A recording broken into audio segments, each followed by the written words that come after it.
Volume 3 Chapter 1. Book 3 Chap 1, Starting the Journey. Before they left the palace, the warriors and carriages gathered in the large field. The king of Zhao personally made prayers to heaven and ancestors in a ceremony, praying for a safe journey, but of course Xiang Shaolong knows that what he's praying for is that they can steal the secret manual of Lu Gong, and is not at all concerned about their life or death. Of course nothing has to be said about his daughter Zhao Qian's happiness. The king of Zhao barely managed to transfer a few more men to Xiang Shaolong so that his troops now total 500. In addition to Prince Xiaoyuan's 200 warriors, a total of 700 light cavalry now escort Lady Ye, 3rd Princess Zhao Xian, Lady Pingyuan and a group of concubines and maids who are traveling in 27 carriages, with 40 carts carrying provisions and miscellaneous items. They left with much fanfare out of Zhao's capital Handan via the southern gate, following the official roads towards their first stop Zixian. This is still within the boundaries of Zhao, so they need not worry about safety. The great General Li Mu also sent 500 riders to escort them to the outskirts of city walls 200 li away from Zixian city. Therefore Xiang Shaolong was still released. If he has to worry, he'll do it after they pass the city walls and on their way to Wei's border. What surprised him was Lady Ye's 8 maids, Xiao Zhao, Xiao Yu, and the rest were all dressed in armor and riding majestically on their horses, their reflexes swift and nimble. And then he realized, in this warring states era, it's natural that all males will learn martial arts, so it's no exception for fit women as well. He is not an expert at all in the way the troops are formed in this era, so while there's nothing to do during the journey, he started asked Cheng Su. Cheng Su replied honestly, a war is a matter of life and death. As long as there's an ounce of strength, that ounce of strength will be used to the end. In the Battle of Chongping, the state of Qin conscripted 15-year-old boys into the army for battle. When the king of Yan attacked us the last time, His Majesty even conscripted underaged boys into the army. Luckily we could defeat Yan, if not, AI. Xiang Shaolong knows that Cheng Su is Lady Ye's man, so he was a lot less guarded when talking to him. So he conveniently asked about how the army is formed. Cheng Su replied without hiding anything, what the term 3 armies mean generally refers to strong men, strong women and old and weak armies. The army of strong men is the main force in battle. Strong women are usually in charge of engineering, manual labor, and any work that requires assistance, while old and weak army are the backups and in charge of miscellaneous work like being in charge of rations. Xiang Shaolong was enlightened. When he watched movies in the past, all those battle scenes were magnificent and epic, filled with the romanticism of heroism. So it turns out that the truth is another matter altogether, that even women, children, the weak and old were all pushed to the battlefield to suffer and lose their lives. Cheng Su lowered his voice, although we have less men this time, but they're all elite warriors, so obviously His Majesty is very concerned with this trip, which is very rare. Xiang Shaolong turned his head back for a look and saw Prince Xiaoyuan's 10 carriages and 200 warriors at the very end of the procession. He can't help but sigh. He thought that if anything were to happen, Prince Xiaoyuan will certainly not listen to his instructions. Just this internal troublemaker is enough to give him a headache. The 2 beauties Zhao Qian and Zhao Ye's carriages all had their curtains lowered, and he can't see what's happening inside. He wondered if they're secretly looking at him? Once he thought of that, he moved his horse next to Lady Ye's carriage. As expected, Lady Ye immediately rolled up her curtains, revealing her pretty face and aside with a coquettish smile, "Does Imperial Protector want to come up for a seat?" Xiang Shaolong said with a bitter smile, "Your subject is on a mission, how can I be so rude?" Xiao Zhao and the rest of the maids who were behind the carriage all covered their mouths and sniggered. The 4 highly skilled and loyal warriors Lady Ye mentioned were split into 2 groups and protecting her on both sides, and on seeing Xiang Shaolong, all acknowledged him respectfully. Lady Ye said, "The 4 of them are all orphans, so they follow my family name and are named Zhaoda, Zhaoer, Zhaowu and Zhaoqi. If there's anything you can just give them orders." Xiang Shaolong saw that the oldest among them, Zhaoda, is only a few years older than him, while Zhaoqi is about 16 years old at the most. But they all look like strong and muscular youths with some skills, so he said with a smile, "My instructions to them would be to stay by 3rd Princess in your side at all times, that is enough." And secretly thought to himself that the state of Zhao may be the country with the most orphans and widows in this time. Zhaoda and the rest all made their promise. That day they traveled for more than 30 li. Luckily the scenery was picturesque along the way, so Xiang Shaolong treated it as an outing, chatting with Lady Ye and the maids while he's free so he don't find it lonesome at all. Zhao Qian and her 2 personal maids were hiding in their carriage and did not reveal themselves. Although Xiang Shaolong very much wanted to see her, he must control this impulse. No matter what, she is of an esteemed status now and cannot talk with men so easily. Besides, he knows that she's going to marry to the state of Wei, so it's better not to be tangled with her. At dusk, the entourage pitched tents to rest. There were more than 200 tents set up on the field next to a small stream. In Xiang Shaolong's commander's tent, Xiang Shaolong, Cheng Su, and the assistant commander Li Mu sent, Ding Shou, as well as 2 other military leaders Ziji and Rinjin. The 5 of them sat around a table and enjoyed dinner. For warriors like them, the topics talked about are naturally about war and strategy. Right now the very experienced General Ding Shou was talking about the changes in war and the situation like an expert. Ding Shou said, "The wars last time were a lot simpler, winning or losing depends only on one direct clash, and the results will be known in just a few days. Even if it's a siege testing stamina, it will last only 20 to 30 days. King Chu Zhuang's besiegement of Son lasted 9 months, and that is an extremely rare example. Not like the wars now, each can last 3 to 5 years, the suffering endured can be endlessly related." Xiang Shaolong was curious and asked, "Why is the change so drastic?" Cheng Su interrupted, "Your Honor has just recently joined the army, naturally you do not know the circumstances behind it. This can be explained several ways. Firstly, the population has increased, thus the army has become stronger as well. The larger states in the past like Jin and Chu, the army is only about 4,000 strong, they can't even find 10,000 people. But now if you include the female soldiers, the old and weak, you can have an army of 100,000s. Secondly is the defense of a country." The commander Zg added, "Imperial Protector Chang is correct, in the past the defense of a country only centers around its capital, it's only later that they slowly build up the nearby stockades into cities. But the rest of the place, the enemy forces can still pass through at will, it's like stateless land but Renjin chipped in, "Now it's a different thing altogether, the different states are now erecting their own city walls and castles. If you want to conquer another state, you'll have to attack the cities one by one, and there are other problems as well. So once a war is mentioned, everyone is troubled." Cheng Su continued, "The aims of battles in the past were to obtain goods and force the enemy to concede. But now the main task is to occupy the land and kill the enemy. The losers will perish with the thought of hatred and the loss of a country. Therefore everyone will fight the enemy to the death. Wars are really getting more and more difficult and violent." Ding Shou sighed, "Also the large-scale skirmishes for foot soldiers and cavalry and besiegement attacks have replaced the old strategy of using carriages as the main force of attack, which was neater and looks nicer as well. The art of war is becoming more complicated, and as the saying goes, a soldier will turn to every trick available, so now there's ambushes, luring the enemies, surrounding them, attacking them in the middle, waiting games etc. In order to defeat the enemy and ensure a victory, every possible idea has been used." Cheng Su said with a laugh, "In those days both sides will first choose a time and location and make an appointment. On the day of battle they will both use war carriages as the main force, foot soldiers as support troops and position themselves nicely before beating the drums to signal an attack. Everything is simple and quick. But now there's no such thing. It's best if your enemy doesn't even know that you're right outside their gates so that they will be caught unawares."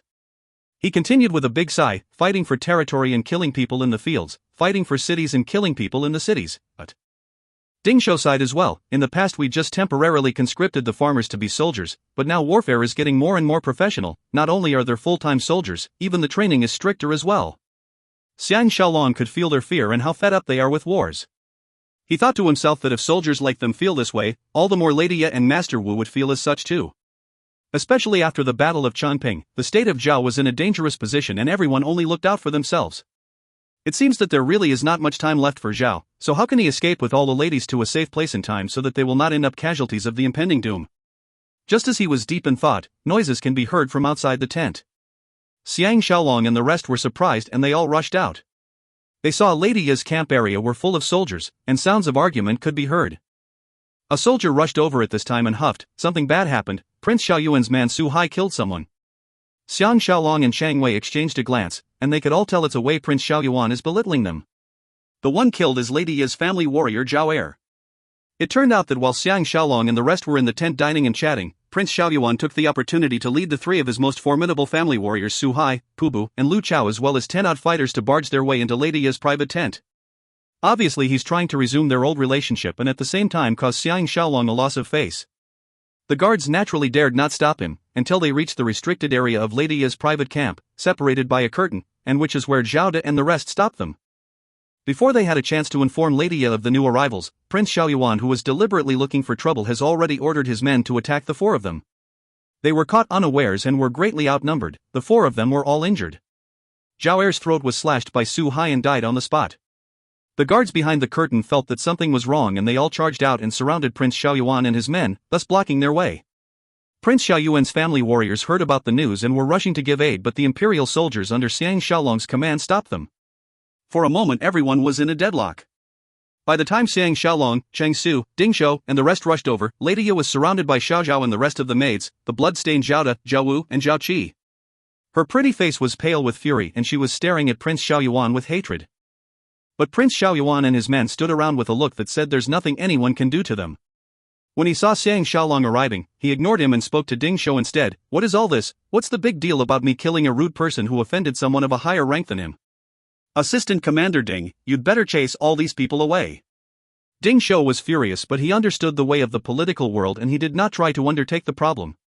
He said somberly, Imperial Protector Xiang is in charge of everything here, I am only in charge of everyone's safety along the journey. Lady Ye moved next to Xiang Shaolong and said quietly, kill Su Hai for me, I'll bear all consequences. Zhao De and the rest were close like brothers with Zhao Er. They knelt down and said, would Imperial Protector Xiang please decide for us? Prince Xiaoyuan sniggered coldly and crossed his arms in front of his chest, looking insolently at Xiang Shaolong, deliberately making him look bad. By now the curtain has been pushed to the ground. The imperial soldiers surrounding them saw how disrespectful Prince Xiaoyuan was towards Xiang Shaolong and they felt the same belittlement from him as well. They all roared. The situation was tense and anything could have triggered it off. Xiang Shaolong raised his hand to signal everyone to be quiet. His heart filled with old hatred and new enmity. He really felt like killing Prince Xiaoyuan right now, but of course he cannot do that. Even if he ignores the fact that he's supposed to protect Prince Xiaoyuan until the state of Wei, he has to consider that the second in command in Wei is Prince Xiaoyuan's uncle, so how can he ever get to Wei if he kills him? Prince Xiaoyuan is certain of this point, that's why he deliberately tried to belittle Xiang Shaolong on the very first day of their journey. But if he were to let this pass and swallow the insult, no one will ever respect him in future. This is an era where only heroes and the strong are respected. Maybe even Lady Ye would change her opinion of him. Everyone's eyes were centered on him. Xiang Shaolong's gaze landed on Zhao Er's body, which has been moved to the side and coldly uttered, Su Hai. The tall, thin and sturdy Su Hai, who looks fierce and icy, was about to respond when Prince Xiaoyuan stopped him. I gave the orders, if you want you can come after me. Xiang Shaolong's eyes were piercing as he looking at Prince Xiaoyuan and said, if Su Hai can block 3 of my sword attacks without dying, then this thing shall came to an end. Everyone turned quiet. Some even thought that Xiang Shaolong is just trying to do a slipshod job. Although Xiang Shaolong's swordplay is excellent, but to kill an expert like Su Hai within 3 strokes is something unimaginable. Naturally, Prince Xiaoyuan does not believe that 3 sword attacks would be able to kill Su Hai, and he was secretly ecstatic, thinking that if his 3 attacks came to naught, his reputation will be in tatters. However, his expression remained unperturbed and said, if Imperial Protector is injured by Su Hai, then you cannot blame anyone. Xiang Shaolong looked heavenward and laughed loud and long and with a clang, drew the precious rainbow sword which Zhao Mu gave him, pointed it at Su Hai and said, come. Men from both sides retreated to form an empty area. Su Hai sniggered and pulled out his sword as well. He has seen Xiang Shaolong and Lian Jin's duel in the palace and is aware of his swordplay. He thought to himself, did he think that he couldn't even block 3 sword attacks? He made up his mind to be on the defensive and to move quickly and constantly so that there's no way Xiang Shaolong can execute his skills. Cheng Su, Ding Shou, Lady Ye, and the rest all thought that Xiang Shaolong is using this as a chance to back down. They secretly sighed, thinking that it's the best choice out of the worst. Xiang Shaolong took a deep breath, supported the rainbow sword on his shoulder and walked towards Su Hai. Su Hai's arm extended, his long sword held horizontally in front of his chest, pointing from afar at Xiang Shaolong's throat, trying his best not to give Xiang Shaolong a chance to get close to him. His strategy is appropriate. The audience on both sides all seems to foresee the outcome of the duel, where Xiang Shaolong will retreat empty-handed. At this time Xiang Shaolong advanced to the area about 2 steps away from the tip of Su Hai's sword. However, he seemed to step on something and slipped a little. He lost his balance and leaned to the side. Lady Ye and the other women were all concerned about Xiang Shaolong and they screamed in alarm. Prince Xiaoyuan and his men were ecstatic, and they all cheered for Su Hai. Su Hai is an expert in swordplay, so how can he let go of this one in a million chance? He roared and rushed forward, his long sword aiming towards Xiang Shaolong fast as lightning. Who would have expected that the swordplay Xiang Shaolong is using now was what they had discussed earlier, a soldier will resort to all tricks. Because under normal circumstances, he would not be able to kill a professional swordsman like Su Hai even with 10 attacks, so the only way is to lure him to strike so that he'll have an advantage. Just as the sword was about to reach his chest, he quickly steadied himself and at the same time using his amazing waist strength to bend over backwards, his body almost bent at a 90-degree angle like a bow. The long sword slid over above him. Never in his dreams would Su Hai imagine his opponent would execute such a weird move. His sword struck air and because he used too much strength in the attack, he was still moving forward with the force. Just as he was about to wave his sword and slash downwards, Xiang Shaolong has already given a kick to his nether region. Su Hai screamed from the pain, the long sword flying out of his hands while his body staggered back in a fall. Xiang Shaolong's waist straightened again, the rainbow sword which was perched on his shoulder morphed into a flash of light and sliced past Su Hai's throat. Pang! By the time Su Hai collapsed onto the ground, he has already become a lifeless corpse. Everyone was silent in that moment, followed by thunderous cheers from Xiang Shaolong's side. The faces on the men on Prince Xiaoyuan's side all turned ashen, their bravado gone. Xiang Shaolong looked at Prince Xiaoyuan icily and said nonchalantly, "Prince Xiaoyuan is of an esteemed status and we dare not offend you, but if your servants comment any wrongdoing, don't blame me for being severe." Prince Xiaolong stared at him with hatred, his lips trembling but no words came out. He stamped his feet furiously, turned around and left. Xiang Shaolong called out, "Hold on. Is master going to leave your servant's body out in the wilderness?" Prince Xiaoyuan was embarrassed and furious, and after ordering his men to carry Su Hai up, left in a huff. The imperial soldiers broke out in thunderous cheers, even Chang Su and the rest had an expression of awe and respect, thinking that Xiang Shaolong handled this matter beautifully and there's no way Prince Xiaoyuan can raise his head over this. After Prince Xiaoyuan left, Xiang Shaolong felt something was amiss, and after giving some instructions, he returned to his commander's tent. He ordered men to stand guard outside, to stop all visitors, and laid out the metal instruments Guozhong made for him on the ground. These instruments gleamed, the workmanship exquisite, which greatly impressed Xiang Shaolong. He did not expect that in this warring states period, the standard of metalworks would be of such high quality. The first thing he has to assemble is a metal hook that can be used to climb over walls. That is one of his must-have treasures while he was in the special task force. They used a projectile to launch the long hook over the walls or any place that can support the weight, before attaching the rope to the hook around their waist. In that way they can climb up or slide down walls freely. They used steel ropes in the special task force, but now he can only use soft ropes as replacement. Even though the contraption is simple and Xiang Shaolong has always been interested and familiar with such gadgets, he still had to work late into the night before he got most things done. He was just looking at his handiwork with satisfaction when he could hear Lady Ya's unhappy voice outside the tent, "Who has the audacity to stop me?" Xiang Shaolong wanted to keep his things, but there wasn't enough time. Lady Ya has rushed in, and on seeing the weird things on the floor, she asked in astonishment, "Shaolong, what are you doing?" Xiang Shaolong smiled embarrassingly and kept the two separate hooks back into the chests and said with a bitter smile, "You don't have to obey me anymore?" Lady Ya immediately softened and went into his arms, saying sadly, "I sent Xiaozhao over many times to look for you but was stopped by the guards. I thought you were unhappy with me over Prince Xiaoyuan's matter and I was in a panic, so I came to look for you." "How would I dare to disobey you?" She can't help but ask, "What are those things?" Xiang Shaolong said condescendingly, "Just some toys, but sometimes they have unexpected uses." Lady Ya's slender hands reached out and took a ring of long and thin metal pieces, some curved and some with a small fork at the other end. She thought about it and asked, "Is this used to open locks?" Xiang Shaolong knows that he can't hide this from an expert like her and nodded his head helplessly. Lady Ya turned her body around, a look of shock flashed past her pretty eyes. She looked at him for a while before saying, "I'm beginning to feel more and more that you are unfathomable. Just now you tricked and killed Su Hai and avenged Zhao Er and at the same time helped me vent my anger. Yer is really grateful to you and am willing to do anything for you." Xiang Shaolong saw how obliging she looks and gave her a long kiss as a reward before whispering in her ear, "Promise me. Don't tell anyone what you saw, alright?" Lady Ya was dizzy from his kiss and nodded her head blissfully, her pretty eyes half closed, and said coyly, "Xiang Lang's words are my most important orders. Since I know you do not wish me to ask about such matters, Yer will never ask you again in future." Xiang Shaolong was assured by her kind understanding and took the opportunity to ask her to find someone to help him sew something to be tied around the waist so that he can keep those 1,000-odd flying needles. To be able to do something for her beloved, naturally Lady Ya agreed happily. That night they enjoyed themselves amongst indescribable warmth and love. They continued on the journey early the next morning. Prince Xiaoyuan's side has quieted down and staying right at the back to show that they're a separate group, but they did not do anything new to antagonize the others. The sense of unease Xiang Shaolong felt became even stronger. For a spoiled brat like Prince Xiaoyuan, he's definitely not one to swallow an insult. Now that he seems to be controlling his temper, it must be because there are traps to deal with him once they enter way. Third Princess Zhao Qian stays in her carriage all day long with the curtains lowered. Even when she left the carriage, a veil covers her face and she'd hide immediately in her tent, not taking even a step out, which totally irked Xiang Shaolong. Traveling in the day and resting at night, by the fourth day they finally reached the stockade nearest to Zhao's border, District CI. The general guarding the city, Hua Che, was extremely respectful to this wedding entourage and hosted a feast in the general's manner for them. Zhao Qian and Lady Ya are royalty, so naturally they did not attend the feast while Lady Ping Yuan and her son excused themselves. Luckily this Hua Che is a humorous person full of anecdotes, so the guests and the host all enjoyed themselves. After the feast, Huache took Xiang Shaolong to tour the border of the state of Zhao, the lolling hills surrounding the endless city walls. Standing on the city walls, Xiang Shaolong remembered that in future Emperor Qin will join the walls of the various states and become one of the world's 10 miracles, the Great Wall of China, and allow China to be able to unify all the states for a long time. He can't help but feel a string of emotions well up inside. These city walls were thick and high, the moat in front of the city deep and wide.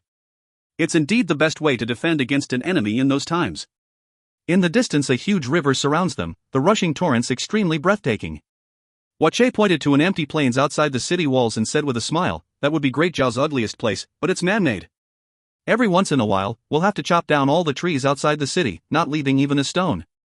Anything that can be moved will be moved into the city, not allowing enemies to find anything useful to attack the city with." Xiang Shaolong thought to himself that this is what they call fortifying the walls and clearing the wilderness.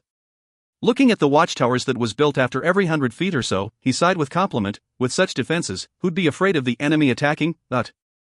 Huache pointed at the huge river in the distance and said, "Our city walls which spans a few hundred li also depends on the natural defenses like the possibility of floods and the layout of the land to defend ourselves mainly against Wei and Qin." Xiang Shaolong agreed, "It is of utmost importance that the border city is situated at a dangerous and important location. Our city walls are backed against mountains and that in itself is a location that is easy to defend but difficult to attack. The long city walls are like the strong arms of a giant, hugging Zhao tightly and safely in his arms." Huache said proudly, "In order to deal with the enemy's 101 weird methods of attacking a city, for example piling soil to raise the height, cloud ladders, digging tunnels, attacking with water, lining up along the walls like ants, or even using ballista, nest vehicles etc. to attack the city walls, and we had to make repairs to the walls on many occasions. Now I'm not trying to boast, but even with the vicious Qin army and us not having any reinforcements, we can still block them for quite a few months." He then took him to look at the various weapons for defense like crossbows, halberds, spears, axes, long mallets, long sickles, long axes, stone ramparts etc. As well as various carriages used to ferry soil or people, which is a real eye-opener for Xiang Shaolong. There's a huge amount of water and sand on top of the walls as well as containers like water jars, wooden and tile jars. There are even stoves and cauldrons. All these are used to defend against the enemy using fire to attack them, or used to attack enemies who are climbing up the walls. Xiang Shaolong stored all these information in his memory, thinking to himself that there may come a day where he'll need to use such prehistoric tools to attack a city. At least he won't be at a loss then. Lastly, Huache said, "The key points in defending a city, besides having all the defenses up, is to have enough rations and fuel, and the most important is to have sturdy soldiers who stand their posts inside, as well as reinforcements outside. As the saying goes, if there's no army worth saving, then there's no city worth defending."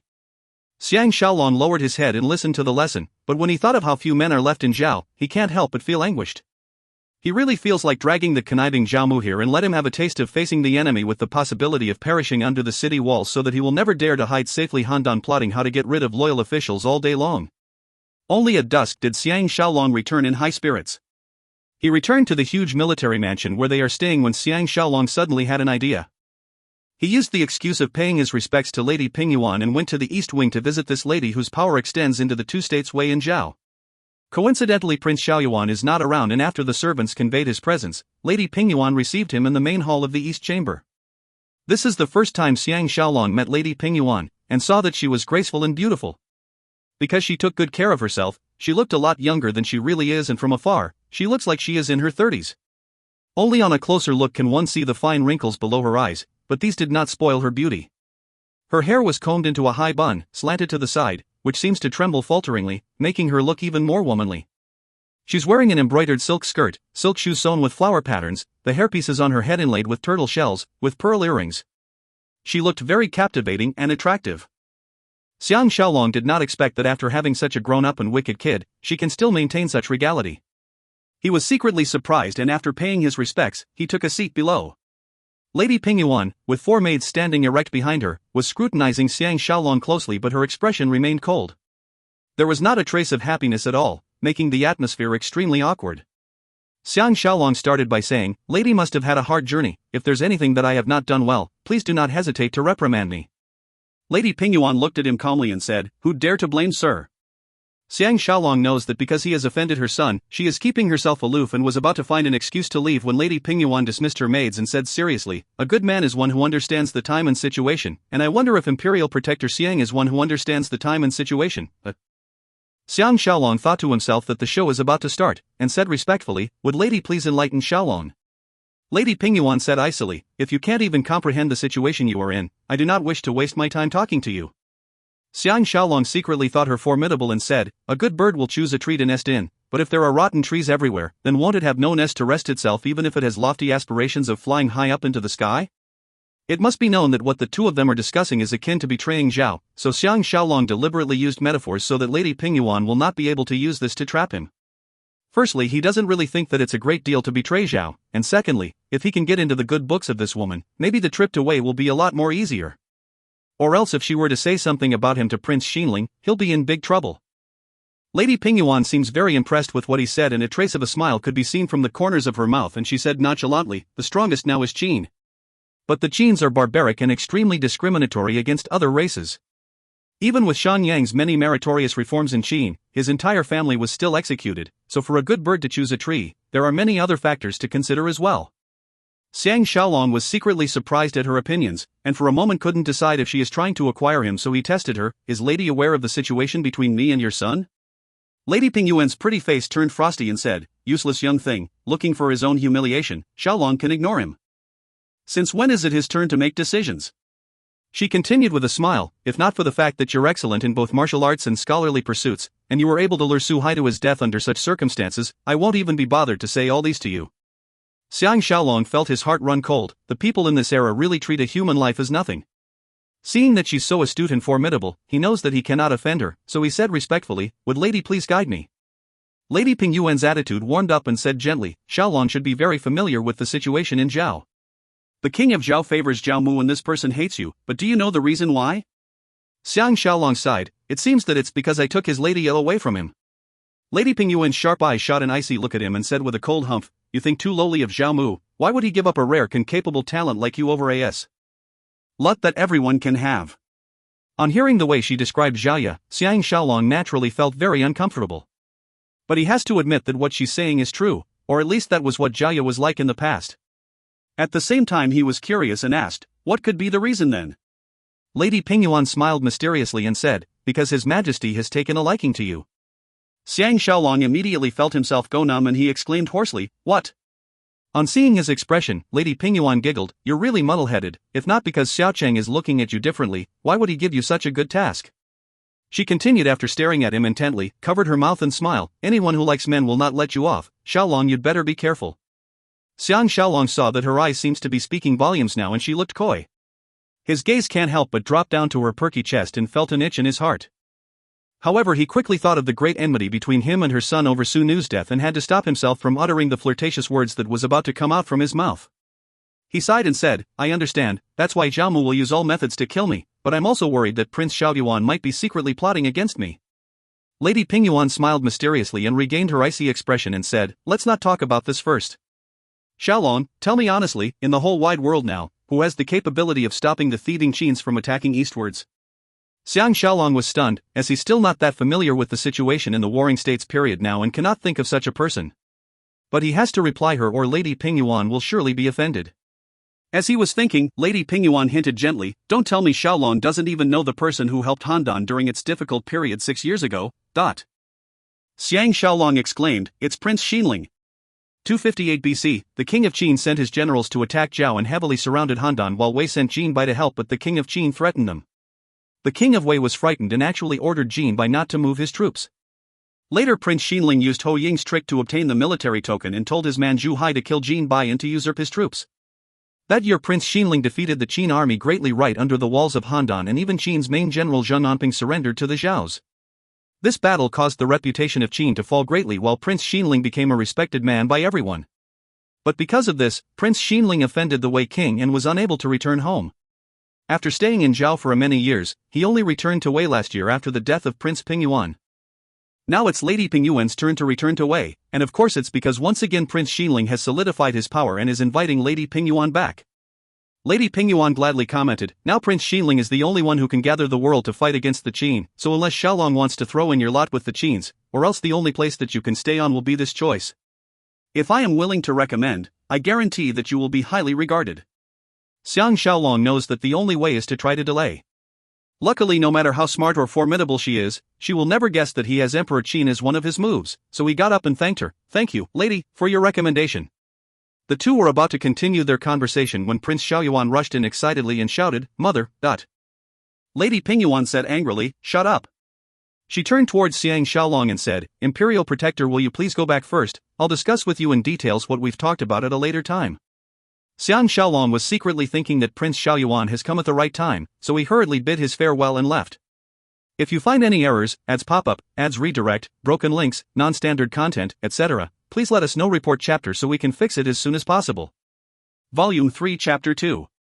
Book 3 Chap 2, Tribulations in Love. When Xiang Shaolong returned to his residence, Chengsu came up and told him, "Someone from the Wu family is looking for you." Xiang Shaolong was greatly surprised and with Chengsu's accompaniment, went to the quiet side hall. A tan man of about 35 or 36, with two exquisite lian made of steel crossed behind his back, looking like swords without scabbards, standing straight in the middle of the hall, his eyes shining, with an imposing aura about him. The pair of lian is about 5 feet long, and it looks like something between a spear and a halberd, just very much shorter. That person saw Xiang Shaolong, a gleam shot past his eyes and he knelt down. Wu Zhuo pays his respects to Grand Young Master-in-law. Xiang Shaolong was overjoyed as he knows that he is the leader of the Wu family's secret army and hurriedly helped him up. Cheng Su thoughtfully made his exit. After they were seated, Wu Zhuo said, "Under Master's orders, we've been scouting ahead for Grand Young Master-in-law, and indeed we found out something." Xiang Shaolong saw his somber expression and was secretly alarmed. Wu Zhuo continued in a low voice, "I don't know who leaked the news, but the most vicious horse thieves between the borders of Wei and Zhao are aware that you are bringing treasures and Zhao's prettiest ladies and traveling towards Daliang. The situation is extremely unfavorable for you." Xiang Shaolong furrowed his brows. "The Weiss won't just sit by and do nothing, right?" Wu Zhuo replied, "Someone from Wei secretly told us that not only will King Only not send anyone to protect you, he even supplied horses and weapons to one of the biggest group of horse thieves called Hui Hu and secretly ordered them to attack your convoy." Xiang Shaolong was shocked. "Isn't that Hui Hu the one who attacked us within the borders of Zhao? Why did he go to Wei?" Wu Zhuo replied, "It's the same person. At that time they suffered heavy losses after their attack failed, and later the Zhaos pursued them, that's why they escaped to the Wei border and gathered dissidents on the way. Now they have more than 1,000 men, not a force to be taken lightly." Xiang Shaolong is getting a headache over all these. Firstly, why would the king of Wei send men to deal with him? Secondly, how did he end up working with Hui Hu's group of horse thieves? Wu Zhuo added, "All along, we've suspected that the few groups of horse thieves within the Zhao border has the backing of the king of Wei so that they will weaken Zhao's strength. That's why every time they are in danger, they will escape to the borders of Wei, and now this has affirmed our theory." Xiang Shaolong is getting a splitting headache. The more he finds out about the relations between the various states, the more he feels that the complicated relationship is making him even more confused. He furrowed his brows and asked, "But this time we're giving the third princess of Zhao to the Weiss. Why would the king of Wei use such methods to receive us?" Wu Zhuo replied, "I'm not very sure of the real reason, but we can guess that this involves the power struggle between the king of Wei and Prince Xinling. Ever since Prince Xinling stole the military token and defeated the Qin army, his accomplishments is considered greater than his master, so naturally this will incur the wrath and jealousy of the king of Wei. Besides, Prince Xinling has stayed in Handan for a long time, so if the king of Wei can destroy the marriage agreement, the most affected by this will naturally be the relationship between Prince Xinling and the Zhaos."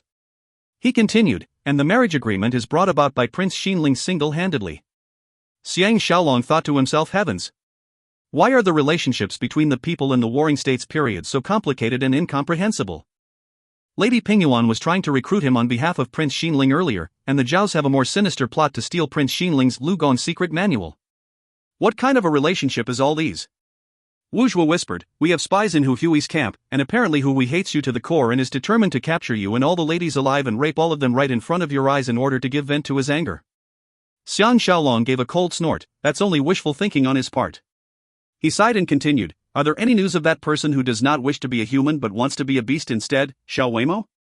Wu Zhuo shook his head. "This person is famous for being mysterious. Every time he attacks it's a surprise. There's no clue about an impending attack at all. He's a lot more frightening than Hui Hua. Xiang Shaolong is so vexed he felt like pulling out his hair, and said seriously, "The route to Wei was planned by Zhao Mu long ago, with the approval of the king of Zhao, so it cannot be changed. If the person who leaked the news is Zhao Mu, this means that the enemy will be very familiar with our route, so we'll always be in a situation where we can only react to circumstances." Wu Zhuo smiled meaningfully. "Would Grand Young Master-in-law be someone who listens to orders blindly?" Xiang Shaolong chortled and nodded. "You really understand me." He thought to himself, this time he will have to use all his tricks and make use of the modern military knowledge he learned to deal with the various traps laid along the way. Wu Zhuo added, "I've brought with me 100 good fighters, to become Grand Young Master-in-law's family warriors. Hey! To be able to work under Grand Young Master-in-Law, we're all very excited, Xiang Shaolong was ecstatic, and after the two of them secretly discussed the details, Wu Zhuo left in a hurry. He just stepped out of the hall when he learnt that the pretty maid Xiao Zhao had been waiting patiently for him for a long time. Xiang Shaolong told her to return first. He found Cheng Su and told him briefly the dangerous situation. Cheng Su's face turned pale on hearing it and said, "I'll find Jia Yuanyu immediately to discuss this matter and tell him to bring more rations and increase fortifications so that we can deal with the thieves' attacks." Jia Yuanyu is Cheng Su's assistant, and also the rations officer for this trip, in charge of setting camp and all coordinations. If the enemy were to attack, they'll either look for dangerous spots to lay a trap, or to steal their rations. Therefore it's a must to increase the defenses of the camp. After Cheng Su left, Xiang Shaolong recollected his thoughts and went to the inner courtyard. Xiao Zhao, Xiaoyu, and the rest of the maids were all in the hall, happily sewing the armor for him that he will be using to hold his steel needles. When they saw him arriving, they surrounded him and frantically helped him remove his heavy armor, and tied the inner armor made from cowhide, filled with small and long pockets, with strings around his waist. As if it's a game, they laughed as they slipped the needles into the sturdy pouches, revealing only about an inch of the tip of the needles. He tried a few moves, rapidly pulling out the needles and throwing them towards the wooden door, hitting it with a chuk-chuk noise. He realized that although he's wearing about 20 over caddies of flying needles in his armor, but he could still handle the extra weight without any hindrance to his movement and speed. Xiang Shaolong's mood changed for the better, and after bantering with the maids for a while, he went towards Lady Ya's room. The 8 maids continued working hard to make this needle pouch more sturdy and perfect. Inside the bedroom, Lady Ya seems lost in thought. Xiang Shaolong walked over and saw that Lady Ya was standing with her back to him next to a window, looking out at the woods, deep in thought. Jiaya has changed into a robe with 2 long silk tassels hanging down, draped with a well-tailored and eye-catching robe, her hair combed into 2 buns. Contrasted with her slender waist and fair skin, she looks utterly bewitching. Xiang Shaolong thought to himself, this is truly nature's finest specimen, no wonder she can charm so many men and become the most famous wanton in Zhao. He tiptoed behind her and grabbed her shoulders, pressing his body against her pert buttocks. He had just uttered the word lady when Zhao Ya shook violently and struggled. Xiang Shaolong was shocked and let his hands go. That Zhao Ya ran to a side and turned around, her face filled with fury, and surprisingly it's the royal third princess Zhao Qian. Xiang Shaolong knows that he's in trouble and hurriedly knelt down, but he was at a loss as to what to say. Zhao Qian saw that it's Xiang Shaolong and her anger subsided. In replacement she blushed deeply, stamped her feet and ran away. Zhao Ya could be heard calling after her outside, but obviously she did not manage to stop her. Xiang Shaolong stood up, her fragrance still lingering on his body, his heart beating erratically. Lady Ya walked in and she looked unhappy. She stared at him and walked over, asking icily, "Shaolong, what have you done to Zhao Qian?" Xiang Shaolong was very unhappy with her tone of voice and attitude. Besides, he was not in a good mood after hearing Wu Zhuo's news, so he thought to himself, so be it that you do not trust me, why should I explain to you? He gave a cold snort and walked out the door. After all, Lady Ya is one who is used to having her orders obeyed, and although she loves Xiang Shaolong extremely, she is firstly annoyed that he touched the untouchable third princess, and because she could not tolerate such an attitude, she cried out angrily, "Stay there!" Xiang Shaolong stopped walking, and thought of her promiscuous past and also how she drugged him with aphrodisiacs to help Xiaomu deal with him, and how she allowed Xiaomu to take liberties with her while in the carriage. He'd suppressed all these feelings usually, but now they've come bubbling up to the surface and he felt extremely upset. He stared at her coldly and asked, "What instructions does Lady has?" Lady Ya's heart turned cold on seeing his look and she softened. She moved to him and asked a little fearfully, "Don't you know you cannot antagonize Zhao Qian, but?" Xiang Shaolong was not appreciative of her change in tone at all and said emotionlessly, "Your servant will not dare to do so in future, may I take my leave now?" Lady Ya thought to herself that she has not blamed him wrongly, so how could she tolerate such an attitude from him, so she stamped her feet and said, "Fine. Xiang Shaolong, get lost now." Xiang Shaolong thought of the past and felt that without this woman, he'll save himself a lot of troubles. Although life in future may not be so easy, but he can't really be bothered now and left. Of course he did not forget to take the inner armor with him as he left. That night Xiang Shaolong did not step into Lady Ya's abode at all. After dinner, he went to the garden to practice his flying needles, and after happily practicing for a while, his anger towards Lady Ya ceased as well. Just as he was pondering if he should look for her, Zhao suddenly came and knelt down on seeing him, his eyes filled with unshed tears of fury and helplessness as he said, "Master Xiang, please decide for us brothers." That conniving thief Prince Xiaoyuan came to look for Lady, and after talking to her in private for a moment, Lady invited him into her room. Xiang Shaolong was dumbfounded. Prince Xiaoyuan had just killed Lady Ya's loyal subordinate Zhao Er, and now this wanton is inviting him to his room. No wonder Zhao De is so furious, and for him to come and complain to him, it's obvious that he is prepared to lose his life over this. Xiang Shaolong helped him up and instructed, "Take it that you've never come to look for me, understand?" Zhao De was livid. "I'm not afraid of anything now." Xiang Shaolong secretly sighed and instructed him not to follow him. He went towards Lady Ye's residence and deliberately took a detour and went through the back garden. Naturally, the guards dared not stop him, but when he reached the inner courtyard from the back garden, Xiao Zhao and the other maids were all shocked and their faces turned pale, thinking of blocking his way. Xiang Shaolong had a murderous look and uttered coldly, "Give way." The ladies dared not really stop him and they retreated. Xiang Shaolong went to Lady Ye's bedroom and kicked the door open with his leg. Prince Xiaoyuan and Lady Ye cried out in alarm at the same time. The two of them were sitting next to each other on a long chair. Prince Xiaoyuan's hands reached out and hugged Lady Ye tightly, as if he was going to kiss her lips, while Lady Ye was trying to push him off, her face coy. The scene is enough to make Xiang Shaolong burn with fury. Prince Xiaoyuan stood up angrily and pointed at him. "What audacity!" Xiang Shaolong recollected his thoughts and thought that if it comes to reasoning, he really does not have the authority to barge in like that and spoil their fun. But in this era where the strong represents everything, what counts is talent, so there's nothing much to be said. Besides, Prince Xiaoyuan caused the death of Su Nu, and he can't wait to rip him apart. His eyes glaring murderously, his hands on the pommel of his rainbow sword, he stared at him unwaveringly, making Prince Xiaoyuan's heart turn cold. Lady Ye actually had no intention of canoodling with Prince Xiaoyuan, but because Prince Xiaoyuan came to look for her, saying that there's something about Xiang Shaolong and Lady Pingyuan that he has to tell her in secret, that's why she invited him into the room. Who'd expect that after he said his words, he tried to force himself on her, and Xiang Shaolong happened to barge in right at this time, scattering her wits. It was just a lover's quarrel for them earlier, but now that Prince Xiaoyuan is involved, this has turned into another matter. She saw that Xiang Shaolong's expression was icy cold, as if he's going to kill someone. She was so frightened that she jumped up and stood between the two of them, screaming, "No!" Naturally, Xiang Shaolong knows he cannot kill Prince Xiaoyuan, and he heard the footsteps of Prince Xiaoyuan's men hurrying over from the outside, so he took the opportunity to step down and said, "Protect him if you want. From today onwards, I shall not be bothered with your private affairs." He turned and left, ignoring the curses of the shocked Prince Xiaoyuan. He bumped right into Prince Xiaoyuan's 4 warriors in the hall. The 4 of them were overcome by his aura and moved aside, watching as he left. Xiang Shaolong returned to his own room and felt relaxed instead. All this time he has been troubled by Zhao Ye's scandalous past. He's never had the experience of engaging with wanton women. Even on the day that he was sent to this era by the time machine, he was having fun with the Queen of Bars Zhou Xiangmei, but that was just a one-night stand, and he'd never think of living with her. Now that Zhao Ye has stated that she wants to change for the better and follow him, that is another matter. He saw for himself the two of them hugging, and it doesn't matter if any force was used. The fact is Zhao Ye invited him into her room. Obviously wantonness is already in her nature, and never thought of defending herself against men. This point is enough to make him furious. The door opened, Zhao Ye walked in looking sad and angry, and after she closed the door, she leaned against the wall at the side, looking sadly at the calm and composed Xiang Shaolong, who was sitting on the rug. Lady Ye lowered her head. "It's my fault for misunderstanding you." Xiang Shaolong said emotionlessly, "You've asked third princess?" Lady Ye nodded her head slightly, and asked angrily, "Why didn't you explain to me? I have feelings of jealousy as well." Xiang Shaolong chortled, "This doesn't matter now, it's late. Lady, please return and rest. We have to be on our way again tomorrow."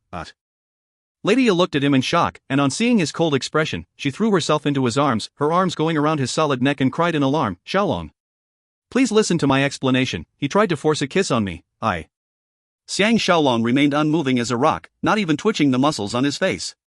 He looked at her coldly and said, "If you can explain why you invited a man who has just cruelly killed your loyal subordinate, and an enemy of mine, as well as a lecherous ex-lover of yours, into your room, I will forgive you."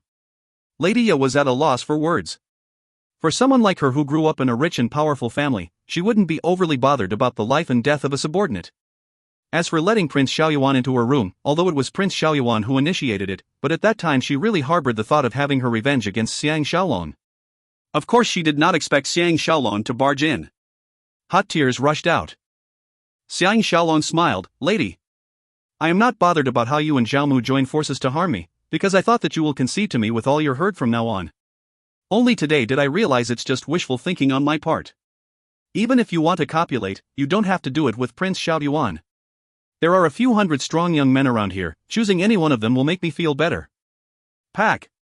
A handprint appeared on Xiang Shaolong's face. Lady Ye covered her face and wailed as she retreated, crying out wretchedly, "You insult me, I really Xiang Shaolong raised his voice, shut up. He touched his cheek and added, this slap will signify the end of our relationship, you can be with whoever you like, I will not be bothered. If you find me a hindrance to your eyes, just ask your imperial brother to kill me. But don't blame me for warning you, whoever tries to kill or harm me, will have to pay a bitter price. And he walked out of the room furiously. Lady Ya screamed, no. And tugged his clothes. Xiang Shaolong pushed her away and left. Extremely furious, he thought of his two greatest enemy. What kind of a world is this? He obviously knows that Zhao Mu and Prince Xiaoyuan has committed atrocious crimes, how can he continue to let them strut about so publicly? No. I must become this era's strongest person, by then I need not bend over backwards just for survival, and live so unhappily. In order to avoid Lady Ya, he hid himself in a dark corner. As expected, Lady Ya ran out in tears looking for him. Xiang Shaolong went back to his room, thinking to himself that he won't be able to get a good sleep tonight, so he might as well practice with his newly set up climbing equipment to see if it works. Once he made up his mind, he felt like a little kid who was going to have fun. He changed into a black outfit, brought his equipment and climbed out his window into the courtyard. The only target for his practice is naturally Lady Pingyuan and her son. Under the cover of the night, he used his ability and swiftly and quietly made his way to the courtyard where Lady Pingyuan is staying. When that lone building came into his sight, he saw that security was tight. Unless one can morph into a bird, he can forget about slipping in. Lamps were lighted in the hall, and voices could be heard. Luckily Xiang Shaolong has the ability to climb up high. He first chose a tall and sturdy old tree about 10 feet high and shot out his hook, aiming at the branches about 3 feet away before attaching the rope to the clasp around his waist. Making use of the pulley, he pulled on the rope and rose up, and in a short while reached the horizontal branch. He continued on like this, and after a while he was almost at the top of the wall, about 8 feet high, the scene in the courtyard right below his eyes. He looked out for an opportunity and once again shot the hook out with the projectile, hitting right on target the wall on the other side of the courtyard. When the hook, which was wrapped in soft hide, landed on the tiles, it only emitted a very faint noise. Xiang Shaolong tugged on the hook until the hook was tightly embedded on the wooden beam of the roof. He tested its sturdiness before hooking it to the clasp on his waist again and leapt off the tree, and quietly slid down to the roof opposite. He then leaned down and took out a hollow and round metal tube, with the hole on one end bigger than the other. He pressed the wider hole tightly on the tile while he plastered his ears to the narrow end of the hole. Like a modern doctor with his stethoscope, the sounds in the room immediately amplified and filled his ears. He heard Prince Xiaoyuan said angrily, if not for that Xiang Shaolong barging in, I'll surely be able to deal with that lut. Humph. Let's see if she dares to disobey me. Lady Pingyuan was heard saying, my child, why be so impatient now? Zhao Ya is yours sooner or later, and even Zhao Qian won't be able to escape from your clutches, humph. Xiang Shaolong felt his skin go numb. He did not expect that Lady Pingyuan to actually be of the same thinking with her son. Lady Pingyuan continued, you better not go and bother Xiang Shaolong, this person can be made use of greatly by your uncle. Prince Xiaoyuan said angrily, he treats me so badly, how can I take this lying down? Unless mother can tell me clearly what you intend to do to him, or else I will certainly be at odds with him. He then tried cajoling, mother. I'm all grown up now, I should be able to share you and uncle's burdens. Xiang Shaolong secretly prayed, hoping that she'll reveal it. Luckily Lady Pingyuan has always spoiled her son and couldn't withstand his begging and said, do you know why uncle kept pushing for the marriage between Zhao and Wei, and deliberately leaked the news about the Lugong secret manual to the Zhaos? Xiang Shaolong felt his body turn cold on hearing this, so it turns out that Lugong's secret manual is part of the plot. From this one can see that how Prince Xinling, one of the 4 princes of the Warring States period, is so formidable. Prince Xiaoyuan begged, mother. Tell me quickly. Lady Pingyuan said, this is a big secret, besides you and me, not a third person must know of this, understand? Prince Xiaoyuan hurriedly gave his promise. Lady Pingyuan was silent for a moment before she said, I have no choice but to let you know as well, because we'll need you to coordinate with the skilled pugilists uncle sent to put this important mission into motion. Prince Xiaoyuan tapped his chest and said, leave it to me. Lady Pingyuan said, in order to steal Lugong's secret manual, the Zhaos will certainly send their best warrior to Wei. Now that they've sent Xiang Shaolong, this person is both skilled in swordplay and intelligent, just the right person for us. Prince Xiaoyuan is not an idiot, and he uttered in shock, his uncle trying to recruit him / but he and I. Lady Pingyuan interrupted him coldly, don't worry. Your enemy is my enemy, I'll make sure he'll die without even a proper burial place. Prince Xiaoyuan said happily, that's really great. Xiang Shaolong, who was eavesdropping from the roof, was furious and really felt like leaping down and stabbing both of them. So it turns out that Lady Pingyuan has an ulterior motive with him. Such a vicious woman is really a fine specimen of this era where the strongest will survive. Lady Pingyuan said in a low voice, once we bribe that fool, we can arrange for him to assassinate the useless king of Wei. With your uncle's help and that fool's excellent martial arts, it will certainly succeed. Prince Xiaoyuan shivered and asked hoarsely, what? Lady Pingyuan humphed, look how alarmed you are, as soon as Xiang Shaolong succeeds, your uncle's men will kill him on the spot and there'll be no witnesses left. Then we'll push all the blame to the Zhaos, and by then your uncle will be able to openly send troops to attack Zhao and gain control of military power. By then won't the state of Wei will be in his pocket? Xiang Shaolong felt cold sweat running down his body on hearing it. Only now did he understand why Lady Pingyuan said Prince Xiaoyuan will be able to get both Zhao Qian and Zhao Ye. Prince Shewam exclaimed joyously, this is indeed a perfect plan, but Xiang Shaolong is no fool. I'm afraid that he might pretend to be on our side but later complain about us to the king of Wei. That would be terrible. Lady Pingyuan smiled icily, do not belittle me and your uncle. I married your father in the past with the hope that he can ascend the throne. Unfortunately he was unable to succeed and died early as well, or else you could have already be the king of Zhao. We have thought of a way to deal with Xiang Shaolong, and that is to force him to a dead end so that he has no choice but to throw in his lot with us. Xiang Shaolong furrowed his brow, and thought to himself what are the ways they have to force him to a dead end. Naturally Prince Xiaoyuan couldn't guess as well and kept pressing Lady Pingyuan for the answer. The regal lady who was beautiful on the outside but venomous as a snake on the inside said with a lowered voice, as long as Zhao Qian's virginity is lost, where else can he go? Xiang Shaolong almost exclaimed out loud on hearing this, and at the same time was glad that his unplanned trip here has allowed him to overhear such an important plot. Naturally he concentrated hard to continue to listen in on the plans this mother and son team has for Zhao Qian. If you find any errors, ads pop up, ads redirect, broken links, non-standard content, etc., please let us know. Report chapter so we can fix it as soon as possible. Volume 3 Chapter 3 Book 3 Chap 3, Turbulence in the Camp. That night Xiang Shaolong did not sleep a wink after he returned to his room, and spent the night thinking. Under Ding Shou and Huache's escort, the convoy passed the Zhang River and entered the wilderness that belongs to the state of Wei. Lady Ye knows that he is still angry so she stayed inside the carriage and did not bother him. Xiao Zhao and the other maids looked unhappy and sad, because Lady Ye has given strict orders and they dared not speak to him. Prince Xiaoyuan deliberately showed his uncooperativeness by lagging behind and slowing down the group. Xiang Shaolong was confident and was not bothered at all. By dusk, they've only managed to travel about 20-odd li. By now Xiang Shaolong's attention was solely on the enemy who will appear any time now. He chose a highland with a mountain backing it to set up camp. Xiang Shaolong placed his own commander's tent as well as Lady Ye and Zhao Qian's tents in the middle next to the mountain. The remaining 500 warriors split into 3 groups to set up their tents to the extreme right. Prince Xiaoyuan's tents were set up at the extreme left, which shows an obvious divide in the camps. Naturally Xiang Shaolong knows what he is up to, because tonight the highly skilled martial artist sent by Prince Xinling will infiltrate into Zhao Qian's camp from his side before setting off drug-inducing smoke so that he can sneak into Zhao Qian's tent and despoil her. And the person who volunteered to do this is Prince Xiaoyuan. If not for the fact that Xiang Shaolong is aware of their plot, it's very possible that they have a high chance of success. Who would think that they'd have to be on the alert against an inside thief? Xiang Shaolong stood straight at the highest point of the mountain, looking at the rolling hills below him and secretly thought to himself that no wonder Prince Xinling's men would choose this place to strike.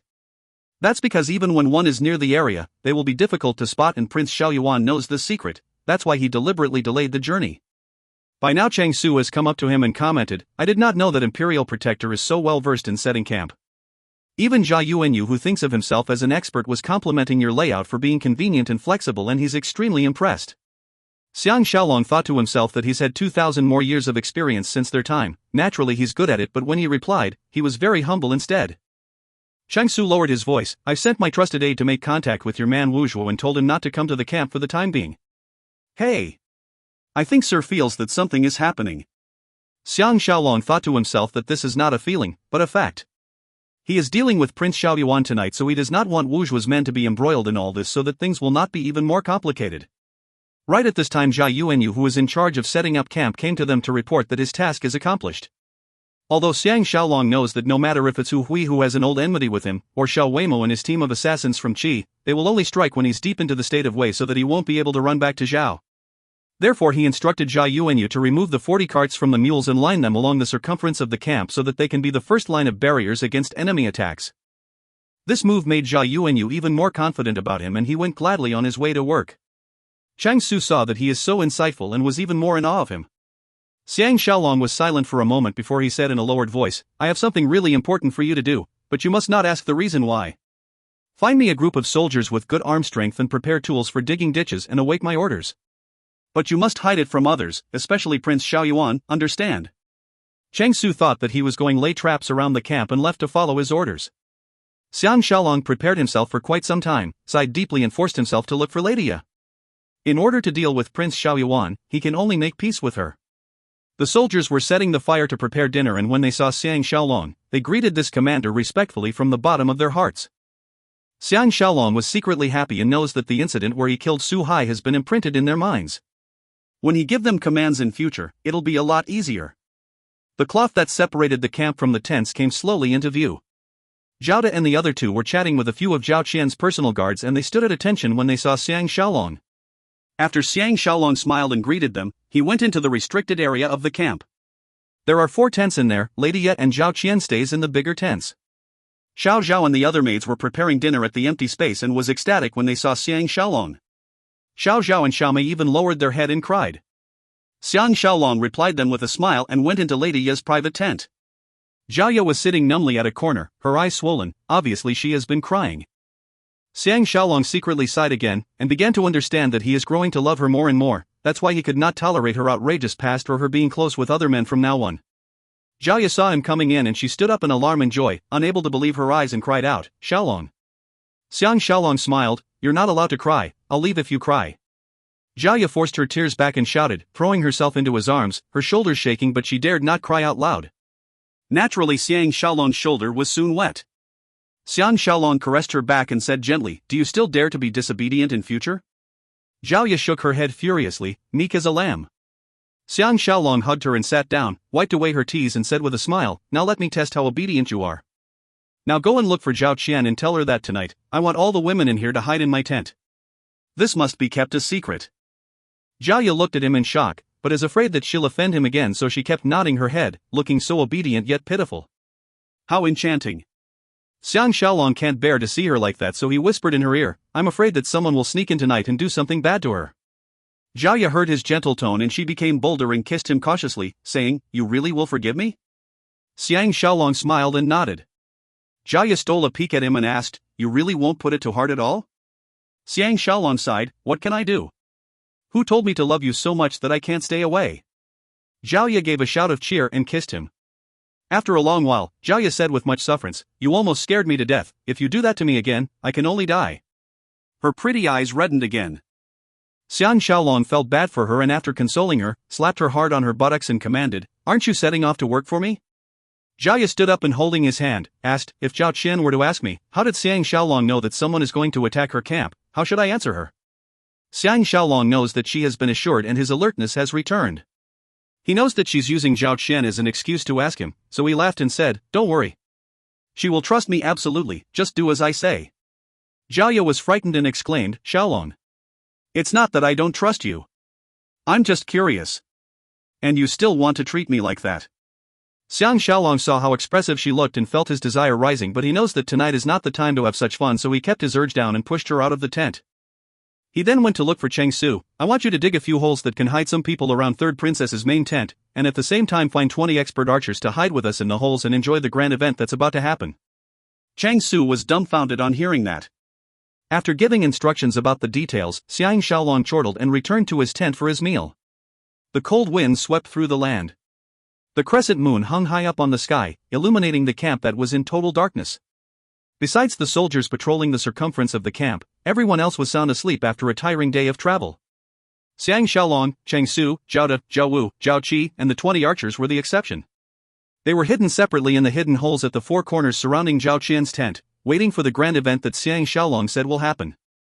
They have fought to stay alert for many hours, and that is certainly not a comfortable stay. In another 4 hours the dawn will break. Just as Xiang Shaolong's own confidence was a little shaken as well, there was a sound that came from Prince Xiaoyuan's side of the camp. Everyone was immediately refreshed, and using the moonlight in their eyes which has long been accustomed to the darkness, they turned towards the direction of the sound and stared. A skinny and short shadow that looks like the size of a child snuck in quietly. He moved nimbly to the nearest tent and in his hand he was holding a pipe-looking thing. A faint light was seen. Everyone could clearly see that the intruder is a wretched-looking man who was as skinny as a monkey, his hand holding something that looks like a tiny stove with a round pipe attached to it, and the fire was lighted in the stove. That person waited until the firelight in the stove was steady before he pushed the tube that was emitting smoke under the tent. Xiang Shaolong dared not even exhale loudly, looking at this person working slowly as he put the drugged smoke into the 4 tents. That person let out a bird cry, obviously the signal to summon his gang, and truly, 10 odd people came over and spread out at the various important positions, surrounding the 4 tents. Another 5 or 6 people came later, one of them is naturally Prince Xiaoyuan. Everyone worked quietly, not daring to make any noise. The atmosphere was tense and heavy. Prince Xiaoyuan went to the door of Zhao Qian's camp while the others moved to the tents of the maids, leaving only Lady Ya's tent, which no one touched. Xiang Shaolong was fuming as he saw this. These beasts won't even let innocent maids off. If not for the face that Lady Ya is also Prince Xiaoyuan's target, and there is no way he can split himself, she would not have escaped tonight as well. Once the stove that sent the drugging smoke was extinguished, the short man made a hand signal and Prince Xiaoyuan and his men moved unanimously into the tents. Xiang Shaolong knows that it's time and he gave the secret signal. A chuk-chuk sound was heard. The light arrow shot out from the heavy bows in the holes, eliminating the 10 odd men who were keeping a lookout around the camp. Prince Xiaoyuan and the rest realized the tents were empty and they cried out in alarm, but by then the 10 odd men outside already fell to the ground with a cry. Torches were lit. Another group of soldiers led by Zhao Yuanyu surrounded the ladies' camp. Those who snuck into the tents rushed out of it. By now Xiang Shaolong and his men threw away their bows and jumped out of the holes with their swords drawn, starting a merciless attack on them. For a moment the sounds of weapons clashing and battle cries thundered in the air. The person Xiang Shaolong targeted was Prince Xiaoyuan, so he took out a flying needle first and threw it at his thigh just as he was scrambling out of the tent. Prince Xiaoyuan screamed and fell to the floor, dropping the sword in his hand.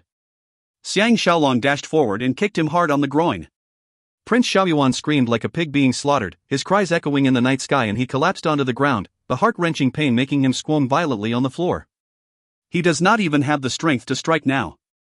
Xiang Shaolong moves diagonally across, his sword shone, and decapitated an enemy who was about to retaliate. Thus the battle ended, with the enemies either killed instantly or seriously injured and captured, none escaped. The whole camp was a flurry of activity. The soldiers all ran towards them. Lady Pingyuan, who was waiting for good news at the other side, rushed over with her family warriors as well. The cloths surrounding the tents were pulled down, the torches illuminating everything as if it was daylight. Zhao Yuanyu's men stopped Lady Pingyuan's men from charging over. Xiang Shaolong chortled and walked over to Prince Xiaoyuan, who was still writhing in pain on the ground, and gave him a hard kick on his waist so that he turned over in pain. He then stepped on his chest, his long sword pointing at his throat, and smiled at Prince Xiaoyuan, whose muscles twitched so much that his face was contorted, and said, "Hey. So it's Prince Xiaoyuan, I'm sorry if I've offended you." Lady Pingyuan's angry and frightened voice rose up, "Xiang Shaolong." Xiang Shaolong was still staring at Prince Xiaoyuan as he shouted, "Yuanyu, how can you be so rude towards Lady? Quickly invite Lady over." By now Lady Ye and Zhao Qian emerged from the commander's tent, and looking at the person next to Xiang Shaolong and the surroundings, they all knew clearly what had happened. Although a few hundred people surrounded them, no one said a word, and only the crackling sound of the burning torches were heard. Lady Pingyuan walked over furiously and exclaimed, "Aren't you going to release my son quickly?" Prince Xiaoyuan was about to say something when Xiang Shaolong's long sword moved forward, the tip of the sword in his mouth. He was so frightened he dared not move, and even his moans stopped. Xiang Shaolong looked at Lady Pingyuan icily and said somberly, "I, Xiang Shaolong, has been given an important task to escort Princess to Daliang. Now Prince Xiaoyuan is in cahoots with outsiders and released drugged smoke in an attempt to outrage Princess's modesty. How is Lady going to explain all these?" Lady Pingyuan saw her son's bloodied leg and she was at a total loss and anxiously cried out, "Let him go first before we talk." Xiang Shaolong's eyes was stern as he said determinedly, "No. I am going to execute him on the spot, and bear all responsibilities. At the most we will return to Zhao immediately and I will let His Majesty decide my fate." Lady Pingyuan turned pale and her lips trembled as she uttered, "How dare you?" Zhao Qian's sweet voice said frostily, "Such a man is worse than a beast, Imperial Protector Xiang, kill him for me." Although Lady Ye felt that it's inappropriate, she dared not interrupt for fear that Xiang Shaolong will misunderstand that she is trying to protect Prince Xiaoyuan. Xiang Shaolong deliberately revealed a cold and cruel smile and looked at Lady Pingyuan challengingly. Lady Pingyuan looked as if she has suddenly aged, and she cried out, "Fine. What do you want before you'll let my son go?" Xiang Shaolong turned his head and looked at Zhao Qian, asking with a straight face, "Will third princess allow your subordinate to handle this matter totally?"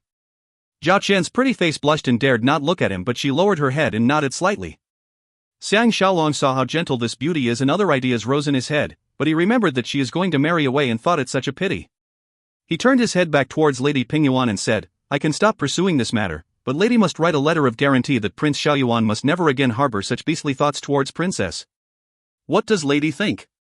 Lady Pingyuan gritted her teeth so hard that her silver tooth casing almost cracked.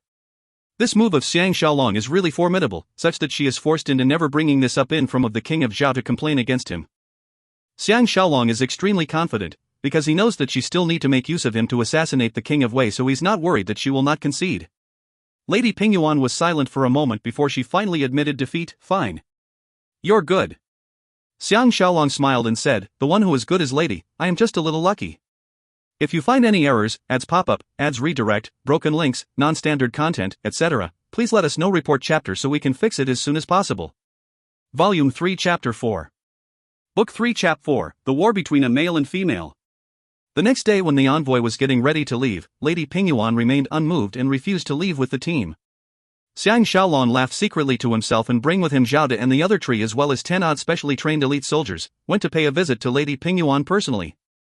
When they reached the tent, Xiang Shaolong told his men to stand guard outside while he went to see Lady Pingyuan alone. Lady Pingyuan was still furious and she said with a frosty look, Xiang Shaolong, you're good, you've injured my son so badly. Xiang Shaolong knows that she was talking about the hard kick he gave to the groin.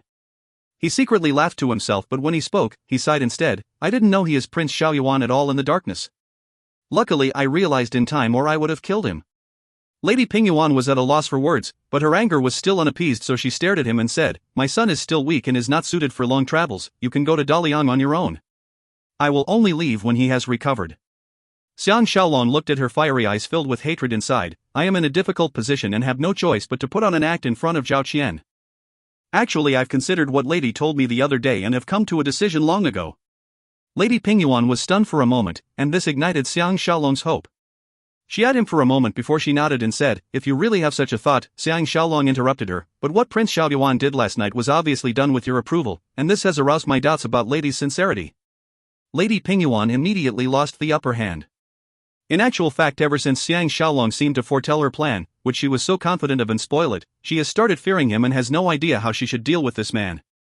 Her instinctive reaction was to lower her eyes. Xiang Shaolong saw that she did not try to deny and knows that she is now confused by his forcefulness. He moved boldly forward, looking closely at her tired yet pretty face and said with a smile, shall we talk about this after we reach Daliang?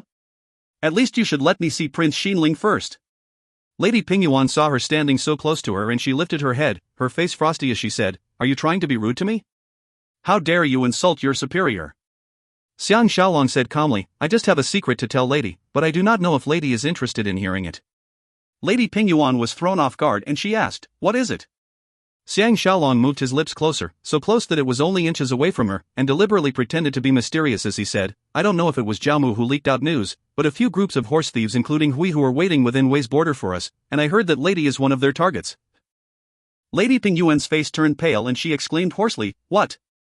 Xiang Shaolong said with a straight face, I, Xiang Shaolong, can swear to heaven, if I speak a word of falsehood, then let me die a horrible death. He secretly thought that people of this era is not like those in the 21st century, they will not give their vows so easily, and now he is witnessing the miraculous use of this method. Lady Pingyuan did not suspect his words as expected. She rolled her eyes for a while before she asked weakly, is Hui Hu really part of it? By now Xiang Shaolong is absolutely sure that Hui Hu is the king of Wei's man, and because Lady Pingyuan knows the secret, all the more she believes his words. He boldly sat down to her right, his mouth moved close to her ear, almost touching it, and said, the news was relayed to me by the spies the Wu family planted in Wei. They even said the mastermind could very well be the king of Wei himself. Lady Pingyuan furrowed her brows and said, can you sit a little further away to talk? Xiang Shaolong saw that although she looked irritated, her pretty face was blushing and her breathing was faster, and knows she's feeling confused whether to reject or welcome him. He can't help but secretly laugh and was even more determined to seek his revenge. He thought to himself, since you can be unscrupulous towards me, why can't I have a little payback, and he gently kissed her rounded earlobes. Lady Pingyuan's dainty body shook, and was about to reprimand him when Xiang Shaolong retreated to his original position, his mesmerizing eyes looking at her deeply. Her heart immediately started pounding, and the reprimand she was about to utter stuck in her throat. What is happening? This person injured her son and outraged her modesty, but why didn't she react? Once she thought of this, her face burned and she lowered her face and said quietly, fine. We will leave with you. When Xiang Shaolong returned to his troops who were all packed and ready to leave, he added Wu Zhuo's 100 men into his group, thus increasing his control. These 100 family warriors were well built and alert, and with one look anyone can tell that they're elite fighters. Chang Su, who has been nervous and apprehensive all this while, seems to have been finally reassured, and his smile is a lot more radiant now. Xiang Shaolong set the trap last night as if he could predict Prince Xiaoyuan's evil plot, and this has raised him to almost a godlike status amongst the soldiers. While waiting for Lady Pingyuan's men to dismantle camp, Xiang Shaolong, Wu Zhuo, Cheng Su and Jia Yuanyu went to a nearby hill to look at the map and discuss the route to take to Daliang. Wu Zhuo is very familiar with the geography of Wei, and he said, "From here to Tangyin, we have official roads which we can travel on. In the past the Wei set up gantries and camps along the roads, and there are watchtowers on higher grounds as well. But according to our scout, not only are the gantries missing along the road now, but we can't even find a single way to ask around." Xiang Shaolong thought to himself that if the king of Wei really intends to send someone to attack him, he will not want to do it too far away from the Zhao border so that he will be able to push all the blame and say that the thieves went after them from the Zhao border. Especially when Hui Hu has a personal feud with Xiang Shaolong, so this excuse can be used to shut the Zhaos up and at the same time deal a great blow to Prince Xinling. Hi! All those in power in this era are all conniving people. But he thought about the politicians in the 21st century and felt that maybe it's not so strange after all. Cheng Su pointed at the river, which forked from the Yellow River, flowing across Tangyin, and said, "After we pass the river, there's another official road that goes from the east straight towards another large city, Huangcheng, next to the Yellow River. If we were to travel there instead, won't the horse thieves be least expecting that?" Xiang Shaolong said somberly, "If I'm the horse thief, I will certainly launch an attack while you are crossing the river. They came well prepared and outnumber us, so the outcome of the fight is predictable." The other three were dumbfounded. Everyone knows that when crossing rivers, there's no way to defend oneself on the river as the boats are totally exposed to the enemy's catapults, and it'll be a perfect opportunity for the horse thieves to attack. Xiang Shaolong is a soldier who went through vigorous training, and after thinking for a while, he said decidedly, "No matter which official road we choose, we will still fall into the enemy's expectations. The other party's energy is conserved while waiting for us, but we will be tired from the travels. The only way is to change this obvious advantage and make the enemy tired instead. That's the only way we can win with our fewer numbers." He paused for a moment before continuing with confidence, "Now we'll still travel south on the official roads, but we will not cross the river when we come to it. Instead we will travel east along the water until we reach the inlets. This is certainly not within the enemy's expectations, and they will have to come after us via the river crossing while we set up camp next to the river and wait for the enemy. This will greatly increase our chances of winning." Jia Yuanyu commented, "But that is not an easy route to travel on." Wu Zhuo interrupted him, "As long as we can keep our lives, we will be able to overcome any difficult routes." Cheng Su agreed, "That's decided then. We'll increase the number of scouts who will keep a lookout on the front, back, left and right of the group. I'd rather travel slowly than to fall into a trap." After the decision was made, the large group continued on their journey. Xiang Shaolong personally chose a team of fit soldiers to be the scouts, and they were separated into 5 in each team, with 2 teams each in front, at the back, the left and right, a total of 8 teams. They will use flags to signal to the main group once it's safe. By dusk, they're only a day's journey away from the river. They chose a high ground that is easy to defend but difficult to be attacked against to set up camp. Xiang Shaolong did not sleep at all last night, so he took the opportunity to hide in the tent and have a good sleep. When he woke up, the surroundings were in total darkness. Beneath the blanket he sniffed a fragrance and felt a soft body. He lit his lamp and saw that it was Lady Ya who was leaning against him, fully clothed and sleeping. Lady Ya was awakened by the glare from the lamp and she complained, "You sleeping like a dead pig. It'll be terrible if there's an enemy attack." Xiang Shaolong laughed, "Are you the enemy?" He felt refreshed but extremely famished, before he remembered that he had not eaten. Lady Ya heard his tummy rumbling and laughed as she got up, "I came especially to send you your dinner. Hi. It's all cold now." Xiang Shaolong's mood was greatly improved and allowed this beauty, who has always been served by others, to serve him as he dined. By the time his stomach was full, it's already morning. They continued on the journey, following the official road down south towards the river, with lolling hills and woods surrounding them, the scenery breathtaking. Lady Pingyuan became a lot more cooperative, and the carriage that was carrying her and her injured son traveled closely behind Zhao Qian's group while their 200 family warriors followed right at the back. Ever since the conversation that morning, Xiang Shaolong has not spoken to this venomous woman. He wonders if she is thinking of any nefarious plot again.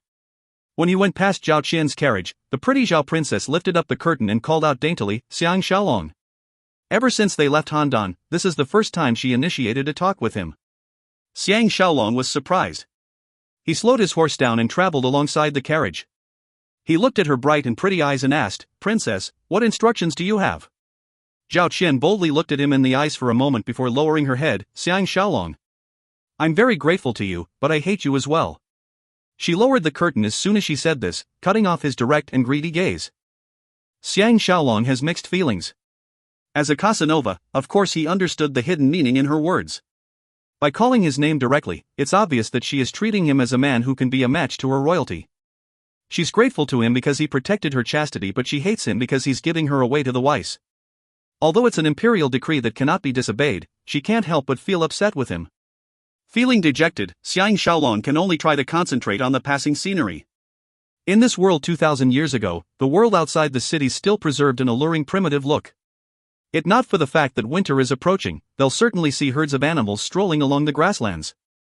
This road is mainly along the lower hills or across flat open plains, so although in the distance there were cliffs and mountains, dense forests and woods, the route they took is a quiet and peaceful road. They turned around a little hill and on their left a small lake as still as a mirror suddenly appeared. The water in the lake was jade green without any waves, serene and clear, and in the early morning fog it looked especially enchanting. On the opposite bank green hills lined the distance, with green bamboos and trees, looking very delicate. Xiang Shaolong secretly thought it a pity, if he is on a tour, he'll certainly stay here for a few days. Even after they've left the little lake, the pretty scene was still etched deeply in his mind. But very soon he was attracted by another valley they passed. There were unique-looking cliffs in the valley, the rocks lined intricately, the forest dense, and once in a while a strange animal would appear. A stream was flowing down the cliff and under the sunlight, the water and rocks seems to be moving, the illusion captivating. Xiang Shaolong suddenly had a strange thought: if Crazy Ma's time machine can really send people back to the past and present freely, then all he has to do is set up a tour agency and he'll be able to earn big bucks. As he went on imagining, his mood became better and by dusk, they finally reached the northern bank of the river. The scenery that appeared was enough to captivate a time traveler like him. He is the only one who understands that the damage done to Earth 2,000 years later can be so unacceptable. The river was about 60-odd meters wide, flowing between two huge rocks, with abundant weeds growing in the middle of the river. There was an unexplained beauty about the river. Xiang Shaolong was totally engrossed with enjoying the scene until Chang Su reminded him and he gave the orders to set up camp next to the water. Without waiting for his instructions, Wu Zhuo had already sent someone to climb up the highest cliff to study the surroundings. On the surface, everything looks peaceful, and birds and animals would come and drink from the river occasionally, or even mingle around with their mules, enjoying the sweet river water. The camp he set up this time is the Six Petals Camp, with the commander's tent and the ladies' tents, including Lady Pingyuan's right in the middle of the camp, while the rest of the troops are split into 6 groups surrounding the central camp, like a flower with 6 petals. Naturally, the circumference is still protected by the carriages joined together, and the horses and mules were enclosed next to the river. By the time everything was settled, the sky is slowly getting darker and the various camps started their fires and smoke was seen everywhere. Xiang Shaolong, Wu Zhuo and Chang Su climbed up a huge rock to examine the happenings at the opposite bank.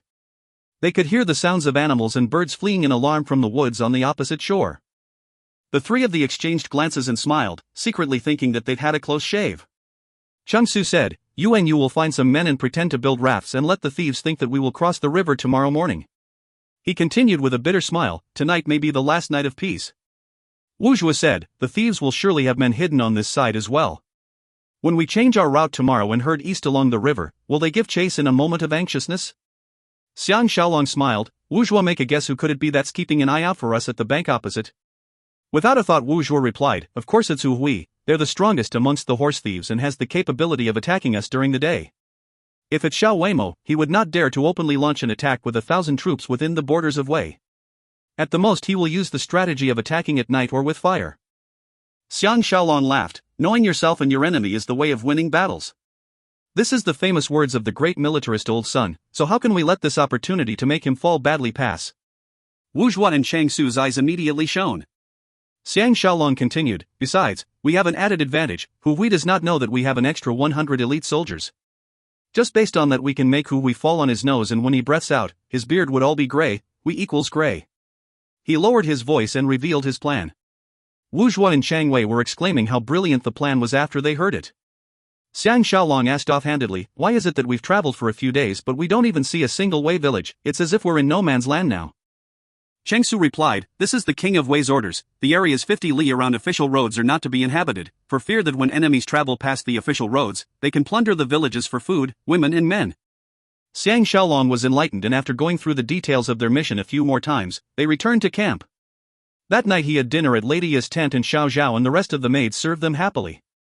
They even helped him bath and change, and he was enjoying himself amongst the bevy of beauties so much that his weariness was all gone. While he was hugging Lady Ya and lying on the rug, she caressed his broad and muscular chest and said, "I really don't understand how you can predict that Prince Xiaoyuan will launch a secret attack on Zhao Qian, and I don't understand why they'll want to do that." Xiang Shaolong was silent for a moment before he came to a decision, and told her about him overhearing the conversation between Lady Pingyuan and her son. Lady Ya's pretty face turned pale on hearing this, and the first thing she said was, "What a good Prince Xiling, to make me think that he's really missing me, so he's trying to harm me instead." Xiang Shaolong sighed, "You can't say that he does not miss you. If I really killed the king of Wei, won't you still end up being his?" Lady Ya was at a loss and asked while hugging him tightly, "What shall we do now?" Xiang Shaolong replied, "With me here, what do you have to fear? He has his plans of Zhangliang *, but I have wall ascending ladders, humph.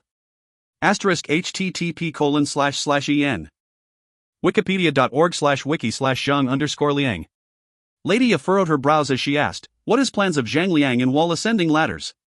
Only now did Xiang Shaolong remember that Zhang Liang was a person who appeared at the end of the Qin era and the beginning of Han, so he's not born at this time yet. He was dumbfounded and laughed in reply, "Anyway, this is called acting according to circumstances. As long as the Weiss dare not outrightly make an enemy of us, I am confident of returning home with our lives." Lady Ya asked, "Why is Lady Pingyuan suddenly listening to you?" "It is because," Xiang Shaolong slapped her but warningly and said, "Don't let your thoughts wander. I just analyzed to her the situation." Lady Ya giggled, "Of course I believe you. Lady Pingyuan may be vicious, but she's very uptight about relations between men and women. I just wonder if you can make her break her defenses? Don't forget that even Zhao and I was unable to escape from your evil clutches." Xiang Shaolong said honestly, "I did flirt with her a little. In order to survive, and under this major rule of thumb, I am willing to do anything." Before he finished his words, Xiao Zhao came in and said, "Lady Pingyuan would like to invite Master Xiang over." Lady Pingyuan was seated along in her tent, her hair piled high up in a bun and affixed with a gold hairpiece. She was wearing a long brocade outfit with light makeup on her face, looking absolutely radiant.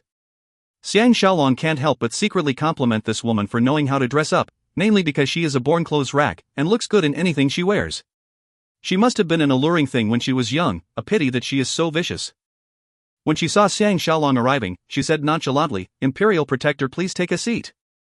Xiang Shaolong loves flirting with especially alluring women, and she still looks so young, so he smiled and said, "Can I sit anywhere?" Lady Pingyuan stared at him, "Imperial Protector, you are getting more and more discourteous with me." She stared at him fiercely again, as if reprimanding him for licking her earlobe the other day. Xiang Shaolong looked at her expression and knows that she is going to play along with his plan, thinking of changing her strategy to a softer one to trap him. But he is not afraid at all. Matters between men and women are like playing with fire, and one can burn oneself if he's not careful. It's still an unknown whether Lady Pingyuan will really fall for him in the end. Xiang Shaolong is not willing to press her too hard, so he went to her side and lied down. Lying on the soft rug, he stretched lazily and gave a satisfied sigh. Lady Pingyuan turned her head around and looked at Xiang Shaolong, who was lying now next to her, and asked coldly, "Xiang Shaolong, stop playing games, what do you want?" Xiang Shaolong deliberately breathed in deeply twice and said, "Lady smells so nice." There's nothing Lady Pingyuan can do to him, and suppressing the urge to slap him angrily, she said, "Answer me quickly." Xiang Shaolong felt all these exchanges exciting and said, "Right now I only want one person. Lady should know who that person is?" Lady Pingyuan calmed down and nodded her head, "Fine. If you answer one question of mine, and if I find the answer satisfactory, I will make a guess who is the person you want. A person of her status, by saying that is akin to agreeing to give her body to the other party." Xiang Shaolong has eavesdropped on her conversation with her son before and naturally knows that this woman has a sweet tongue but hidden daggers, so he said with a smile, "Matters between men and women are not a transaction, so how can you lay down rules beforehand? Besides, it's up to you to decide if my answer is satisfactory, so please forgive your subordinate for not accepting it." Lady Pingyuan's gaze turned glacier and stared at him. "Xiang Shaolong, are you feeling guilty? That's why you don't even dare to answer a question?" Xiang Shaolong thought to himself that she should be the guilty one and said, "Who has no guilt? Those without guilt has gone to see the king of hell a long time ago. Lady Pingyuan has lived most of her life as royalty, and now she is in an esteemed status, so how can she tolerate such behavior?" She felt extremely unhappy, yet she also felt an excitement she's never felt before. All along, she has always remained emotionless as she carried out her plans that can benefit her. She has always never cared much about relationships between men and women. When she married Prince Pingyuan, all she thought was the possibility of him replacing the king of Zhao. Marriage to her is just a transaction. Therefore she never allowed other men to flirt with her at all. This time she met the young and handsome Xiang Shaolong, and although she was a little attracted by his appearance, what moved her heart was his strong will and high-handed ways as well as his unique charisma. Strangely, it made her want to bow down to one stronger than her. And slowly but surely he is advancing towards her. Now she feels as if she cannot take it anymore, and yet she feels greatly excited by it all. Such dilemma is making her feel lost. By now she has forgotten that Xiang Shaolong is only a useful pawn. Xiang Shaolong could tell that this is her only weakness, that's why he deliberately used such methods to deal with her. The two of them stared at each other, neither wanting to back down. Xiang Shaolong feels no love towards her at all, but her high and mighty regal status as well as her radiant and mature outlook stirred up his lust. Of course, mixed with it is a strong feeling of revenge. He felt that no matter what he does to this vicious woman, there's no need to be responsible for it. And her dangerous nature is in itself a very strong lure. He sat up and moved nearer, until he lightly touched Lady Pingyuan's untouchable pale arms and slender legs before he stopped.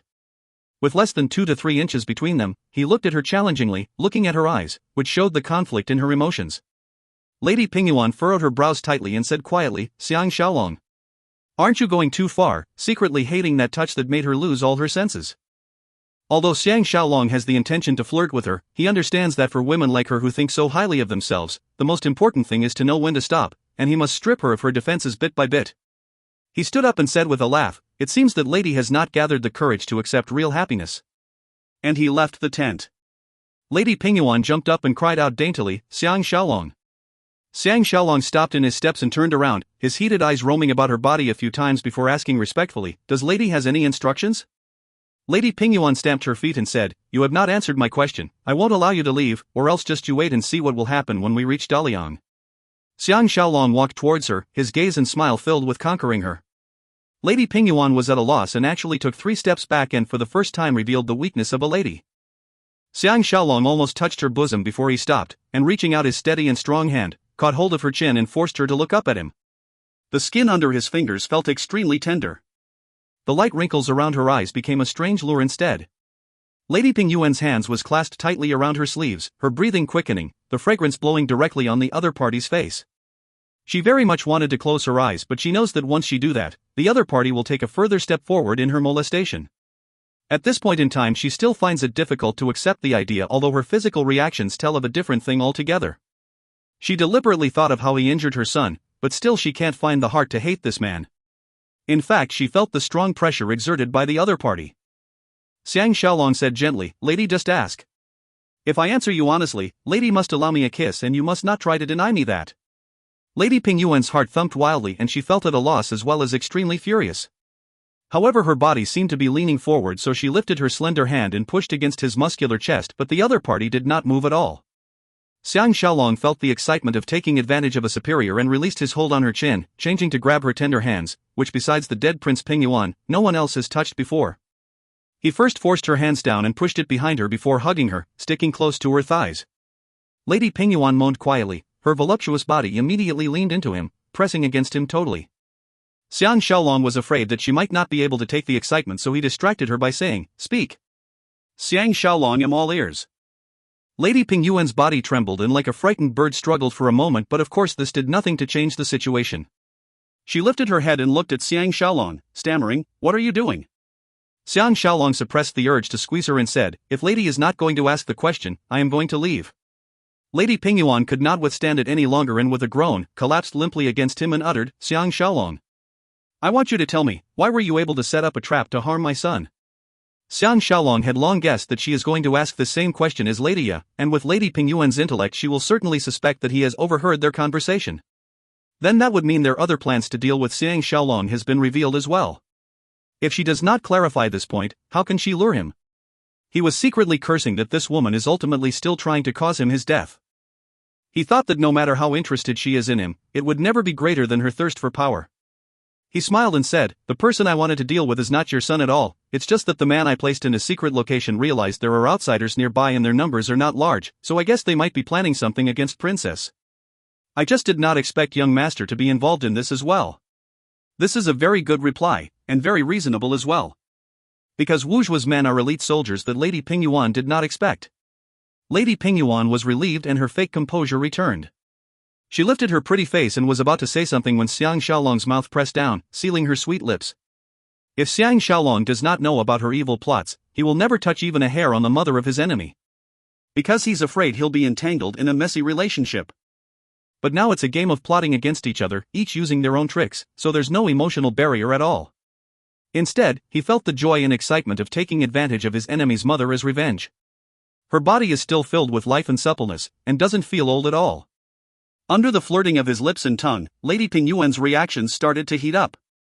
At the most intoxicating and exciting moment, Xiang Shaolong released his hold on her sweet lips, hands and body, moved back in with a bow, said with a smile, "Thank you, lady, for your favor." He ignored her silent look asking him to stay and left the tent. But he could still smell the fragrance of her body. If you find any errors, ads pop up, ads redirect, broken links, non-standard content, etc., please let us know. Report chapter so we can fix it as soon as possible. Volume 3 Chapter 5. Book 3 Chap 5, Fighting Off Enemies at the River.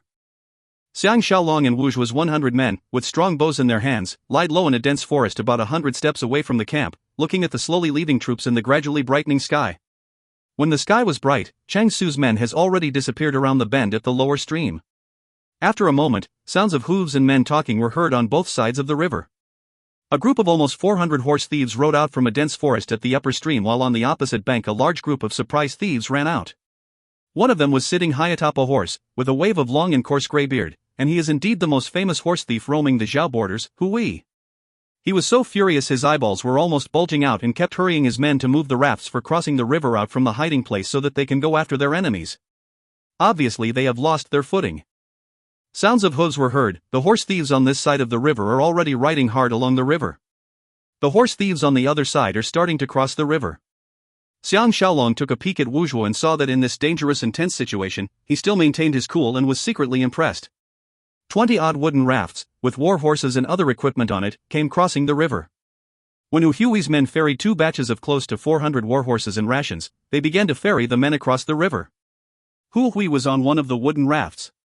By now, on this side of the river there were only about 50 to 60 horse thieves and totally unwary as they were busy moving the horses to the flat plains next to the riverbank.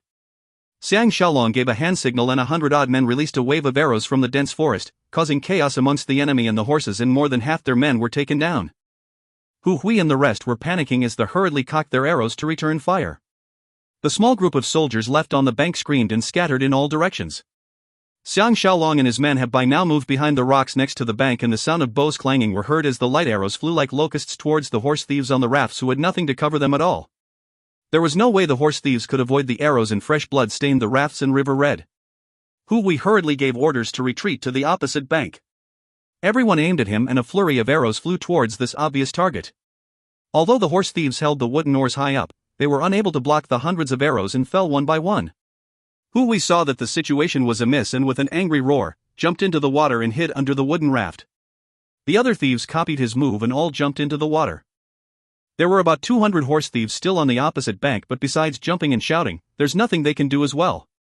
The light arrows shot into the water, fresh blood kept bubbling up from the water, followed by bodies floating up. The scene looked totally brutal. It's either you perish or I'll die, this has always been a rock-hard fact in wars. The wooden rafts were broken and the pieces flowed downstream. Xiang Shaolong was worried about the situation at Chang Su's side, so he gave the orders to retreat, ignoring whether Hui was dead or alive. They went up the war horses they stole and led the horses equipped with rations downstream. By now the battle at Chang Su's side is coming to an end as well. When they reached a suitable site downstream, they used the carriages as a line of defense, and Jia Yuanyu also led 400 men and spread out around the dense woods nearby, waiting for the pursuing thieves. 400 horse thieves came rushing along the river, and they had just turned the corner when they saw the waiting Zhao soldiers, but by then they have already fallen within shooting distance of the hiding soldiers. Just as they were at a loss whether to advance or retreat, the Zhao soldiers who were under cover behind the carriages let out a volley of arrows together, and immediately men and horses fell.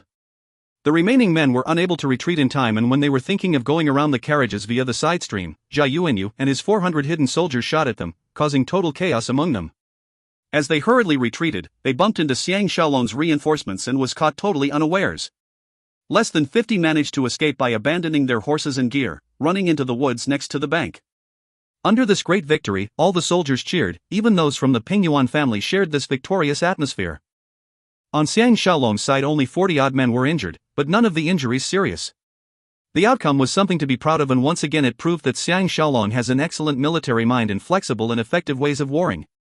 Xiang Shaolong sent 20 men to send the 300-odd warhorses they captured back to Zhao, but kept the weapons and rations for his own use. After tending to the injured soldiers, they continued to travel west along the river.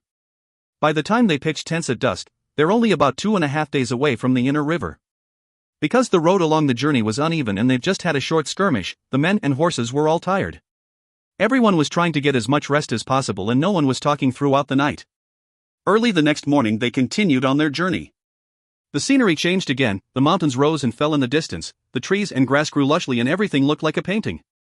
Streams flowed between the mountains, with waterfalls, captivating one's eyes. At the side is a huge and primitive forest with gigantic trees that even a few strong men holding hands won't be able to go around its circumference. Sounds of animals and insects could be heard coming from the forest, and the Zhao soldiers hunted some wild foxes and rabbits on the way to add to their dinner. Sometimes they will come to a high point and from there they can see the unending plains and forests. Once in a while they will see an isolated village or farm amongst the tall grass, and to Xiang Shaolong, everywhere he looks seems to be a paradise. He does not understand why humans still want to fight, and can only blame it on their inherent greed and evil nature. Although the scenery is beautiful, the journey was arduous. Not only they need to manually open up a path, many times they have to use tree trunks to pave the roads before they can travel in between the streams. They traveled less than 10 li the whole day, and in the end set up camp at the top of a hill. Although they were tired, the soldiers were all in high spirits, and very willing to carry out any orders from Xiang Shaolong. Beauties will always love heroes, so Lady A is all the more conceding towards him, letting him enjoy the gentleness of this exceptional creature. Ever since Zhao Qian spoke to him that day through the window, she has been consciously avoiding him. He has no choice but to allow this situation to continue and did not make any moves to break this stalemate. After his meal, Lady Pingyuan sent someone to invite him over again, saying there's something to discuss. Xiang Shaolong was also curious as to her present attitude, so he hurriedly went to Lady Pingyuan's private tent. Who would have expected that Lady Pingyuan would put 2 family warriors in her tent, and he was greatly disappointed. All naughty thoughts disappeared totally. His relationship with Lady Pingyuan is truly a battle of wills between the two sexes. It gave him a feeling of committing something wrong, which gives him a stronger feeling of excitement. Besides, which man would not like new and fresh things, much less a flirtatious man like Xiang Shaolong?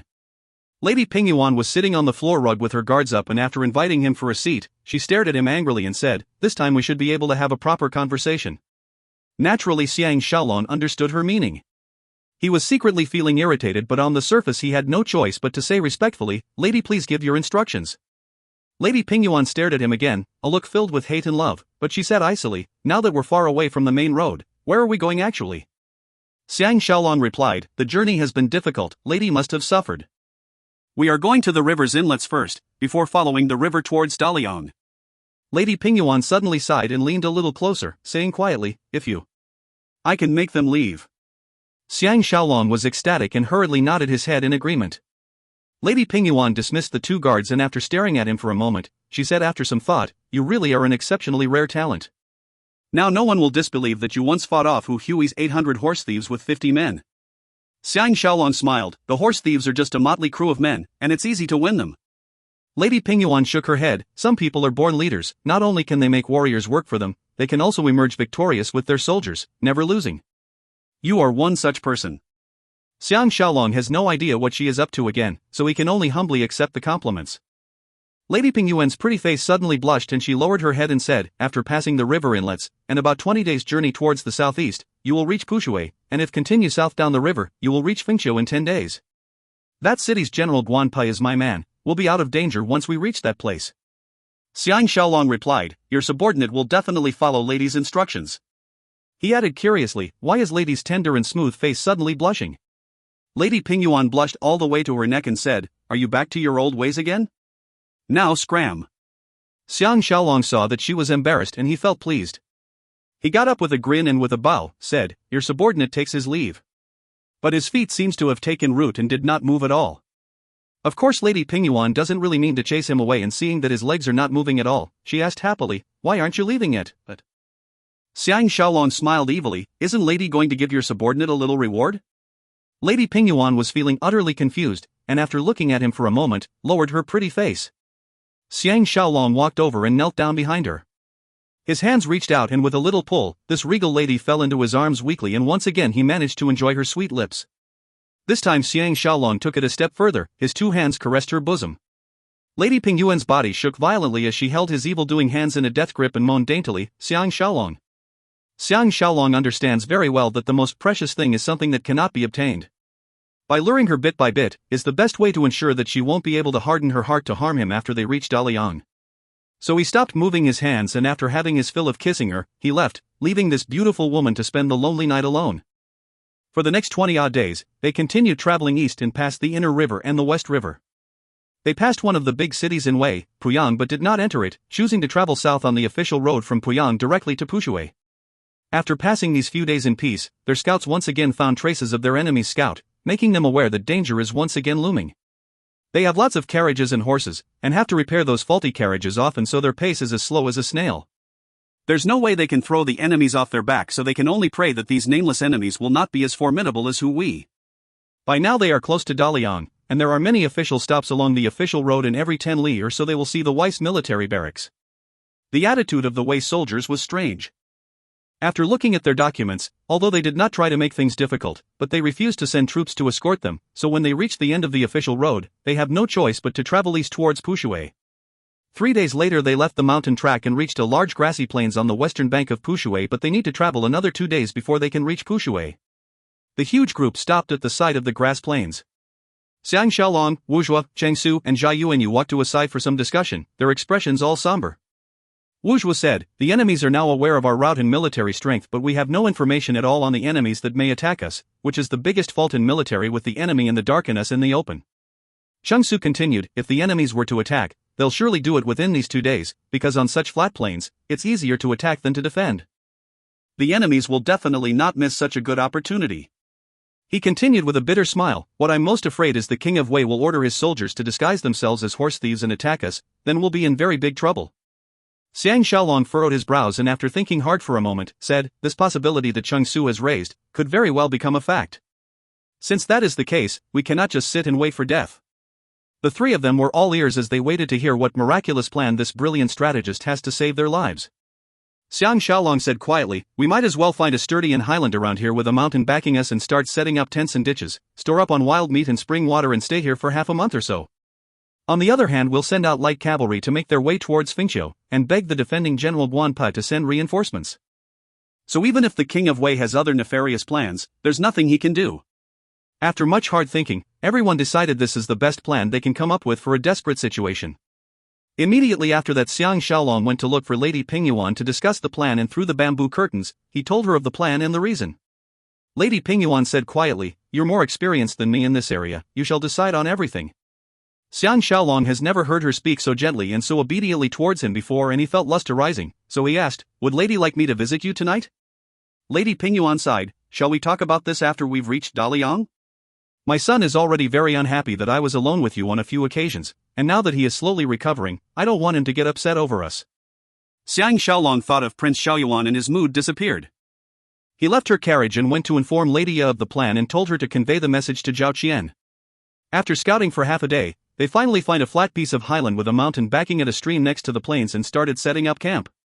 The whole army began busying themselves, and at the same time they sent out 20 light cavalry carrying Lady Pingyuan's handwritten letter with her seal and went to Fingqiu via 10 different routes to ask for assistance. The process of setting up camp this time is vastly different when compared to the past, with ditches being the main form of defense. Along the circumference of the highland they dug ditches 1 foot deep and 5 feet wide. The soil that was dug out was piled in front of the ditches and stones were added, making it into a short mud wall about half a foot high, with holes in it for the usage of bows and arrows, and it was quite sturdy. They then pushed the carts along the inner circle of the wall to fortify the wall against the force of the enemy's attacks. Outside of the short wall, the slope was filled with sharpened bamboo stakes and holes to trip the horses. There was danger everywhere to deal with the strong attacks of the enemy. The long grass and woods surrounding the area were removed to prevent enemies from taking cover amongst them. The camp itself was set up according to how it's usually done, in the shape of a crescent moon, with the main tents in the middle and the 6 armies split into both sides, forming a half circle with the front protruding out. The camp and the short wall was more than 3 feet apart, so unless the wall has been taken over, the camp will be out of reach of the enemy's projectiles. After busying themselves for 3 days, they've finally made the camp into one strong and defenses with the ditch on the outside, a rampart on the inside and pikes and holes outside the walls. In order to prevent the enemy from using fire to attack, Xiang Shaolong dug ditches to connect the stream behind them into the camp. By the time everything was done, 5 days has passed. That day when Xiang Shaolong was instructing his men to set aside rocks collected from the slope, the scouts returned to report that they found a group of horse thieves close to 10,000 in strength rushing through the flat plains. Everyone understood in their hearts that this must be the enemy that has been waiting for them a long time in the plains without avail, therefore they could not take it any longer and has come to attack them directly. And this also proved that their guess was correct. No one will believe that there are no way soldiers mixed into the group of enemy. Although they know that to be the truth, they're still not sure why the King of Wei would want to be so ruthless, and the only explanation is that Prince Xinling is indeed a threat to his throne and he's thinking of using this to spoil the relations between Prince Xinling and the Zhaos. As for any other reasons, it's something that they will not know. But the King of Wei is well known for being a useless king, so no one will find it strange that he'll actually do something so ridiculous. The night passed peacefully and the next day, Xiang Shaolong instructed that besides the soldiers on duty, everyone else were to rest so that they can conserve their energy to deal with the enemy's attack. Luckily they have kept a large amount of weapons, rations and arrows from Huihu and it's enough for them to stay besieged for half a month without having to worry about food and arrows. Another advantage they have is that the enemy will not expect them to build a barricade, so reasonably speaking they would not have brought equipment that can deal with barricades, so it will make their job defending much easier. At dusk, the horse thieves could be seen appearing on the plains and they even set up camp. Obviously there's going to be a standoff between the two armies. Xiang Shaolong scrutinized his enemy and exclaimed hoarsely, "Look! Isn't that Hu Hui?" The others strained their eyes and saw a group of horse thieves riding nearer towards them, and the one leading them is indeed Hu Hui. Cheng Su exclaimed furiously, "From what is seen, Hu Hui does belong to the King of Wei and those horse thieves are Wei soldiers in disguise. Their job is to disrupt other states' financial and political stability. The Weis are really vicious." Jia Yuanyu shook his head and sighed, "I really do not understand why His Majesty would want to marry our prettiest princess to the Weis." Cheng Su warned him, "You'd better be careful with your words, if this goes to His Majesty's ears, you and your tribe will all be in big trouble." Jia Yuanyu smiled bitterly, "Let's talk about it after we survive tonight." Xiang Shaolong knows that he has seen that the number of horse thieves are almost 10 times more than their troops and was feeling afraid. From that he can deduce that the others will feel the same as well and morale will definitely be affected.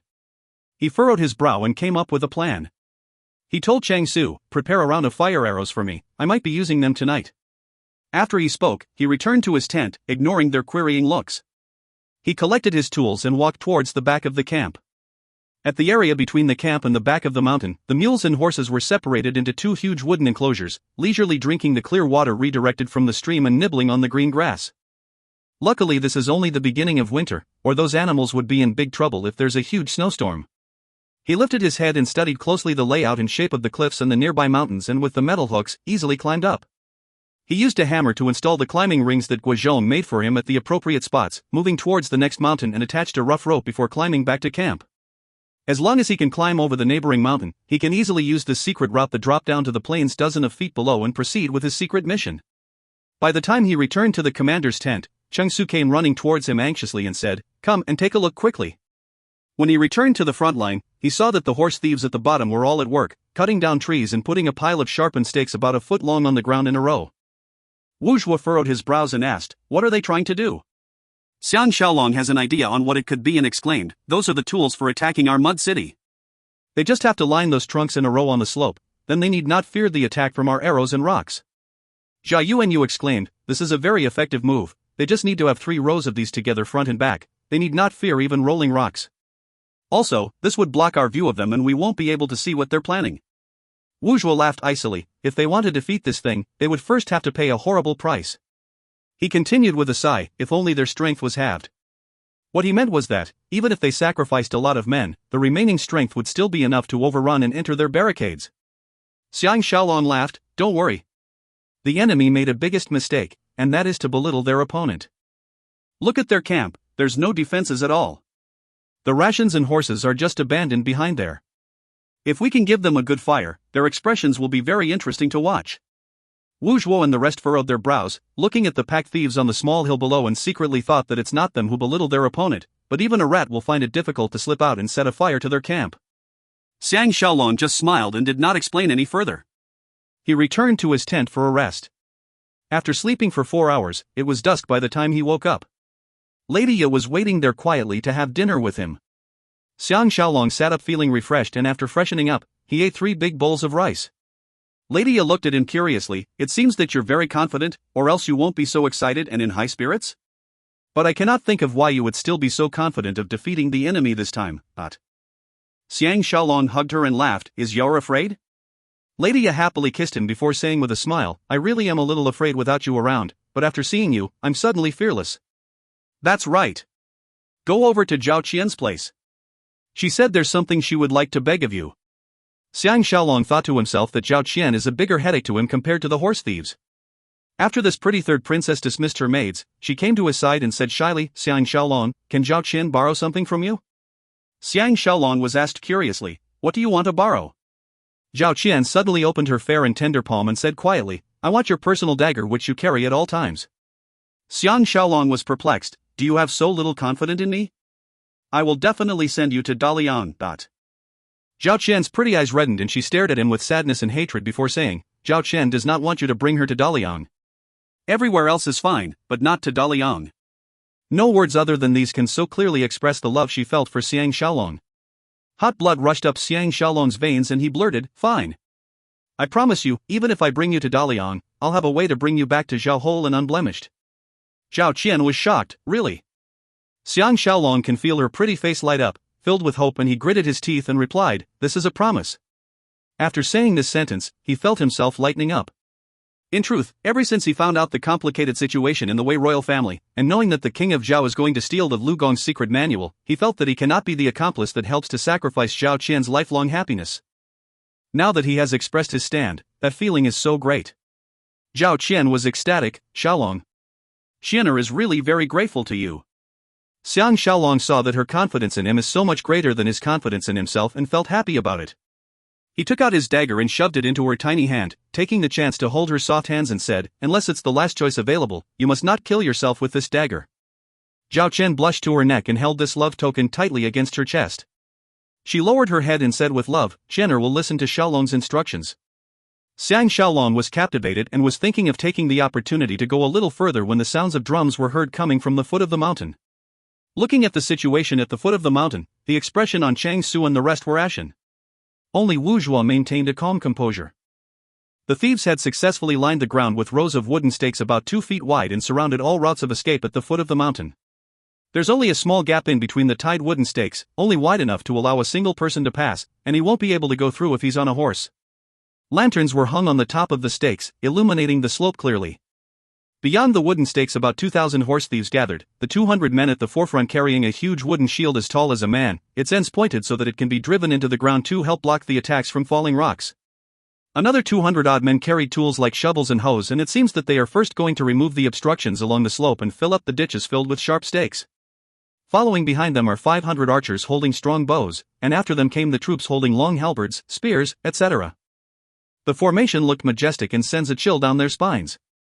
Hui Hu and a few men who looked like leaders were sitting atop their horses, making pointing actions towards them, obviously discussing their plans of attack. Wu Zhuo pointed to a burly man, who looks like a wolf, next to Hui Hu and said, that man is called Wolfman Liao, a famous horse thief who frequents the border along the state of Han. His fame is on par with Hui Hu, and I did not expect that he also belongs to the king of Wei. Xiang Shaolong commented, so it seems that this 10,000-strong troop is made up of different groups of horse thieves, but they're all men sent by the king of Wei. Humph.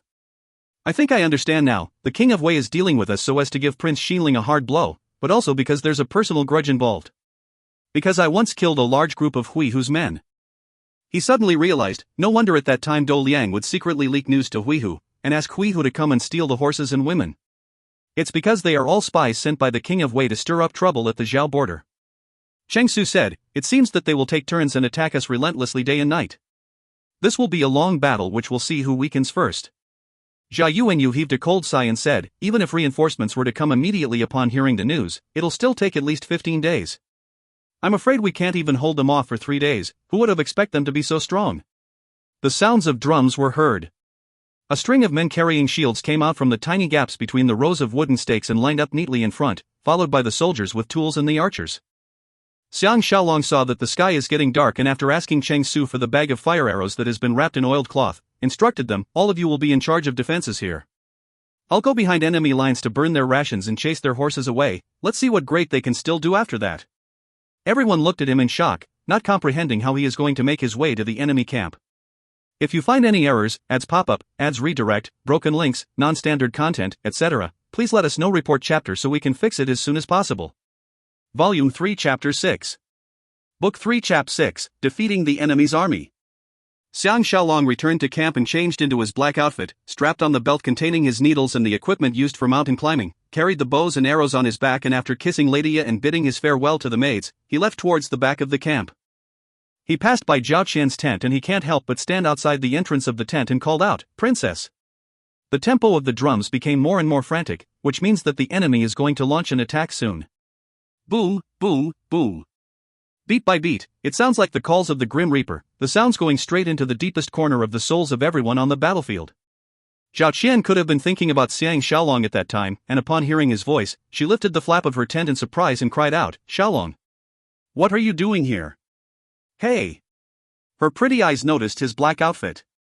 Xiang Shaolong looked at this young girl as pretty as Wu Tingfang, looking at her pure, innocent and refreshing face, and the feelings that he has been trying to keep suppressed rushed up, and he said with a smile, "I am now going on a deadly mission to deal with the enemy. Isn't Princess going to give me some encouragement?" But Zhao Qian was startled and her pretty eyes revealed her fear and excitement. She lifted her pretty face gently, pouted her lips and quietly waited for the arrival of her first kiss in happiness without any apprehension at all, but her dainty and pert bosom was heaving quickly. Next to the camp there were suddenly war cries. The enemy has started to make their way up the slope. But nothing entered the ears of Xiang Shaolong and Zhao Qian. They were totally lost in that feeling of closeness, drunk in the soul-wrenching proximity. The sounds of battle cries and arrows flying broke the silent night and fell and rose like waves. Xiang Shaolong released Zhao Qian and said with a smile, "With this kiss, I, Xiang Shaolong, will have the confidence to protect Princess until the end of time." While Zhao Qian was still feeling intoxicated, Xiang Shaolong has already disappeared into the darkness of the night. The northern wind blew. Xiang Shaolong used all the skills he's learnt and based purely on his memory and feel, climbed up the steep cliff using the rope he had tied earlier. He quietly landed himself behind the enemy and made his way silently towards the enemy camp. He once received the strictest military training of the 21st century, and such night sabotages is but child's play to him. Without his armor to weigh him down, he was like a bird that found wings. He moved silently and speedily like a civet cat and was soon at the back of the enemy. The thieves set up their camp according to the square formation, with 5 squares from the inside to the outside. The tents containing the rations were at the furthest back, followed by 2 large enclosures where hundreds of warhorses were kept. The situation over at the other side was getting more and more intense, but the situation at the enemy's camp here is peaceful, quiet and dimly lit. It seems that for the thieves whose turn is not up for their attack is trying to gather as much rest as possible. Xiang Shaolong laughed secretly to himself, and thought that he can guarantee that they will not have a good night's sleep tonight, but they will have a cruel nightmare which has come to life. He observed closely and found that the security at the enemy camp was lax, and some of the soldiers on guard duty were even sitting on the ground and nodding off. When he went to the horse enclosure, he felt it even more hilarious. It turns out that the 12 men on night duty were gambling happily in a circle, as if they're totally unaware of the intense situation over at the battlefield. As soon as he gets rid of these 12 thieves, he'll be able to set fire to the rations tent. The problem is, how can he kill these 12 soldiers who are experienced in battle and not let a single one escape? Xiang Shaolong cracked his head over this. Right at this time one of the men walked towards him. Xiang Shaolong was initially shocked. Luckily he saw that the man was loosening his pants as he walked, and he realized what the other party was going to do, so he hurriedly hid behind a tree. That person just stepped into the woods when there's a flash of dagger. He felt a coldness at his throat and was dead immediately. Xiang Shaolong kept his flying rainbow, removed that person's outer armor and wore it. He swaggered out until he was behind 2 of the men and reached out to grab their heads and banged it hard against each other. His palms reached out and with lightning speed chopped at another 2 men's neck. His moves were smooth and swift, and only when the 4 fell to the ground did the other 7 thieves realize what has happened. The dagger flashed. With the flying rainbow in his hand, Xiang Shaolong leapt up and landed on the rock that they had been using as a gambling table and slashed the throats of 3 men. Bang, dot. He kicked his leg and it landed on the side of one of the men's face, who had just drew his sword. The man fainted. The remaining 3 thieves were terrified and escaped in 2 different directions. Xiang Shaolong secretly laughed to himself and flying rainbow flew from his hand, stabbing and killing one of the man in his back. The other 2 saw that he has lost his weapon, so they drew their sword and came running back. Xiang Shaolong reached towards his waist and pulled out 2 flying needles, and with a flick of his wrist, the needles flew out like lightning, aiming at the spot between the men's brows. By the time their bodies touched the ground, Xiang Shaolong has already picked up flying rainbow and disappeared into the darkness. The battle cries were even more intense now. Sounds of rocks and stones landing were heard. Obviously the enemy is near the top of the slope and Chang Su and the rest had no choice but to release the rocks to attack the enemy making their way up. By now Xiang Shaolong has successfully destroyed the horse enclosure at the back and he hurriedly removed his bow and made his way past the horses nearer to where the rations are kept. Looking at the enemy's camp from this angle, he happened to see that at the outermost area furthest back about 3 feet away there were a row of 20-odd tents, with a lamp hung outside each of the tent, shaking in the northerly wind. The camp was deserted with only a few guards on night duty who were dozing off. Security was extremely lax. They can't really be blamed, for this is places behind all their troops and they thought that Xiang Shaolong's men were all heavily surrounded far away, that's why they were careless. This morning Xiang Shaolong had made use of his high vantage view and saw clearly that the 40-odd tents at the last 2 rows were used to store rations, saving him the trouble of having to scout around. The camp's back was facing the south, the northern wind is blowing right now. So if he can successfully set fire to the rations at the southern end and if the fire were to follow the direction of the wind, he may very well cause the rest of the camp to be on fire very quickly, especially when the inside of the camp is full of wild grass. It may become a huge fire that no one can deal with.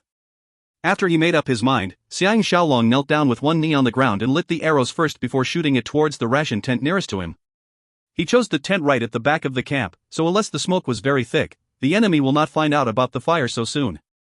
After setting fire to the tents at the outer area, he set fire to the horse's grains inside the horse enclosure. He found one exceptionally strong warhorse with stirrups and led it around the camp through the dense woods at the side, towards the middle of the camp. By now the northern side of the camp is thick with smoke and flames could be seen and a few alert guards have started crying out to others to put out the fire and were rushing towards the fire. What made the thieves even more panicky were the nervous neighs and trampling of the warhorses, and for a moment the whole camp was in chaos.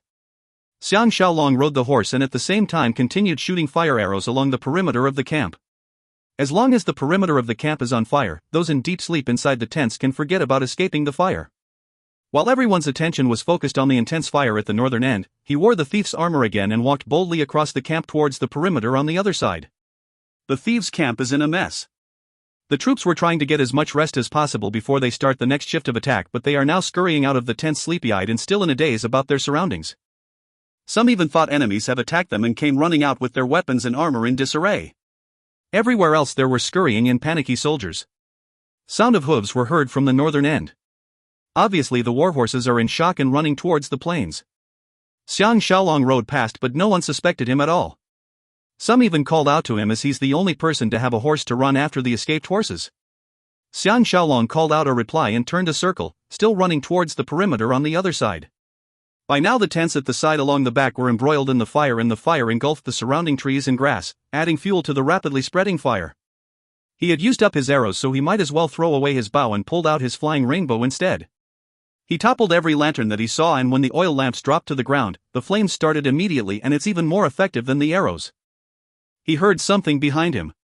Xiang Shaolong immediately lied low on the horse's back and 3 arrows flew past his back. He laughed and with a tight grip around the horse's belly, is already far away from them. After toppling another 10-odd lanterns, he realized that the soldiers are not coming towards him. Without hesitation, he hurried the horse to run faster towards his own camp. By now the soldiers who were attacking the camp came running back in a frenzy, thinking that a large group of enemies have attacked them in their panic. These thieves, besides Huihu, Wolfman and another 4 leaders, the rest were all foot soldiers so by the time they retreated, Huihu and those on horses were already way ahead. Xiang Shaolong was brilliant and bold.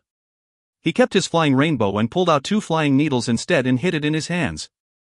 In the darkness, Huihu could only rely on the faraway fire and could not see clearly so he thought that the person coming towards them is his own man here to give a report so he shouted from afar, "What happened?" Xiang Shaolong shouted back, "It's Prince Xinling's men." The rest of the bandit leaders were shocked and hastened over. Huihu and Wolfman were a little further behind and Xiang Shaolong secretly lamented that it's a pity. He raised his hands and the flying needles shot out. The strength of his wrist was formidable and the impact of the long and thin needles astonishing, going past the armor and the 2 bandit leaders right at the front were struck immediately. Before the 2 thieves fell, Xiang Shaolong had pulled out another 2 needles and threw them at another 2 people behind them. Huihu and Wolfman both realized that something was not right and as they cried out, they pulled their long swords and came towards him from 2 sides. By now the 2 men in the front row had already fell with a groan from the side of their horses. Xiang Shaolong had no intention of retrieving the flying needles and with one hand controlling the horse and the other hand pulling out flying rainbow, he faced Wolfman who was coming from his left side. Wolfman roared and borrowing the force from the running horse, aimed his sword towards his face. Xiang Shaolong cried out and raised his sword to block, and at the same time leaned to a side and raised his leg and kicked Wolfman in his waist. This kick is modified from Thai kickboxing and extremely powerful. Wolfman screamed and fell off his horse. By now the two men at the back row who were struck by the flying needles dropped to the ground with a dull thud. The war horses, having lost their riders, were stamping and jumping in shock. When the hoof of one of the horses stamped down, it happened to land right on the chest of Wolfman, who had fallen to the ground. Sounds of bones cracking could be heard immediately, and this ferocious man died immediately. Xiang Shaolong turned a circle around the two horses and took the opportunity to take out another flying needle and rushed towards Huihu's back. Huihu saw that the situation was not right and turned his horse around, running swiftly towards the rapidly burning camp. Xiang Shaolong removed his armor to lighten his body weight and gave chase. His horse is carrying a much lighter load compared to Huihu's horse, and it's also especially strong, so it was only about 7 or 8 horse lengths behind Huihu in the blink of an eye. Without a word, Xiang Shaolong threw his flying needle. Who would have expected that Huihu saw that there's no way he can run away, so he might as well turned his horse around and coincidentally managed to avoid the flying needle. That place happens to be right between the camp and the retreating soldiers, so there was no one around for the moment, and it became a 1-to-1 situation. Huihu raised his sword and came rushing back, shouting, "Who is that?"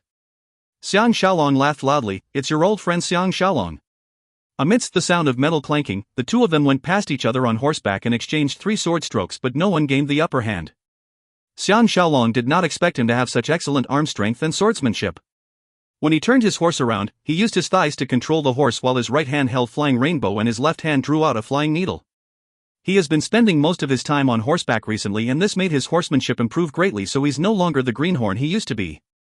Huihu took the opportunity to draw his bow and arrow and cocked the arrow with lightning-fast speed.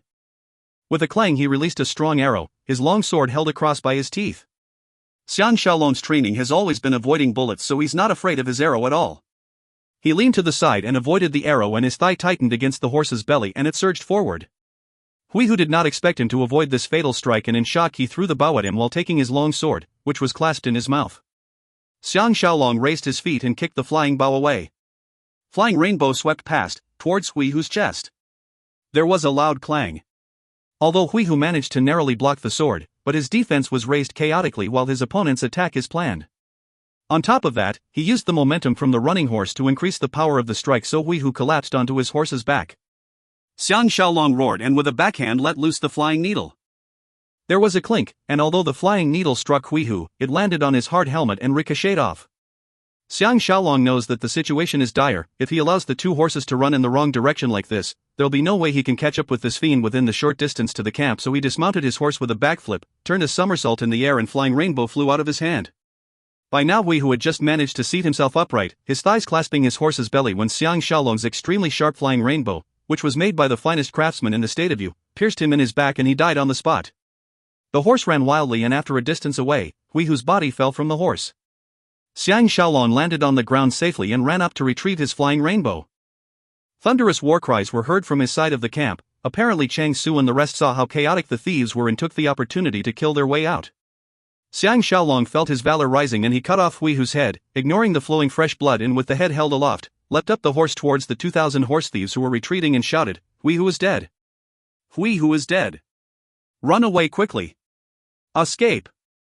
Those thieves who were running back carrying torches were already in a panic because they were being pursued, and now on seeing this person in front of them carrying Huihu's head, thought that a strong army has come. No one dared to fight on, and with a shout, all of them ran away in all directions. The defeat of the thieves was like a domino effect. The thieves running at the back has no idea what has happened, but the chain reaction made them run for their lives as well. 2,000 odd men, defeated without even a fight. In a short while, Xiang Shaolong met up with Chang Su and his troops who were pursuing the thieves, and the whole army cheered and killed their way towards the blazing enemy camp. The thieves have lost their leader, their camp is on fire, their rations and horses lost, and none of them is in the mood for battle, and we're all running away. Xiang Shaolong led his men and killed until the day broke, coming out totally victorious. They have killed more than 1,000 enemies, but on Xiang Shaolong's side only 5 men perished and 150 odd men injured. Fighting against the enemy's 10,000 odd troops with less than 1,000 men, and yet they suffered so little losses, it's really an unbelievable miracle. This has also established Xiang Shaolong's position in the battlefield. But it was really a close shave towards victory. When the enemy's camp was on fire, Huihu's men has already cleared all the obstacles on the slope and filled the ditches and was about to launch an offensive when urgent matters cropped up on their side and they had to retreat. Those wooden stakes became an obstacle to the thieves' retreat instead, and they were killed by the rocks that were rolled down and the arrows shot. Blood flowed like rivers and the scene looked like hell on earth. Hui Hu and Wolfman's head were soaked in herbs and alcohol, and light cavalry were tasked to send these back to the king of Zhao through shortcuts so that he can show these off to their fellow countrymen. This is a psychological attack against Zhao Mu on Xiang Shaolong's part, to make the king of Zhao feel how important he really is. If not for the fact that there's now another twist in Zhao Qian's affair, there might have been a chance for him to retain his loyalty. When Xiang Shaolong returned to camp, only Prince Xiaoyuan, whose hatred for him has now increased, refused to come out, using his illness as an excuse. Even Lady Pingyuan came out to welcome his heroic return, and of course Xiaoya, Zhao Qian, and the other ladies as well. Ever since ancient times, beauties have always loved heroes, and when all the ladies looked at him, their gaze was filled with intoxication, making him feel as if he's in heaven. In the 21st century, such a situation is almost impossible because everything depends on teamwork and collaboration, and an individual is only a small fry in the whole organization. But in this Warring States period, it is filled with romanticized individualistic heroism. That's why there are people like Xiang Yang who can change the whole situation, and a famous general like Lian Pe who rules the battlefield. Xiang Shaolong is a product that has crossed time, with the training and knowledge of modern military tactics. That's why he can emerge miraculously victorious so many times. So how can the ladies not fall for him? Even the evil-hearted Lady Pingyuan is now looking at him differently, and is now thinking of other things. Such a talent, if sacrificed, will be such a waste. Xiang Shaolong was injured in a few places, and Zhao and Zhao Qian dragged him into the commander's tent to tend to his injuries. Lady Ya saw that Zhao Qian was not at all concerned that Xiang Shaolong was only wearing his shorts and was feeling perplexed. She was afraid that if there's something going on between the two of them, then there might be big trouble. Zhao Qian asked with concern, "Is it painful?" With two pretty ladies putting their dainty hands on him, he was so comfortable he almost moaned.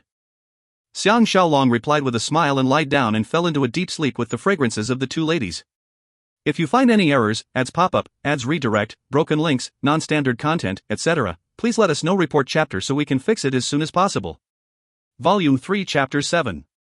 Book 3 Chap 7, 3 states joined as one.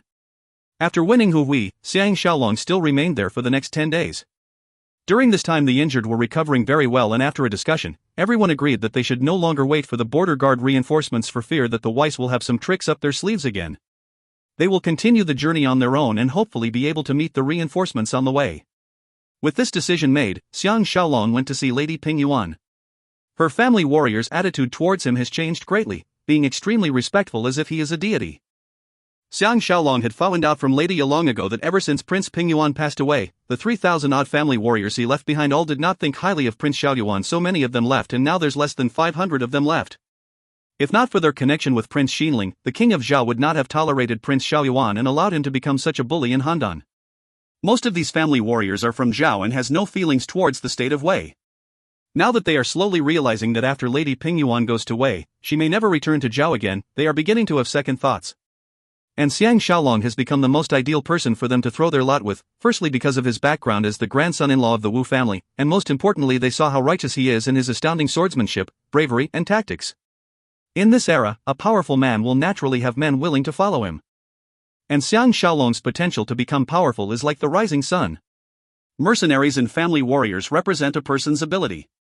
In the past, Prince Xinling was able to snatch Jin Bai's military token to deal with the Qins because he already has a few thousand family warriors under him. So it's a most natural thing that those in the Pingyuan's family changed their attitude towards him totally.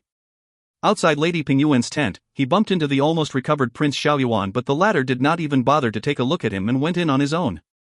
Xiang Shaolong was secretly commenting to himself, "What a lad, consider yourself lucky that I did not give you trouble, and yet you have the audacity to show me your unhappiness." Ever since he injured Prince Xiaoyuan so seriously, his hatred towards him has lessened greatly, but now on seeing his antagonistic attitude, the feeling of old hatred came back.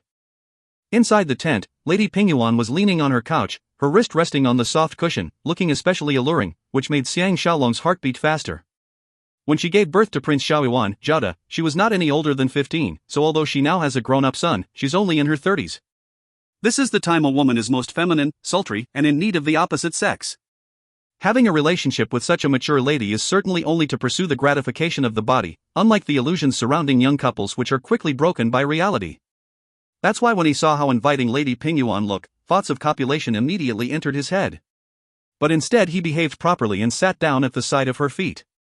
Lady Pingyuan asked nonchalantly, "Xiang Shaolong, you're not going to wait for reinforcements and planning to set off immediately?"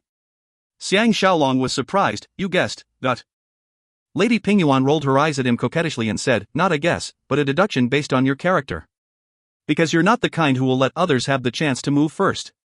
Xiang Shaolong was a little thrown off guard and said with a bitter smile, it seems that lady has changed your attitude towards me. Not only are you not on your guard against me, but you seem to be luring me. Lady Pingyuan guffawed and rolled her eyes at him again. It's your thinking. But I am not going to lure you, instead I wish to have an honest talk with you. That's why the change in attitude is a very natural thing. Xiang Shaolong pretended to be surprised. That means that lady has not been totally honest with me all this time. Lady Pingyuan replied frankly, you can say that, because at that time I could not see through you. It was only until you defeated Hui Hu's enormous army that I realized that you are not one who will willingly let others control you, and you have the intelligence and ability to achieve this. Xiang Shaolong smiled bitterly, you're confusing me. How can I know when you're telling me the truth and when you're lying? Or maybe you only changed your tactic of dealing with me? Lady Pingyuan did not reply him but instead asked suddenly, do you know why Li wants to destroy this wedding agreement between Zhao and Wei? Xiang Shaolong shook his head. Lady Pingyuan's eyes was filled with sadness as she slowly explained, the story will have to start from 20 years ago, which was 3 years before the Battle of Changping started. Zhao Qian was only 3 years old then. By now Xiang Shaolong is quite familiar with the history of that time and asked, is lady referring to the time the king of Qin sent the king of killing by Qi to attack the state of Han? Lady Pingyuan chuckled, king of killing? Humph. This nickname is indeed very suitable for that fiend whose hands are stained with blood. She sighed and continued, if the Qins were to invade East, those who will take the brunt first will be our 3 states, Wei, Zhao and Han. Facing the same calamity, feelings run especially strongly, so the 3 most powerful officials in the 3 states secretly came to a deal, which is to let the 3 separated states join together and become a strong country while they are still living, which is akin to the large state in the past. Only this way can they defeat the Qins and become the rulers of the world. Xiang Shaolong was stunned, so they actually had this thought. Lady Pingyuan changed the topic, do you know why I wanted to marry Prince Pingyuan? Xiang Shaolong thought to himself that of course it's because she thought that Prince Pingyuan could take over the leadership position. However, he said instead, is that another political agreement? Lady Pingyuan said, I guess you can put it that way. It is indeed part of an agreement, which is to make use of the marriages between royalty to strengthen the relations between the various kings. She continued with a smile, but the most important reason is because Wu Ji and me were very interested in the state of Zhao. Before the Battle of Changping, the Zhaos had the world's best generals and fighters and were unrivaled. The state of Zhao was the first to abandon fighting battles with carriages and instead changed to using cavalry as their main force. Wu Ji is Prince Xinling's name. During the spring-autumn period, carriages were the main forces used in battles. The war carriage represents a person's status and ability. Changing the carriages to horses is in fact a revolution of that time, which also changed how battles were fought. Because the state of Zhao had been in constant battles with the ferocious Xiongnu** and with their experience gained from such battles, the Zhaos learnt that these nomadic army who fight mainly on horseback with archery is a lot more nimble and swift in their attacks. Therefore they abandoned fighting with carriages, a way of battle which looks majestic but is in fact useless. *http://en.wikipedia.org/wiki/shum_new. Lady Pingyuan said sadly, but after Changping, our dreams were rudely shattered, but it also made us believe even more strongly that the only way to survive is to reunite the 3 states. This is the only way to avoid fighting in wars amongst ourselves. Xiang Shaolong said, those 3 important officials, naturally it's Prince Xinling from Wei, Prince Pingyuan from Zhao, but who is the official in Han? Lady Pingyuan replied, I have no wish to say it. In any way they used their influence and decided on a string of marriage agreements between the 3 states. The Empress of Zhao is a Han, and Prince Xinling married a Zhao lady. The marriage of Zhao Qian to the Crown Prince of Wei is the most important one in the agreements. Xiang Shaolong finally understood and he slapped his thigh as he said, it must be that King Enlil heard about this and was afraid the unification of the 3 states will make him lose his throne, that's why he's going all out to destroy this marriage agreement. But he is the king of Wei, if he wants to go back on the marriage agreement, he only has to say so, why waste so much effort? He looked at her coldly and asked, why does lady want to destroy Zhao Qian's virginity? Lady Pingyuan's pretty face blushed slightly and she asked, can you not try to settle old scores with me? She continued with a sad sigh, but the situation changed, the early death of Prince Pingyuan has caused the shift of power in Zhao into that fiend Zhao Mu's hands. That's why Prince Xinling was forced to return to Wei and start a new round of fight with that useless King Enlil, and Zhao Qian's marriage agreement has lost its initial meaning. She was deep in thought for a moment, her eyes fixed on Xiang Shaolong before she continued, in actual fact no one is trustworthy nowadays, but on the surface everyone pretends to be honest in the ways they deal with the world. That useless King Enli has gone back on his words on many occasions, both to people in his own state and outside of it, so how can he go back on his word with the Zhaos? Besides, he's very wary of Wuji, so he will not dare to oppose the agreement so publicly. She paused and said quietly, dealing with Zhao Qian is only a secondary matter, the real person he wants to get rid of is me. Because he knows that when Wuji and I join forces, we'll be a huge threat towards him, because I have what Wuji lacks, which is viciousness. But no one understands more than Xiang Shaolong what her last sentence means. Looking at her bright and lengthy eyes, he said quietly, why is it that lady is suddenly being so honest with me, telling me such a great secret? Lady Pingyuan's smooth thighs moved slightly, touching the side of Xiang Shaolong's buttocks, her pretty face blushing, and she said gently, because I saw a new ray of hope in you. Unless you do not step foot into Zhao forever, or else you will certainly have to engage in a life and death duel with Zhao Mu. If you can eliminate Zhao Mu, or take over his position, then it will again be possible for the three states to unite. She lowered her voice and added, but this is not the most important reason, do you want to go on listening? Xiang Shaolong felt a headache coming on, he does not know if this is another of her ploy to deal with him. Because after eavesdropping on her conversation with her son the other night, her venomous nature has carved a very deep impression on him. Besides, she dotes on her son so much, so how can she really fall for her son's enemy and tell him what's really on her mind? He thought to himself that if she wants to play games with him, he'll play along with her. He extended his hand and put it on her thigh, gently caressing her sensitive inner thigh, looked in her eyes and explained, of course I want to listen. Lady Pingyuan's eyes revealed an alluring gaze as she lowered her head to look at his invasive hand, saying gently, because I want to surrender to you, and beg for your love and pity. Xiang Shaolong shifted forward and sealed her fragrant lips, his hands attacking her at the same time. Lady Pingyuan's body was shaking violently, her tongue cold as ice due to her passion and nervousness. Such unhidden natural reaction served to fuel Xiang Shaolong's lust. A cold snort was heard from outside the tent. The two of them were so shocked they separated and looked towards the entrance of the tent. Prince Xiaoyuan lifted the flap and entered, a flash of hatred and anger went across his eyes. They both guessed that Prince Xiaoyuan had actually entered earlier and saw them in their heated embrace, but he stepped out again and snorted to surprise them before pretending that nothing has happened and stepped into the tent again. Joy at having taken revenge surged in Xiang Shaolong's heart, and without waiting for Prince Xiaoyuan to speak, he rose and said, we'll be traveling in the night tonight, so will lady please make preparations. Without even looking at Prince Xiaoyuan, he left. Xiang Shaolong finally understood some things that seemed so foggy long ago. For example, the reason Tian Dan sent Xiao Weimo to destroy the wedding agreement between Zhao and Wei is because he does not want the three states to unite.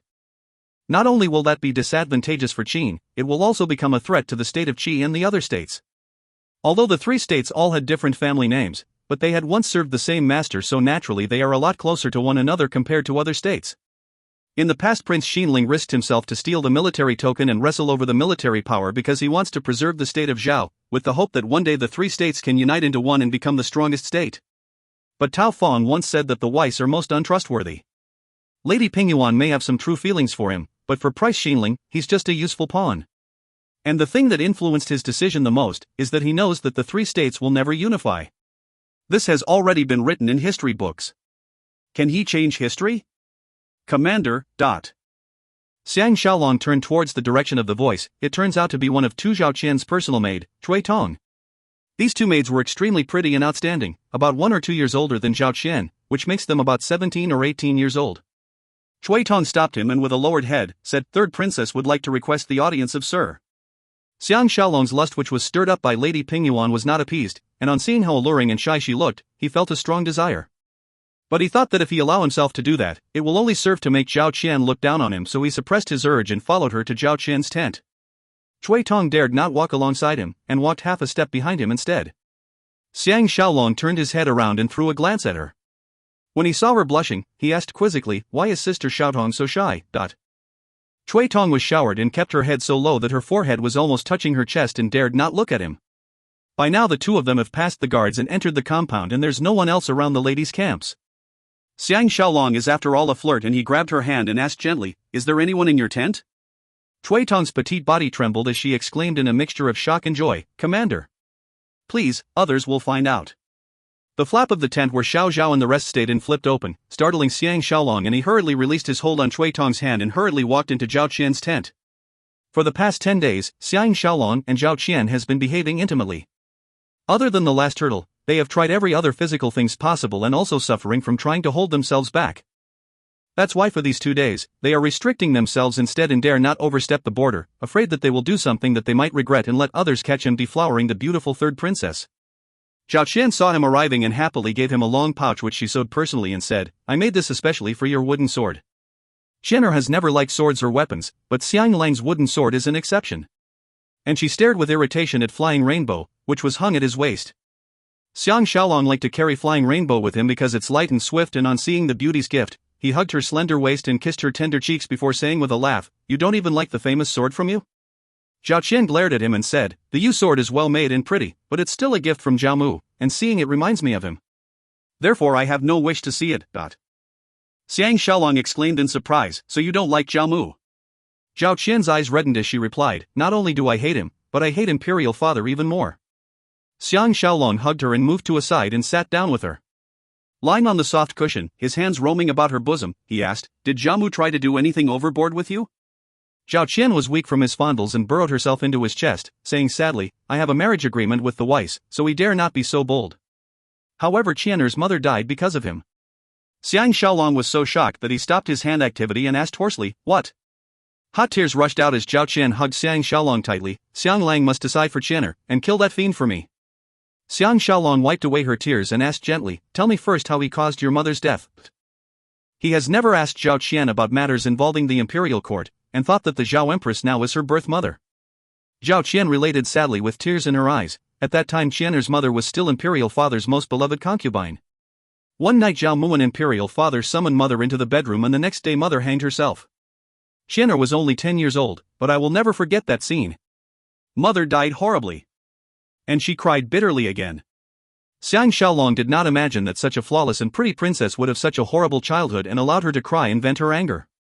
Caressing her back, he felt a wave of inextinguishable anger welling up. Zhao Mu and King Shaochang are really worse than beasts, to actually engage in such sadistic sexual play in the palace. From this he can deduce that there are many more victims in the palace. The imperial palace is a place filled with the filthiest and unreasonable people. The only way to change such immoralities is for himself to unite the world and install new values. He remembered the words of Yuan Zong, the last great man of Moism. When he was discussing the philosophy of this era with Yuan Zong, Xiang Shaolong mentioned Confucius, and Yuan Zong said dismissively, "He just refused to face reality, thinking of the past and present all the time and only knows how to protect tradition. He is not worthy to have such a high and respected position." He advocates so-called rituals, which only serves to make the various heads of state spends even more excessively, and the country's wealth will be in the selfish hands of a small group. He only theorizes but is not aware of the actual situations, and totally ignorant about hardship of wars. The most irritating thing is that he belittles those who works with their hands, and makes fun of his disciple Fan Qi, who was a farmer as a small man. Naturally Xiang Shaolong is not intellectual enough to have a debate with him, but he does know that the two schools of thought, Moism and Confucianism, are like the North and South poles, both opposite extremes. Not only is Mozi a famed warrior, he's also a craftsman, something that Confucius looked down on. He worked with his hands and feet and regard rituals as a false pretense and a waste of resources. The biggest difference is, the teachings of Confucius is to the benefit of the traditional monarch, while Mozi goes after a new outlook in society. No monarch will like Mozi's ideals. This is also the main reason why Confucius was almost regarded as a deity later. It was also from Yuan Zong that Xiang Shaolong realized that the term Ru** is not a term used only by the disciples of Confucius during that era. http://en.wikipedia.org/wiki/Confucianism. Ru was initially the scholar who maintains the clan's parents, ancestors, family history etc., but after the family clan fell into hard times, they stayed around the commoners and using their knowledge of poetry, books, rituals, helped others with the rites for funerals etc., or teach others what they learnt in order to earn some money for living expenses. It's only when Confucius expounded on the philosophy of education of a scholar, Junzi Ru, did the term Ru became a term specifically used for Confucianism. Each school of thought represents their ideals towards governance. To Xiang Shaolong, Mozi's teachings are more suited to his taste. But of course he won't just accept everything in the teachings. Zhao Qian's sobbing stopped, and on seeing him so quiet, she can't help but call out, "Xiang Lang." Xiang Shaolong lifted her face up and kissed her a few times before saying, "Don't be afraid. I'll be there to protect you in future." Zhao Qian said sadly, "I don't wish to return to Zhao." Xiang Shaolong was stunned and asked, "You want to stay in Wei?" Zhao Qian exclaimed, "Of course not. But as long as I can stay by your side, I am not afraid of any hardship." She continued with a cry, "If I return to the Zhao Palace, and there's no marriage agreement, Zhao Mu will certainly not let me off. Then death will be the only way for Qian'er to repay Xiang Lang." Xiang Shaolong furrowed his brows and asked, "Can he really be so lawless?" Isn't Lady Ni able to escape from his evil clutches and remain unscathed? Zhao Qian exclaimed. Lady Ni is different. Her father-in-law is the famous Zhao General Zhao Shi, and most of the leaders and generals in the army were taught by him. Therefore, no matter how much Xiao Mu covets her, he dare not force himself on her. But my status is entirely dependent on my imperial father. If he doesn't protect me, there's no one who can save me. Xiang Shaolong consoled her. There's me. Only now did he realize that Zhao and I had married Zhao Guo's brother. No wonder Zhao and I and Lady Yi are so close to each other. Zhao Qian sighed. Zhao Mu knows how to use drugs very well. If he's really intent on having me, there's no way Qianer will be able to stop him. I can only copy my mother. She felt a deep sorrow and started crying again. A fire of hatred burned in Xiang Shaolong's heart. For Zhao Qian, for sure's revenge, when he returns to Zhao, that will be the time he'll have a life and death duel with Zhao Mu. He will use all methods to attack this fiend. It doesn't matter even if he has to use the help of Prince Xinling and Lady Ping Yuan. After he left Zhao Qian, he returned to his commander's tent. Cheng Su and Wu Zhuo were waiting for him to discuss the route to take to Fengqiu. After his conversation with Lady Ping Yuan, he was suddenly enlightened and understood what used to baffle him. If he can return to the 21st century, he'll certainly become the leading expert in the history of the Warring States period. The three states disintegrated and became Han, Zhao and Wei, but the most ironic part is that these three states have been constantly hoping to reunite it again. The only problem is who will become the king. The most direct way is to attack and conquer. The first to start was the very magnificent Wei, who even managed to invade Handan and stayed there for 2 years until they were forced to retreat by the state of Qi. Naturally, the state of Qi did not come to the Zhao's rescue because they felt a special liking for them, but because what Qi fears most is the unification of the three states. Because under that situation, the first to be in trouble will be the state of Qi due to its close proximity to the three states. Later, the Weiss suffered heavy losses at the Battle of Meiling, and 100,000 brave troops were eliminated in one day. Even the chief commander Prince Shun and the great General Pang Wan lost their lives, and they never managed to pick themselves up after that fall. For the Weiss, the Battle of Meiling is akin to the Battle of Chongping to the Zhaos, with deep-reaching influence. Because the other states were afraid of the unification of the three states, they took the opportunity to keep invading Wei. The continuous attacks by Qi, Qin and Chu made Wei unable to use their military power to unify the three states. But the threat by the Qins are growing bigger day by day. Therefore, the most influential senior officials in the three states secretly arranged marriage agreements and such, hoping to unify the three states in a more peaceful way. Naturally, they are the only ones who know the details. But the state of Qi has been keeping their eye on them all the time. That's why Tian Dan sent Xiao Weimo this time to destroy this marriage agreement. Now Xiang Shaolong is very certain that Xiao Weimo will not let them off. Xiao Weimo is not like Hui Hu, who was a mix of soldier and thief. He is a professional killer, a little like the special task force he used to be in, specializing in infiltrating enemy camps to investigate, search, destroy or assassinate, and will be a difficult person to deal with. Therefore, they have to meet up with their reinforcements earlier. Only then will they be really safe. If you find any errors, ads pop up, ads redirect, broken links, non-standard content, etc., please let us know. Report chapter so we can fix it as soon as possible. Volume 3 Chapter 8. Book 3 Chap 8, Defending Against the Enemy with Fire. The snow this year came especially late. The grass is still green on the plains and the lakes still sparkling. This place lies between the main Yellow River and its tributaries, and the two main rivers splits into hundreds of smaller rivers. The rivers weaved across each other like silver threads. The grass was lush, thick and fragrant, and it was a meeting place between the forest grass and dried grass of the plains. The entourage traveled slowly through this large piece of flat carpet-like grassland. This is still a place which has not been developed, and only a handful of nomads stayed there. They each have their own lifestyle, like the pretty Bai tribe in Zhao, and goes about their own business, not accepting the control of the government. This place has lots of cows, horses, and deer. Traveling past this area, they will see them galloping in the distance or lazily grazing. But this prehistoric place is also a place where fierce beasts roam. The more frightening are the wild wolves pack, who kept following in front of behind the troops, not afraid of humans at all. Xiang Shaolong sent out 10 teams comprising of 5 men each to scout around the area to avoid being ambushed by enemies who might be hiding in the tall grass or the woods. 3 days later, the terrain started to change, with rising and falling hills and wild grass everywhere, greatly slowing their progress. Xiang Shaolong felt extremely uneasy. With Xiao Weimo's evil reputation, if his men are all really good as rumored, he will certainly know that they have battled Hui Hu. At the very least, he would have captured some escaped thieves and grilled them to find out their whereabouts. If his deduction is correct, then Xiao Weimo must be following them and waiting for the best time to strike. But where will they strike? By noon, the answer appeared finally. It's a huge mountain diagonally in front of them. and the only way past it is a narrow passage about 3 li long. Xiang Shaolong furrowed his brows deeply on seeing it and was silent for a moment before summoning Cheng Su, Wu Zhuo and Jia Yuanyu over and said, "If my guess is correct, Xiao Weimo and his men must be waiting for us at that narrow valley." Cheng Su nodded his head. "According to our scouts' report, if there are people lying in ambush on the top of both sides of the cliffs, just throwing rocks at us will be enough for all of us to perish." Jia Yuanyu said with a miserable look, "This place is dense with grass and trees. If the enemy were to set up a fire upwind, the thick smoke will be enough to suffocate us to death."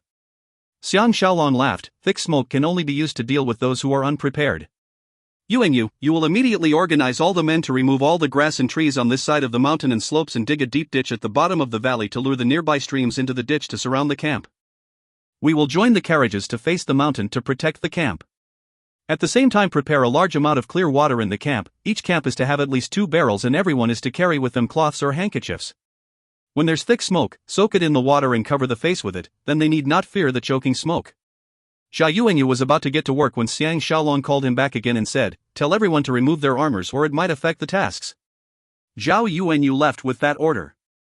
After Xiang Shaolong discussed a little further with Cheng Su and Wu Zhuo, he was about to look for Jia Ye and Zhao Qian when Prince Xiaoyuan appeared hurriedly towards him with a few family warriors and demanded, "Xiang Shaolong, why are we stopping at such a dangerous place?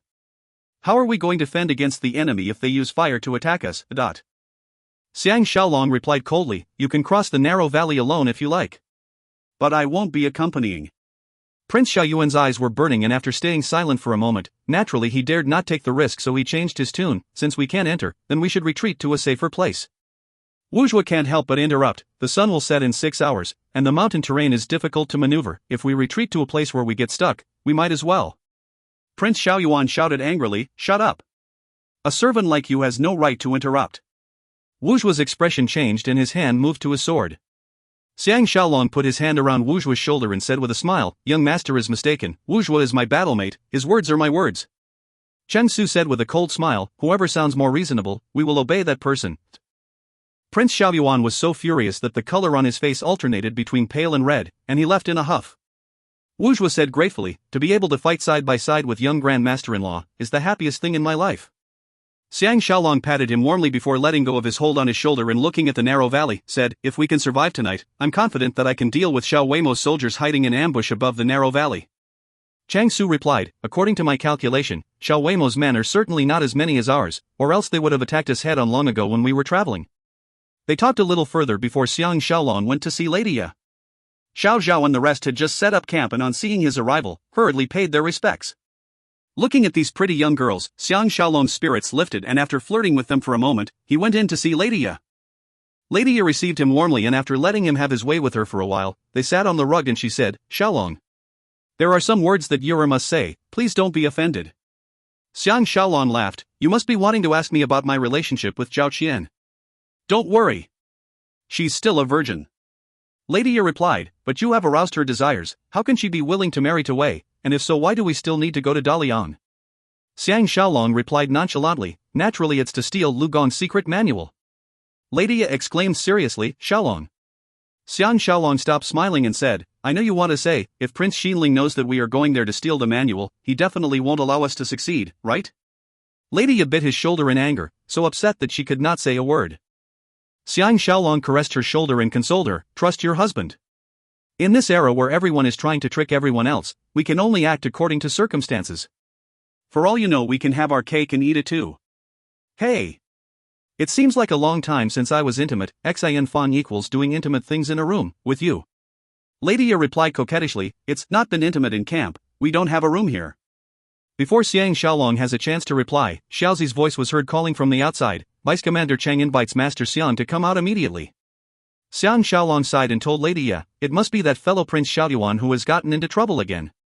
As expected, Prince Xiaoyuan has summoned his family warriors and was determined to have his own way and retreat from this mountain on his own. By the time Xiang Shaolong arrived, Lady Pingyuan was trying to persuade her beloved son to abolish the idea. When Prince Xiaoyuan saw Xiang Shaolong, he got even more furious and exclaimed irritably, "I am not going to sit and die with others. There are forests all around this place, we're in the open while the enemy is in hiding, how long can we defend ourselves? Only a fool who knows nothing about military matters will do such a stupid thing which is akin to committing suicide." Lady Pingyuan replied angrily, "What right do you have to criticize others? Can you defeat Hui Hu's huge army? That day when Hui Hu was attacking, besides hiding in your tent, what outstanding things have you done? Prince Xiaoyuan did not expect his mother to embarrass him in public, and he nodded his head and said, "Fine. Now you're totally siding with an outsider, and turned around to deal with your own son. From today onwards, I don't have a mother like you." Pack. Lady Pingyuan gave him an angry slap and with her body shaking, exclaimed, "Say that again one more time." But Prince Xiaoyuan cupped the side of his cheek that was slapped, his eyes filled with viciousness, and alternated between looking at her and Xiang Shaolong before saying frostily, "Now that you have a lover, why do you still need a son like me?" He raised his voice and cried out, "Children! Those who still want to stay alive, come with me." Lady Pingyuan was so furious her face paled and she cried out, "No one is allowed to follow him. I am still in charge of this family, since when is it his turn to talk?" The family warriors all kept quiet, but everyone knows that no one will take the risk with Prince Xiaoyuan. Lady Pingyuan looked at Prince Xiaoyuan coldly and said, "If you do not come and kowtow to me and admit your mistake, you can forget about expecting my forgiveness." She humphed and returned to her camp.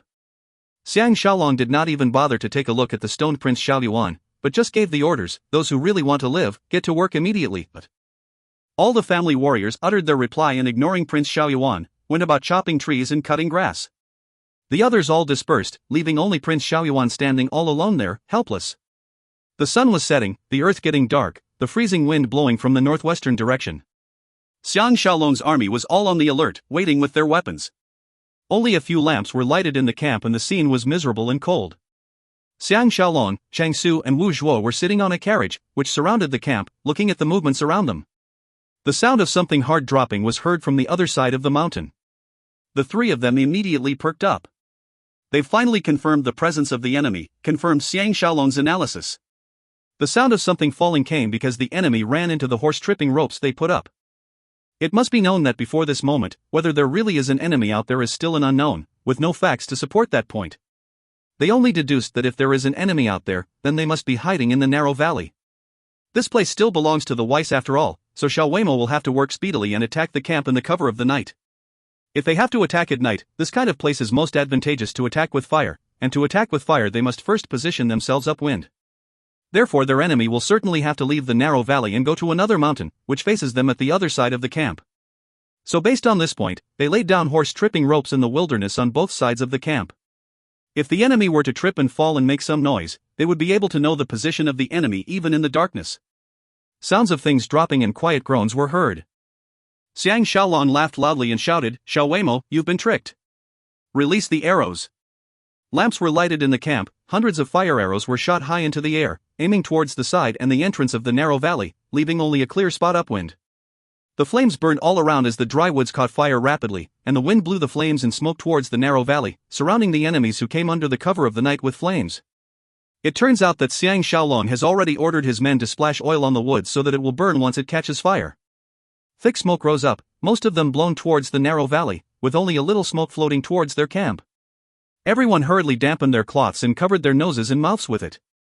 Screams and groans were heard. The enemy is helpless and did not expect Xiang Shaolong to strike first and use fire to attack them instead. Shadows appeared. The entrance to the valley has been blocked by the huge fire, and the enemies who were in hiding around the camp has no choice but to take the risk and attack the camp. The Zhao soldiers saw that their commander's eccentric plans have worked again and morale was greatly boosted. In unison, they all rushed over and started shooting arrows at the enemies who were making their way up the slope.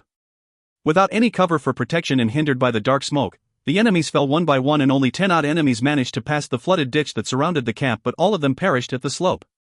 The outcome of the battle is certain. Xiang Shaolong saw that even in such dire circumstances, their enemies were still fierce and swift and was secretly thanking his good luck. If it's a head-on attack, he may be able to win, but he will certainly suffer heavy losses on his side as well. The situation would not be so easy like now. Obviously intellect and bravery must work hand in hand, neither one can be missing. By now the surrounding forests were all in flames and the fire burned high into the sky, ancient trees falling one by one, swallowed by the fire, increasing the magnificence of the scene. Thick black smoke traveled into the narrow valley and the fire followed close behind. The enemy was forced by the fire to launch an attack, and some of them have already become inferno men even before then rush out, and they will die even without the arrows shooting them. What was originally a picturesque wilderness has now become hell on earth. Screams and cries kept coming out from the scene of the fire, the shouts shattering the sky. Blood flowed like the river along the slope and ditch. By dawn, the perimeter up to 10 li away all became charred soil. The fire was still burning far away but has weakened greatly by now. Xiang Shaolong with his marvelous plan managed to take care of the enemy without losing a single man, and without even knowing what Xiao Weimo looks like. As the saying goes, those who are adept in battles will have outstanding outcomes. Corpses lined the area after the fire, and according to their calculation, almost 1,000 men were burned or shot. It's just that they do not know if Xiao Weimo is one of the dead. Xiang Shaolong led a team personally to the narrow valley to make sure that there's no enemy left before letting the others set off immediately, leaving this horrendous place which now looks like hell. After passing the narrow valley and traveling northeast for about 4 hours, the group reached the western bank of Pushui. This part of the river was filled with more rocks than mud, so the water was very clear.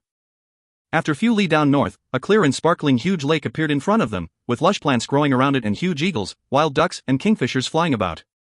With the blue sky and white clouds as backdrop, it formed a very enchanting scene. After working hard for one whole night, everyone was in high spirits on reaching this place and immediately set up camp next to the lake and started preparing dinner. The soldiers were casting nets and catching fishes, and it feels as if they are on a holiday instead. Lady Ya was suddenly in the mood and ordered someone to put up curtains at a corner of the lake and started bathing and playing in the clear water. In the end, even Zhao Qian, Shui Tong, and Shui Lu couldn't withstand the temptation and joined them, their eyes filled with endless joy and fun.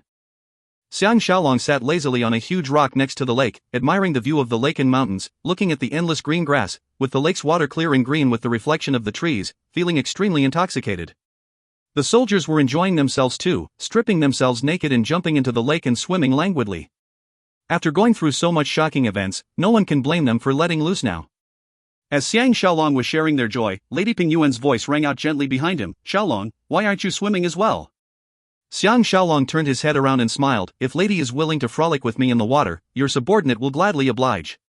Lady Pingyuan's pretty face blushed slightly and sat down next to him before sighing sadly. "My opinion of you is getting higher and higher. If you were in charge of the Battle of Changping, I can guarantee that the 400,000 who died would not be the Zhaos but the Qins, and the whole situation would have been different." Xiang Shaolong leaned over, touching her shoulder, smelling her fragrance, and said humbly, "Lady, you flatter me. It's just a small victory, nothing to talk about." He paused and asked, "How is Prince Xiao Yuan?" Lady Pingyuan's face turned icy and she said through clenched teeth, "Don't talk about that useless beast." She sighed helplessly, and was silent. Xiang Shaolong was shocked. "Does he dare not to kowtow to you and apologize?" Lady Pingyuan turned her head around and looked at him deeply and said, "What's the use of kowtowing and apologizing? I've never been satisfied with my late husband, and now this beast is even worse than him." She lowered her head and said with a blush, "Shaolong, can you give me a child? As long as he is half like you, I'll be very satisfied at it." Xiang Shaolong was initially startled, then he was ecstatic and said, "It's only at this time that I really do not feel any enmity Lady has towards me." Lady Pingyuan's pretty face blushed more crimson as she replied quietly, "You earned this with your capability. After seeing your almost divine tactics time and again, I no longer wish to be your enemy." Xiang Shaolong reached out and held her wrist, asking, "Do you want to become my woman?" A look of helplessness came over Lady Pingyuan as she sighed quietly, "Now I no longer wish to hide anything from you. For my return to Wei this time, it's been arranged that I'll remarry a general who has control of the military. This is a fact that cannot change." Will you blame me?" Xiang Shaolong was relieved instead. In reality, he only has lust and not feelings for this woman, and only harbored the feeling of having fun with her. On one hand, he will use this to take revenge against Prince Xiao Yuan for causing the death of Su Nu, and it's also a way to stay alive, so how can he blame her? Of course, he had to pretend to be sad and extremely disappointed on the surface. The alarm sound went off. Xiang Shaolong looked over in shock, and saw on the flatlands in the distance, a troop of horses and men were running towards them. Lady Pingyuan's hands gripped his tightly and said ecstatically, "The reinforcements from the pass are here. If you find any errors, ads pop-up, ads redirect, broken links, non-standard content, etc., please let us know. Report chapter so we can fix it as soon as possible." Volume 3 Chapter 9. Book 3 Chap 9, In a Dangerous Position. The capital of Wei, Daliang, is situated on the southern bank of the Yellow River, where the big rivers like Luoshui, Suishui, Weishui, Danshui, and Honggo etc. converge. The Weiss also dug up 2 man-made canals Dagu and Liango to surround and protect Daliang. It became a natural barrier, making this great city easy to defend but difficult to invade, giving them stability. The state of Wei was situated in the middle of the central plains then, with her north backing Zhao, west siding Qin, east siding Qi and south facing Chu. It's at the crossroad of the meeting place of the world. Daliang is situated right in the middle of the state of Wei and is an important city in any battle plans since it's right in the middle of important roads and waterways. If one wants to invade the other 5 states, the task will be made very difficult if he does not defeat Wei first, and in order to defeat Wei, Daliang is a place they must gain control of. Therefore one can see how important this capital of Wei is. Xiang Shaolong and his party rested at Fengxiu for 3 days and under the protection of 2,000 men from the pass, crossed the Yellow River, and after traveling for another 15 days, Daliang is just in the distance. Throughout the journey, Xiang Shaolong was relaxed, as if he has joined a tour group for ancient China and traveling through old places. In his relaxed frame of mind, he imagined that on this huge and open land, there are countless cities scattered over it, each city with its strong and high city walls and the vast open land beyond the city walls. And each city is the center for battles and for expansion of the military. Everything important that happened in this era happened around places like these, spreading with the invasion and defense of cities as centers. Whether a city could be protected or taken, shows the fortune and success of a country. Such battles which centers on attacking cities is the simplest and most straightforward, and if seen from another angle, it also has an indescribable captivation. To a ruler in the Warring Stares period, it's like a game of chess. Once hooked and you're unable to pull yourself away, and the only way is to have a battle of wits, to see who will become the ultimate survivor. In these enclosed city walls are military centers of different sizes, and are the most important military command center for the surround area and also the symbol of power. Defeating these cities will mean destroying the other party's governmental control. The troops from the pass escorted them until they were about 10 li north of Dagu before going back to Fengxiu, leaving the task of escorting them to the military situated at the outskirts of Daliang. By this time the welcoming party sent by Prince Xinling has arrived and escorted them through the hanging bridge past Dagu. And Prince Xinling, Wei Wuji, has already set up a formation on the other end, ready to receive this wedding entourage who has went through so much difficulties. Wei Wuji, one of the 4 princes of the Warring States period, was dressed in casual wear, sitting astride a horse. He has a square face and big ears, tall and good-looking with a stern and respectable air about him. Although he was smiling warmly, his eyes were gleaming, which gives one a sense of awe. He may be Lady Ping Yuan's younger brother, but he looks older than his sister, maybe because of long-term stress that aged him faster. After a round of small talk, all of them headed towards Daliang. The city of Daliang was full of sights and sounds, the city streets wide and spacious, forming an inconsistent rectangular shape, following the curves of the rivers with the southern gate as the main gate. All the city gates have a protruding watchtower which greatly improved the defenses. They have to travel another 5 li north from the city gate, and the sand was blowing in front of them. All of them awaited for the King of Wei's orders, and the edict states that besides Xiang Shaolong, Zhao Qian, and the other ladies, the rest of the group have to set up camp outside the city.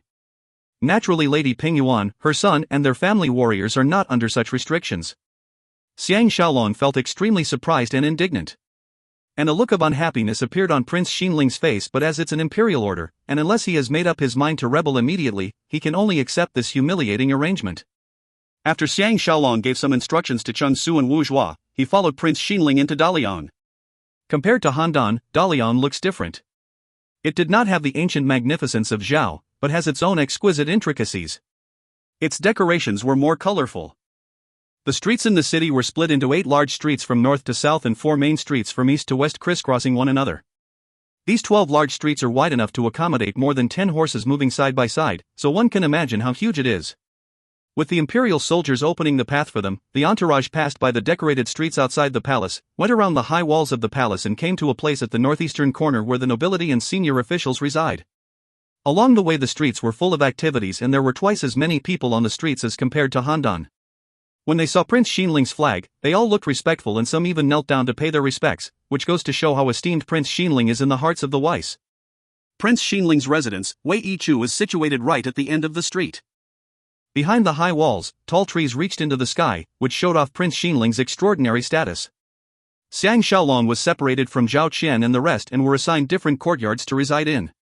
Prince Xinling was very warm in his welcome and sent 4 pretty maids to personally serve him. After cleaning up, he received Xiang Shaolong immediately in the study. After all the maids retreated, Prince Xinling warmly invited Xiang Shaolong to partake the meal, and after offering him a toast, Prince Xinling said, "Shaolong, you are indeed extraordinary, to be able to defeat more than 10,000 horse thieves with only 800 men. No wonder you can rise to fame so swiftly in Zhao." Xiang Shaolong knows that this is his opening speech, and hurriedly expressed his humble thanks. Prince Xinling raised his wine cup and was silent for a moment before continuing with a slight smile. Everyone saw that the Battle of Changping greatly weakened the state of Zhao from a strong state, but very few people saw that the Qins also suffered heavy losses in this battle. How else could I have defeated the Qins in Handan 6 years ago if not for that, and subsequent the combined forces of Yu Cheng and Cheng He from your state, together with the states Han, Chu, and Bai also greatly defeated the Qins.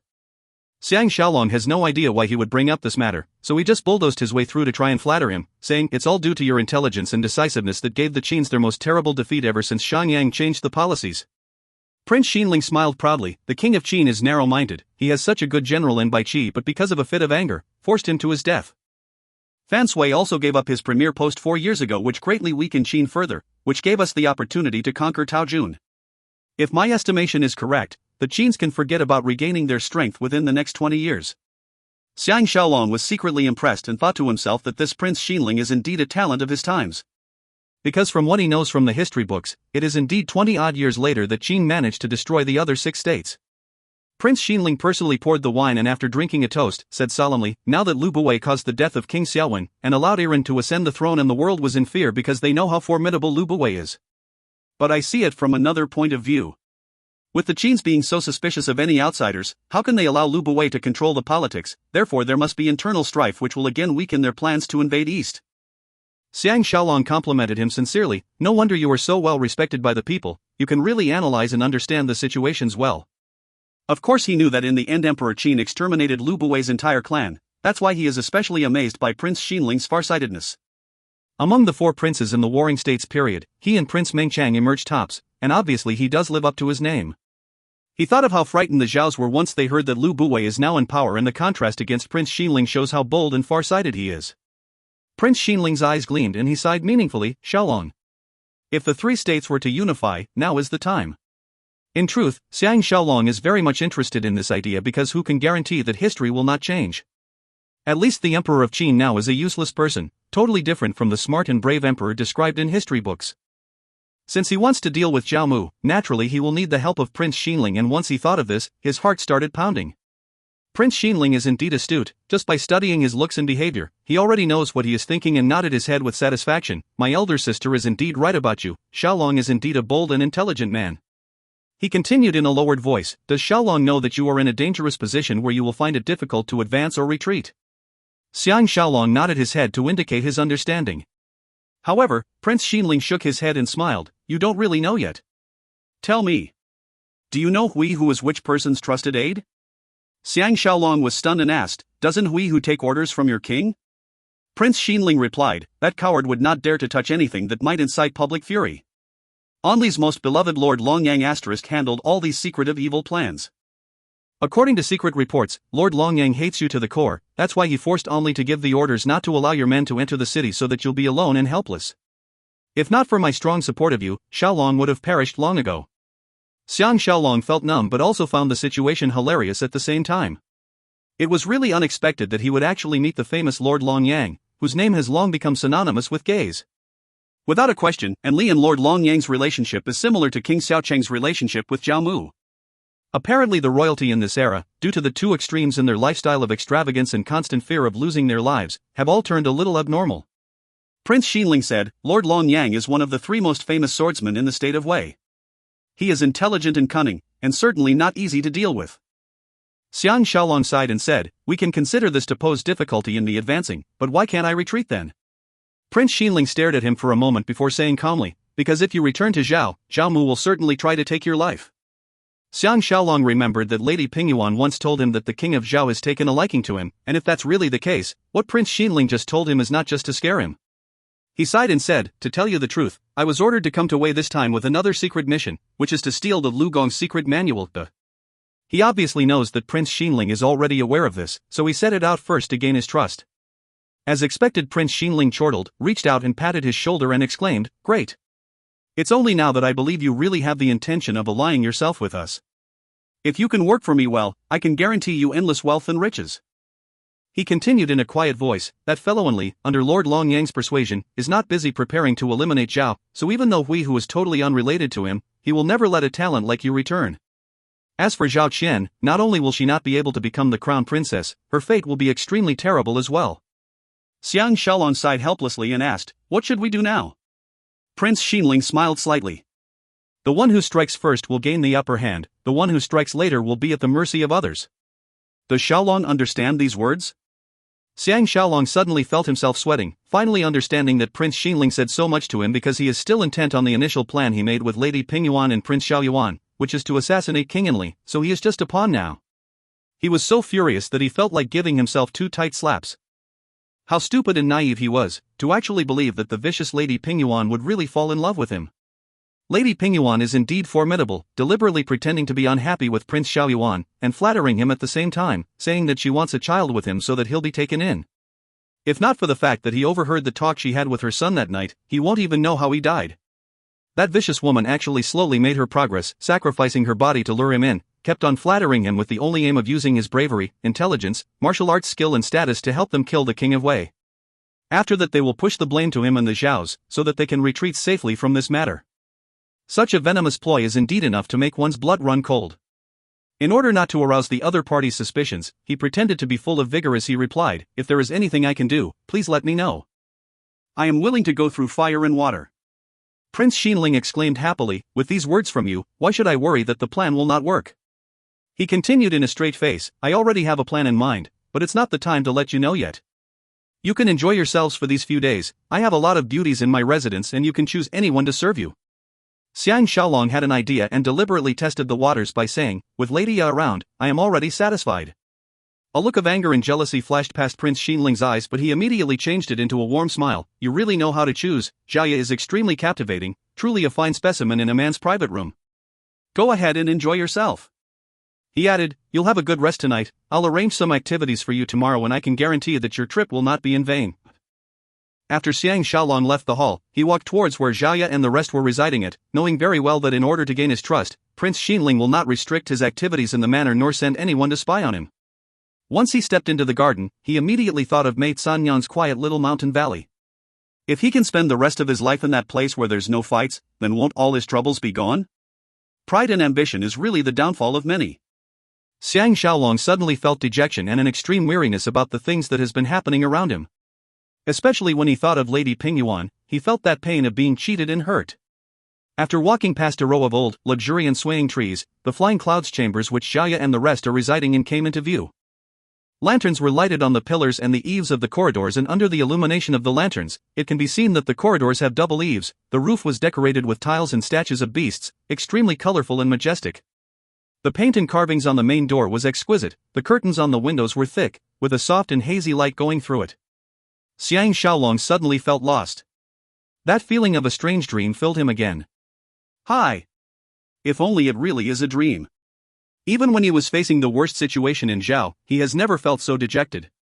Just like what Prince Xinling said, even if he can escape from Wei, he'll face death when he goes back as well, unless he can get his hands on Lu Gong's secret manual. But by then those troops pursuing him will certainly include Prince Xinling's men as well. This Prince Xinling is even more difficult to handle than the King of Wei, or else the Qins would not have suffered heavy losses under him time and again. If he really manages to unite the three states, for all you know he may really be able to take over Emperor Qin and become the world's ruler. Can history really be changed?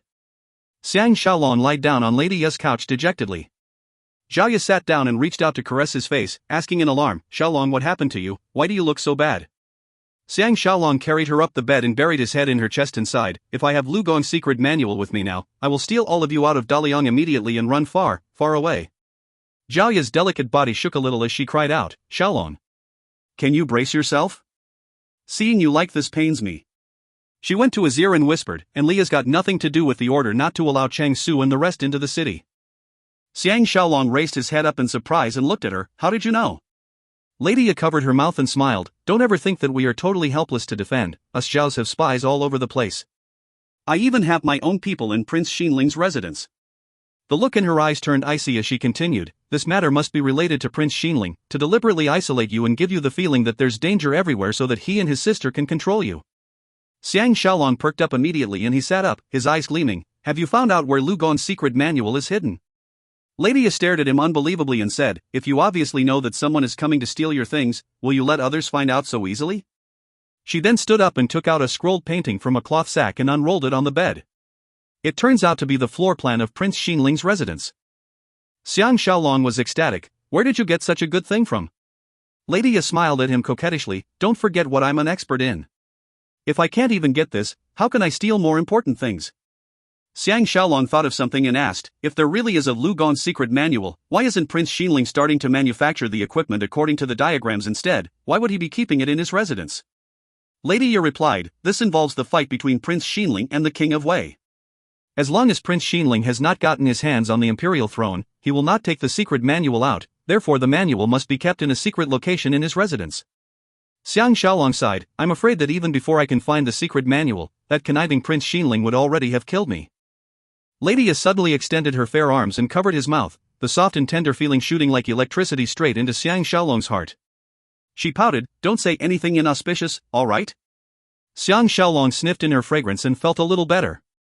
He took a close look at the map on the bed, silently committing to memory the positions of the houses in the residence. He had strict training on such matters before, so naturally he has a way of memorizing things. Lady A saw that he has regained his confidence and calmness, so she happily explained to him the layout of the residence. Xiang Shaolong finally recovered from his depression and asked, do you have a way to make contact with Wu Zhuo and the rest? Lady A said with pride, such a simple matter, just leave it to me. Xiang Shaolong was silent for a moment before continuing, tell Wu Zhuo to try and dig a tunnel from the camp to another location. If something happens, it may very well save lives? Lady A's expression changed, is the situation that bad? We are after all representatives of the King of Zhao, Xiang Shaolong interrupted her, if you know that the King of Wei has the intention of attacking Zhao, you won't be saying that. We've really made a wrong trip this time. As he spoke, he went off the bed. Lady A pulled him and asked, aren't you accompanying me? Xiang Shaolong replied, Prince Xinling will force me to assassinate the King of Wei any time is running short, I must find the hiding place of Lu Gong's secret manual. But Lady A was greatly startled, there are ferocious dogs guarding Wei Wuji's residence, he'll certainly find out if you enter. Xiang Shaolong laughed, you're the expert thief, you'll definitely have a way to deal with ferocious dogs. Lady A rolled her eyes at him and took out a small bottle from her bag and gave it to him, saying, just a little of this powder on your body, the ferocious dogs will avoid you. But not only are there ferocious dogs, there are guards as well. Hi. Since I know that you'll be risking your life, how can I sleep in peace tonight? Xiang Shaolong took the bottle, hugged and gave her a kiss and said, just strip and wait for me on the bed without a worry. I guarantee that no one will be able to see me. If you find any errors, ads pop-up, ads redirect, broken links, non-standard content, etc., please let us know. Report chapter so we can fix it as soon as possible. Volume 3 Chapter 10. Book 3 Chap 10 Meeting Long Yang. Xiang Shaolong returned to his room and after dismissing the 4 pretty maids from their duties and ministrations, he changed into his black suit and carried his tools. He was about to slip out from the window when a maid called out, Lady Pingyuan arrives, but footsteps were heard and Lady Pingyuan is already at the door. There was no time for Xiang Shaolong to remove his outfit, so in his haste he just grabbed an outer robe and draped it on. By then Lady Pingyuan has already entered the room. Lady Pingyuan closed the door, leaned against it and looked at him with a hidden smile. Xiang Shaolong was secretly lamenting, as soon as she touches him, she'll find out immediately about the tools he had on him, and with her intelligence, of course she'll know what he's trying to do. But if he does not hug and kiss her, it would be a deviate from his normal reaction and it will arouse her suspicions. What should he do? He suddenly had an idea. Xiang Shaolong sat back on the couch, patting on the bed next to him and said with an ulterior motive, beauty. Come. This time there will be no one who can disturb us. Lady Pingyuan blushed and pouted, have you forgotten that I'm about to be married? Xiang Shaolong's ploy was working and he replied, I thought you are the one who forgot, that's why you came to my room to look for me. Besides, didn't Lady ask me to give you a child? If you don't climb up my bed, how am I supposed to impregnate you? Lady Pingyuan replied calmly, will you be a little patient? My wedding will be held next spring, and we'll have all the fun we want the month before my wedding, so that person will not suspect that I'm not expecting his son at all. Xiang Shaolong expected her to say this, because it's a good excuse for her to reject him and at the same time appease him so that he will not suspect that she's plotting against him. If he does not come up with a good plan 2 months later, he will soon be dead. This woman is so vicious. He has never hated a woman so much, especially when she's so mature and seductive and her status so esteemed. He stood up and walked towards her, until he was so close he's almost touching her bosom. He reached out, grabbed her soft shoulders and kissed her lips. Lady Pingyuan's reaction was sizzling, her delicate body writhing in excitement, but she was unable to touch Xiang Shaolong's body and find out about his secret. After a long moment, the 2 lips parted. The 2 of them exchanged looks, their hands held together, panting. Lady Pingyuan could not take the flirtation any further and panted, Shaolong. Hug me. Xiang Shaolong shook his head and said with a smile, unless you are willing to go to Mount Wu with me, or else I will not touch any other part of your body except for your dainty lips. Lady Pingyuan was baffled, what is go to Mount Wu? It was only then that Xiang Shaolong remembered that this wonderful term is not being used during this era yet, so he made up a story, Mount Wu is a huge mountain near my hometown. Legend has it that when men goes there, they will have intimate fun with the fairies in the mountain, so the term go to Mount Wu means going to bed and having fun. Does lady understand now? Lady Pingyuan's bright eyes revealed her dilemma and Xiang Shaolong was shocked, afraid that she will change her mind, so he hurriedly asked, "Why has lady come to look for me?"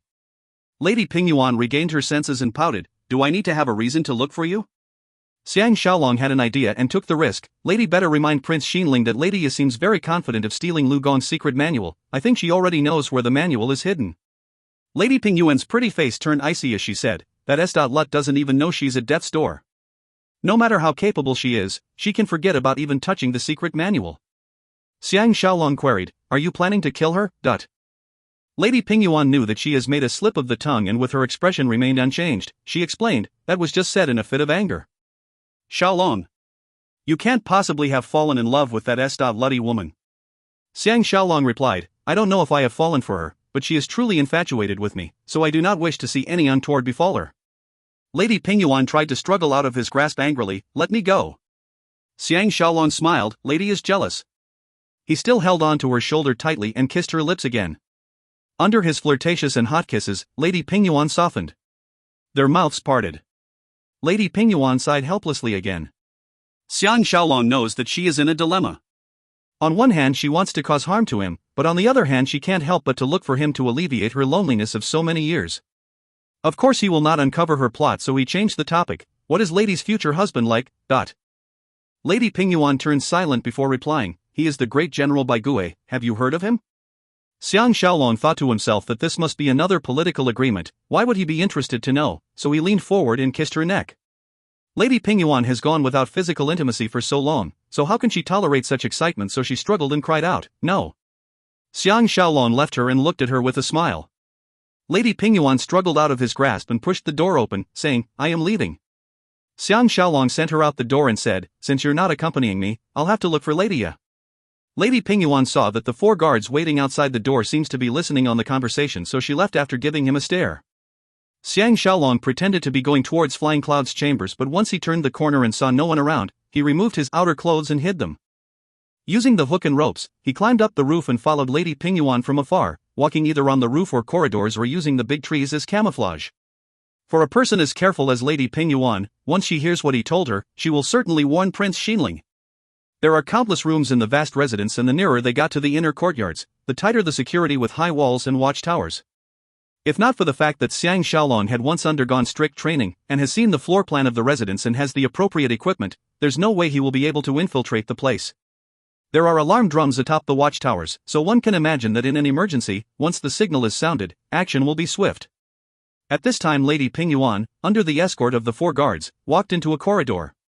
The walls on both sides were long and tall, which leads to an open area. Luckily there were a few rows of tall trees, or else there'd be no way for him to sneak in undiscovered. Facing the entrance to the courtyard is a large building. In front of its door there are 2 rows of 18 guards, and outside the house there are guards patrolling with guard dogs.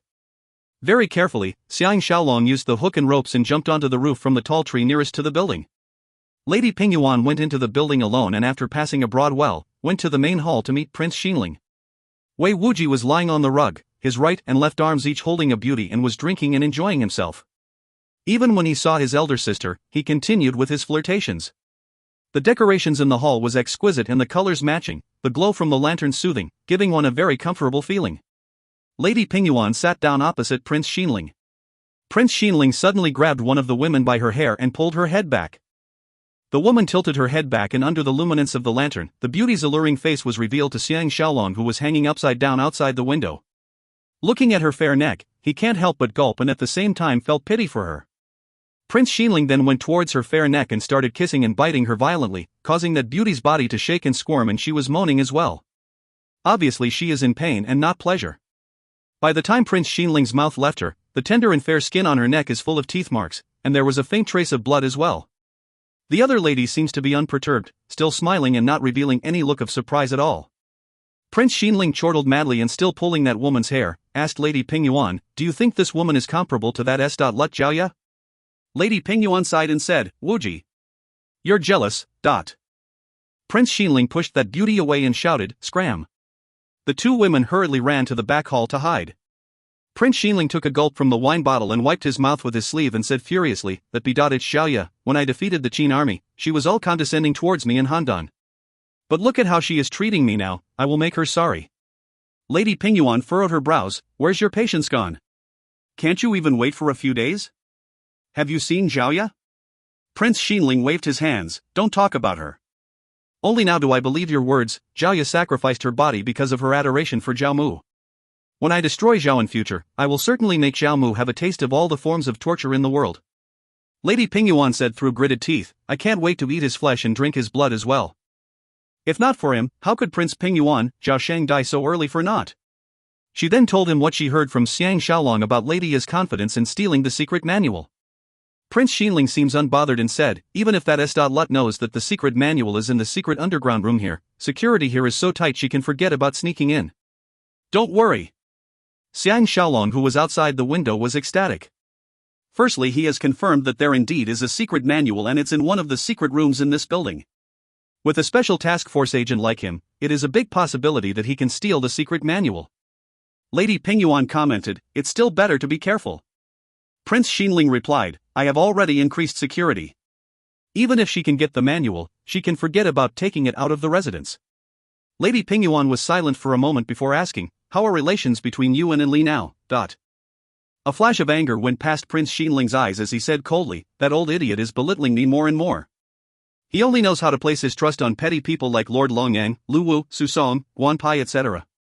If I allow him to have his unruly way, our great way will be destroyed sooner or later." Lady Pingyuan asked, "When are you going to arrange for Xiang Shaolong to see Li?" Prince Xinling replied, "Now we're using the excuse that Zhao Qian is not used to the conditions here, so she can't enter the palace to meet Li yet, so that we can have more time to prepare. But this matter cannot be delayed.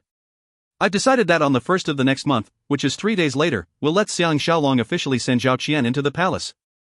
And Li will certainly set a feast to welcome time, and that will be the time to take action." He paused and continued, "You better tie Xiang Shaolong tightly with love so that he will risk his life for us without a doubt." Lady Pingyuan sighed sadly, "You'd better find another way to retain him, I'm a little afraid to see him." Prince Xinling was startled, "You can't possibly have fallen for him?" Lady Pingyuan stood up and sighed again, shaking her head, "The grander picture is of more importance. What is a personal loss? It's just that I'm afraid that once I have a sexual relation with him and have his child, that'll be even worse." She turned around to leave as she finished her words. Xiang Shaolong was at a loss. He was stunned for a moment, and waited until after Prince Xinling went into the inner hall before he sneaked into the main hall and did a quick check. He only left secretly when he has made sure that the secret underground room is not beneath this hall. Xiang Shaolong burrowed beneath the blanket, holding Lady Ya's burning body, so comfortable that he was moaning. Ever since he came to Daliang, he has this horrible feeling that he's lost in an angry sea.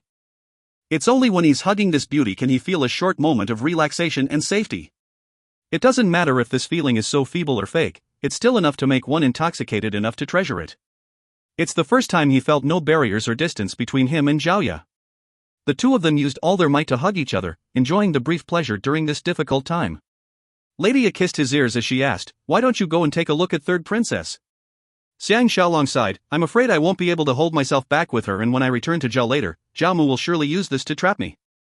Lady Ya kissed him approvingly and said, "It's rare that you're so alert, Xiang Lang. Xiaoya loves you." Xiang Shaolong replied sincerely, "I love you too." He then told her in detail what he has overheard. Xiaoya said, "The underground room must be beneath Prince Xinling's bedroom. Xiang Lang is so capable to be able to infiltrate into such a highly guarded place. This must be out of that conniving thief's expectations." Xiang Shaolong replied, "It may not be difficult to steal the secret manual, but the difficult part is getting you 12 weak and dainty beauties out of Daliang." Xiaoya replied, "All residences belonging to royalty and officials will certainly have a secret passageway for escape. If we can find this passageway, there's the possibility of escaping from the mansion. But even if we can get out, we won't be able to slip out of the city." Xiang Shaolong was inspired by her words and sat up. He thought that if there is a passageway, it will certainly be behind Prince Xinling's residence, because he has checked the floor in the main hall and did not find anything. Lady Ya sat up with him and laid in his arms, asking, "Shaolong, what have you thought of?" Xiang Shaolong explained, "If there is a secret passageway, it must be connected with the secret room which holds Lu Gon's secret manual. That is only reasonable. Also, there will be more than one entrance to this passageway, so as long as we can find just one of the entrances, we will be able to move freely in here." Lady Ya smiled coquettishly, leave this to me, I guarantee that I will not disappoint. Xiang Shaolong hugged her tightly and laughed, Jia is so obedient, how shall I thank you? Jia was about to reply when someone knocked on the door, followed by Zhao Qian's sad voice calling out, can Xianer come in? When Xiang Shaolong woke up, the bed was filled with a fragrant smell. Zhao and Zhao Qian were on either side of him, hugging him tightly. With Zhao Qian around last night, he did not have fun with Lady Ya and naturally he dared not touch Zhao Qian as well. But that kind of intoxicating feeling is alluring enough as well. After having a good sleep, all the dejection he felt yesterday was swept away. He has let go of everything else and did not step out of Flying Cloud's chamber the whole morning, spending the time chatting happily with the two ladies and the maids. At noon, Prince Xinling sent someone to ask for him. At the outer hall, Prince Xinling was sitting with 3 other people, having tea. On seeing his arrival, he immediately introduced them and they turned out to be famous mercenary in his residence. One of them who was large-built and ugly was Zhu Hai. When Prince Xinling stole the military token to defeat Qin years ago, it was all thanks to him who had a 40 Jin hammer and used it to kill the General Jin Bai who was leading the military. He is one of the famed fiercest general in the world. The other 2 are Tan Bang and Yu Xing. The former was heavily bearded and looked like a Confucian scholar while the latter was short and stout, with a glance one can tell that he's a highly skilled pugilist. Prince Xinling smiled, it's the first time Shaolong has been here, let me bring you around and after lunch we can meet the most talented and beautiful lady in Daliang and let's see if you can manage to impress her.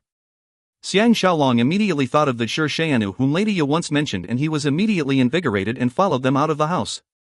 The 5 of them went separately in 2 horse carriages and under the protection of 20-odd guards, toward Daliang. The carriage went past the route they took when they arrived, which passed the imperial palace. The buildings were grouped magnificently together with carvings of phoenixes and dragons, with lush woods surrounding them.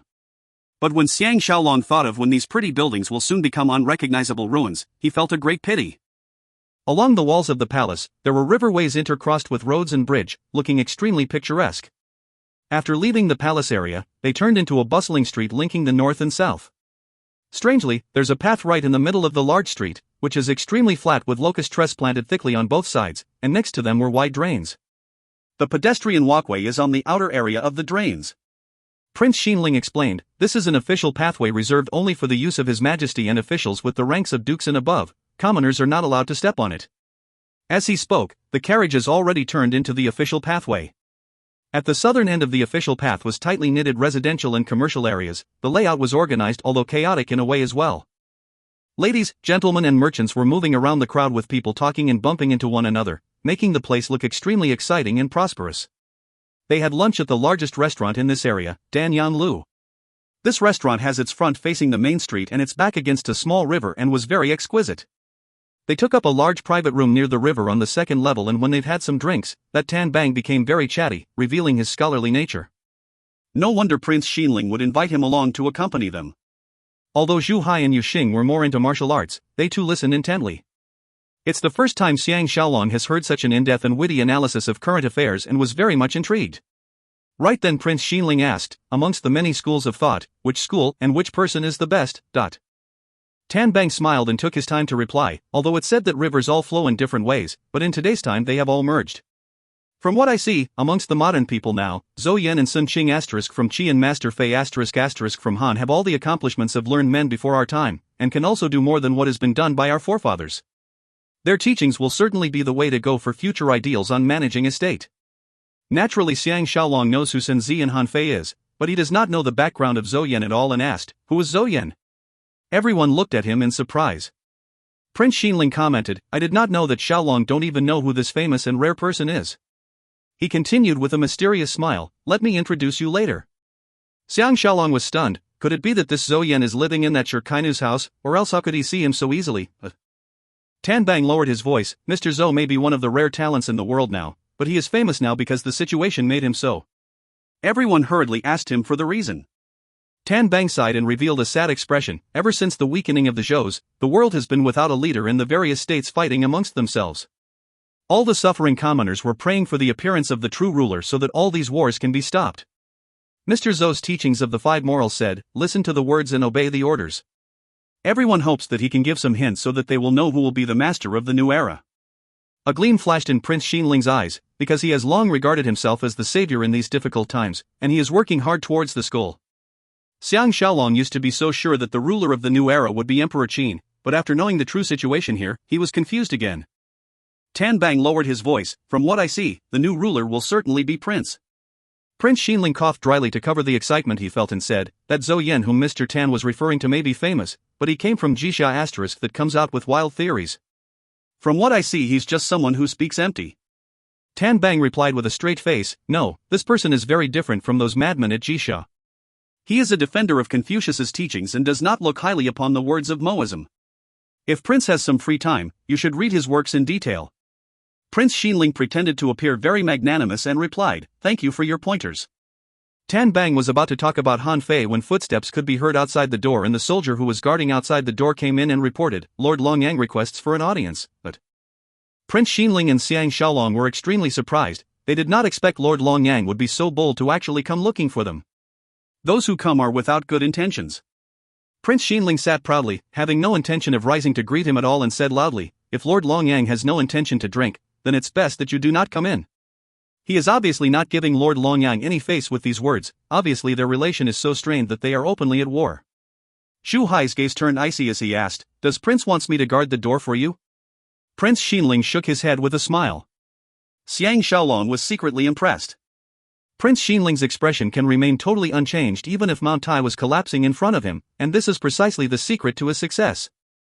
At the same time he felt a little anticipation as well, wanting to find out exactly how charming is this Lord Longyang whose fame amongst men has extended through history.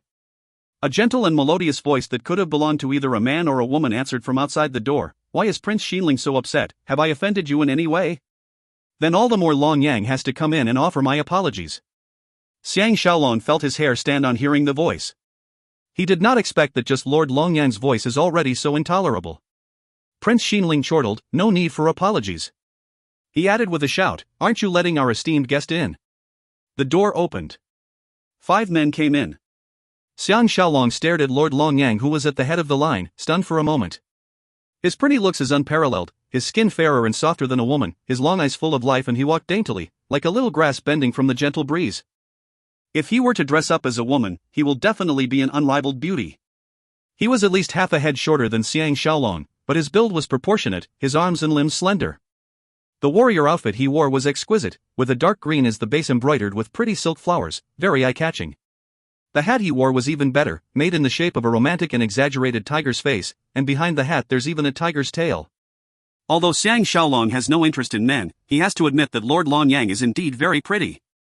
If not for the long sword he hung on his waist, Xiang Shaolong will never remember that Prince Xinling once told him that he is one of Wei's 3 greatest swordsmen. You will never be on your guard against such a dainty and weak-looking man.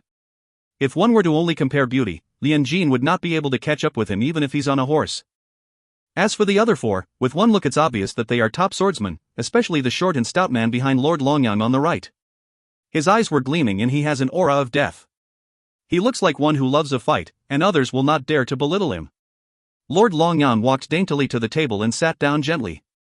He threw a flirtatious look at Prince Xinling first before his glittering eyes traveled past the others seated around the table, landing at last on Xiang Shaolong's face. He stared at him for a moment before giggling, "Commander Xiang, I've missed you so badly." Xiang Shaolong felt himself go numb from his stare and thought to himself that this person is so coquettish that he must have long disregarded himself as a man. The thought grossed him out so much that for a moment he does not know how to handle him and can only smile stiffly. "I do not have any capabilities at all, so how could I have caused Lord Longyang to miss me so much?" Prince Xinling personally filled Lord Longyang's wine cup and said with a smile, "I'd like to hear about it as well." Lord Longyang smiled daintily and replied, "Commander Xiang was able to kill Lian Jin, a good fighter from Wei, and execute the horrible horse thief Hui Hu. Obviously you really have the talent, so how can I not like you?" Shu Hai and the rest were furrowing their brows as they heard the conversation, but there's nothing they can do to him. Xiang Shaolong was secretly startled. This person was smiling coquettishly, and the eyes looking at him were full of feelings. Not a trace of hatred towards him was revealed. This smiling with a dagger hidden is enough to make one's heart run cold. Prince Xinling chortled, "Come. Let us drink a toast to Lord Longyang's affection." He swept his eyes across and his stern look landed on the 4 swordsmen standing behind Lord Longyang and cried out, "Offer the wine." But naturally there will be someone who will offer wine to those 4. Everyone there had their own secret intentions, but all drank the toast. Except for Lord Longyang who did not move. He waited until everyone has drunk the wine before pouring it on the ground next to him, saying shyly, "Let's offer this wine to the earth deity, to celebrate the number 1 swordsman from Zhao stepping on our great Wei's soil." Even with Prince Xinling's control, his composure changed slightly as he uttered coldly, "I've specially arranged a lot of programs for Xiaolong today. If Lord Longyang has no other matters, please forgive us as we will be leaving immediately." Xiang Shaolong was secretly cheering. In truth, he was starting to get irritated with Lord Longyang's effeminate way of talking. At the same time, he was thinking to himself, if this lord's swordplay is as effeminate and willowy as him, it will be quite difficult to deal with. If during the duel he's as irritated as he's feeling now, which makes him rash and anxious, he might lose because of it. Lord Longyang laughed, his pretty eyes looking at Xiang Shaolong joyously as he said effeminately, "I came here today is to see how heroic and brave Commander Xiang is. It's such a small request, I'm sure Master Wuji will not reject me." Prince Xinling and Xiang Shaolong exchanged looks, extremely annoyed, but they really found it difficult to reject. A gleam came over Xiang Shaolong's eyes, and looking at this man famed for his beauty, he laughed and asked, "I wonder if Lord Longyang is going to test me personally, or will you let your men do it?" Prince Xinling interrupted, "Weapons do not have eyes. If Lord Longyang is fighting personally, then forgive me for not agreeing to this." Lord Longyang giggled, "Since Master is so protective of me, I will let Xiaoxian take on Commander Xiang, but..." Prince Xinling and the rest revealed a look of alarm, and they looked towards the short and stout man whom Xiang Shaolong was scrutinizing earlier. This made Xiang Shaolong affirm his guess that this person must be a ferocious fighter who has won many duels. That Xiaoxian took a step forward and said loudly, "Xiaoxian is willing to take some pointers from Commander Xiang's excellent swordplay." Xiang Shaolong knows that this duel is unavoidable, besides this also involves the reputation of Zhao. So he respectfully sought Prince Xinling's permission, asking, "Will Prince allow Shaolong to accept the duel?" Prince Xinling was very confident about him, and at the same time he wanted to see for himself his swordplay as well, so he replied with a smile, "Xiaoxian is our Majesty's skilled fighter, Shaolong must be careful." He continued loudly, "This is purely an exchange of pointers, so I hope both of you will control your attacks." He then shouted, "Men! Clear a space for a duel in the hall here." He had just spoken his words when the sounds of tables and chairs being moved could be heard outside the room. Lord Longyang smiled and stood up gently. Xiang Shaolong was stunned as well, no wonder the King of Wei is so besotted with this person.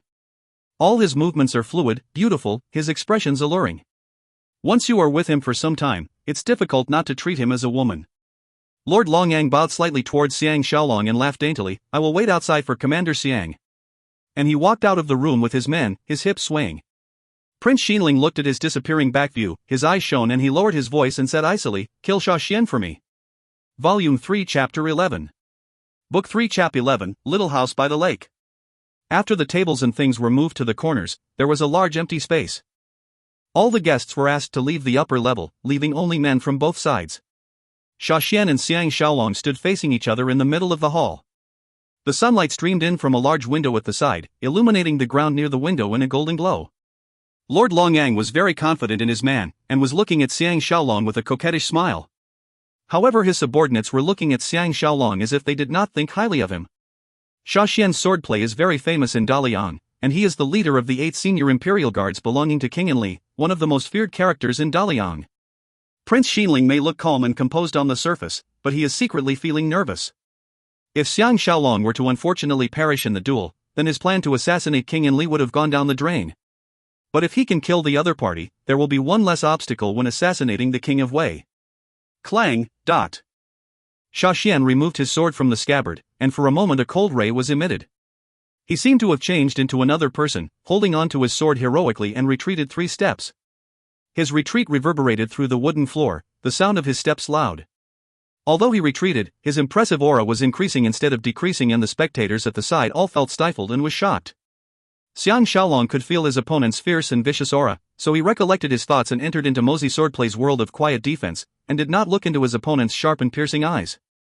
Men on both sides saw that Xiang Shaolong was unmoving despite being oppressed by his opponent's fierce aura. He stood straight, his composure calm, and they were all surprised. They did not know that it is the essence of Mozi Swordplay to counter movement with calmness. Xiaoxian felt displeased, because in the past when he defeated his enemies, he relied on his special fierce aura to make his opponent frightened before attacking swiftly and strongly so that his opponent will shed blood within 5 steps. However, he did not expect that this person in front of him is not at all affected by his aura, and this made him lose his bearings instead. But by now there's no room for retreat, so he roared and attacked with his sword. Lord Longyang and the men immediately cheered to boost his morale. This sword attack was as swift as lightning, aiming straight towards Xiang Shaolong's forehead, filled with a strong force that cannot be retracted. Xiang Shaolong's flying rainbow is still in his scabbard, as if he has no intention of retaliating at all.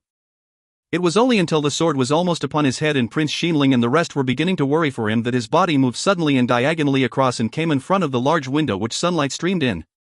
He was still looking at his opponent coolly, his eyes filled with unparalleled and strong determination. He came from a background of strict and elite military training, and is adept at using the environment to bring out the best in his fighting ability. Since he accepted the challenge, he is determined to get rid of his opponent in the shortest time possible, firstly to curb some of Lord Longyang's air, and secondly to make Prince Xiangling think even more highly of himself. He is extremely experienced in combat and very good at eyeing others out. With a look at Xia Xian's stance, he knows that this person has very strong arms and specializes in vicious and dangerous attacks. That's why he avoided his sword attack to throw the opponent off guard. Xia Xian roared angrily, and followed his sword again to make another attack. Xiang Shaolong laughed long and loud, flying rainbow came out of the scabbard like lightning and he held the treasured sword diagonally away from his body at a 45-degree angle on the side. It immediately captured the afternoon sunlight that was glaring in from the window and reflected the ray of sunlight into Xia Xian's round and fearsome eyes. Never in his dreams did Xia Xian imagine that there would be a kind of swordplay against an opponent, which makes use of sunlight in a room. He felt a strong glare in front of him and for a moment he could not see anything at all. How can Xiang Shaolong let such a rare opportunity go? So he avoided his opponent's sword and his sword slashed diagonally, like the wind. For a moment, blood poured and a scream was heard.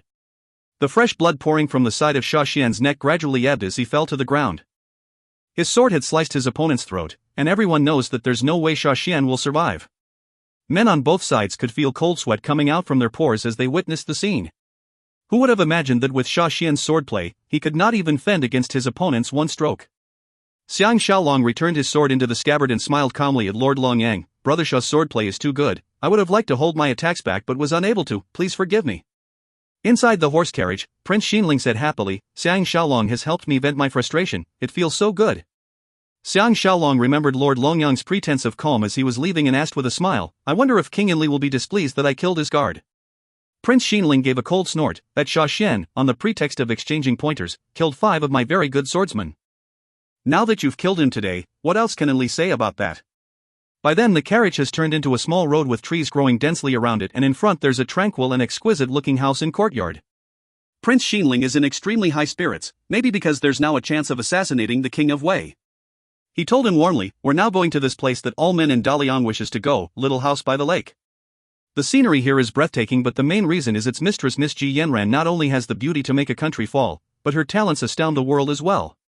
Together with Widow Chang from the state of Qin, they are known as the era's finest pair. Xiang Shaolong was secretly laughing bitterly. If it was the past, he will certainly be ecstatic to have the chance to meet such a famous beauty, but now his own life is in danger, how can he find the mood to flirt? Even if the other party was willing, he'll have to think of a way to make her give up so that she will not have to worry about his future. Once he thought about that, he really felt like a tiger who has fallen on bad times. Prince Xiangling has no idea that he is already aware of his evil plot and thought that Xiang Shaolong was just too excited to talk, so he embellished the story. Miss Yanran loves to chat about scholarly and martial pursuits with the various learned men who came from afar. Xiang Shaolong was stunned. Martial pursuits? Prince Xiangling was shocked. I didn't expect you not to know this. Miss Yanran is ranked above Lord Longyang amongst Wei's greatest swordsmen, at number 2. Hi! Such a beauty, how can any average man be compatible with her? That's why she is still unmarried now. Whoever wins her heart will certainly gain fame in the world immediately and become the envy of all men around, but... He sighed again, talking about looks and skills. Xiaolong has the qualities to be selected, but you might not be able to pass the scholarly test. As they spoke, the carriage has entered the courtyard. Under the shade of the trees, a small lake appeared in front of them. In the middle of the lake was a small island with a few exquisite rooms built on it, a long bridge linking the island to the land. It looks like a place fit for a deity to live in. No matter how dejected Xiang Shaolong was, he was invigorated on seeing it. To think that there would be such a scenic place in Dalian. Looking at the abode one can know the person who resides in it, so by this deduction, this pretty mistress must certainly be out of the ordinary. The little island on the pretty lake was shaped like a crescent moon, with a fake waterfall, looking like a painted scroll. Between the rooms there were strange flowers and grass, gentle waves lapping in long corridors meandering and linking them, exquisite with an ancient beauty. One can imagine that if one can take a stroll there, it will certainly be a very exhilarated feeling and one will be reluctant to leave. The carriages went up the long bridge, as if they're now traveling into a beautiful painting, the breeze blowing past the water, the trees fighting for beauty. The colors of the pavilions and rooms stood in contrast with the lake and the mountains, the little bridges and streams partially hidden by the green leaves and trees. After passing through a bamboo pathway and two small pavilions, the carriages stopped in at an open space in front of a building. There were already 3 horse carriages parked there. Obviously they are not the only visitors. Xiang Shaolong followed the rest down the carriage, and a pretty maid came out from the building and paid her respect to Prince Xinling, saying, "Miss is having an afternoon nap now. Would Prince Xinling and the rest of the guests please wait a moment in the hall?" Prince Xinling doesn't seem in the least offended and happily led Xiang Shaolong into the hall beneath the building. Xiang Shaolong was laughing bitterly to himself secretly again. Looking at what the maid is like, he can imagine what the mistress will be like. To think that there is such a great beauty with character, but he does not have the mood or bravery to hunt. Fate does make fun of men. Volume 4 Chapter 1. Book 4 Chap 1, Fierce Beauty. Ji Yanran's abode is made from white stone, hidden amongst the flowers and trees, and its style was ancient and exquisite, like a building in heaven, and those staying inside were beautiful fairies. Walking up the stone steps to the building, inside the door there was an exquisite stand for the guests to put their cloaks and weapons. 2 pretty maids were already waiting there to serve them. Tan Bang went close to Xiang Shaolong's ears and whispered, "Learned Lady Ji does not like people to bring swords into her abode." Xiang Shaolong nodded his head to show his understanding and thought to himself that this learned Lady Ji is really putting on airs. She obviously knows that an esteemed guest like Prince Xinling has arrived, but she was still napping and her maids dared not wake her up as well. Furthermore, she refused to let anyone enter with weapons. But he thought about it again and felt that her haughty attitude is well done as well, because truthfully, he has to admit that men are cheap. The more difficult it is to get the woman, the more precious she will be. Even now he is thirsting to find out how truly beautiful she is. The 2 pretty maids seems especially taken with Xiang Shaolong as they served him meticulously, carefully dusting off the dirt and dust on his clothes before presenting him. After all the various work was done, the 4 entered the hall. They had just walked past the door when a loud and crisp voice shouted next to Xiang Shaolong, "Esteemed guests have arrived. Esteemed guests have arrived." Xiang Shaolong was taken unawares and totally startled. He looked towards the voice and can't help but laugh, because it's a talking parrot perched on a stand. The 2 pretty maids obviously doted on it and they smiled daintily as they fed this interesting animal. Xiang Shaolong glanced around. The large hall was elegantly decorated, but the most unique part is that there are no rugs, just a few square tables and mats. The hall was filled with strange bonsai, as if they have moved part of the garden outside into here. On one of the huge walls hung a large painting of a beautiful woman, wearing light and thin clothes, looking quietly elegant, just like the talent and elegance exuded by the mistress here. Of the group of 4 tables in the hall, 3 groups were filled and there were 2 to 6 people in each group.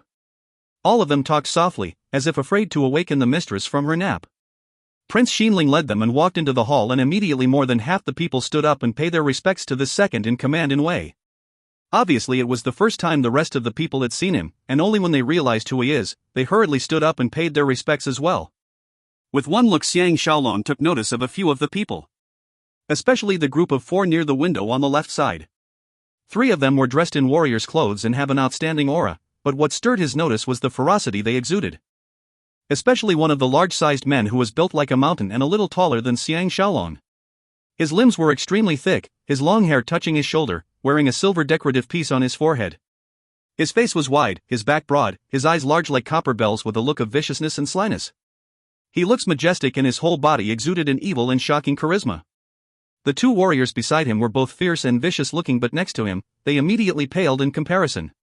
The strangest thing is the hands of the 3 of them all bore scars of being burnt by fire. Another who took his notice was the group of 6 men on the right dressed as scholars. One of them was tall with a refined look, the deep eyes shimmering with intellect, looking like an immortal. There was only 2 people in the last group, the shorter one with an average look, and from his clothes, one can tell that he is not a Wei. One wonders which country he could have come from, but for someone who can come here and see Ji Yanran, he is naturally a person of a certain status. Prince Xinling first greeted the group of 6 on the right, and spoke to the refined-looking man. "We were just talking about Mr. Zhou, and did not expect to see you so soon." He waved at Xiang Shaolong and said, "Shaolong, come over and meet this extremely gifted man with foresight, Mr. Zhou Yan." Xiang Shaolong thought to himself, so this is the philosopher who was famed because of his sayings of the 5 merits. He was about to come forward and offer his respects when a loud and thick voice from the left rang out, "Master Wuji, may I ask if this is the imperial protector from the state of Zhao, brother Xiang Shaolong?" Xiang Shaolong was secretly startled and looked towards the voice. The person who spoke was the warrior who looked like the devil reincarnated. Obviously Prince Xinling does not recognize this person and asked in surprise, "This gentleman is?" The Wei who looks like the person who introduced these 3 warriors here to meet Ji Yanran stepped forward and said respectfully, "Feng Jisen is a guest under Lord Longyang, pays his respect to Sir."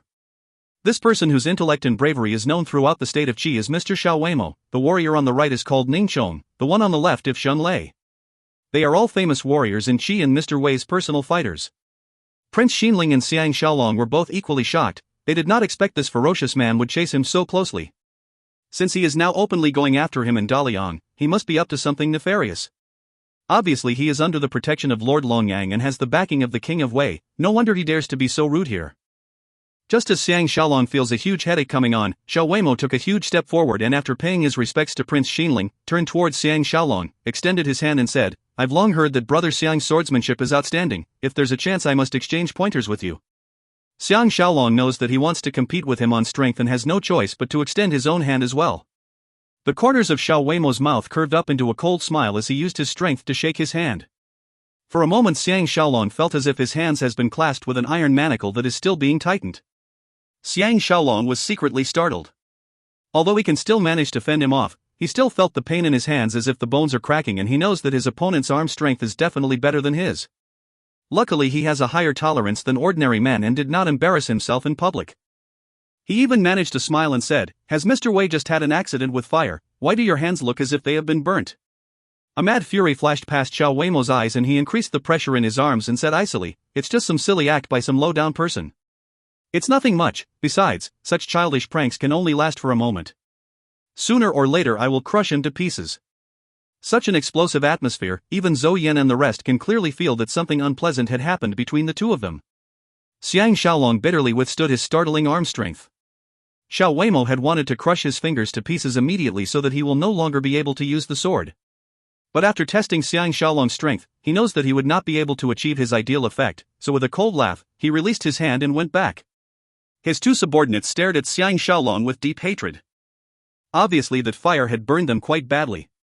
Prince Xinling signaled to Xiang Shaolong with a look and introduced the Weiss next to Zhou Yan, who are all famous men or senior officials. Obviously Zhou Yan is very popular with the Weiss. After the round of introductions, Prince Xinling's gaze rested on the last group of Weiss and said with a smile, "This is the first time I've seen Mr. Zhang Fengchang here." He looked at the person who was of average build next to him, and besides his intelligent eyes, the rest of him looks average and asked, "This gentleman is?" Zhang Fengchang laughed, "This is Master Han Fei from the state of Han. I'm here all thanks to him today, because Miss Ji was complimenting Master Han's book speaking of difficulties after reading it and sent word to say she would like to meet him. Therefore I have to accompany and bring Master Han here to meet Mississippi. Prince Xinling and the rest were all excited as they did not expect to see such a famed intellectual here. But at the same time they feel a little cheated, as they did not expect this person to look so ordinary. This famous Han Fei whose name had gone down centuries is not one good at socializing. He just smiled clumsily, bowed slightly, and to him it means offering a greeting.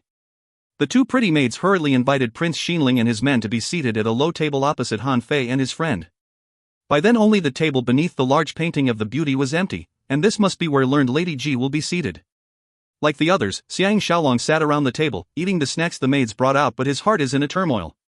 With the arrival of Xiao Weimo, the situation has become even more complicated. Besides, this person has amazing arm strength and his body is as solid as steel. Xiang Shaolong may be talented, but he may not be his match as well. If he were to join hands with Lord Longyang, and with Prince Xinling harboring hidden agendas about him, his trip here will really be filled with danger. As he was thinking, he heard Prince Xinling asking Han Fizi, "Does Master Han have something to attend to during your trip to our state this time? Please let us know so that I can see if there's any way I can help." Hai Fei replied, "This time. Hi. This time I came under the orders of my king, to come here and borrow rations." Xiang Shaolong was secretly startled. He did not expect Han Fei to have a stutter, and his words are not adequate to express his meaning. He doesn't even know how to take the opportunity to speak up for his cause and point out why Wei should lend rations to Han. Indeed, Prince Xinling furrowed his brows and replied, "So that's the case, how much does your country need to borrow?" Han Fei replied, 10,000 stones. And he stopped short at that, not elaborating further. Naturally Prince Xinling was unperturbed but just smiled and did not converse further. Zhou Yan said loudly, "Downfall comes after the peak, and after downfall comes the peak, the exchange of the 5 merits. Actually there were signs long ago that the state of Han will suffer from drought. 5 years ago I saw a meteor fall into the boundaries of Han, and I said there will certainly be calamity, and now the prediction has come true." Han Fizi furrowed his brows, obviously unhappy, and he did not believe Zhou Yan's words at all. But the others around Zhou Yan all agreed with him. Xiao Weimo, who is from Qi like Zhou Yan, laughed. Mr. Zhou is indeed far-sighted. Now the world is ruled by 7 states, would Mr. be able to explain where the future will lie and enlighten us? Zhou Yan smiled slightly and was about to reply when they heard the sounds of adornments clinking and a beauty, with the accompaniment of 4 maids, walked into the hall from the inside. Xiang Shaolong hurriedly looked over and he felt his brains go numb from shock. A beauty who looks like a fairy with supple skin and luminance being escorted out by pretty maids, like the moon being supported by many stars, walking daintily forward. This scene captivated everyone, their souls seemed to have gone to heaven. Her hair was combed into a high bun at the side, which matches her slim body and tiny waist. Her slim neck and fair skin was alluring, their brightness captivating. Her eyes were deep and dark with reflections like the water. No wonder her beauty is known far and wide, she is absolutely enthralling. She was wearing a long white robe with flowers, which flitted prettily as she moved, the wide sleeves fluttering, enhancing her beauty and posture. Her alluring outer beauty as well as her captivating inner beauty came together to form a painting of a beauty.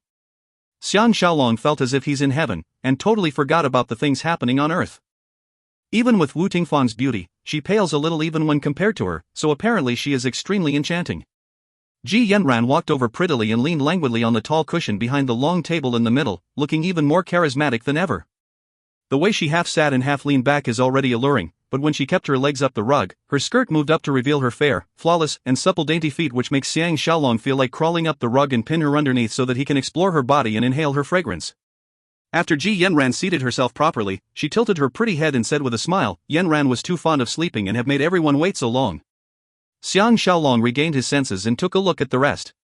He saw that Prince Xinling, Zhou Yan, Han Fei, Xiao Weimo and everyone else looked enchanted, they have even less self-control than him. Just as everyone hurriedly assured her that it's alright, Ji Yanran's shiny, lively and dark eyes flitted towards Xiang Shaolong and looked at him before flitting over to Xiao Weimo's table, scrutinizing the rest of the people and lastly looked at Han Fei. A look of joy passed over as she exclaimed happily, would this be Master Han Fei? Xiang Shaolong and Xiao Weimo were both greatly disappointed, obviously Ji Yanran is more interested in Han Fei than in them. Han Fei's face blushed red and replied nervously, I am indeed Han Fei. Ji Yanran's pretty eyes lighted up as she gushed happily, after reading Master's grand works, it indeed has views that no one else has thought of before, I am extremely odd. Xiang Shaolong felt extremely disappointed, this Han Fei's appearance has no attraction at all yet Ji Yanran is looking at him differently. Obviously this woman is more concerned about a person's intellect. When it comes to compositions or debates, if he compares himself to Han Fei, it would be like the comparison between a kindergarten student and a Nobel Prize winner. But he feels a little relieved as well, because he has problems preserving his own life now, so no matter how alluring Ji Yanran is, he will have to curb his desire to court her or he may not be able to handle it all. With the beauty praising him, Han Fei is at a loss as to what to do, and doesn't even know where to put his hands. Ji Yanran seems to have eyes only for Han Fei, and she said gently, Mister's philosophy about governing a country with law, techniques, and power, suggesting that people act with one thing in mind which is to achieve gains while avoiding punishment, so the law must come into play if anyone commits any unwanted actions. It indeed looks right into the problem and is food for thought. Han Fei was at a greater loss for words and can only keep nodded his head, which makes others feel bad for him. Xiang Shaolong thought to himself that if he can transplant his knowledge into his own brain, he might be able to enjoy the company of a beauty tonight. Zhou Yan laughed loudly, and after Ji Yaran and everyone else's attention was diverted to him, said confidently, with Master Han's knowledge, your king will certainly appreciate it greatly, but why is it that there seems to be no improvement in your country's cause to take over the world? Xiang Shaolong secretly cursed, Zhou Yan was too much to rub salt on Han Fei's wounds like that. A look of anger and embarrassment flashed through Han Fei's face but he was unable to speak further. Obviously Ji Yanran admires Han Fei for his talent so she helped him up by saying, an intelligent man needs a good master as well. Shan Yang, who was away, did not accomplish anything in Wei as well. But when he went to Qin, his reforms improved the state greatly, does Mr. Zhou think that I have spoken rightly? Xiang Shaolong secretly complimented her retort, this lady is indeed remarkable. Just as he though Zhou Yan would be speechless, Zhou Yan smiled slightly and said, of course Mrs. words are very reasonable, but the point is not about the intellect of an individual. Besides an individual, there is still fate at work. Shan Yang was successful because of the situation, and he could not escape from the control of the 5 virtues. Only one who truly understands the 5 elements, metal, wood, water, fire and earth and how they interact with each other will be able to grasp the changes of luck determined by heaven. http://en.wikipedia.org/wiki/Zhou_Yan. Han Fei gave a cold snort, and his words came out a little smoother as he said, what Mr. Zhou said, is unconvincing, then. Then are we supposed to sit and wait for fate, and don't have to do anything else? His words sound reasonable as well, but the way he stuttered them out, it just doesn't sound as convincing. Zhou Yan is a good debater and he chortled, of course that's not the case. Once we can grasp heaven's plans, we will be able to foretell the future and know the aim and direction where we should work on. Let's say digging a well for example, only when we know where the source of water is will we not waste our efforts in vain. Han Fei was so furious his face turned red but he could not find a retort, or maybe he doesn't know how to express it. Xiang Shaolong felt great pity for him and wished that he can find some paper and brush so that he can write down his opinions. Applause was heard. It turned out to be Xiao Weimo clapping in agreement. Ji Yanran looked towards Xiao Weimo and raised her brow, asking, "This gentleman is, that?" Xiao Weimo puffed out his chest, like an animal looking for a mate and said loudly, "I am Xiao Weimo from the state of Qi, I wonder if Miss have heard of me?" Ji Yanran was enlightened, so it's Mr. Wei who advocates learning from beasts. May I ask, if men and beasts are the same, won't the world be thrown immediately into chaos? Now that Xiao Weimo has a chance to show off his knowledge in front of this beauty, how can he give up this chance so easily? So he smiled and said, "Miss has lived mostly in the city, naturally you would not understand the world of animals. The wilderness has been my teacher for many years and I have observed the lives of beasts and birds and have concluded that only if we go with nature's flow will we not betray heaven's decree. We can enjoy the life given to us under the greater law of nature. If we were to try and suppress our nature, it will only cause more harm than good and will make one become a hypocrite whose thoughts are not in conjunction with one's actions." Ji Yanran looked at him with concentration, her expression showing that she's thinking about his words. Xiang Shaolong secretly thought, oh no, this beauty is obviously very curious about things and very easily attracted by new and unique theories. If Xiao Weimo was to possess her, he would feel the pain and unfairness of it, so he can't help but blurt out, "How can man and beasts be the same? Even different animals have different ways of living." Xiao Weimo laughed coldly, "They can live differently, but their nature remains the same." But naturally Xiang Shaolong will not show any courtesy towards him, so he stared at him and said smilingly, "The difference between man and animals is that we are not restricted by our innate abilities and desires, we can even sacrifice our own precious lives for the greater good. Animals walk on all fours, but we can stand up and because we need not use our hands to walk, they become nimble and can make things like this house and all other necessities. Do animals have that ability?" Obviously Xiao Weimo has done some research on this question, so he mocked in reply, "You're talking about abilities, not innate nature. Birds can fly, but can humans fly? Fishes can live underwater, but can humans live underwater?" Xiang Shaolong is definitely not a philosopher, but now that he's spoken, he cannot back down and have to forge his way through. "I am talking about innate ability. Because human brains are different from animals, we can think and reflect. Besides food, clothing and lodging, we also need mental stimulation, but for animals everything is about survival, they sleep after eating and mate when the time is right. Animals in nature are at a loss and can only react, but man can fight against nature and defeat nature. That's because man has a different innate nature, we know how to improve and expand, that's how we are now above animals." Xiang Shaolong's not very excellent argument is widely known in the 21st century, but for the people in this era, it's a new idea and this made Ji Yanran immediately change her opinion of him. Obviously Xiao Weimo has never thought of this question and he replied angrily, "What's the difference? I've seen both animal and human brains, they're all just made of tissues and flesh." Xiang Shaolong chortled, "You have just spoken about the greatest difference between humans and animals. Would animals analyze the difference between their brains and human brains? For a moment Xiao Weimo was dumbstruck, fury flared in his eyes and he wished he could tear Xiang Shaolong alive. Although Zhou Yan does not agree with Xiao Weimo's wild theory that humans should emulate animals, but they're both from the state of Qi and he does want to put Xiang Shaolong down in front of Ji Yanran. Therefore, he tried to pick a bone from an egg and retorted, "Brother Xiang earlier said that the difference between humans and animals is that we can stand up, then gorillas and monkeys all can stand and walk, how do you explain that?" Xiang Shaolong was stunned, and thought to himself that he can't possibly explain to them about evolution. Luckily his mind worked quickly and he had an idea, the difference is in the construction of the brain. He touched his forehead and said, "Primates do not have forehead like us, so they can only concentrate on immediate matters and won't think about tomorrow. But we can arrange and plan for tomorrow's matters, or even plan for matters a year or 10 years from now." In truth Xiang Shaolong's thoughts and arguments are already in a mess, but everyone knows that gorillas really do not have foreheads, so they all thought his reasoning logical. Ji Yanran clapped and chuckled daintily, "How exciting, I've not heard such an interesting debate like this for a long time." Her pretty eyes flitted towards Xiang Shaolong and she asked with a sweet smile, "This gentleman here, please forgive Yanran for not knowing who you are yet." Xiang Shaolong was stunned and secretly lamented. He could not tolerate it further earlier and thus came up with a nonsensical debate, and he hopes that she has not really taken a liking for him.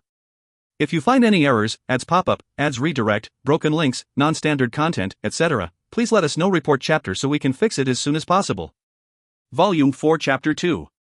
Book 4 Chap 2, Chu Moism's Voodoo. Ji Yanran asked about Xiang Shaolong's background and Prince Xinling hurriedly replied, "This is the #1 swordsman from the state of Zhao, Xiang Shaolong, remember that, Yanran?" Ji Yanran looked at Xiang Shaolong with a smile before turning her attention back to Han Fei. Although Xiang Shaolong breathed a sigh of relief, knowing that she has not taken a liking to him, he can't help but also feel dejected, as if hurt. What a dilemma! Tan Bang went closer to Xiang Shaolong and whispered, "This is Ji Yanran's rule, only she can ask a person's name and status. I've been here more than 20 times but she has never asked who I am. Shaolong, you've already left an impression on her." Xiang Shaolong felt a man's pride surging up. He thought to himself that since he is not wooing her, why does he have to react to her moods, but on seeing her only talking and laughing with Han Fei while the rest can only look on, he felt a sudden fury. Of course he felt a little left out and jealous as well, so he stood up. Prince Xinling was stunned. "Shaolong, what are you doing?" Ji Yanran turned around and looked at him. A flash of light seems to pass her pretty eyes. Obviously she only realized his perfect physique and outstanding aura now. Xiang Shaolong pretended to be candid and said with a laugh, "Miss Ji is indeed a born beauty. It is my fortune to meet you, farewell." Ji Yanran was a little startled, then she seemed to understand his thinking and said with a slight smile, "How many days will Mr. Xiang be staying in Daliang?" Xiang Shaolong saw that she has no intention of making him stay at all and was secretly furious and felt a great loss of face, but he pretended to be nonchalant and said simply, "Maybe a few more days." Prince Xinling and the rest had no choice but to stand up and leave with him. On the way back to Xinling's residence, Prince Xinling ranted in the carriage, "Shaolong, do you know what a good opportunity you've missed? It's rare that Ji Yanran is all smiles, for all you know she may play the zither and sing for the guests." Hi! His words carry a great regret. Obviously Ji Yanran's singing and zither skills is extraordinary. But what Xiang Shaolong is thinking of is the vicious look Xiao Weimo gave him when he left. This person is not one who has only bronze but no brains, and he has many capable men under him. He is indeed in a very dangerous position now. After returning to Prince Xinling's residence, he went to Lady Ye and she immediately pulled him into the room and said, "I've made contact with Wu Zhuo and Chang Su and told them your instructions. Wu Zhuo wants me to tell you, he doesn't know if their spies in Daliang has been embroiled in Prince Xinling and Lord Longyang's fights because of this matter, so they have been in hiding and refused to make contact with him. Now we can only rely on ourselves." He also said he'll try to find a way to sneak into the city. On hearing this, Xiang Shaolong's mood turned for the worse and he collapsed on Lady Ye's rugs. Lady Ye came up and helped remove his shoes, saying gently, "Yer has found the entrance to the underground tunnel, how are you going to reward me?" Xiang Shaolong sat up in joy and pulled her into her arms. After giving her a good kiss on the lips, he said, "Lady is really capable." Lady Ye happily nibbled on his ears before telling him in detail the entrance to the tunnel. She sighed and continued, "Stealing Lu Gong's secret manual may not be difficult, but the difficult part is leaving the state of Wei and avoiding the pursuing soldiers. Lu Gong's secret manual is such an important item, Prince Xinling will surely check on it daily, and once he find it gone, he'll naturally think that we're the ones who took it." Xiang Shaolong also felt this to be a headache. Right at this time Prince Xinling sent someone to summon him over immediately. The guard led him to the inner hall which he had overheard Prince Xinling and his sister's conversation the other night, and after they were all seated, Prince Xinling said seriously, "And Li has given his imperial edict, he wants you to send Zhao Chen into the palace the day after. That night he will throw a feast to welcome you as the ambassador."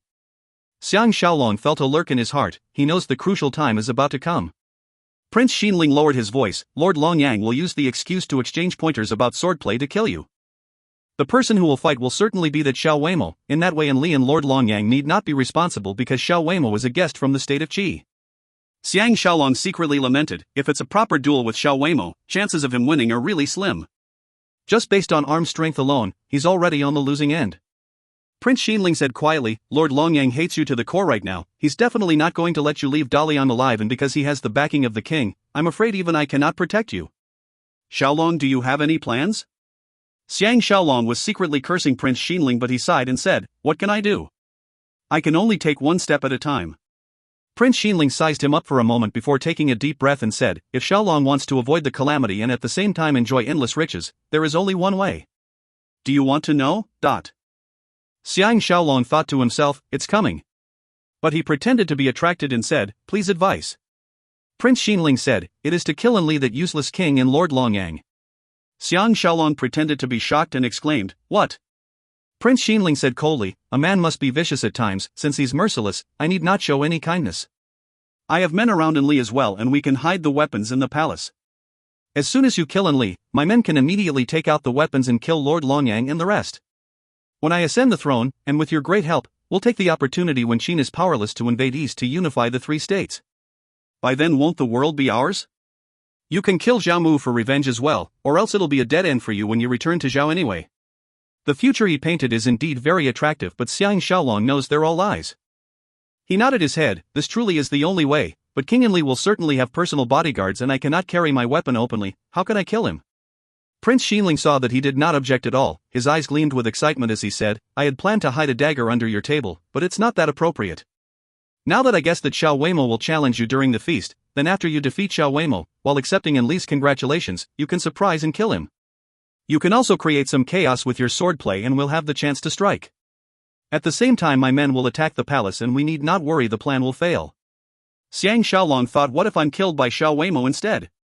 He had an idea, if he doesn't take this chance to gain more advantages, he'd be a fool. So he said with a straight face, as long as I have nothing to worry, Shaolong will give his life to you and try my best. Prince Xinling furrowed his brow. What do you mean by nothing to worry? Xiang Shaolong replied, it's Lady Ye and Zhao Qian. If they can leave Dalian, I will not have to worry and can do what needs to be done. This is called blackmail. Of course he knows Prince Xinling cannot let Zhao Qian go, but he's not afraid of letting Lady Ye leave because the day after, whether the assassination is successful or not, he can still instruct his men to get Lady Ye back. As expected, Prince Xinling said, Zhao Qian can never leave, because you have to send her to the palace. As for Lady Ye? Since Shaolong has this request, I will certainly do my best. Xiang Shaolong was relieved of half his load and said, the king is not going to let Zhao Qian become the crown princess at all, then why is he still inviting her into the palace? Prince Xinling sighed, Shaolong, you're too naive. Enli can easily let Zhao Qian die mysteriously, then announce to the world that she died of illness and send her body back to Zhao. The king of Zhao will not be able to do anything to him. This may be too extreme, but it's the best plan Enli can come up with as a last resort. Xiang Shaolong felt his whole body run cold on hearing this, which increased his determination to save the beauty. Prince Xinling said, as soon as you kill Enli, won't all problems be solved? Xiang Shaolong shook his head, that's just the way I am, I do not wish implicate others in whatever I do. If Jia and Zhao Qian are not around, I will take responsibility for everything that I do, even if I fail and get captured I will not betray you. But once I think that I may implicate them, I'm afraid I will not find the courage to strike, then that'll be terrible. There's nothing Prince Xinling can do to him and he suppressed his anger and nodded his head, let me think about this, there surely will be a solution. When Xiang Shaolong heard him say this, he was secretly overjoyed. He remembered that Wu Zhuan mentioned he will be trying to sneak into the city, so he said, in order not to let Enli become suspicious, I'd better not coop myself up in your residence these few days. I should walk around outside, then all the more Enli will not be on guard against me. Prince Xinling furrowed his brows, how can you do that? Lord Longyang will find someone to deal with you. Xiang Shaolong laughed, he's not that stupid. After seeing how easily I killed Xia Xian, and now that Xiao Weimo is helping him, can't he wait another 2 days? I'm also doing this for you, hoping that the plan can succeed more easily. Because Prince Xinling needs his help, he does not want to go against his request too much, so he sighed and said, what other requests do you have? I just received a few dancers from Chu who are excellent dancers and singers. Let me send 2 of them for your enjoyment. Xiang Shaolong thought to himself that it's still an unknown whether he can stay alive, where can he find the mood to have fun with beauties? He said seriously, I should not be going near women these 2 days so that I can maintain my best stamina. Hey! If I can kill Enli, even if you do not offer me beauties, I'll ask you for them anyway.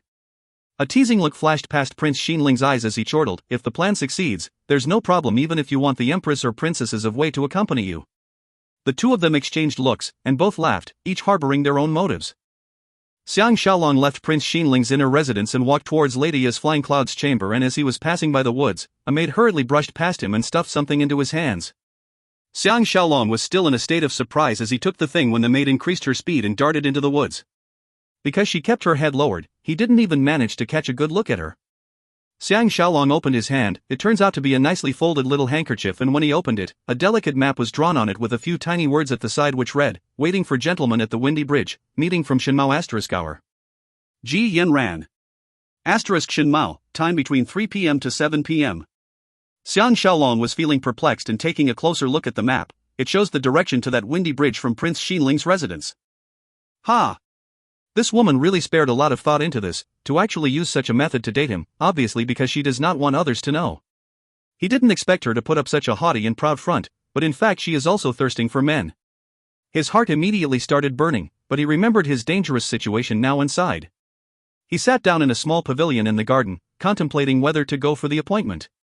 Footsteps were heard and a guard rushed over and said, "Master invites Sir over." Xiang Shaolong was surprised and followed the guard back into the inner hall to see Prince Xinling. Prince Xinling exclaimed happily, "Xiaolong is really capable. Yanran just sent someone over with a verbal message and invited you and me to her abode tonight at the Mao hour to continue with the debate we had today. Obviously she has a very good impression of you. Later I will tell someone to send you there. Mao, time between 5 p.m. to 7 p.m. Xiang Shaolong was startled and secretly thought, what a close shave. So that handkerchief earlier was a trap. This is the real thing. He was really careless to have almost been duped, mainly because he was too confident about his charm and he can't help but feel shame and guilt. Prince Xinling saw that he has a strange expression and asked surprisingly, "Is Xiaolong unhappy? Everyone in Dalian finds it an honor if they can attend Yanran's banquet." Xiang Shaolong was just pondering who could be the one who wants to harm him, and he answered with a bitter smile, "I'd better not go, in case I get distracted."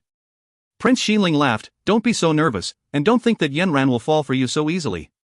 Your theory was interesting today, that's why her interest was a little piqued. If you don't go, it will arouse the suspicions of others instead." Xiang Shaolong sighed, "You mentioned earlier that you'll tell someone to send me there, are you not going as well?" But Prince Xinling sighed, "She invited me only because it's basic courtesy to do so, but her target is you. Go.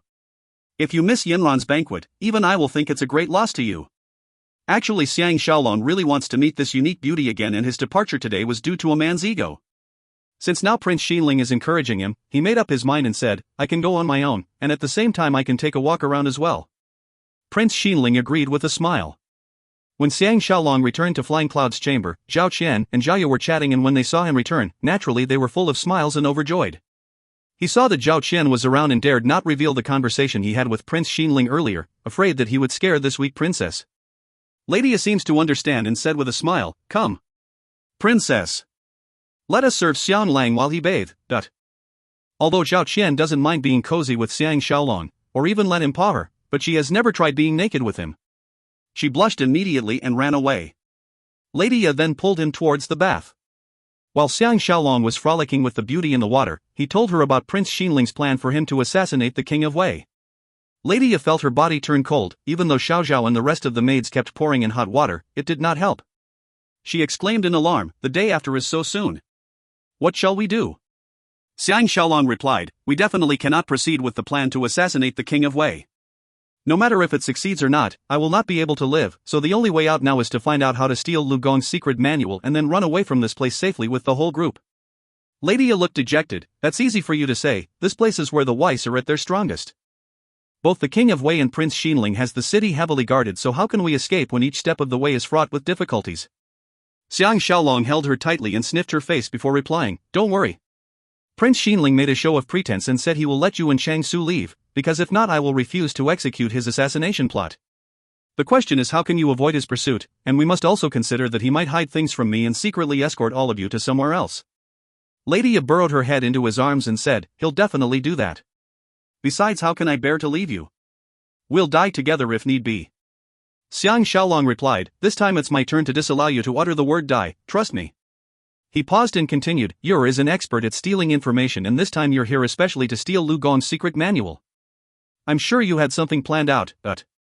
Lady Ya replied, "Of course I made plans. I just didn't expect this to be a trap. I followed the scroll that Guozhong obtained, which shows the drawings of how the cloud ladder is made, and with that, made a silk scroll. As long as we can steal the real secret manual, Xiao Zhao, the maids, and I, the 8 of us working together, I'm confident we'll be able to copy a large portion of the scroll and make it look authentic.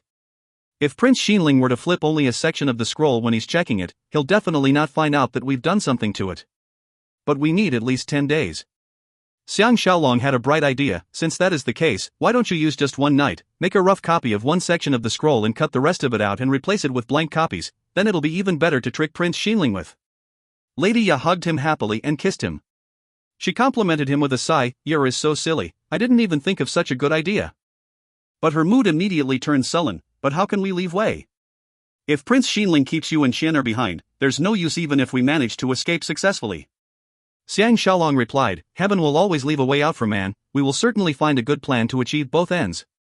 Lady Ya's pretty eyes shone. "Heaven will always leave a way out for man, achieve both ends." Xiang Lang's words are always so interesting and sounds good as well. "Your really loves you."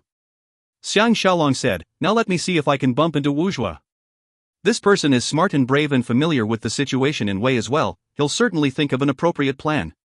I will be attending Ji Yanran's feast tonight, but I will slip back secretly. Now tell me quickly the entrance to the secret tunnel. After the two of them discussed the finer details, Xiang Shaolong prepared himself and left.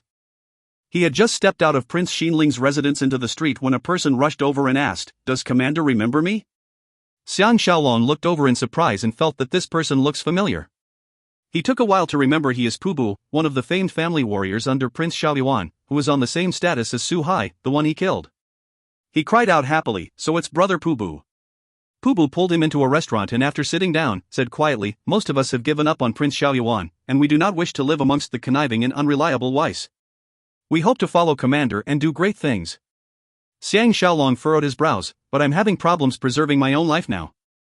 Both Zhao and Wei are not the place for me, if you follow me, I'm afraid you might even lose your lives. Pubu replied, there's 48 of us, we're all brave men who are not afraid of death. We have thought over the various problems before making up our minds to follow Commander. Just looking at how Commander cares so much for our well-being, we'll be willing to work hard for Commander. With your capability, you will achieve something great sooner or later, please accept us. Xiang Shaolong had an idea, aren't you living in Prince Xinling's residence?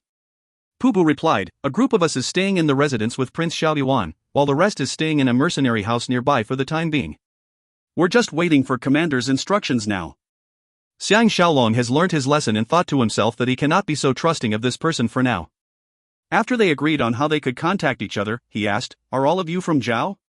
Pubu shook his head, we have people from everywhere, please don't worry. We truly respect your character and military abilities and have no other intentions, but... Xiang Shaolong replied, all right. Go back to the mercenary house first and wait for my commands. Pubu laughed happily. He had just stepped out when Wuzhua took over his seat. Xiang Shaolong was overjoyed and hurriedly discussed with Wuzhua the plan secretly. After he parted with Wuzhua, the sun was still up. He saw that it's still early, so he might as well follow the map's instructions and go to that windy bridge. The bridge is indeed as the name suggests, with cold wind blowing past it. Not a lot of people crossed the bridge and those who did were all in a hurry. There are forests at the two ends of the bridge, with very few houses around. It's very quiet and secluded, an ideal place to kill someone. Reasonably Lord Longyang and Xiao Weimo won't go an extra step to lay a trap to kill him. His other enemy Prince Xiaoyuan won't be so dumb as to spoil his uncle's grand plan, so who could be the one who tried to lure him here, but... Once he thought about this, he was very curious, and since the enemy is not here yet, he hid under the bridge first. Using the steel hooks, he tied himself securely beneath the bridge so that even if someone were to check under the bridge, they won't notice his presence so easily. Xiang Shaolong waited patiently, and when the time for the appointment arrived, light footsteps could be heard on the bridge, as if his enemy is not wearing any shoes. Xiang Shaolong thought that it's really a close shave. If he really thought that the beauty had asked him out, he will definitely be in trouble now. Someone above called out, Juzi. I'm afraid Xiang Shaolong won't be coming, we didn't even see any trace of him while on the way here. Xiang Shaolong, who was beneath the bridge, was startled. Could it be that the leader of Zhao Moism, Yan Ping, is here? A rough voice replied, how could that lad have seen through our trap? That's really strange. Xiang Shaolong could tell that it's not Yan Ping's voice and felt even more troubled. The group above would either be from Qi Moism or Chu Moism. He did not expect their news to be so accurate and guessed that the Juzi token is with him. Trouble really comes one after another. The person earlier asked, Juzi, what should we do now? That Juzi laughed coldly. Does he think that we can't find him as long as he hides in Prince Xinling's residence? Others may be afraid of Prince Xinling, but would I, Fu Du, be afraid of him? His subordinate asked quietly, I heard that he will be attending the King of Wei's feast the day after. Lord Longyang and Xiao Weimo will definitely not let him off, so if we want to strike, there's only tonight and tomorrow night. Fu Du was silent for a moment before replying slowly, we still need to prepare, so let's strike tomorrow night. If possible, we might as well kill Prince Xinling as well, so that when our great Chu deals with the Weiss in future, it'll be easier. Xiang Shaolong was secretly glad he came and overheard this big plot, and at the same time found out that the other party is from Chu Moism. He can't help but sincerely thank heavens.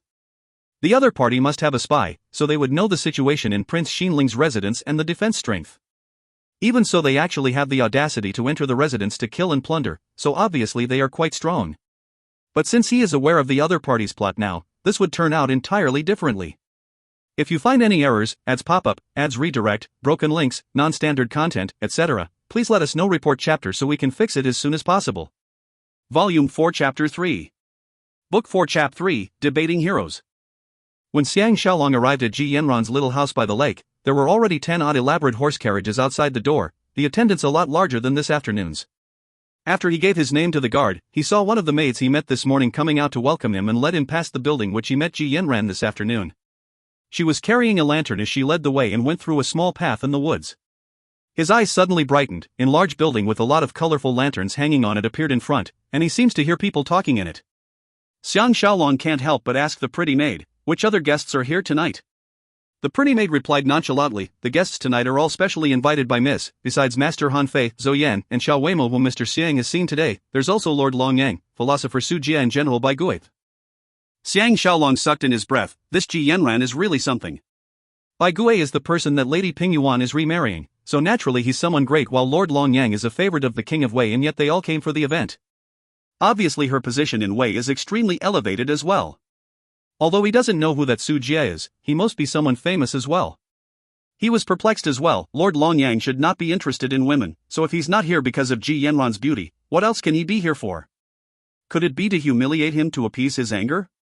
When it comes to learning, he won't be able to catch up with these scholars even if he's chasing them on a horse, so to ask him to speak is akin to embarrassing him on the spot. Therefore, he can't help but feel uneasy.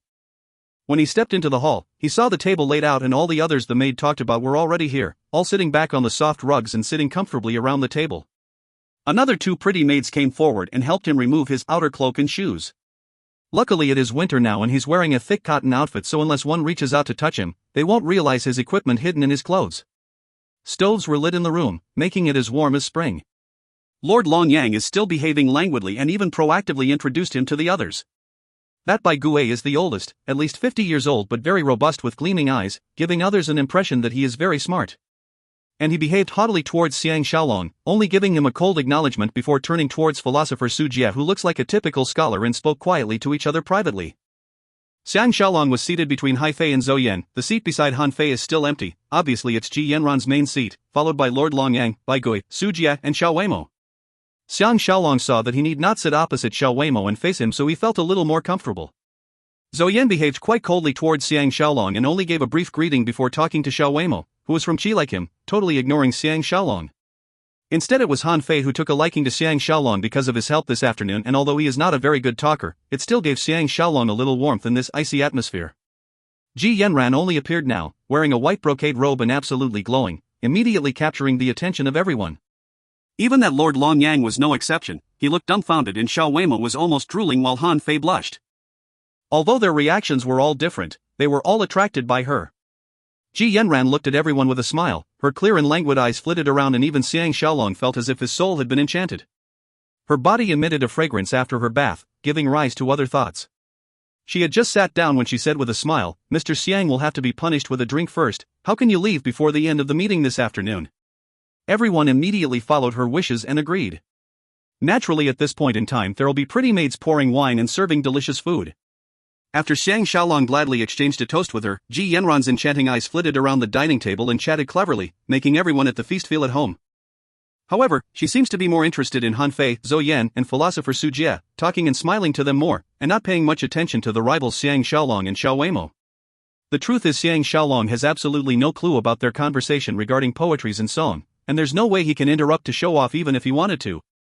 After they've eaten and drank, and with the urging of everyone, Ji Yanran ordered her flute to be brought out and played a tune for all. Xiang Shaolong doesn't know the tune she played, but he does know that her skills with the flute is flawless and at the peak, and can't help but be drawn into the music like the rest of them, totally intoxicated by the melody. After Ji Yanran finished her tune and everyone sincerely complimented her, she smiled and asked Xiao Weimo, "Mr. Xiao, please forgive Yanran for being rude, but I would like to boldly ask you a question." Maybe Xiao Weimo has been affected by the atmosphere, or maybe he's trying to get into Ji Yanran's good books and feign her affection, so his speech is a lot more refined, and said gently, "As long as it's Miss who asks it, I will be most glad to answer any question of yours." Ji Yanran smiled enchantingly and said, "The difference between humans and beasts is whether they have a sense of shame. What does Mr. think?" Everyone knows that the show is about to begin and stopped eating and drinking, quietly listening to their conversation. Before Xiang Shaolong came he thought that Ji Yanran had changed her mind about him, but now that he saw she is treating him so coldly, he was about to find an excuse to slip back and steal the secret manual so that Lady Ya and the 8 maids can make a copy. Therefore he was not really concentrating on their conversation. Obviously Xiao Weimo came well prepared and said with a smile, "I'm afraid Miss has misunderstood my meaning. I do not mean there's no difference between man and beasts at all, it's just that some innate nature, like the desire to live and procreate, is the same. That's why there are many things worth learning from animals. For example, animals will not lie, they're more honest than us. Man should be true to their own nature before they can really enjoy life." He continued with a cold snort towards Xiang Shaolong, "What insight does Brother Xiang has about my theory?" Xiang Shaolong was thinking about Chu Moism's food due at that time, so when he heard the words he was startled and said, "What? Oh. I don't have any views on that." Everyone, including Ji Yanran, were immediately stunned and revealed looks of contempt. Xiang Shaolong was laughing bitterly to himself that he's not a debater, so even if he has heard what he said, he won't be able to argue well. Luckily he has decided not to woo Ji Yanran, so it's no big deal if he loses favor with her or not. Philosopher Su Jia looked at Xiang Shaolong scornfully before saying, "There's a big problem with Mr. Zhao's words. The difference between man and beasts lies exactly in their innate nature. Men are kind by nature, that's why they show kindness to others. Beasts, in order to fill their stomachs, have no such compassion and will willfully kill and eat other animals, sometimes even their own kinds are not let off. If man were to be so bad as to learn from beasts, won't the world be thrown into chaos?" Xiao Weimo is an unrefined man, and now that this scholar in Confucianism is butting into his theory, he felt a loss of face and asked coldly, "Will man not kill other animals? What is philosopher Su eating now then?" Su Jia laughed, "This is exactly the difference between those bloodthirsty beasts and us. We only eat domesticated animals, will beasts know how to do this?" Xiao Weimo was obviously not his match and for a moment was dumbfounded. Su Jia won in his first attack and was filled with pride in front of Ji Yanran, so he turned his attack towards Han Fei. "I have read Master Han's great works as well and the theories are interesting. A pity that you committed the same mistake as your teacher Sun Kuang *, which is to think that men are evil by nature. That's why they do not know the great meaning of changing the people with benevolent policies. They use punishments to rule the country and bully the people. With Master's abilities, to think that you were actually misled into following the wrong path, it's really a pity." http://en.wikipedia.org/wiki/sun_z. Hai Fei was stunned for a moment as he did not expect Su Jia to be so rude as to criticize him so disrespectfully. He is furious and could think of the retorts to make, but the more angry he is, the worse is his stutter, and he was unable to speak at all. Lord Longyang, Bai Gui, and Zhou Yan all have an icy smile on their faces, happily watching him being humiliated. Ji Yanran raised her delicate brows, and although she felt bad for Han Fei, she was impatient about his inability to speak as well. Xiang Shaolong, as an outsider, suddenly understood the meaning behind Ji Yanran's hosting of this dinner tonight, which is to find a good way to govern a country. That's why she looked at Han Fei in a different light and also invited the important people in way so that they can accept new theories and ideals. Su Jia saw that Han Fei was unable to defend himself at all and became even more proud and insolent, saying, "As for you who denied the methods of the previous kings, it shows that you are forgetting your roots. It's just like building a house, we must first have a good foundation. Without a foundation, the house will not be able to withstand the weather, and this foundation is the models left behind by our learned ancestors." But these words are targeting at Han Fei's theory that there is no such thing as unchanging policies in governing a country. Han Fei feels that protecting the old ways is not proactive at all, so one should not follow old ways blindly but act appropriately according to different situations at different times. Such thinking is of course more advanced than those Confucians who advocates protecting the old ways, but a pity Han Fei is not eloquent enough to say it out. Xiang Shaolong saw that Han Fei was so furious his vein was almost bursting. He couldn't bear the sight and blurted out, "Nonsense." He'd just spoken out when he realized he's in trouble. Indeed, everyone's attention turned towards him, and Su Jia looked at him impertinently and said with a cold laugh, "It turns out that besides leading soldiers to war, Commander Xiang has some insight about governing a country as well. I am willing to listen to your lofty ideals." Xiang Shaolong can feel Ji Yanran's pretty eyes staring at him, and thought to himself, how can he possibly lose face in front of this beauty, so he forged ahead. Time moves forward. For example, in the past wars were fought mainly with war carriages, but now it's fought with a mixture of steeds, foot soldiers, and carriages. So obviously blindly relying on old ways will not work out. Ji Yanran sighed disappointedly. Mr. Xiang seems to be a little unclear about philosopher Su's point. What he is referring to is principles, not methods. It's just like a war is a still war, just different ways of fighting it. Lord Longyang smiled coquettishly. "Brother Xiang, your swordplay may be excellent, but it seems that you have not studied a lot. Now we're debating with Master Han the difference between governing by virtue and by legalism." Su Jia said loudly, "Governing by virtue, you will be like the North Star, staying in its place while other stars move around you." He paused and recited again, "People who are governed legalistically and controlled by punishment will avoid crime but have no sense of shame. People who are governed through virtue and controlled through propriety will have a sense of shame and correct themselves." These are famous Confucianism sayings, meaning that the way to govern a country is to use virtue as a foundation so that the people can be educated and the country peaceful. It has a totally different basis from legalism. Xiang Shaolong was not interested and felt that it's better he find an opportunity to slip away soon.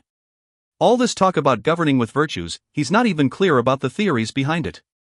It's better that he leave early to avoid embarrassment to himself, so he stood up and offered his farewells. Everyone was shocked. They did not expect that the debate has not even properly started and this person is already running away. Ji Yanran looked at him unhappily. If Mr. Xiang is going to slip away after just saying a few words like you did this afternoon, Yanran will be very unhappy. Lord Longyang has not made enough fun of him yet, so how can he bear to let him leave? He also spoke up to make him stay. Xiang Shaolong thought to himself that he can't be bothered if Ji Yanran is happy or not, because to her, he's just an unimportant guest whose presence will not be missed. He was about to leave when he realized that Han Fei was tugging at his sleeve seriously, so his heart softened and he sat down.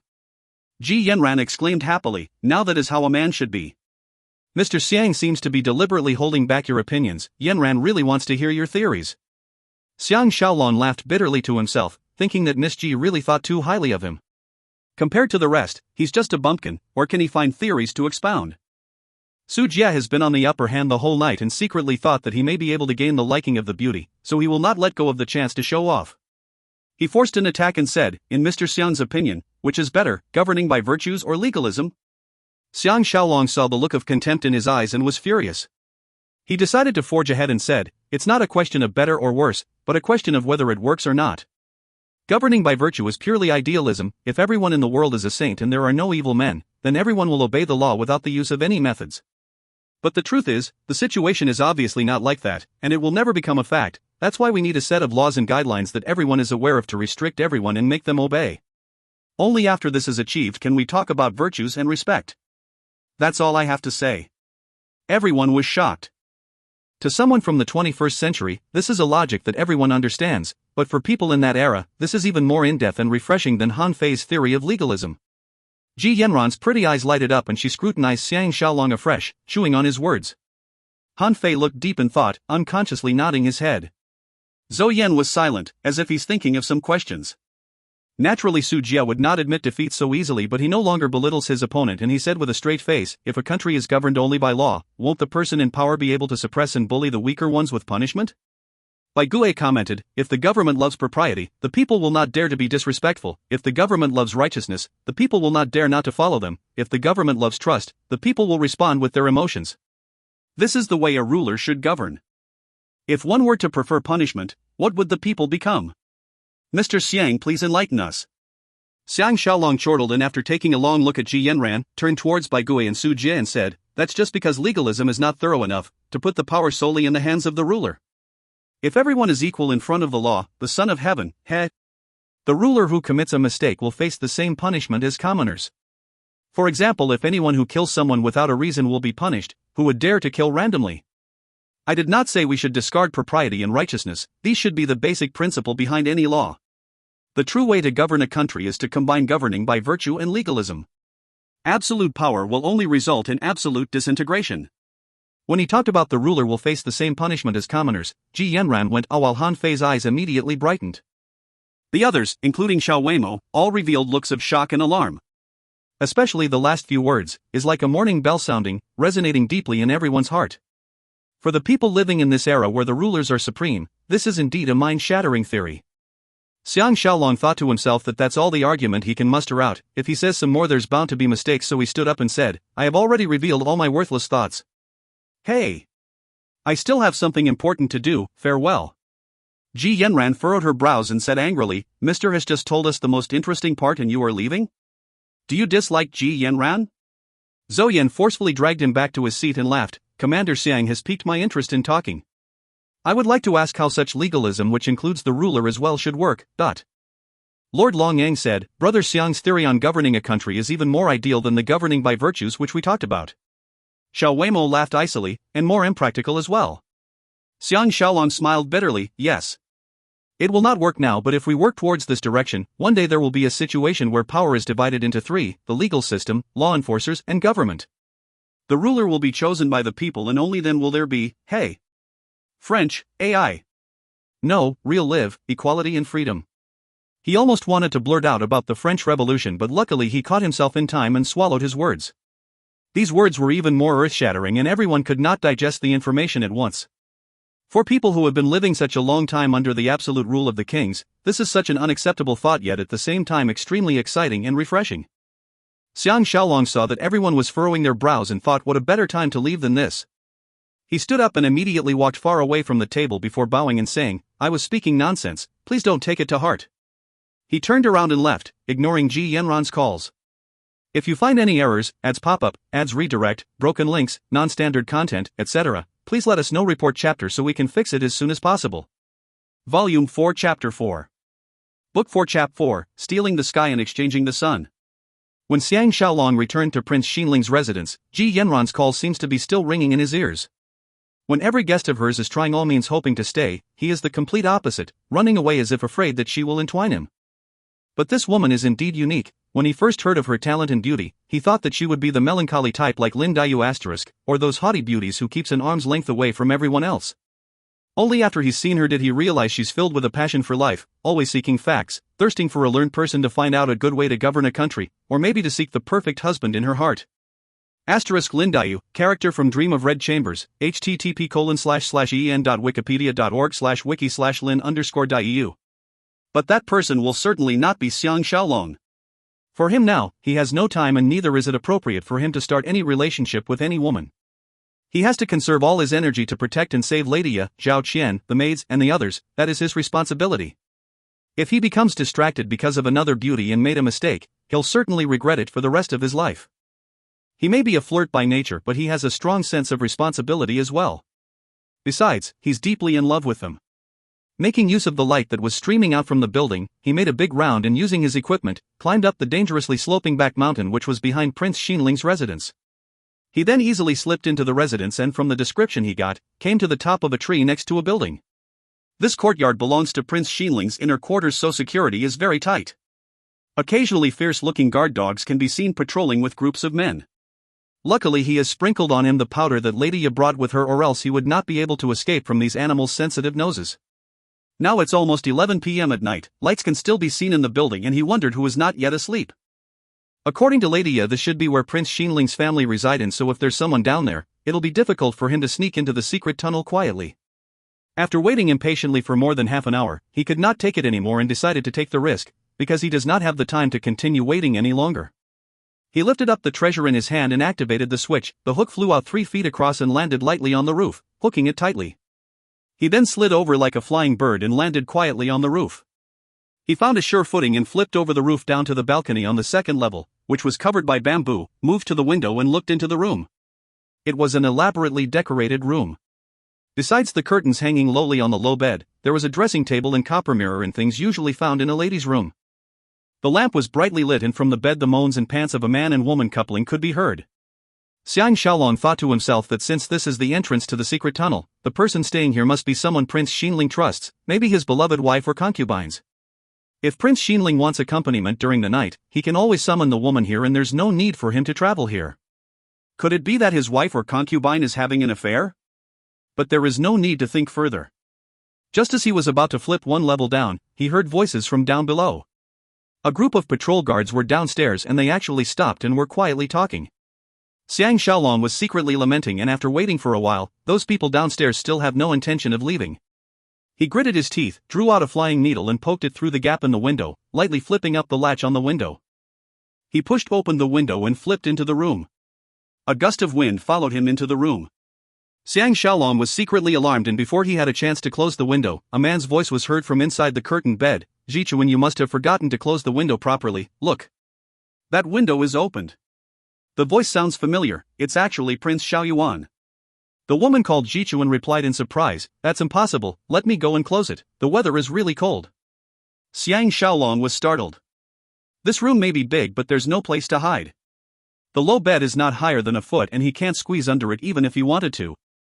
In his anxiety he had an idea. He rolled towards the candle, reached out his hand and extinguished the flame by pressing on the wick. That Jichuan had just sat up and exclaimed with an ah, saying, "The wind has extinguished the candle." Xiang Shaolong dared not hesitate and rushed towards the door and tested it with a push. It opened immediately and he was overjoyed. Using the sounds of Jichuan moving around as a cover, he dashed out and closed the door. It's an empty hall outside with a flight of stairs down, and there are 2 other rooms. The sound of the door opening was heard behind him and Xiang Shaolong was startled. He rushed forward and managed to hide behind a screen in time. At this time a totally naked beauty came out from the room. She looks younger than 20 and looked delicate with fair skin and a voluptuous body, extremely captivating. When she walked her bosom bounced which made her even more alluring. Jichuan walked towards the screen coyly. Xiang Shaolong was alarmed and only now did he realize that at his feet there were chamber pots and such, used for relieving oneself, and he hurriedly dashed out from the other side of the screen and lied flat on the ground so that the candle will not reflect his shadow. Right at this time Jichuan stepped behind the screen, but he exited just as she entered, so she did not manage to see him. Xiang Shaolong secretly thought what a close shave and crawled towards the stairs. When he heard twinkling sounds behind the screen, he went down.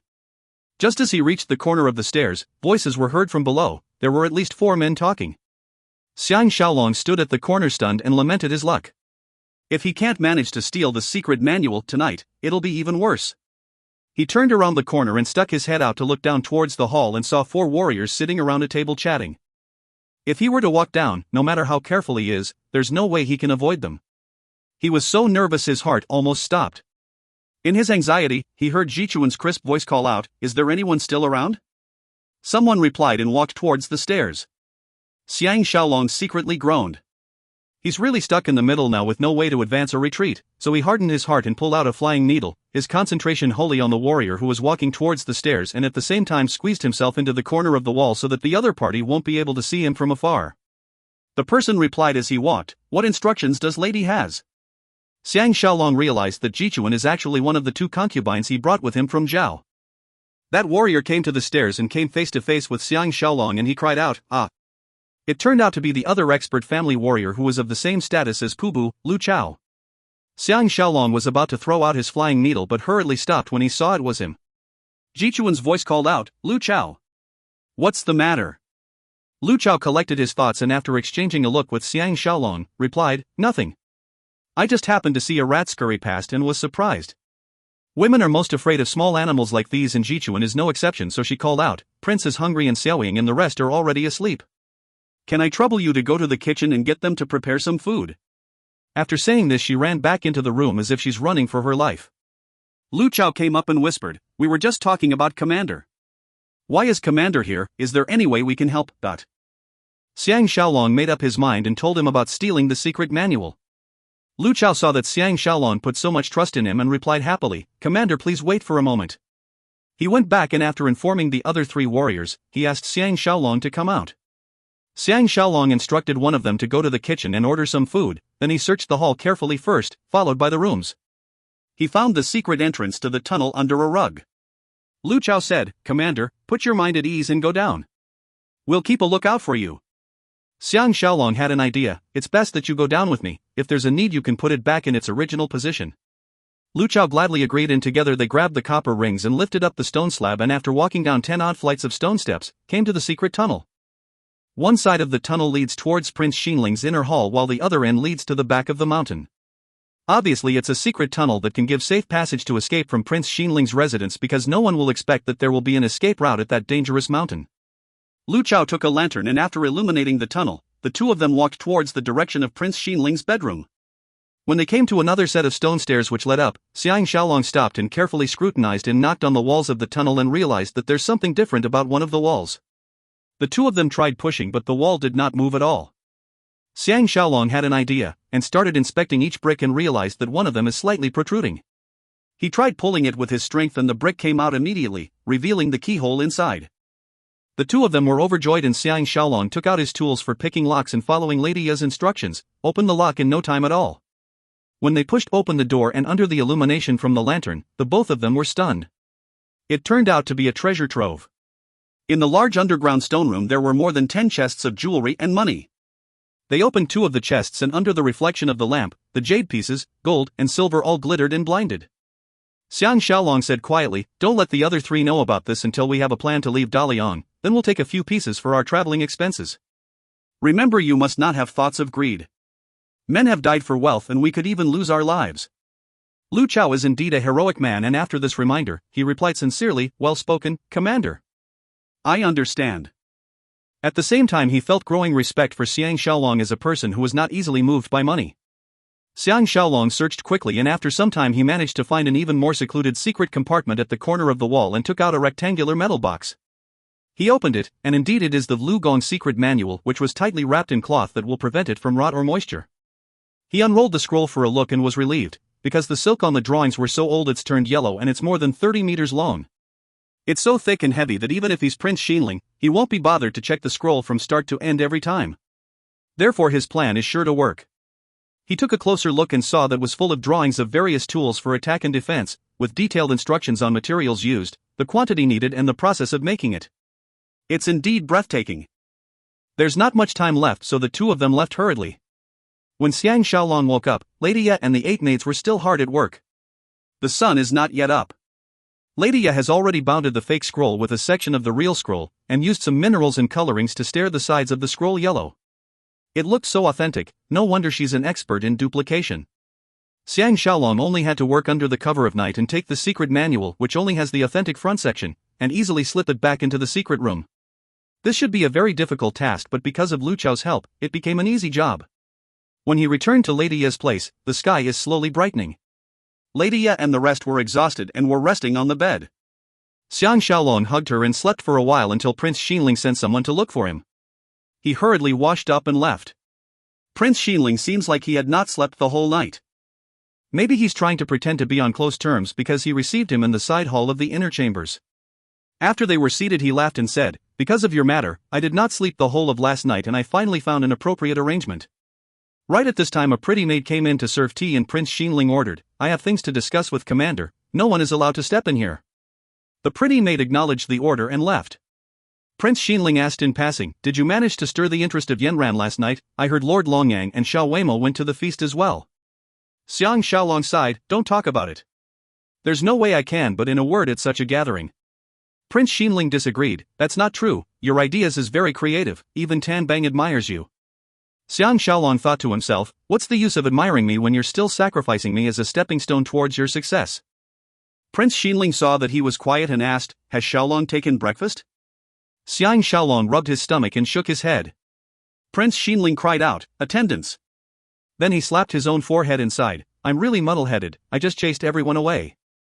You sit here for a while, I'll go and instruct someone to bring breakfast." He stood up and left. Xiang Shaolong was overjoyed and jumped up, firstly aiming towards that inner room, the one that looks like an office that was filled with scrolls and such. At the side there is a side door and outside there is a huge open-aired well and behind the well there is a place, which looks like a pool for bathing. There's not much time so he pushed open the side door and indeed it is Prince Xinling's bedroom.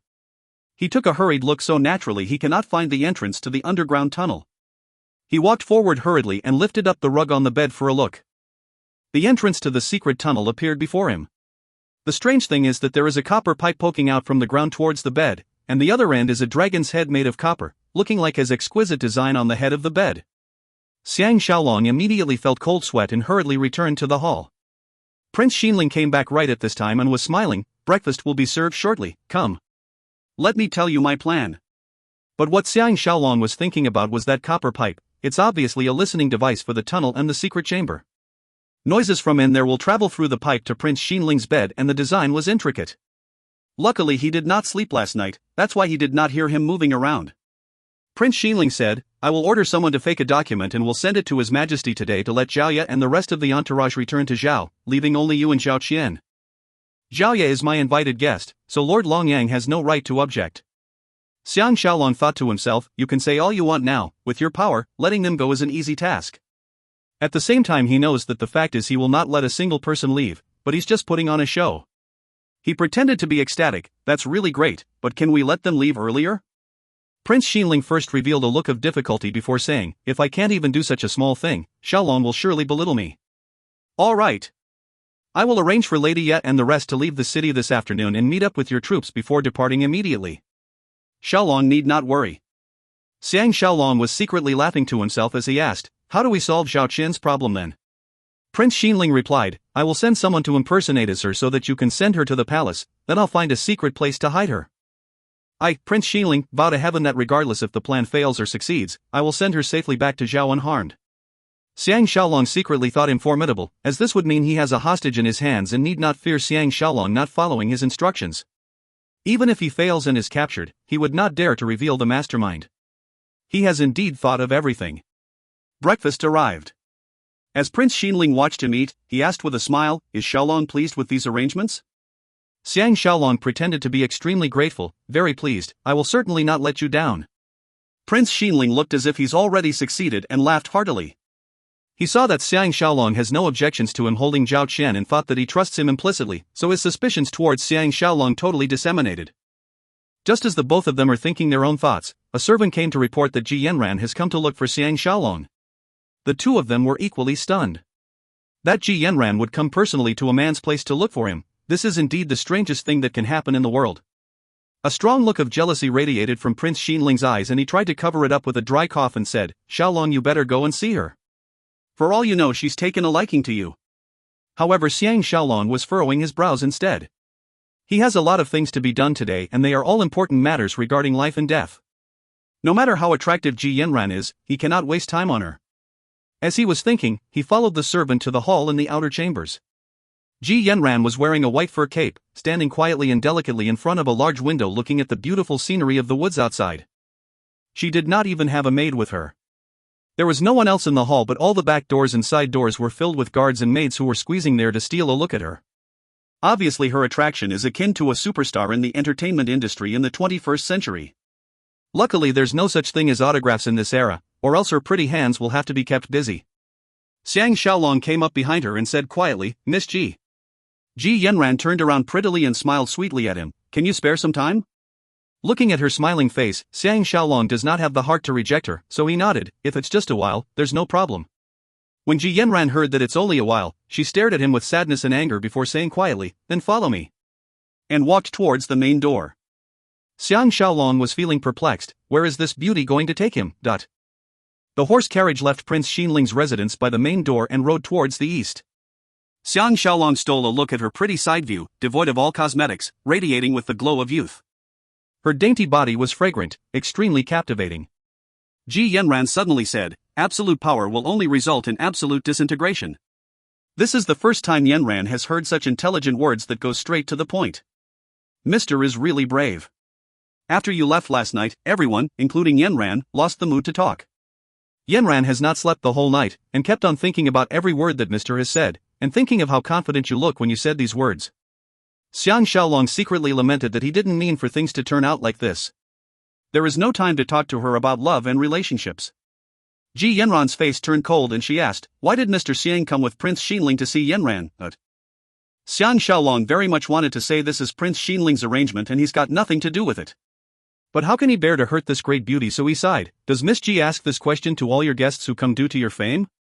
Ji Yanran sighed quietly and said gently, "Mr. Xiang is the first person that Yanran wants to ask this question to. Tell me truthfully, do I make you irritated? That's why you're always in such a hurry to leave and now you're thinking of how to leave this carriage?" She rolled her eyes at him and continued, "I've never seen someone as unfathomable as you, keeping all your words inside you and only revealing some knowledge only when forced to the wall. How Yanran wish we can talk into the night, letting our words flow freely." Xiang Shaolong was relieved to see that she has not fallen in love with him, but just curious and would like to find out more about his ideas. Of course, if he were to launch an attack now and recite a few theories from the 21st century to make her happy, he may very well be able to get her heart. He can only lament that he has the intention but not the ability to carry this out, for he has to quickly make contact with Wu Zhuo and Pu Bu to arrange the urgent task of escaping from Daliang. The carriage stopped. Xiang Shaolong looked out the window in surprise.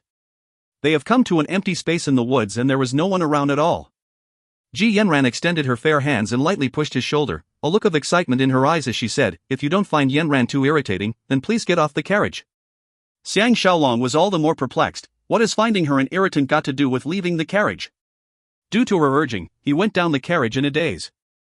Ji Yanran told the burly man who drives the carriage, "Go somewhere far away, you can only come back an hour later." After the man obeyed his orders, Ji Yanran removed her white fur coat, revealing the warrior's outfit underneath. For a moment Xiang Shaolong's eyes shone, looking dumbfounded at the outline of her body and her imposing air. Ji Yanran drew the sword at her waist and said with a coy smile, "Xiang Shaolong, I am here on His Majesty's order to kill you, get ready." Xiang Shaolong was shocked, "Miss must be joking." Ji Yanran's face was icy, her eyes sharp, and she humped daintily, "Who is joking with you? Look out!" Xiang Shaolong saw a flash of sword in front of him and dared not hesitate, so he pulled his sword out as well. With a dang, he blocked this beauty's forceful attack. He can feel that his opponent's attack is strong and she does not lose out to men in arm strength at all, but what shocked him further is that his opponent's sword seems to have stuck to his, which made it difficult for him to execute his sword moves. Ji Yanran seems to have transformed into a female leopard, or like a ghost has possessed her as she quickly retreated. Her waist seems to be made of spring as she moved about, making full use of the strength in her waist and wrist. Her sword attacks were like the river Jiang, attacking every gap available. Xiang Shaolong was furious and executed the Mozi swordplay, defending himself. After blocking more than 10 attacks, he finally found a chance to counterattack and his sword sliced towards the tip of his opponent's sword. Naturally, Ji Yanran's arm strength is not as good as Xiang Shaolong, and she was only relying on her excellent swordplay so that Xiang Shaolong cannot execute his moves even if he has the strength to. Now that her opponent has struck her head on, she hurriedly retreated. Ji Yanran smiled coyly, "Finally willing to reveal your real capabilities?" Xiang Shaolong has wasted his strength trying to fend off her initial flurry of attacks, and although he can say he lost because he was caught unawares, but the main reason is that his opponent's swordplay is indeed excellent, even better than Lian Jin.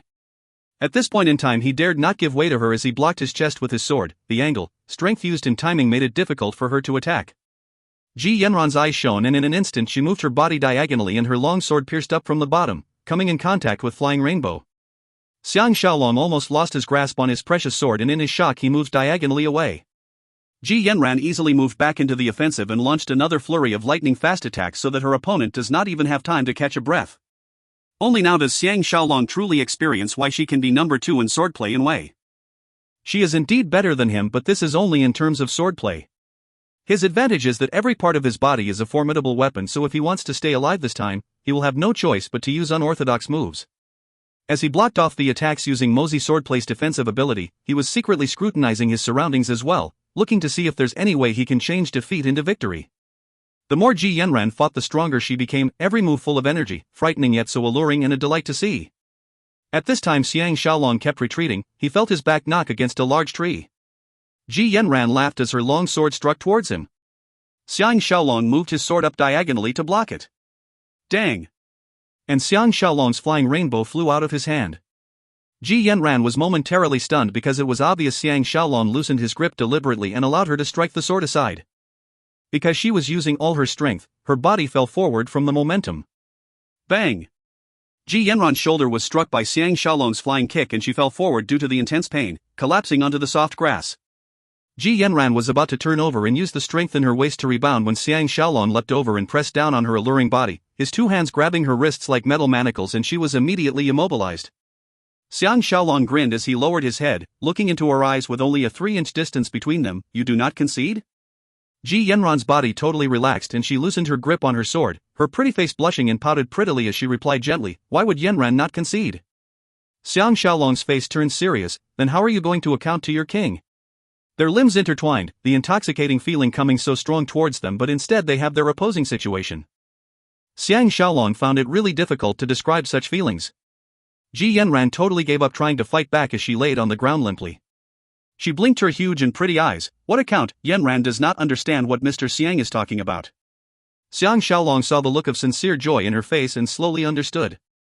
He stood up angrily. "So you were lying to me?" Ji Yanran pouted. "Aren't you going to help me up?" Xiang Shaolong was so furious he almost wanted to ignore her. But finally he could not find the heart to be so cruel towards this beauty, so he extended his hand and pulled her up. Ji Yanran bowed and said, "Please don't blame Yanran. If I don't do this, how can I test your wondrous leg skill? That area is still in pain." Xiang Shaolong shook his head as he smiled bitterly, and he walked over to pick up his flying rainbow and after returning it to its sheath, turned and walked away. On the way back in the horse carriage, Ji Yanran looked totally ecstatic and self-satisfied and kept on stealing peeks at the simmering Xiang Shaolong and said gently, "Xiang Shaolong, you look so good when you're angry." Xiang Shaolong was fuming and he stared at her angrily. "I did not expect that talented learned Lady Ji would lie as well, and be so good at it too." Ji Yanran rolled her pretty eyes at him and said, "Aren't you wondering why I would want to test your swordplay?" Xiang Shaolong leaned back on the chair, crossed his leg and made a show of nonchalance as he said with a chortle, "You're trying to see if I'm suited enough to be your future husband, right?" Ji Yanran covered her mouth in surprise. "You're only half right, because things have not reached that stage yet. Besides, you only barely passed." She guffawed and continued with a laugh, until today, you're the first who passed the first round. If you're really serious in wooing me, I can try my best to give you chances. Xiang Shaolong secretly thought that this woman is indeed funny and he furrowed his brow. Love is a strange and wondrous feeling between a man and a woman and comes naturally, it's not a series of tests like what you're doing. Ji Yanran's eyes shone with an indescribable brightness as she said with a smile, very well said, better than anyone else, that's why Yanran knows that you have a reason for pretending not to like me. However, the way you looked at me revealed the secret in your heart. Especially when you were pressing down on me on the grass earlier, I am even more certain of your feelings towards me. Xiang Shaolong secretly felt guilty and was dumbfounded. He can only stare at her dumbly. Ji Yanran asked happily, so do you want to go back to Prince Xinling's residence, or to Yanran's little house by the lake? Xiang Shaolong seems to be startled awake and was secretly cursing himself for being bewitched by her and cried out, turn left quickly. Ji Yanran gave the orders and before they reached the main door of Prince Xinling's residence, they turned into another street. Xiang Shaolong said, please stop at the junction in front, I am getting down. After Ji Yanran gave the orders, she asked sadly, Mr. Xiang, do you really not feel any longing for Yanran at all? Xiang Shaolong felt a wave of sadness and after a sigh, he went close to her ears and whispered, this is the most alluring beauty I have ever met in my life. However, the timing is too inappropriate and very soon Miss will understand my difficulties. Forget me. All right? He hardened his heart and left the carriage. He was standing on the street when Ji Yanran lifted the curtain and called out, Mr. Xiang. Xiang Shaolong secretly sighed and moved towards the window. Ji Yanran looked at him deeply, intelligence reflected in her pretty eyes and she said serenely and gently, Yanran understands now. If there's any problem, remember that Yanran will help you at all costs. If you find any errors, ads pop up, ads redirect, broken links, non-standard content, etc., please let us know. Report chapter so we can fix it as soon as possible. Volume 4 Chapter 5. Book 4 Chap 5, Bloody Battle on the Long Street. Xiang Shaolong met up with Wu Zhuo at an abandoned old house.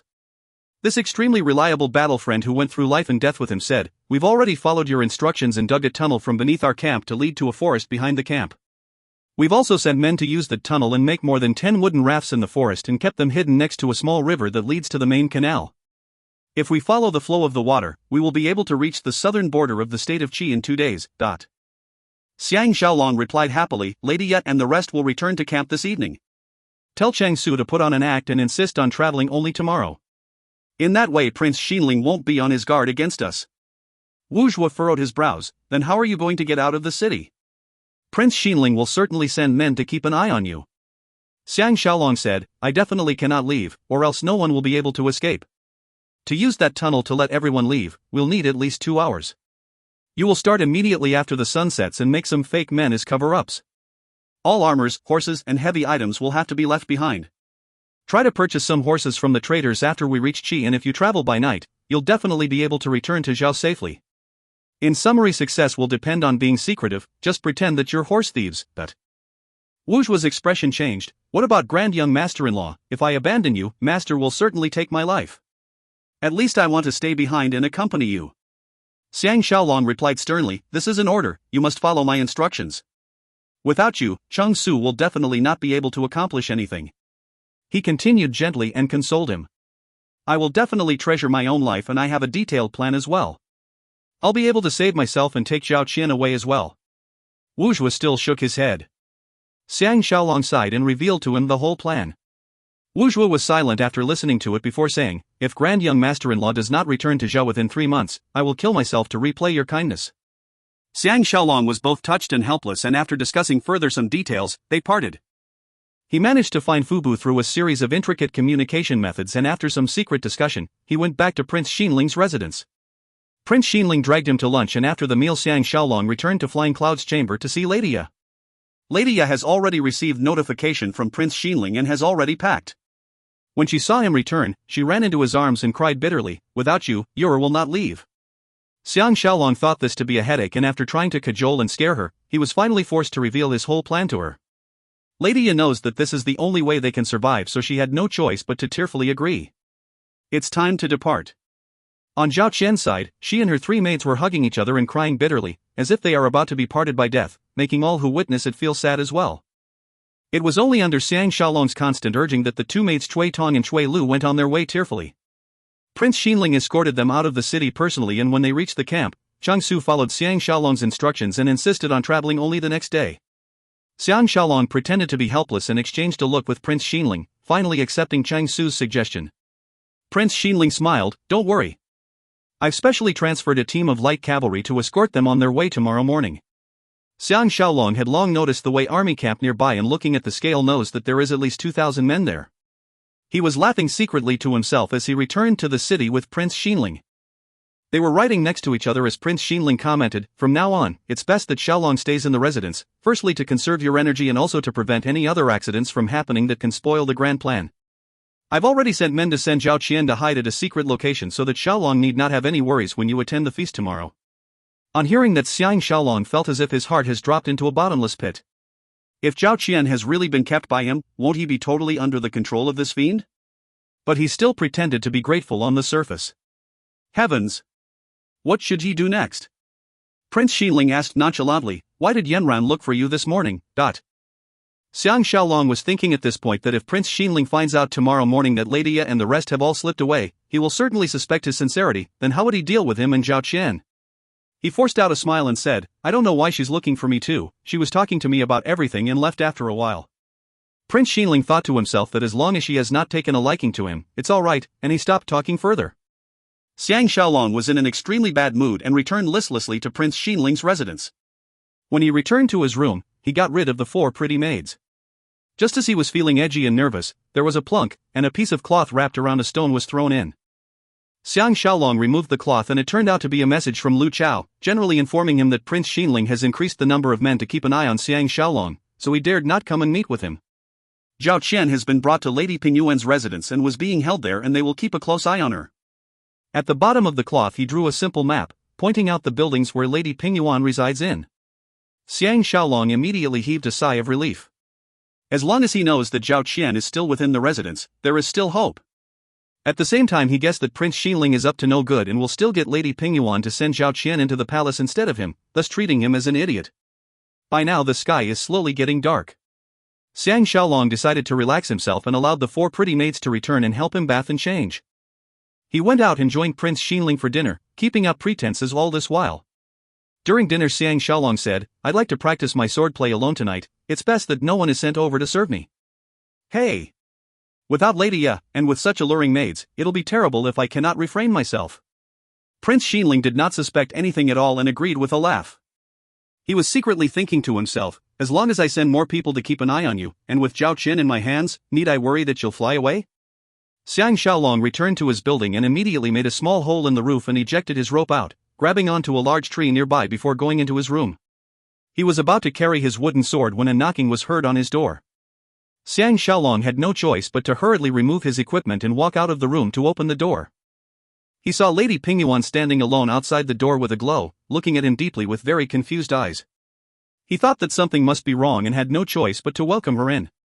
Lady Pingyuan walked daintily and lightly towards his bedroom. Xiang Shaolong was immediately scared mindless.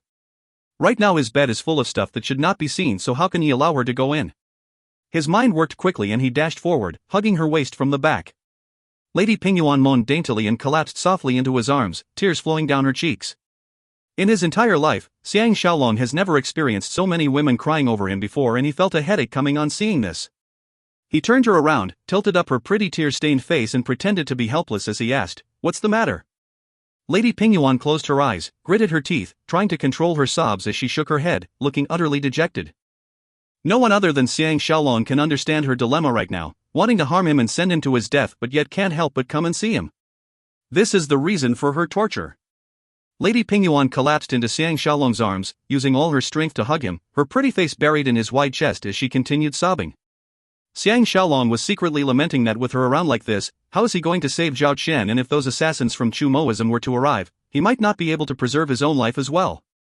Lady Pingyuan calmed down a little and said quietly as she nibbled his earlobe, "Shaolong, carry me into the room."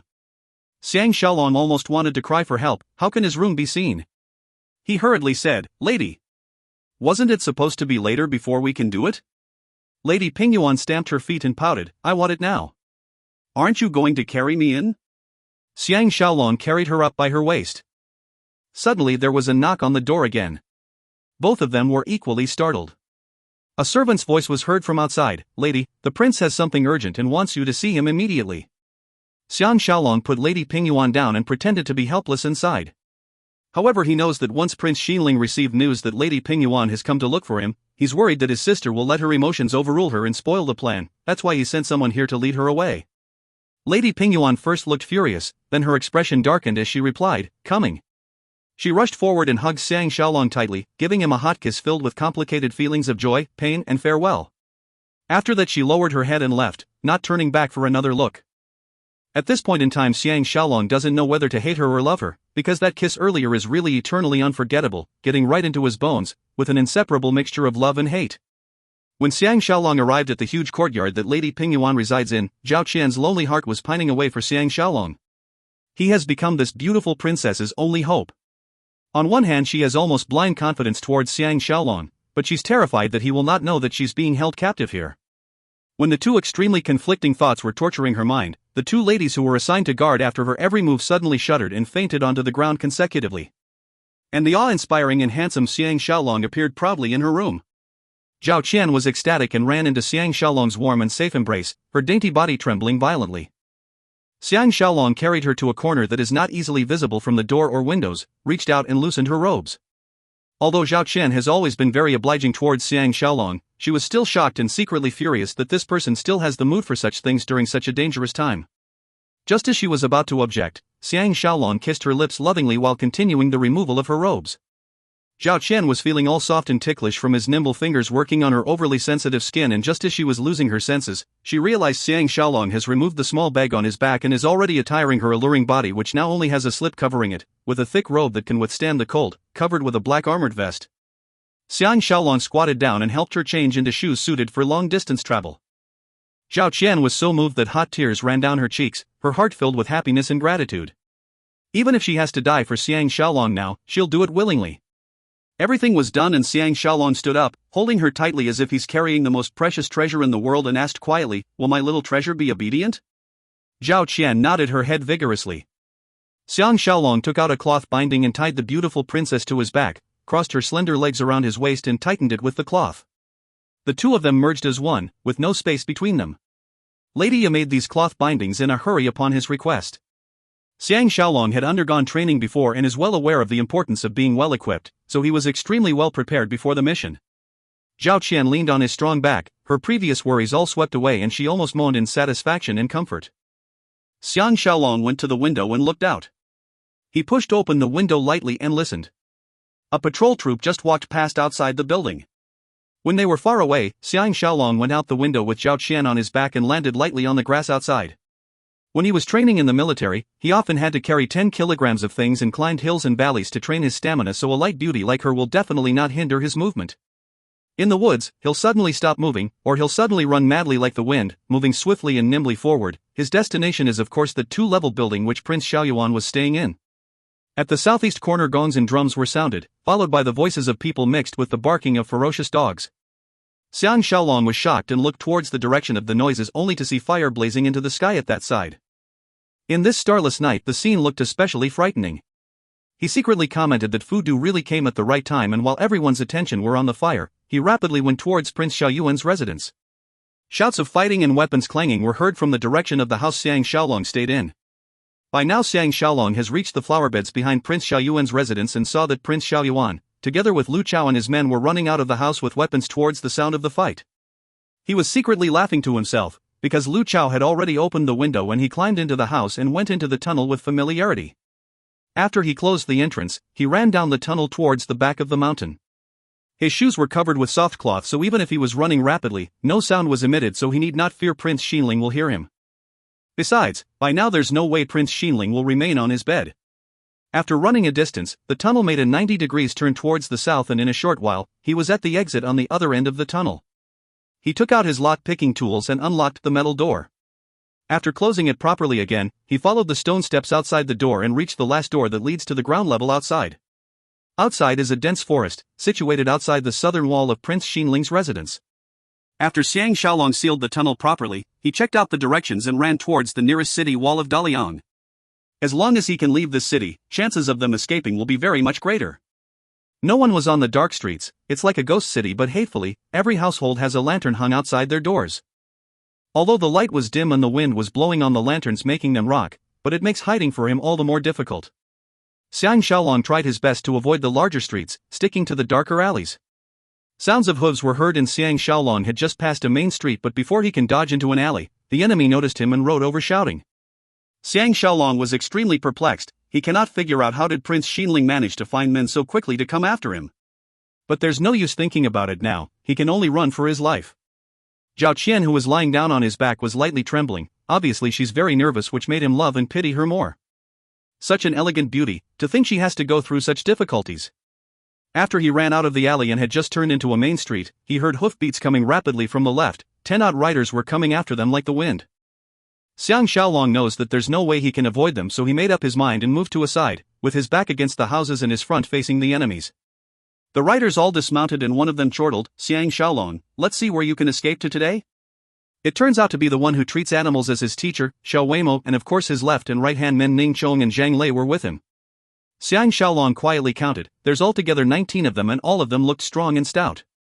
Luckily the other party obviously came out in a hurry and did not have with them long-distance weapons like bows and arrows, or else they could have killed them easily. The 19 of them spread out and surrounded him in a crescent moon formation so that there's no way he can escape. Xiao Weimo laughed icily, "I've expected you to try to escape at the last moment, so I've been keeping an eye on you day and night." "Ha! That should be the beautiful princess you have on your back. Tonight I can guarantee that she will die in ecstasy." His men on hearing his words started laughing lewdly. Xiao Weimo added another sentence, "After I've had my fun, all of you will have a share." These ferocious men hooped. Obviously they have already regarded Zhao Qian as a sure catch. Xiang Shaolong followed the things he learnt in the past during military training and breathed deep and long to maintain his calm and at the same time loosen the cloth that binds Zhao Qian to him. He instructed, "Qianer, this is a life and death situation, you must be brave and no matter what you have to hide behind me." Zhao Qian was so frightened that she was losing her senses, but after hearing Xiang Shaolong's calm and confident voice, her courage increased and she stood firmly on the ground. However, the blood was not flowing properly to her limbs yet and she felt them go soft, so she hurriedly pressed onto his shoulders and leaned on his back. Xiao Weimo saw that this is a chance not to be missed, so he waved his heavy sword and shouted, "Attack!" Xiang Shaolong withdrew his wooden sword and stood his stance without a word, his eagle-sharp eyes keeping track on the enemies who were coming towards him from the left, right and front. Xiao Weimo led the rest and followed behind, tightening the encirclement towards Xiang Shaolong. The people in the houses on both sides who were rudely awakened stuck their heads out the windows for a proper look, but with swears coming from Xiao Weimo's men, they were so frightened they retracted, afraid to see what's happening. Right at this time 3 long swords attacked towards Xiang Shaolong simultaneously. Once Xiang Shaolong saw his opponent's swordplay, he knows that he's facing formidable opponents. Since his men are already so good, naturally Xiao Weimo would be even better. But now there's no time to think further. The hand which has a flying needle hidden flew out and struck right at the face of the enemy to his left. The wooden sword in his right hand blocked off the long sword attacking him from the middle, and he used the opportunity where his opponent's sword was reflected up to execute a sidekick and kicked hard on his opponent's groin, after which he fended off the attacker on the right with a sweep of his sword.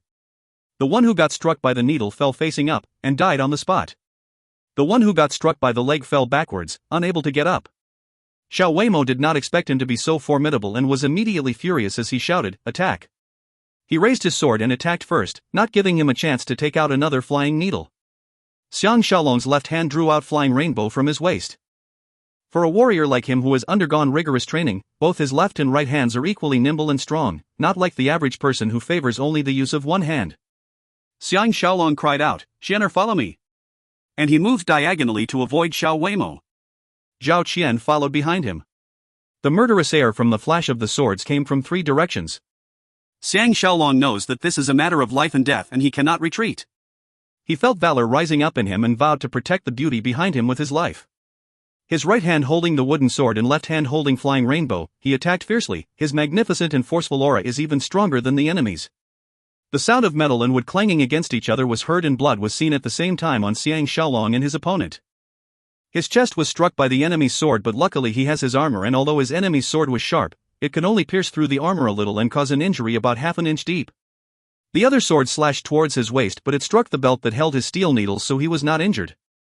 Such close combat is extremely dangerous, a case of either you perish or I die. Especially when Xiang Shaolong has to protect Zhao Qian behind him, he cannot try to avoid his enemy's sword, so he was injured once they fought. It only leaves to be seen who will be the last to fall before a victor can be ascertained.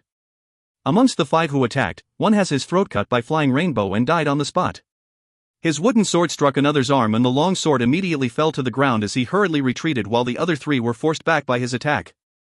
The sound of weapons slicing through the air could be heard from his left and right, and Xiang Shaolong swept his sword towards the right only to see Xiao Weimo dashing towards him from the right, waving his sword towards his head. At the same time Zhao Qian screamed, another enemy was coming from the left near the wall. His target is obviously Zhao Qian. Zhang Lei and Ning Chong, whose swordsmanship were only below Xiao Weimo, came attacking from the front one behind another with the aim to kill Xiang Shaolong with one blow. These people are very experienced in fighting, and once they strike they will not allow Xiang Shaolong any chance of escape. The sword attack from Xiao Weimo, who was aiming directly at him, may look simple, but it encompasses changes, and at any time he can change it into a slash.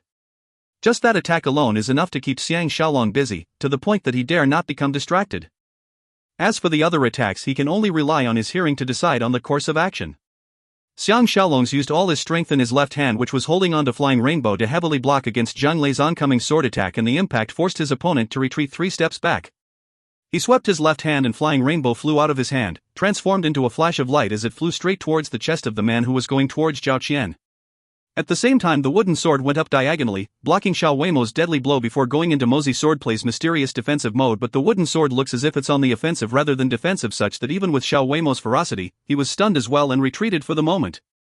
Right at this moment Ning Chang's sword came straight at his throat from the front. There is not enough time for Xiang Shaolong to block with his wooden sword, and in that instance he suddenly had an idea and jumped up. Clang! The sword which was aimed at his neck now hit the belt around his waist, which was filled with the steel needles. Just as Ning Chong was feeling surprised, Xiang Shaolong's wooden sword slashed vertically and hit him right on his head. Sounds of bone cracking were immediately heard and Ning Chong fell to the side, knocking into 2 men who were advancing, and all 3 of them fell to the ground. Right at this time another enemy took the opportunity to stab towards his chest just as he was landing. A sharp pain resonated through his body, and as Zhao Qian screamed, Xiang Shaolong gave a flying kick towards the front of his opponent. That person is still midway through his attack, and with the kick he was sent tumbling backwards and knocked into another enemy who was coming up for an attack. The sword was pulled sharply out from Xiang Shaolong's left armpit and fresh blood spurted out. Since the beginning of the fight, although Xiang Shaolong suffered 1 light and 1 serious injury, he managed to kill 4 of his enemies and severely injure 3, with the expert fighter Ning Chong amongst the dead. Everyone was in a blood fury and the remaining 12 attacked madly. Xiao Weimo was all the more mad and came from the right again, with his sword slashing down. Xiang Shaolong knows that after his injury, he's definitely not Xiao Weimo's match and cried out, "Shen'er, follow me!" and shifted to his left while staying close to the wall and blocking off the enemy's ferocious attacks with the wooden sword in his hand. Xiao Weimo was blocked by his own men from attacking, and in his anger, he pulled his own men away and dashed in to attack. Zhao Qian, who was hiding behind Xiang Shaolong, saw reflections from the swords and sabers surrounding them, and fresh blood kept flowing from her beloved's body, only managed to follow him for 10 odd steps before her legs turned soft and she fell to the ground in a sitting position. By now Xiang Shaolong has been injured numerous times by the swords, and when he felt Zhao Qian falling down behind him, he thought to himself that it's the end. He geared up all his ferocity and without a care to himself, gathered his strength and made a sweeping strike, knocking the advancing enemies and also blocking one of Xiao Weimo's heavy slash. Xiao Weimo did not use all his strength in this attack, but because his arm strength has always been better than Xiang Shaolong, and also the latter is now tired out from the fierce fight, he immediately lost his hold on the wooden sword and it fell to the ground.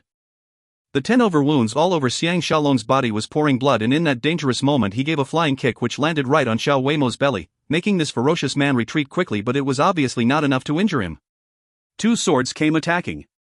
Xiang Shaolong quickly pulled out 2 flying needles, and with a flick of his hands, the needle on his right hand struck an enemy's chest while the needle on his left hand, because of the serious injury sustained to his arm, missed his target and only struck the enemy's shoulder, and that person ignored the needle injury and continued his advance. Xiang Shaolong secretly thought that this must surely be the end, and he pulled his dagger out and was about to kill Zhao Qian first to spare her the torture of being raped, when the sound of a bow was heard and an arrow flew over like lightning, piercing that person's neck, flinging him away with the impact as he died on the spot. Both him and his enemies turned to look at the direction where the arrow came from and saw a strange person wearing an eerie mask, dressed in a long black robe and riding over speedily on a horse. That person threw away the bow and pulled out a long spear, dashing right into the battle. The enemy quickly returned to the fight in shock. That person's skills with the spear is extraordinary, and also he has just freshly joined the fight. All who opposed him were injured or killed, causing chaos to the enemy. In an instant he came next to Xiang Shaolong and extended the circle of the spear attack, forcing Xiao Weimo and the rest back. He called out quietly, "Aren't you getting up the horse?" Xiang Shaolong could recognize it was Ji Yanran's voice and happily helped Zhao Qian up the horse, picked up his wooden sword before using the last of his strength to jump up behind Zhao Qian. Ji Yanran immediately controlled the horse with her legs, the spear in her hands danced around as it once again forced Xiao Weimo back and fought her way out of the encirclement, escaping with the two of them. If you find any errors, ads pop-up, ads redirect, broken links, non-standard content, etc., please let us know. Report chapter so we can fix it as soon as possible. Volume 4 Chapter 6. Book 4 Chap 6, Tending to Injuries at the Observatory. Xiang Shaolong had countless nightmares. He dreamt that the time machine sent him back to the 21st century where he was charged with the major crime of messing up history. Suddenly Shure and Sewer came to look for him with blood flowing from the orifices on their faces, blaming him for not avenging their deaths. And then countless different faces appeared before him. These include his parents, relatives, friends, maid Sanyan, Wu Tingfang, the king of Zhao, Zhoumu etc., and cries kept ringing in his ears together with the wails of souls and ghosts. In his haze he seems to know that he is pacing at death's door. No! I must continue living. For others and for myself. I cannot give up. His body alternated between hot and cold, his soul seems to have left his body, as if there's unbearable pain, but it feels totally numb as well. He does not know how long he struggled at death's door before he finally regained consciousness. For a moment, he seems to have returned to the safe military hostel in the 21st century. Cheers erupted next to his bed. Zhao Qian fell on the side of the bed, tears streaming down her face as she laughed and cried. Before Xiang Shaolong can take a close look at Zhao Qian, he felt darkness surrounding him again and he fainted. When he regained consciousness again, his mind and body seems to be much better. Zhao Qian is so happy that she can only cry bitterly. Xiang Shaolong wiped her tears with his hand weakly and asked feebly, "What is this place? How long was I unconscious?" A familiar voice rang out from the door, "This is the highest level of my heaven viewing pagoda, on the 5th level. Shaolong, you were unconscious for 9 days. If it was someone else who was that seriously injured and lost that much blood, that person would have died long ago. But you're not the average person, so you definitely won't die. Obviously everything is planned by heavens." Xiang Shaolong was momentarily stunned and saw a person walking towards the bed, and it turned out to be Zhou Yan. He never really liked this person and he cannot imagine why he would risk his own life to save him and asked in astonishment, "Why did Mr. save me?" Zhao Qian, who was sitting by his bed, replied, "You are really indebted to Mr. Zhou for saving your life. If not for his excellent healing skills and meticulous care, Zhou Yan chortled and interrupted Zhao Qian's words and said as he lowered his head to take a closer look at Xiang Shaolong, "The person who really saved you is Ji Yanran. I just happened to be around. This heaven viewing pagoda is a place I used to study astrology, and also the tallest building in Dalian. I guarantee that no one will search their way here. Besides, I am in no way related to you, so no one will suspect me." Xiang Shaolong's mood turned for the better and he slowly regained the strength to speak. He puzzled, "Mr. Still have not replied my earlier question." Zhou Yan smiled a little, "I'll have to start from the beginning. 3 years ago, I found a new star in the state of Qi, moving towards Tianchang, the area where the Zhao and Wei borders meet, and I know that the new leader of this era has finally appeared. Therefore I came to Dalian to look for a new master, Xiang Shaolong was totally befuddled. What is Tianchang? Is there a state of Zhao and state of Wei there as well? Zhou Yan said proudly, "Heavens and humans are related. Everything that happens on earth happens because of heaven's decree. My study of the 5 elements is based on the 5 stars in heaven, wood, fire, earth, metal and water, and I deduce what will happen on earth based on heaven's decree. Tianchang is how I separate the heavens into different areas according to the layout of the states on earth. For example, if a guest star happens to take over the main star of a certain area, then the ruler of that area will be in trouble." Xiang Shaolong is in no mood now to listen to such superstitious and outrageous theory, so he asked, "So what has that got to do with me?" Zhou Yan looked at Zhao Qian, who was looking at him with her large pretty eyes, filled with idolization, and he is all the more thrilled and started theorizing, "How can it not have anything to do with you? At the same time you arrived at Dalian, that new star happens to fly into the position of Dalian in Tianchang, therefore I knew that the new saint has arrived. The first time I saw you, although I felt you have the aura of a dragon, I did not yet think of it until that night when you talked about the earth-shattering theory about governing a country. Did I guess that you are the new saint? That night when you were attacked, I was convinced that I was right about you." After he spoke, he knelt down and kowtowed 3 times respectfully. Xiang Shaolong was amused and quickly asked him to stand, saying, "I can understand the front part, but why is it that you were even more convinced of your faith when I was attacked and injured?" Zhou Yan explained, "On that afternoon that you were attacked, Miss Ji returned moodily to the little house by the lake, and after my prolonged questions did she reveal that you refused to woo her. Therefore I told her, the new star in heaven is being forced aside by another star, and I'm afraid you will meet with danger that night. That's why Miss Ji was able to save you in time and send you here. Tell me, Shaolong, if you're not the new saint, how can things be such a coincidence?" Xiang Shaolong was dumbfounded. A wave of fatigue swept over him, and after he forced the medicine down, he fell into a deep sleep again. When Xiang Shaolong woke up, he felt a lot better than the last time and was able to sit up and eat. Scars had begun to form over his 10-odd wounds, leaving only the wound under his armpit still in very much pain, but the other wounds were not affecting him. Zhou Yan has gone out, and there was only Zhao Qian in the highest level of this ancient observatory. This pretty princess happily fed him the porridge cooked with precious and expensive herbs. Xiang Shaolong looked at her sympathetically. "Qianer, you've lost weight." Zhao Qian replied gently, "Compared to the sacrifice you made for me, this is nothing. That night I saw how you were afraid that I would be injured and thus used your own body to block the sword blows from the thieves. My heart was utterly broken." She continued worriedly, "Sister Yanran has not been here for 3 days, this is really worrying." Xiang Shaolong felt an injection of energy. "Does she visit me often?" Zhao Qian nodded her head. "She was so concerned about you, and comes every time to help me clean and dress your wounds." Xiang Shaolong was stunned. "Doesn't that mean that the both of you have seen every part of my body?" Zhao Qian blushed and nodded her head, but her pretty eyes revealed her joy and her expression looked absolutely alluring. Xiang Shaolong felt lust arising and said gently as he grabbed her hand, "I must have revenge and see our princess's whole body." Zhao Qian gently pulled her dainty hands away and continued feeding him the porridge, saying with a blush, "See if you want to." A rush of love and sweetness welled up in Xiang Shaolong. To think that the beauty will allow this, how can he not feel grateful?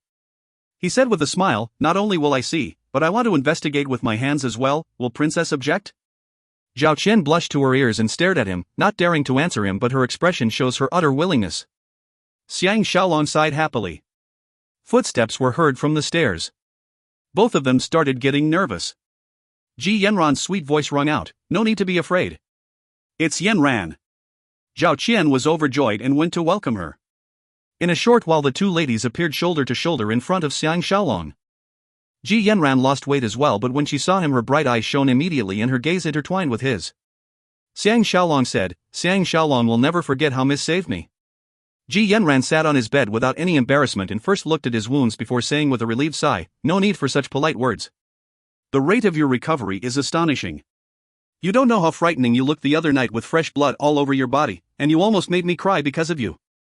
She continued with a blush on her pretty face, "And it's the first time Yanran cried over a man." Zhao Qian laughed, "You don't know how good Sister Yanran was towards you."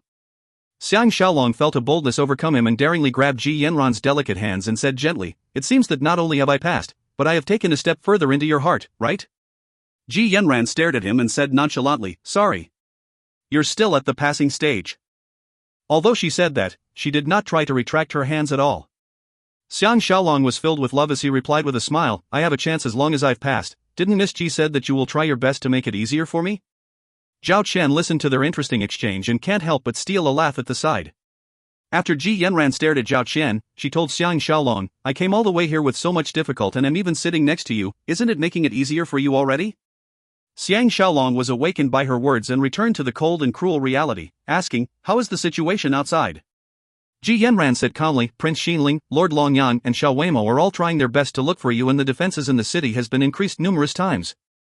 Even the areas outside the city and the river routes are filled with guards. I'm afraid you'll have to turn into a bird before you can fly out." Xiang Shaolong asked with fear and concern, "What about the others?" Zhao Qian sat closely next to Ji Yanran and said, "Don't worry. Qianer asked Sister Yanran long ago, they've all escaped safely, not a single person was captured." Xiang Shaolong was relieved, but once he thought about Prince Xinling, he can't laugh. He's lost the Lu Gong secret manual, so how can he possibly let him off? Ji Yanran's expression turned serious as she said, "These few days the Weiss have been going door to door searching your whereabouts, and they will ultimately find their way here. For the moment they're only keeping an eye on me and have not suspected Mr. Zhou yet. But as long as you remain in Daliang, you're still in extreme danger." Zhao Qian said quietly, "Sister, you're so capable, you'll surely have a way." Ji Yanran replied, "I've been constantly thinking of a plan, but security is so tight." She remembered something and told Xiang Shaolong, "Those equipment you have on your waist were all very strange, even a knowledgeable man like Mr. Zhou has never seen it before. Where did you get it from?"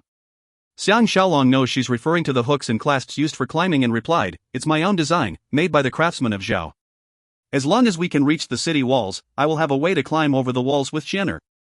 Ji Yanran was very surprised and after scrutinizing him for a moment, sighed lightly, "The more I am in contact with you, the more I realize how unfathomable you are.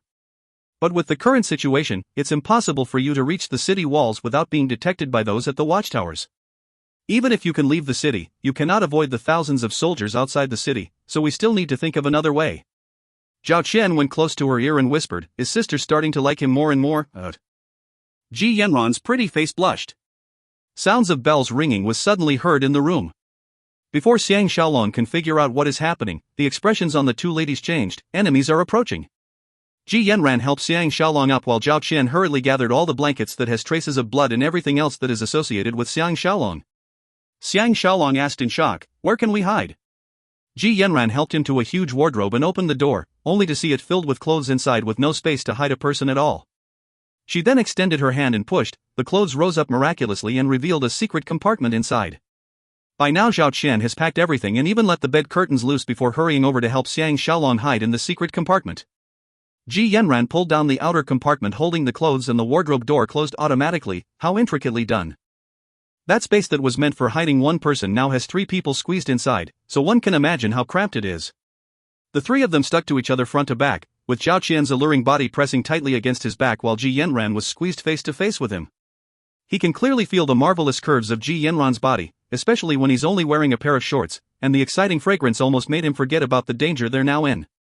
Ji Yanran is a little taller than Zhao Qian. Her pretty face happened to lean on his shoulder and she quietly whispered in his ear, this is a place Mr. Zhou designed to save his own life. I did not expect we'd get to use it instead.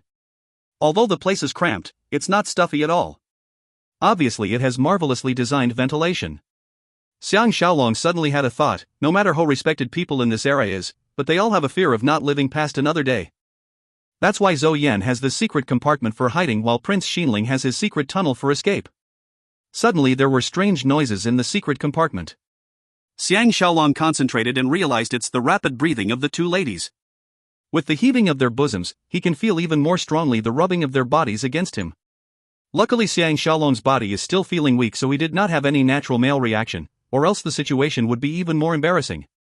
The 2 ladies' bodies were becoming softer and weaker and Xiang Shaolong felt his lust arising and can't help but reach one arm forward and the other backward and hug them tightly. Ji Yanran is a little better but Zhao Qian moaned and her slender arms encircled him from the back and hugged his waist tightly, her whole body heated up. Footsteps were heard, obviously someone was searching the place level by level until at least they reached this highest level. Prince Xinling's voice can be heard outside, this is the first time I've seen Mr. Zhou's observatory. Hey! What gadget is this? Zhou Yan replied calmly, this is an equipment used to measure the position of the stars in the sky. I am about to start making an exquisite and accurate map of the stars. Prince Xinling is obviously not interested in the tour and he commented as he pushed the door open, hi.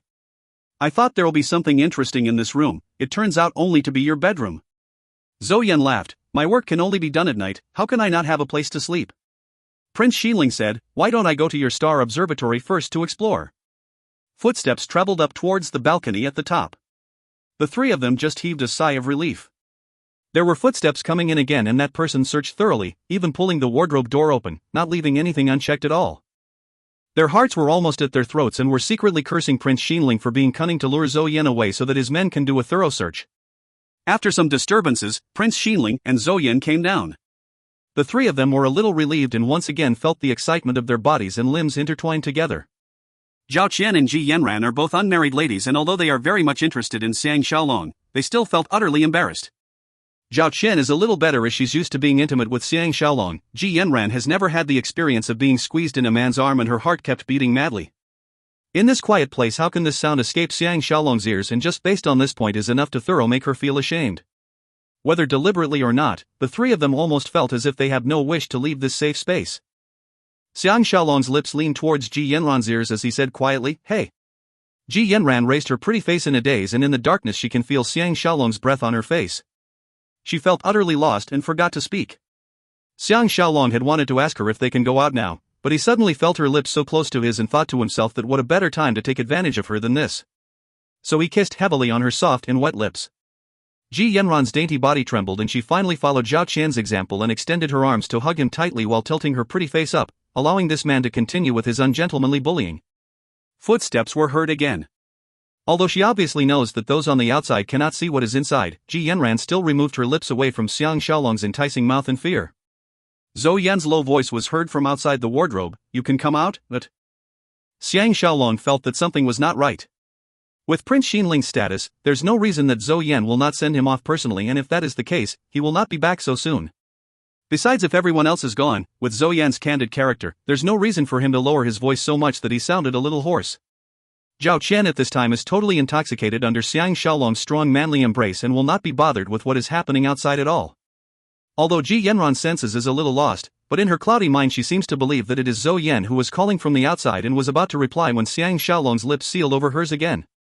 Ji Yanran secretly grumbled, thinking, why is this person so lecherous that he's even ignoring Zhou Yan's calls? That person called out again twice. Ji Yanran slowly regained her senses and knew that something is not right, and at the same time realized that Xiang Shaolong is not that lecherous after all.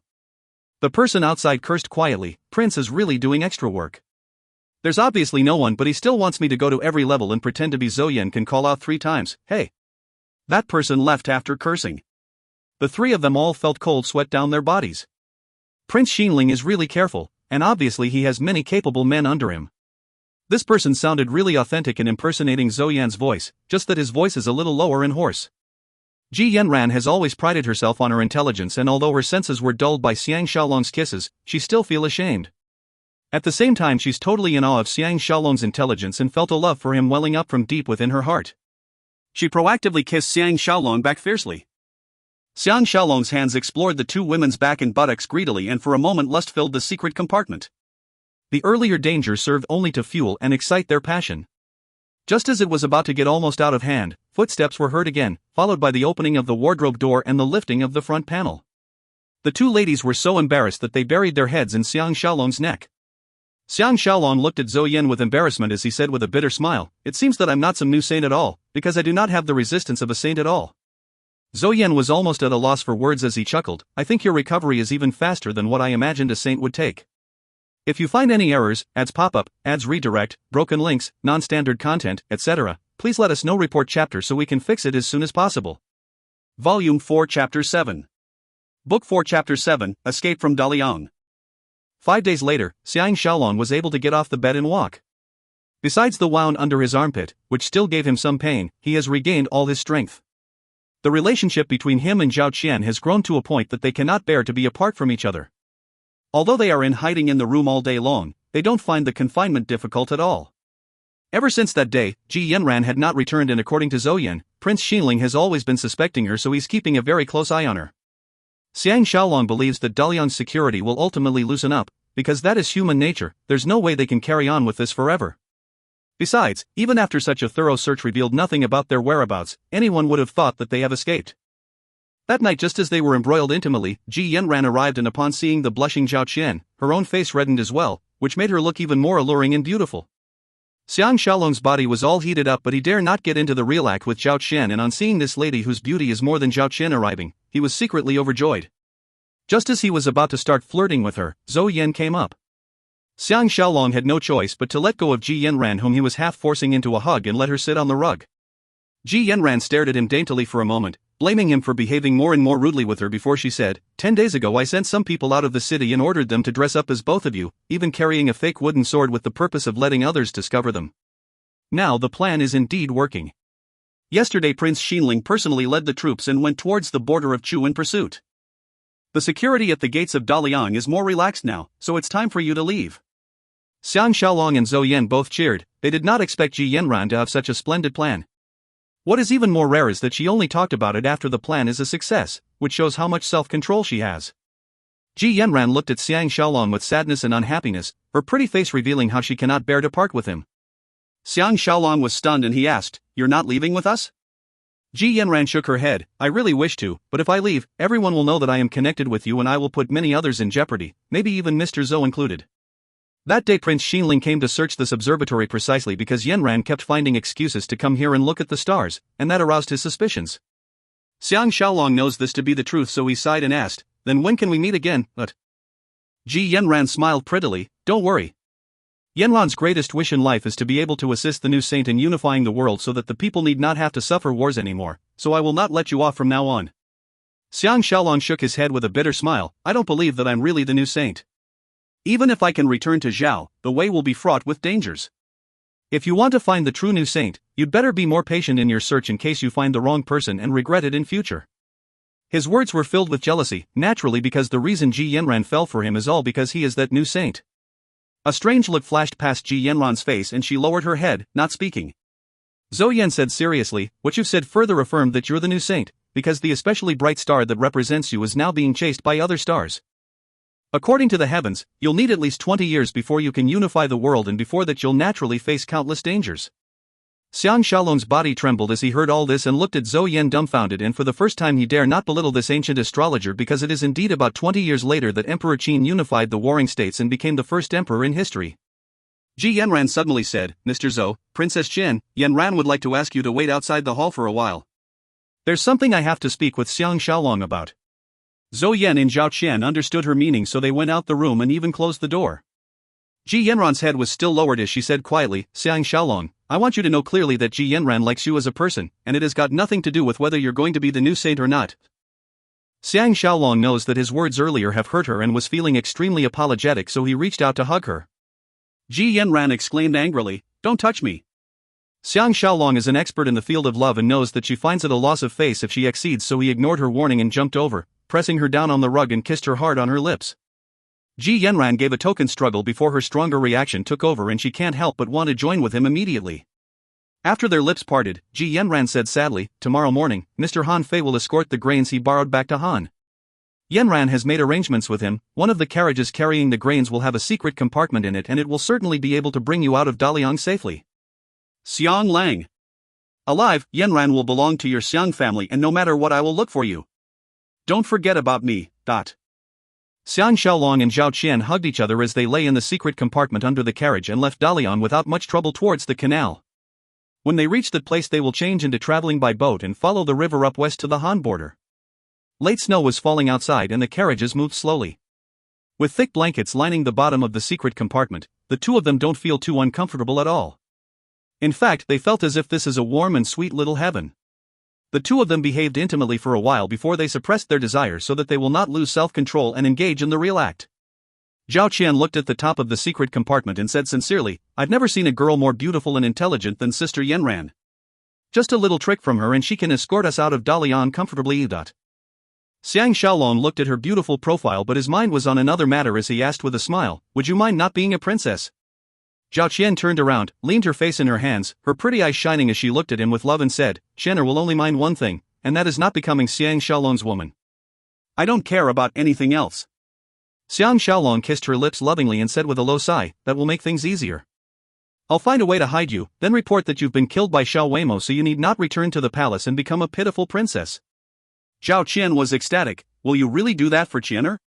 You're not afraid Imperial Father will punish you? Xiang Shaolong boasted, I am the new saint, how could I possibly be so easily dealt with?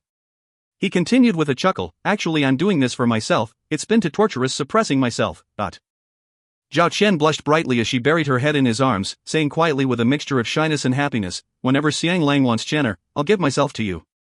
Xiang Shaolong was touched and hugged her tightly. Zhao Qian said gently, didn't Qianer ask Xiang Lang to kill Zhao Mu for me as revenge? I've now changed my mind, and only hope I can flee far away with Xiang Lang. I don't care about anything else. Xiang Shaolong secretly sighed, what about avenging Shure? Zhao Mu and him, there can only be one. The carriage stopped, it has reached the pier at the canal. 3 ships from the state of Han with twin masts returned to Han with the 10,000 stone of grains. Xiang Shaolong and Zhao Qian, with Han Fei's cover, came out and hid inside a small cabin. Although all the soldiers on the ship are Han Fei is still cautious in case news gets leaked out. The two of them were happily ensconced with each other, especially now that they have unlocked the restriction of not being to join as one, and both knows what will soon happen. Nothing much needs to be said about the flirtatious Xiang Shaolong, but even the usually gentle princess is starting to become bolder. Han Fei sent his trusted aide to send them their dinner, and the both of them sat shoulder to shoulder on the rug, enjoying the meal. Xiang Shaolong wanted to drink some wine, but Zhao Qian forcefully took his wine cup away and said coquettishly, no. Zhao Qian will not allow you to drink, I want you to be fully aware of what you're doing. Xiang Shaolong looked at her pretty face and said while shaking and bobbing his head, even if wine will not intoxicate, the person will still feel intoxicated. Later when I see Princess's beautiful body lying on the bed, I will definitely be thoroughly intoxicated, how can I still stay sober? But Zhao Qian fed him a piece of meat as she exclaimed happily, so well said, and making me so happy on hearing it. I'll reward you with a piece of meat. Xiang Shaolong took the piece of meat in his mouth and leapt over, hugging her and extending his hands to loosen her clothing, saying with a smile, let me take a look at Princess's tender meat. Zhao Qian was greatly embarrassed and tried to use her hands to fend him off, but the ultimate winner is naturally Xiang Shaolong, and his hands reached into her clothes through the sleeves and started having fun with the tender flesh inside. The pretty princess's body totally softened as she curled into his arms as she accepted her beloved's attack with a mixture of bashfulness and joy, saying gently at the same time, "It's snowing outside." Xiang Shaolong's hands were enjoying themselves, so how can he possibly be bothered if it's snowing outside? He went close to her face as he continued his caress and said, "Is what I am doing now considered stealing what I'm supposed to guard?" Zhao Qian guffawed and stroked his face a few times with her finger to signify that he should be feeling ashamed. Xiang Shaolong felt warmth in his heart. Ancient beauties are even better than 21st century beauties. Because in this society where men are the center, their entire life is dependent on men, so they are more caring, more giving, not keeping away any part of themselves at all. Zhao Qian suddenly thought of Ji Yanran and said, "Do you know that Sister Yanran is not away, but the descendant of Yu royalty? That's why she's so beautiful and her martial arts so good." Xiang Shaolong asked in puzzlement, "How do you know?" Zhao Qian replied, "Of course I know it, when you were unconscious, we talked a lot." She paused and continued with a smile, "Make a guess why the state of Han sent Master Han Fei, who was not eloquent at all, to come here and borrow rations? It turns out that the king of Wei is frustrated with him trying to urge him to change policies all the time, so he deliberately gave him an impossible mission so as to humiliate him." Xiang Shaolong shook his head and sighed, "The state of Han is weak enough, and now there's such a muddle-headed king who used such a serious matter of borrowing grains to vent his temper." Zhao Qian replied, "But the king of Wei made a wrong guess. Because Master Han Fei has Sister Yanran to help him persuade the king of Wei, who finally agreed to lend them rations. But of course the loan will have to be repaid." Xiang Shaolong was stunned. Something is not quite right. It seems that Wei will really attack Zhao, or else there's no need for them to be so nice to Han. Zhao Qian pouted, "Let's not talk about such dampening matters, alright, but..." Xiang Shaolong hurriedly apologized and laughed, "Come. Let me take a look at Princess's pretty legs." And he reached out his hands to remove her robes. Zhao Qian screamed and leapt out from his arms. Xiang Shaolong sat up and moved to her side before stretching his body lazily and groaned in comfort before yelling out incoherently, "Come. Let us do something great that will be unforgettable for the rest of our lives." 3 days later, the ships entered the border of Han. Xiang Shaolong and Zhao Qian bid their farewells to Han Fei, and Han Fei ordered his man to bring them a handsome and extremely excellent horse that is totally black in color, saying, "Brother Xiang, this is Miss Ji's most beloved horse, and she especially told me to bring it along for you to use on your journey." Zhao Qian exclaimed with an ah, recognizing it to be the handsome horse that Ji Yanran rode that night while saving them, and happily caressed its head. Xiang Shaolong saw how the beauty has once again helped them and can't help but miss her, heaving a great sigh. Naturally Han Fei understands his feelings, and as he shook his hand in farewell, he said, "The trip to Wei this time, my biggest gain is getting to know a confidant like Yanran and a great hero with ambitions like Brother Xiang. This horse is named Jifeng, Gust of Wind. Take care." Xiang Shaolong recollected his emotions and bounded up Jifeng with Zhao Qian, speeding away like lightning, and from far away they could still see Han Fei waving at them. The two of them traveled by day and rested by night, traveling along the Han border up north towards Zhao. Ji Yanran also prepared rations and a simple tent for them, as well as some necessities needed for camping, so that they need not worry over such matters. Their mood during the return to Zhao is a lot different than when they were going to Wei. Now they're more relaxed, and Zhao Qian has tasted for the first time the joining between a man and a woman and has changed from a girl into a woman. She's as happy as a lark and kept singing tunes from Zhao and Xiang Shaolong's ears, giving him another sense of enjoyment. The more the travel up north, the colder it got, and when it started snowing, they had to find caves to hide in. 10 odd days later, they reached the wide forests of the Han border, and after this area they will once again enter Wei border. It will take another 3 days before they can reach Zhao's border. This is a famous hunting ground in Han, with low hills and valleys, with a mixture of pine trees and trees with wide leaves growing there, as well as a large variety of other trees. Black bears, horses, deer, mountain goats, wild rabbits, etc. can be seen everywhere, as well as wild wolves, who sometimes ran after the horse in a pack. Xiang Shaolong had to kill a few with his needles, and the wild wolves stopped to fight over and consume the bodies and finally stopped chasing them. Both of them on one horse, galloping through the snowy forest with a layer of snow cloaked over the trees. The pure and clean scene is enough to take one's breath away.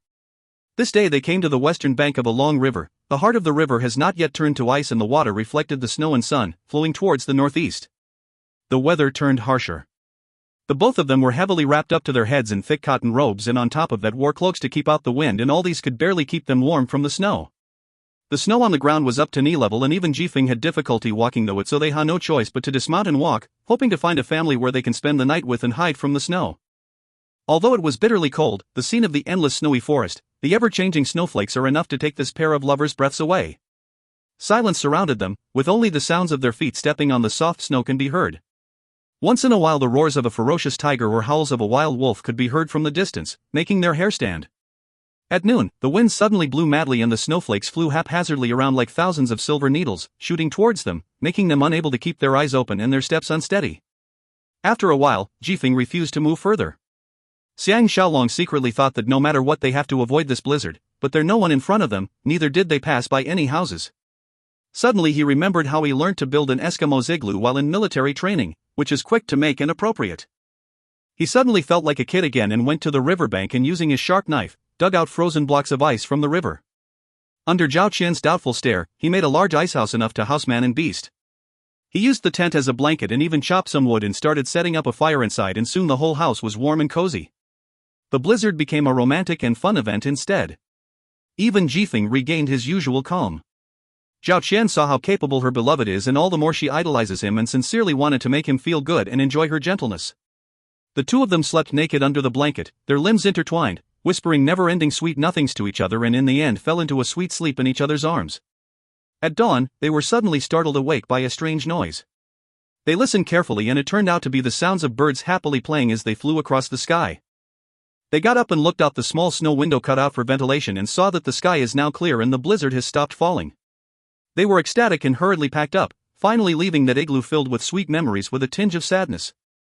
Xiang Shaolong was afraid that Jifeng would be too cold, so he wrapped up its limbs with cotton strips and the belly as well so that the cold will not penetrate into its organs. He also made a simple sled and put all their luggage on it so that Jifeng can pull it along with Xiang Shaolong leading him and Zhao Qian walking along by his side as they continued their journey north. By now they cannot tell if the land they're walking on belongs to Zhao or Wei. After all, borders are something made by men and nature itself will definitely not adhere to it. The sheltered Zhao Qian was tired after walking less than half a mile and sat on the sled, letting Jifeng pull her along effortlessly. The forest looks like it's filled with layers of tall walls, never ending as they weave through it, making them feel as if they're lost in a maze. Luckily Xiang Shaolong is experienced in military travel, and while the weather was clear a few days earlier, he found the position of the polar star and ascertained his location so they did not travel towards the wrong direction. Snow was stacked up beneath their feet and occasionally they would see the prints of animals on the snow crisscrossing one another, making it into a strange and unique drawing. Naturally they also left behind them another set of endless scars. The weather won't stay good for long, and it started snowing after noon, getting bigger as well. Xiang Shaolong was secretly troubled. Just as he was wondering if they should stop or continue, 7 wooden huts appeared amongst the trees towards their left. The two of them were overjoyed as they went towards the houses. The few wooden houses were built on a foundation of stone and made of pine wood with railings surrounding the house. There was snow packed on the roof and tall trees surrounded the front and back of the houses, making it a picturesque scene. They liked what they saw on first sight and came to the front of the house and called out loudly, but there was no reply. Zhao Qian suddenly screamed and pointed at the entrance of the largest house, only to see it filled with bloodstains, the scene utterly shocking. Xiang Shaolong walked closer for a look and realized that the bloodstains were still quite fresh. Obviously the incident happened not too long ago. Therefore he instructed Zhao Qian to wait outside while he went into the house alone. Not long after he came out with a solemn expression and after checking the other houses, returned to Zhao Qian's side and said, "Shenner, don't be startled, a terrible crime and tragedy just happened here. It seems that all the men, women, old and young were all gathered to this house in the middle and slaughtered. Even the dogs were not let off, and the women had signs of being raped." Zhao Qian's expression paled as she asked, "Who did such a cruel thing?" Xiang Shaolong replied, "Either horse thieves or army troops, or else they would not have so easily taken control of these strong hunters." Zhao Qian stammered, "What should we do?" Before Shaolong could reply, hoof beats were heard. Their feelings still unsettled, they turned around to take a look, only to see a person on top of a horse coming towards them. A huge burly man was seated on the horse, and behind the horse he carried a pair of hunted wild deer. That person is about 25 or 26 years old, his arms stouter than an average person's, his eyes gleaming, his face rough and gallant with a great aura about him. He saw them from afar and called out in greeting, "Friends, where are you from?" And added, "Tang Yi is back." Xiang Shaolong and Zhao Qian exchanged a look, both feeling sad for this returning man. The burly man called Tang Yi slowed down his horse's progress. A strange look came over his eyes as he looked at the houses with no family coming out to welcome him, obviously feeling that something is not quite right. Xiang Shaolong went forward first to block him and said earnestly, "Friend, please listen to me first." Tang Yi jumped off his horse nimbly and asked him coldly, "Who are you people?" Xiang Shaolong replied, "We're just passing by, inside." Tang Yi pushed him away as he shouted, "Move aside." With Xiang Shaolong's weight and steady stance, to be pushed aside like that, and although he was caught unawares, it can be seen that this Tang Yi has amazing arm strength. Tang Yi dashed into the house like the wind, followed by an earth-shattering and heart-rending cry. Men truly do not cry easily, unless they are really heartbroken. Zhao Qian felt her nose stifling and leaned onto Xiang Shaolong's shoulders and wept as well. There was a wild roar and Tang Yi rushed out with bloodshot eyes and his sword in his hand, pointing at Xiang Shaolong and asked, "Did you do this?" Xiang Shaolong and Zhao Qian looked at each other in shock. Obviously extreme grief and fury has made Tang Yi lose his normal senses and he slashed towards his head with the sword. Xiang Shaolong is already well prepared and pulled out his wooden sword and forcefully blocked this blow while pushing Zhao Qian away with his other hand. Xiang Shaolong felt his arm go numb from blocking that blow, and just as he was secretly thinking that this person's arm strength is comparable to Xiao Weimo, Tang Yi has made another attack like a crazed tiger. His swordplay was wide and extremely intricate and excellent. Xiang Shaolong never expected to meet such a frightening swordsman in this wild snowy forest and dared not even split his concentration to try to explain. He followed the Mozi swordplay and only defended, not attacking and retreating as he fought. After blocking off his opponent's 100-odd attacks, Tang Yi suddenly cried out piteously and knelt down on the ground, holding his head and sobbing bitterly.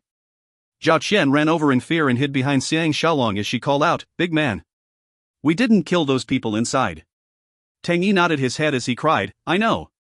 You're using a wooden sword and there are no bloodstains on you. It's just that fury got to my head." He then continued crying in the snow.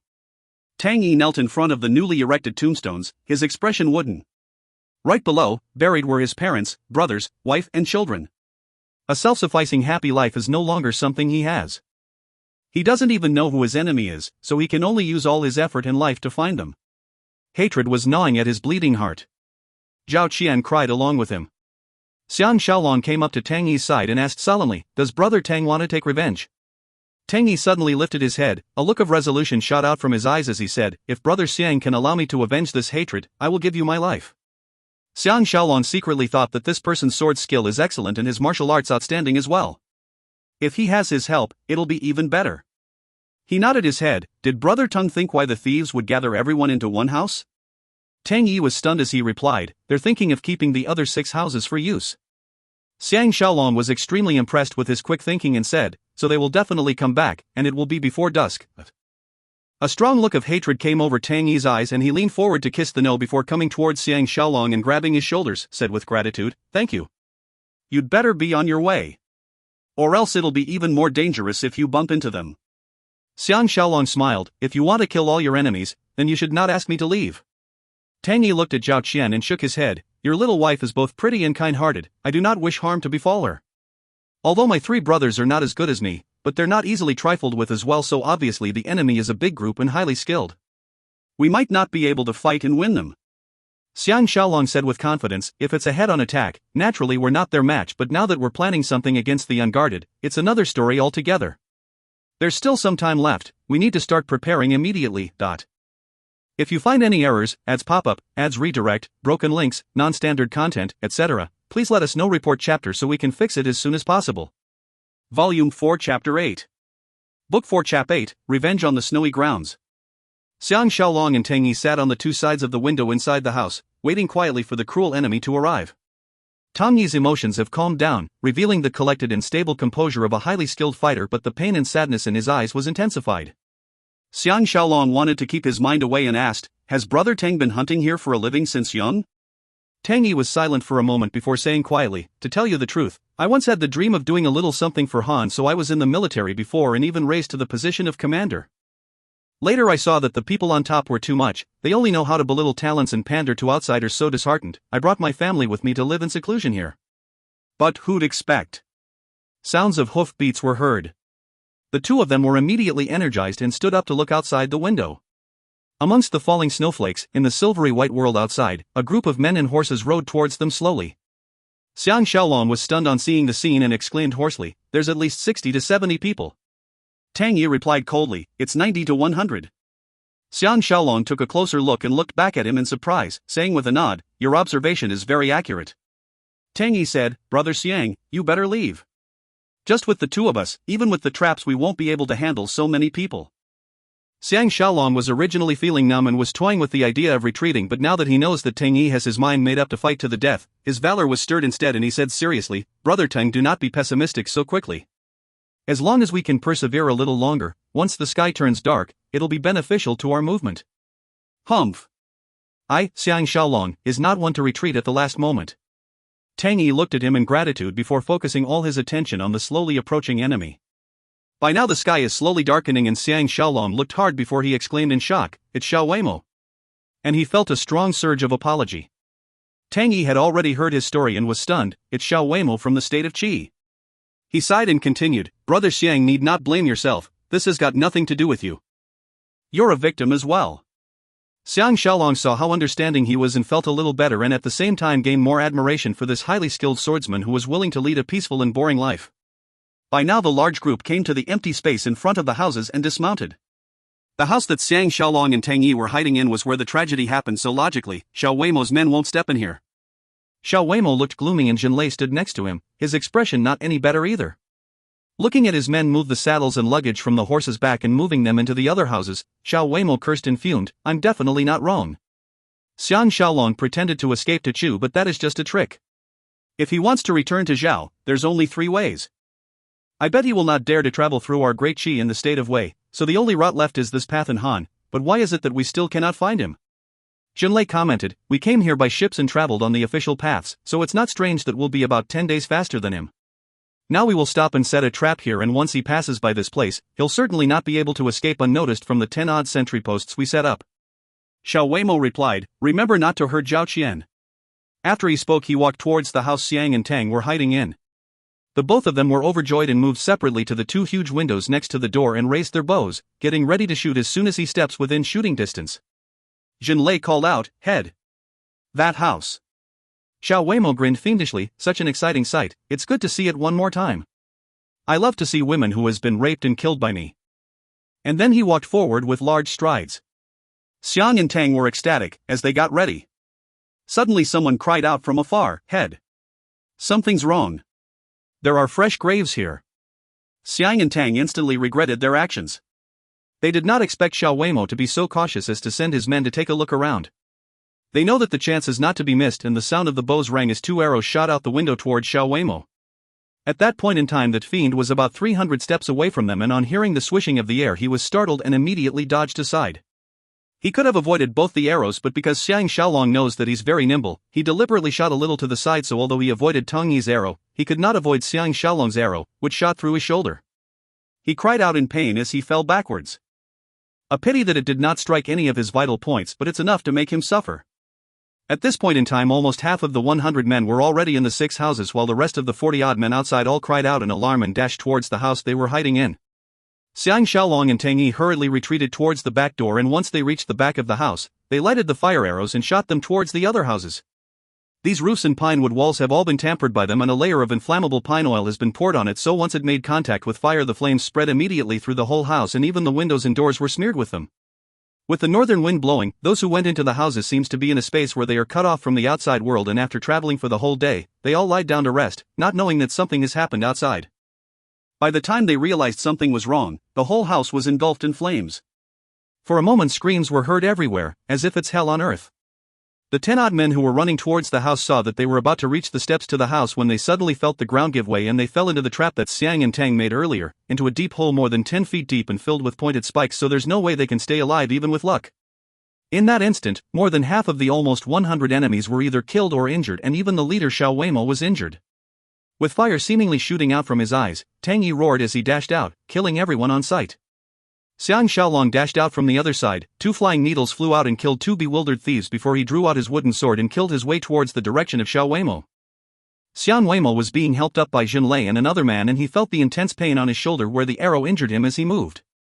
He knows that he cannot fight, and although he saw the greatest enemy Xiang Shaolong, there's nothing he can do except grind his teeth in hatred, and now that there's only 20-odd men left, he cried out angrily, "Let's leave." Jinlei and his man hurriedly helped him towards the nearest warhorse as they left in a hurry. Xiang Shaolong looked around and shouted, "Xiao Weimo is leaving." The remaining thieves saw that it is indeed true and realized that the 2 of them were extremely highly skilled, and although they have more people on their side, they could not take any advantage of them at all. In an instant their enemy killed another 5 of them, and they all ran away in fear. Xiang Shaolong and Tang Yi saw that it's a chance not to be missed, and they went after Xiao Weimo. A few men who were loyal to Xiao Weimo turned back to stop them, but they were soon gotten rid of by these 2 ferocious and highly skilled fighters.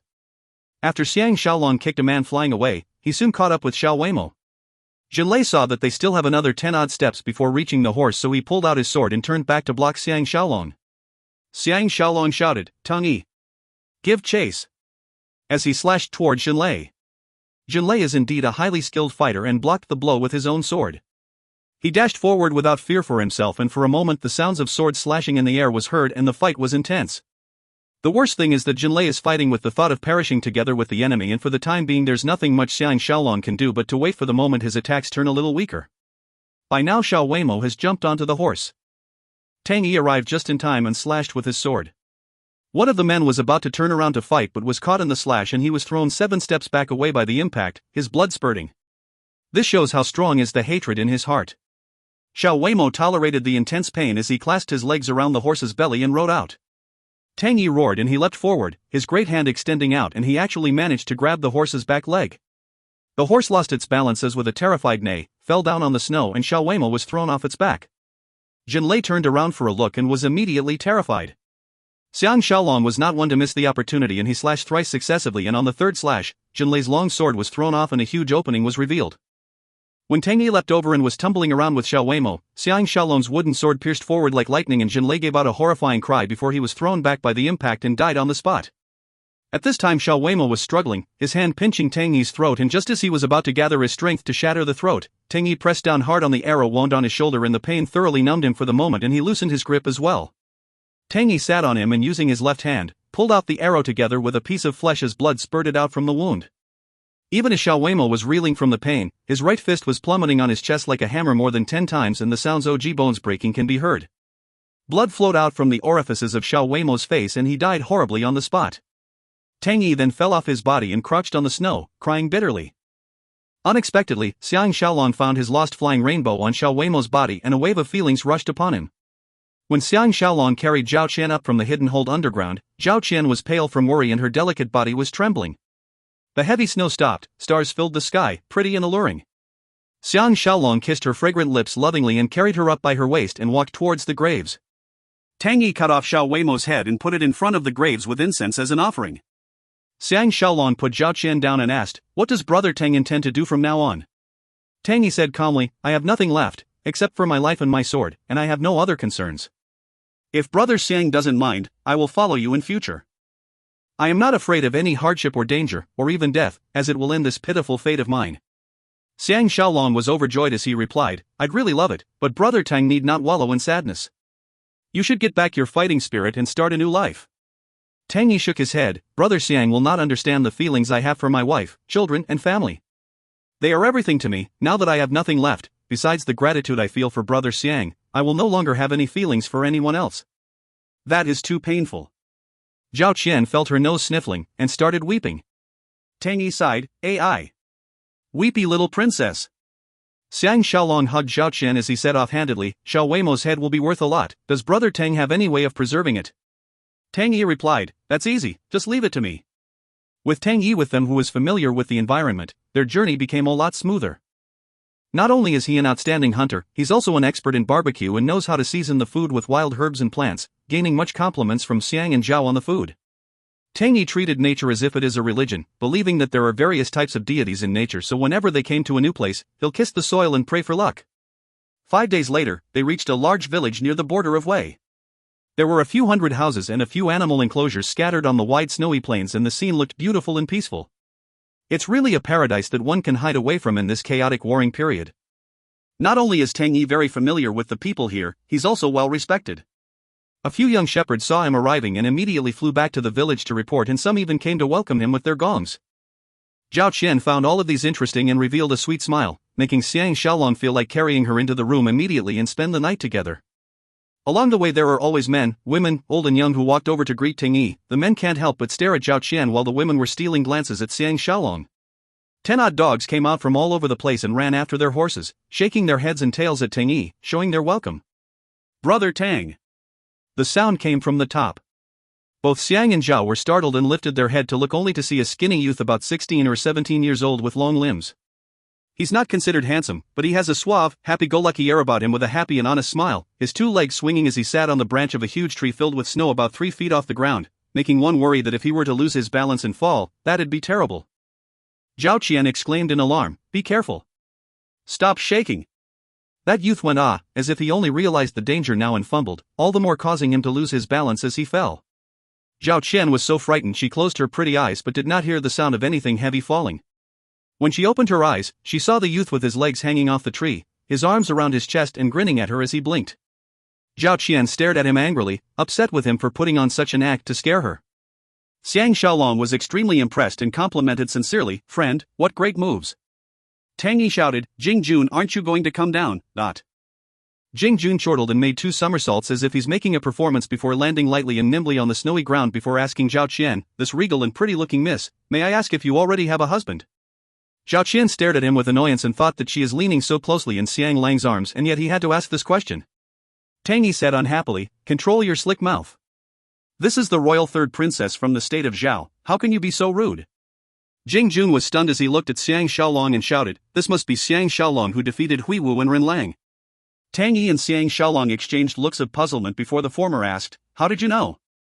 Jing Jun replied, "I heard the Wei soldiers at the border talking about it. They instructed us to help them keep a lookout for Master Xiang and the princess, and if I find out anything, they'll give me 100 taels of silver." Zhao Qian was frightened. "You wouldn't do that, right?" Jing Jun jumped up without any effort and did a back somersault before kneeling on the ground, his hand clasped around his fist as he said, "Of course I won't. I have made a decision to follow Master Xiang and roam the outside world. Master Xiang, please accept my request." Xiang Shaolong felt a liking for this person and looked at Tang Yi, meaning that he will respect his thoughts on this. Tang Yi nodded his head. "Jing Jun is the most outstanding hunter here and an expert in sneaky acts. I came especially to this village this time because I would like Brother Xiang to meet this lad who dreams of roaming the outside world all the time." Xiang Shaolong chortled, "Get up. Follow me in future then." Jing Jun was so happy he jumped up and made 3 continuous somersaults as he cried out, "Let me go and scout the roads first, I'll certainly come back tomorrow morning with a report." And he was far away in an instant. Xiang Shaolong saw how obedient he is and was secretly happy. That night they stayed in the village head's house and received the warmest welcome. During the feast, all the elders in the village came and it was extremely lively. Before bedtime, Tang Yi told the 2 of them, "If you hear any weird sounds tonight, do not come out, because someone will be here to kidnap the village head's daughter." Xiang and Zhao were perplexed and could not understand why would there be thieves stealing women away. Tang Yi explained, "This is a local custom, the night before the wedding there will be a ceremony to steal the bride away. Everyone will pretend nothing is happening and after the groom steals the girl home, they will consummate the marriage immediately. The next morning they will return to the girl's home to hold the wedding ceremony. You can take part in the wedding feast as well." The sounds of drums shocked the lovers awake from their dreams. At this time the sky is not yet bright and Xiang and Zhao climbed out from under their warm blankets bleary-eyed and hurriedly washed up and changed. By the time they walked to the hall, it's already filled with people here to take part in the wedding ceremony. They were arranged, together with Tang Yi, to sit behind the family to view the ceremony. The village head and his 4 wives were seated at the front row and the newlyweds were dressed in red robes and crowns, each kneeling on one side and holding a basket of fresh fruits. The guests all clapped and sang to express their congratulations. Zhao Qian was smiling from ear to ear and she went closer to Xiang Shaolong's ear and whispered, "Xiang Lang. Qianer wants to wear a wedding outfit like that as well and marry you." He felt a sweetness in his heart and replied, "One day when we escape from Handan, we'll hold a wedding ceremony like theirs immediately, all right?" Zhao Qian nodded her head furiously. At this time, someone tied strings made with 7 colors around the wrists of the newlyweds and everyone gave their blessings like wishing them togetherness till old age and hearts joined forever. The ceremony is simple yet significant. After that they had a feast of more than 10 tables at the great ancestral hall in the middle of the village where the whole village attended. The little kids wearing new clothes were even more happy, using their laughter and noisy play to add to this joyous atmosphere. As the wine warmed them up to their ears, Jing Jun returned and went behind Tang and Xiang, saying with a lowered voice, "The defenses between Wei and Zhao are tighter than normal, everyone is keen on capturing Master Xiang and the princess to get the reward.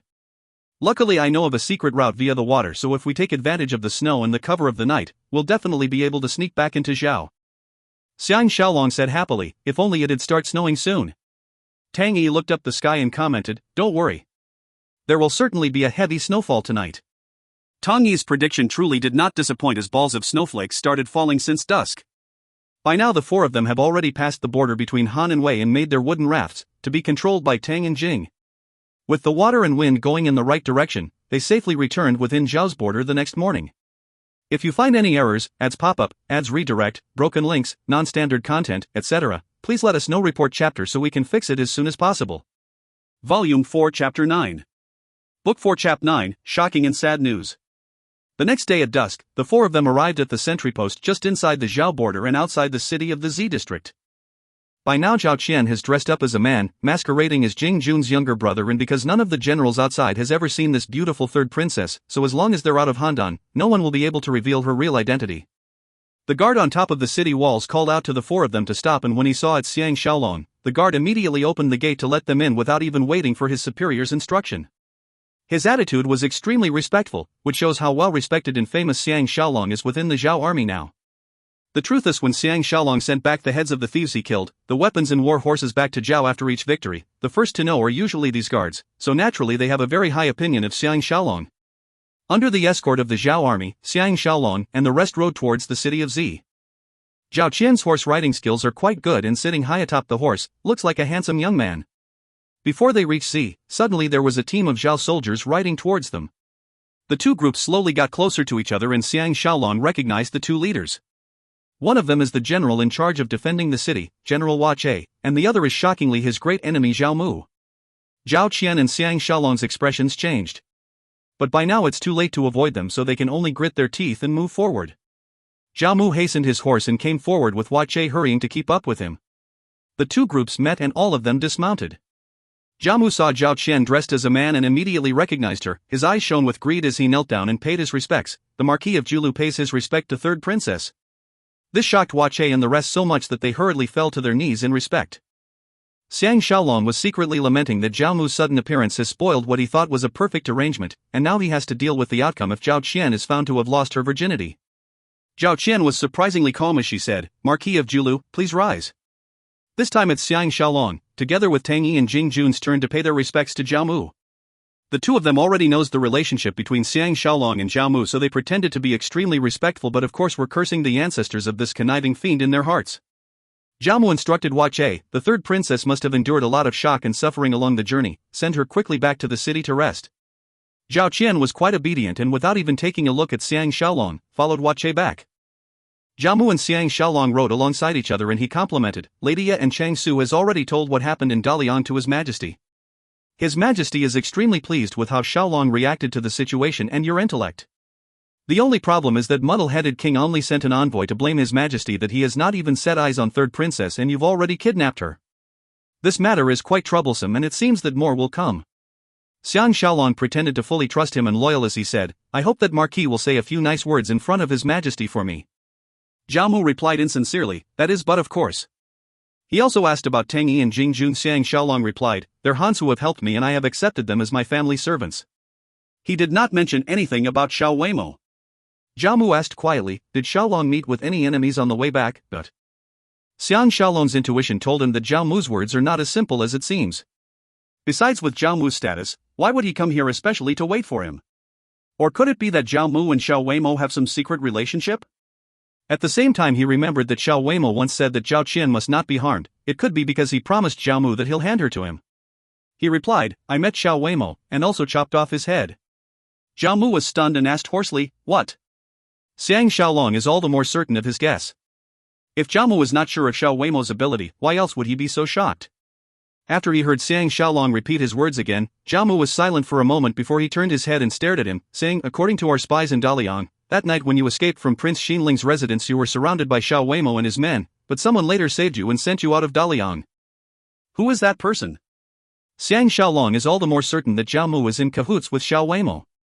Because at that time things happened so quickly, and the residents there dared not witness the fight for fear of getting trouble on themselves. Besides, onlookers would not know that they were surrounded by Xiao Weimo and his men, they would think that they're Wei soldiers. But now Zhao Mu is so certain of what happened, the only reason is that the news came from Xiao Weimo.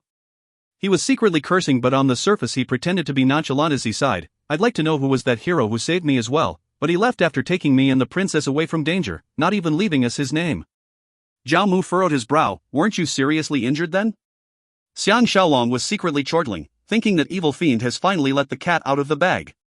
If not for Xiao Weimo telling him, how would he have known that he was seriously injured? He pretended to be puzzled and looked at him, asking, who told you that I was seriously injured? It's just all superficial wounds. Zhao Mu knows that he has revealed too much and coughed dryly to cover up his embarrassment. By now the team has entered the city walls of Z.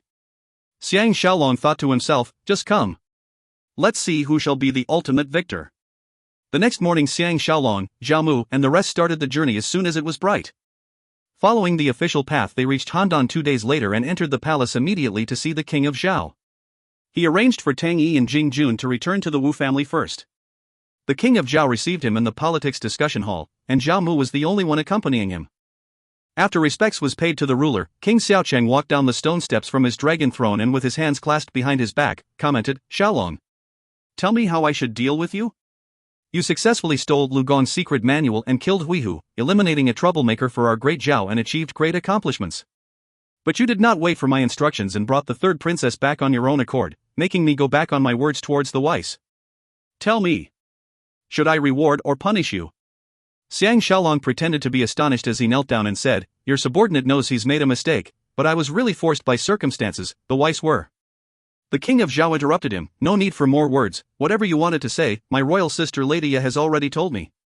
But ultimately you did not accomplish the mission I gave you. If King Onli goes back on the marriage agreement, then just let him go back on his words. But now it has turned out that he is putting the blame on me, tell me how should I account for this? Xiang Shaolong felt fury rising up and almost wanted to strangle King Xiaocheng. A father who does not care about the happiness of his own daughter, how can he be fit to rule a country? He controlled his temper and removed the bag on his back which contained the head of Xiao Weimo and said, Your Majesty can return Xiao Weimo's head to the King of Wei and he will know that we have found out about his collaboration with Xiao Weimo, then he will no longer pursue this matter. The King of Zhao looked at the bag in surprise, then looked at Zhao Mu, not quite knowing what to do with Xiang Shaolong's suggestion.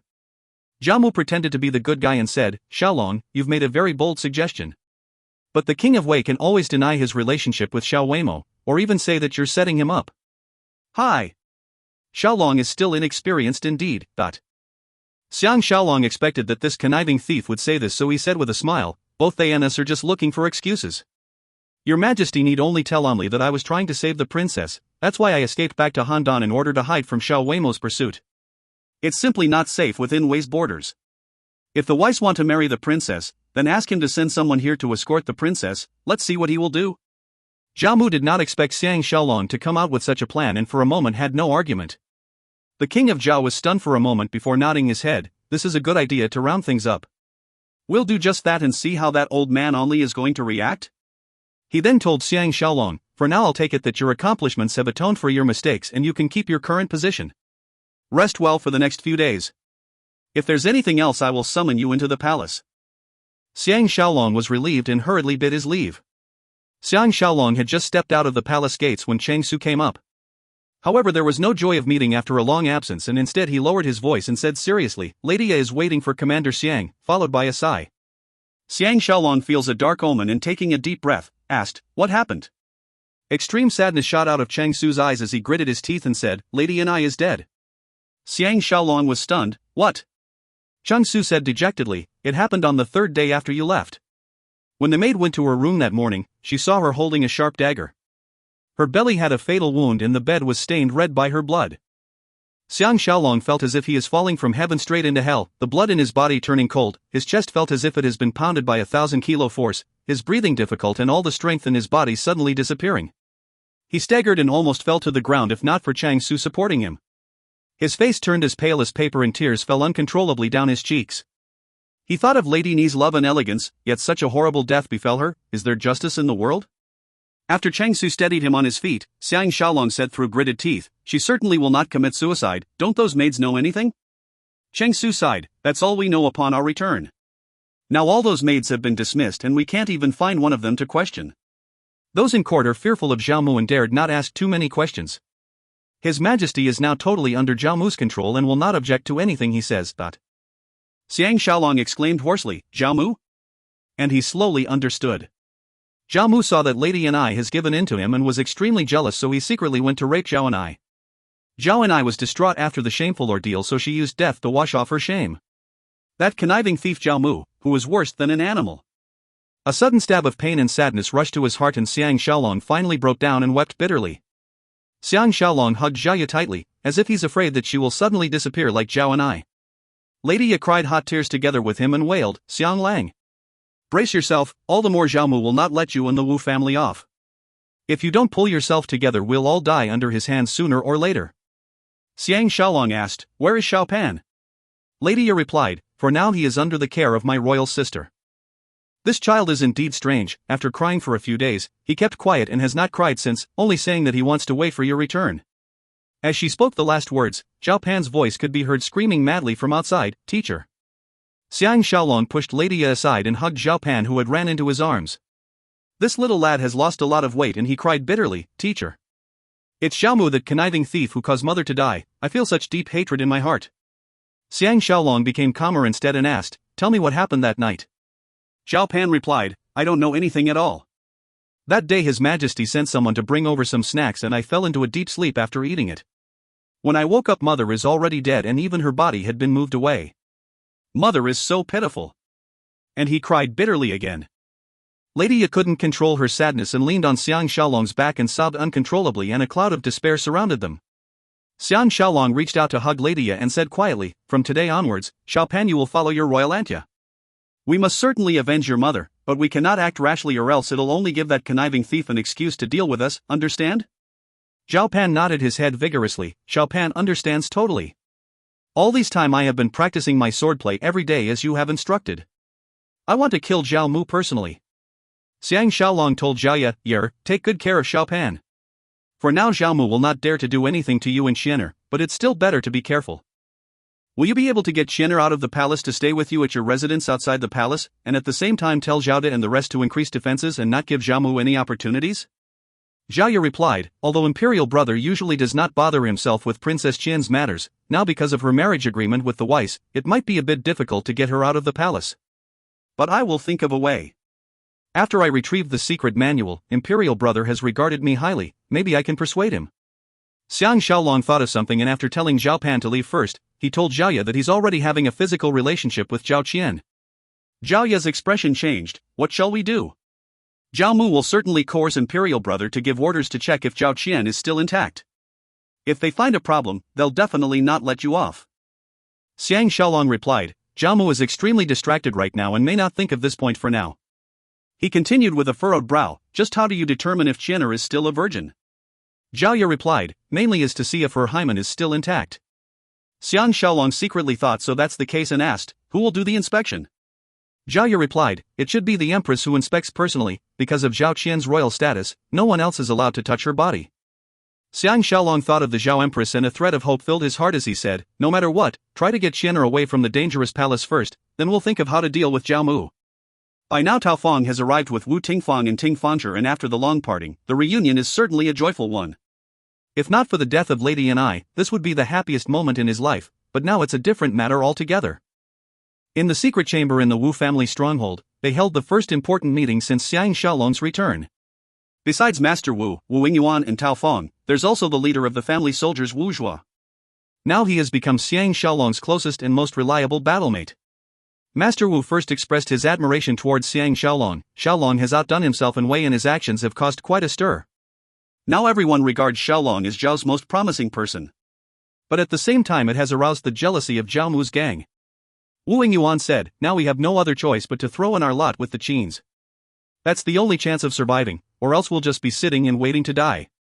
Everyone's heart was heavy. Besides Qin and Zhao, of the remaining 5 states, Wei and Qi all hate Xiang Shaolong to the core. Yan has trouble protecting herself and is currently under attack by Lianpa while Han is weak. The remaining state of Chu is too far away and they don't have many connections with the Wu family as well. Therefore the only way out is to join Qin.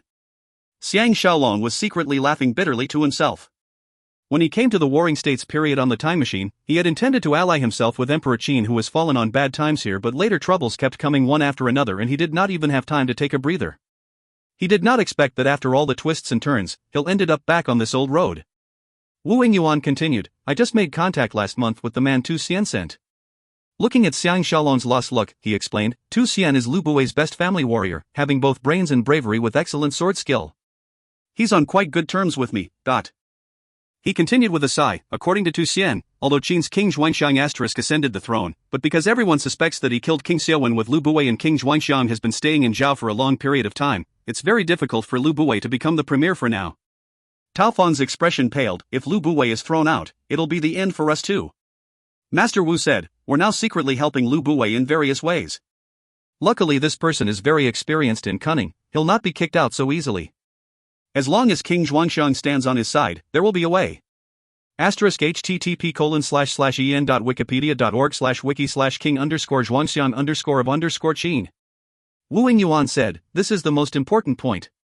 The woman King Zhuangxiang loves most is Zhu Ji, concubine Zhu, and the son he pampers most is Ying Zhang. As long as we can send mother and son back to Xianyang, we'll be able to capture King Zhuangxiang's heart tightly. We're the only ones who can accomplish this matter, although it will be a difficult task. Tao Fang was afraid that Xiang Shaolong would not understand and explained. Zhu Ji was originally Lu Buwei's beloved mistress, and in order to make King Zhuangxiang happy, he gave her to him to become his wife. Master Wu said, this woman's beauty can rival a country and is very good in flirting and handling men. She's also extremely loyal to Lu Buwei, so if we have her next to King Zhuangxiang, we can guarantee that King Zhuangxiang will not be against Lu Buwei. Xiang Shaolong can't help but ask, so is Ying Zhang the son of Lu Buwei or King Zhuangxiang? How old is he this year? Wu Yuan was stunned. I'm afraid the only person who knows is Zhu Ji. Ying Zhang was born before the Battle of Changping, so he should be more than 13 years old now, most likely between 15 or 16 years old. Xiang Shaolong was perplexed. According to history books, Emperor Qin was only 13 when he ascends the throne a few years later. How can it be possible that the history books are so wrong? Wu Yuan said, I've made an agreement with Tu Xian and will try to send Zhu Ji and her son back to Xianyang in the shortest time possible. So the most important task at hand now is not to kill Zhao Mu, but to try and make contact with Zhu Ji and her son to see how we can stealthily take them out of Handan. Xiang Shaolong asked somberly, how many useful men do we have on hand right now? Wu Zhuo replied, we have two groups of warriors under us. One group are the good fighters we attracted from the various states, but these people are not reliable and may very well run away when something happens. The other group are the orphans I adopted for godfather from various places and the blood relations of the Wu family, which amounts to about 2,000 men, and they are all trustworthy, willing to even lay their life down for the Wu family. Xiang Shaolong asked, if we want to move Zhu Ji and her son away, what would be the biggest obstacle? Tao Fang replied, it's still that conniving thief Zhao Mu. The biggest problem is that he's made Ying Zhang so happy that he totally listens to him. Xiang Shaolong gritted his teeth, that conniving thief again. Master Wu said, do not belittle Zhao Mu. Not only has that fellow controlled King Xiaocheng, he's also joined forces with Guozhong, so the largest warrior association and Maoist group here will be on his side. Even Lian Pa and Li Mu, generals who hold military powers in their hands, dare not step too much on his toes. Shaolong, now you're a thorn in his flesh, so you must be careful all the way or else you will die any time. Xiang Shaolong was stunned. What is the Warrior Association? Tao Fang replied, it's a place which specializes in training professional warriors. The Zhao Warrior Association's leader is Zhao Ba, and he's extremely highly skilled. You have to be careful when you meet him, he is very powerful in Handan. All of them discussed the finer details a little more before Xiang Shaolong returned to his hidden dragon abode. Tao Fang accompanied him as he walked. Our men went to the valley you described at Mulberry Village. The house is still there, but they've waited until now and there's still no sight of Mei Sanyang. But don't you worry. I'm trying my best to find her. Now Xiang Shaolong has another thing to worry about. It's been more than a year since he came to this era, and he's falling deeper both in terms of relationships and feelings. Sadness and happiness came at him alternatively, making the 21st century moving further away from him.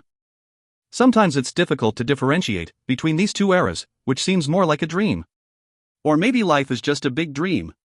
Time is just an illusion, and the time machine is something that allows one to experience different illusions. Maybe even Crazy Ma, who invented the time machine, has no answers to such confusing questions. Tao Fang said, I've arranged for that two friends of yours to stay at the courtyard next to your hidden dragon abode. Ha! Jing Jun and Tang Yi are the exact opposites. His eyes gleamed when he sees beauties, whereas Tang Yi has no interest in them at all. How strange. Hidden dragon abode was just ahead, so Xiang Shaolong stopped and summarized to Tao Fang the tragic fate that befell Tang Yi before he parted ways with Tao Fang and went to see Tang and Jing. Jing Jun was hugging a pretty maid and enjoying himself, but when he saw Xiang Shaolong he was startled and jumped up, looking a little lost. Xiang Shaolong laughed, enjoy all you want. No need to bother about me. And he went into the inner hall to look for Tang Yi. Tang Yi was sitting quietly alone on the rug in deep thought, and might be thinking of his dead wife and family again. Xiang Shaolong sat next to him and explained to him the current situation. Tang Yi replied after listening, if there are 2,000 death warriors, it won't be a problem to break out of the city, but it'll be more difficult to deal with pursuing soldiers. If possible, I'd like to personally train these 2,000 people. Xiang Shaolong thought about it for a while before replying, let me discuss this with Wu Zhuo. Tang Yi said, just say I'll be his assistant. When it comes to military and wars, I once spent a lot of effort researching old and new military tactics. When I was a commander in the past, I've spent long periods fighting the Qins and Weiss, so I have some insight and experience in this. Xiang Shaolong knows that this person is not one who boasts, so if he can say this out, he must be very confident. He said happily, then we should not delay. We'll go and discuss this with Wu Zhuo immediately. Tang Yi greatly admires Xiang Shaolong's way of putting action to words and gladly agreed.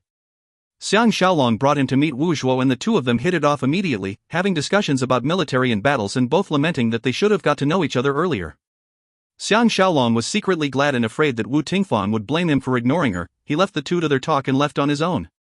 Lady Ni's death reignited the hatred he felt towards Zhao Mu, and at the same time he learnt the importance of striking first.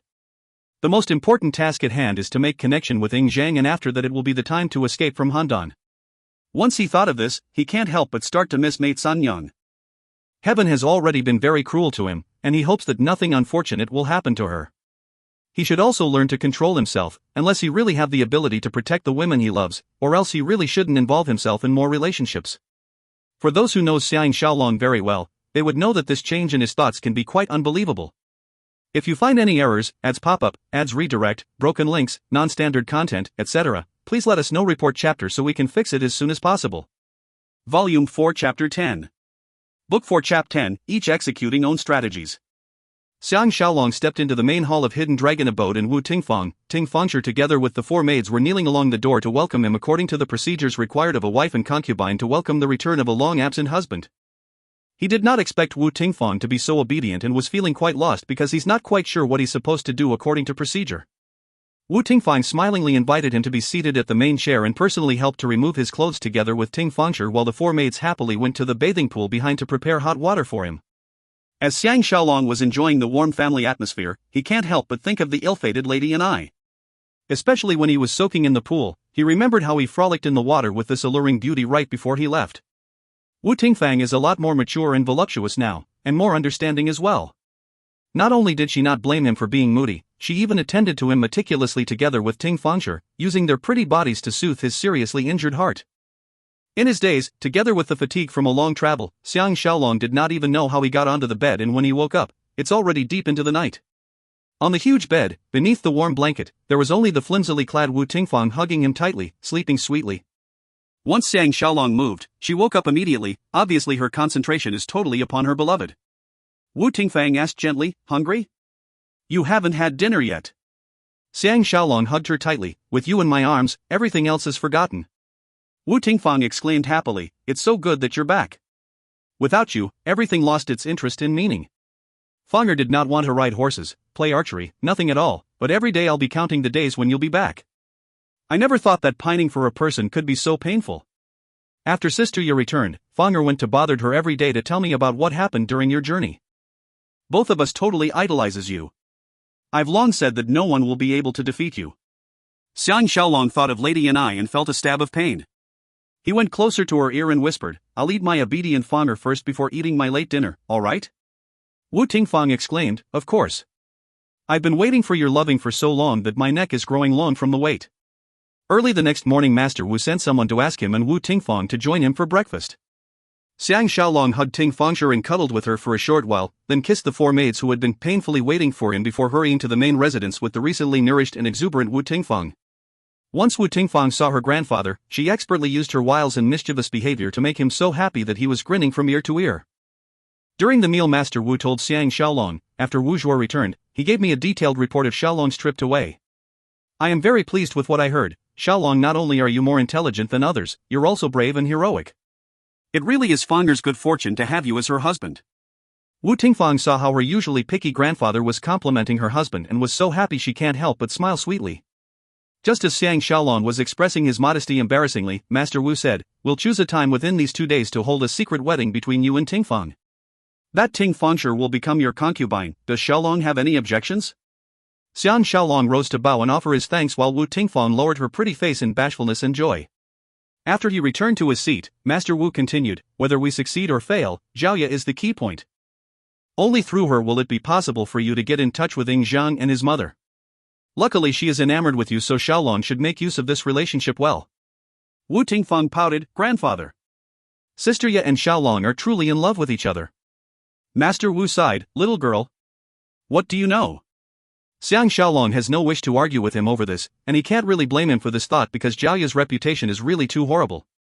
No one will believe that she will remain true to one person, and even he himself is not totally confident. Master Wu said, last night Guozhong sent a messenger over to invite Xiaolong to his residence tonight for a feast to celebrate the success of stealing Lu Gong's secret manual. The other invited guests are Zhao Mu, the Juzi from Zhao Moism Yinping and the person I mentioned to you yesterday, Zhao Ba from the Zhao Warrior Association. With such an arrangement, I'm afraid it's not going to be something so simple as a celebratory feast. Xiang Shaolong furrowed his brows on hearing that and asked, can I bring some men along? Master Wu replied, of course you can. Now that you are our Wu family's grandson-in-law, and has made great military contributions, your status is different from the past. How can you not have some family warriors following you? Xiang Shaolong thought for a moment before asking, there's one matter which Shaolong is unable to figure out. King Xiaocheng and Zhao Mu all have the family name Zhao. Do they have any blood relations with each other? But why is it they can mess everything up, and even have marriages between those of the same family name? Master Wu looked at him in surprise. You're confusing me instead. People from the wild mountains like you have never placed much consideration on marriages between blood relatives, so why are you so particular about this matter? Only now did Xiang Shaolong remember his real background and he pulled off a nonsensical reply, I'm just perplexed that the royalty would learn from us as well. Master Wu would never imagine that he came from another dimension, and even if Xiang Shaolong told the truth, he would not have believed him. He explained, there are two groups of people with the family name Zhao. One of the group is really from the Zhao family tribe, but after so many generations, the blood relations has been thinned greatly so everyone ignores it with some even encouraging marriages within the same family name. The other group are those bestowed the family name Zhao by the king, and Zhao Mu is one of the examples. Xiang Shaolong nodded his head in understanding. Master Wu said, there are two people whom Xiaolong must be on guard against, and they're Prince Xiling from Wei and Tian Dan from Qi. These two people are extremely formidable and have a lot of expert fighters under them. You've stolen the Lu Gong secret manual and killed Xiao Weimo, they will definitely not let you off. Unless they decide not to strike, but if they do, it will certainly be after much planning and consideration and their strategy will be astounding. It's not going to be something easy to deal with. Xiang Shaolong raised his brows as he replied, Shaolong is already mentally prepared, grandfather please rest assured. Master Wu raised his head heavenward and chortled as he reached out his hand to pat his shoulder, saying, good. That is my good grandson-in-law. Knowing oneself and one's enemy well is the key to winning 100 battles. Even in the 21st century, gathering information is the most important task. It's just that during that time they can rely on satellites, but here they have to rely on people's ears and eyes. Because of this, Xiang Shaolong had a discussion with Tao Fong to decide how to find out what Zhao Mu's strategy against them is. They also extended their spying network to Guozhong, Zhao Ba, Yinping as well as Zhao Mu's two lackeys, the physician Guo Kai and General Yu Cheng etc. After that he went with Wu Tingfang to Lady Ye's residence situated outside the palace. Tang Yi and Jing Jun became his personal bodyguards. Once he steps out of the house, they will follow him like a shadow. Wu Zhuo also chose another 10 excellent fighters to be his followers. All these people went away with him so they have already established strong ties with him, therefore they can naturally work well with one another. The streets of Handan is livelier and more crowded as well. Looking at the dressing and hearing the accents, a lot of them were traders from other places. Obviously Zhao is now slowly recovering after its serious defeat at Changping. Xiang Shaolong and Wu Tingfang rode alongside each other, followed by Ting Yi and Jing Jun with the Wu family soldiers following right at the end and everyone on the streets turned to look at them. He can't help but feel a surge of emotions. Thinking back on the day he just arrived in Handan, he couldn't even protect Ting Fangshe then and can't help but have mixed feelings about this. But all these in front of him is like a sandcastle built on a beach. One large wave is all it takes for everything to disappear without a trace. In fact, the whole country can use this analogy as well. Again, he felt as if this is a big dream. Why does life always feel like a dream? Only during special moments, for example when fighting a battle or when enjoying himself like last night with Wu Tingfang, can he clearly feel the presence of life. No matter how he was thrown into this era, it's difficult for him to feel for what is happening in front of him like the others. Because after all he is from another era, with 2,000 more years of experience, that's why he can see more clearly, more deeply, and more objectively than any scholar of this era. Wu Tingfang kept throwing sweet and beguiling smiles at him and soon, they were entering Lady Ye's residence. Zhao Ye received them in the main hall. Xiang Shaolong specially introduced Ting Yi and Jing Jun to her and said quietly, Jing Jun is very good in stealth work at night, going over walls and into houses easily. If there is anything urgent I want to inform you, I will tell him to look for you. After settling on some simple communication signals, Lady Yi smiled smugly. "Shenner is waiting for you inside." Xiang Shaolong was overjoyed and curious at the same time. "King Xiaocheng really agreed to your request?" Lady Yi led him and Wu Tingfang into the inner hall while Tang and Jing remained in the outer hall. As they walked, she explained, "I gave Imperial Brother a proposal, saying that I want to teach Qian'er the secrets to enticing men so that when she becomes the concubine of another state, she can also make use of her natural beauty to push things that are beneficial to our great Zhao. Imperial Brother is not a person with a mind of his own, so after I pointed out to him the advantages to it, he agreed." Xiang Shaolong secretly admired Zhao Ye for her quick and tactical ideas. He reached out and hugged her slender waist, tapped her buttocks lightly twice and said, "So Zhao Mu's family name is not originally Zhao. I wonder who is he and what is his background?" Zhao Ye replied, "No one in Handan dares to mention this, because Zhao Mu will go to unscrupulous lengths to deal with those who pursue his background." When he came to Zhao he was only 14 years old, and was introduced by an attendant. Because Zhao Mu's swordsmanship was excellent and was obedient, and at the same time he has the same habit of liking men like Imperial Brother, so very quickly he won the heart of Imperial Brother. At that time Imperial Brother has not yet ascended the throne, but because of their close relationship, even we could not say anything. I just did not expect that now that Zhao Ni's death is so full of loopholes, Imperial Brother still allowed Zhao Mu to cover everything up.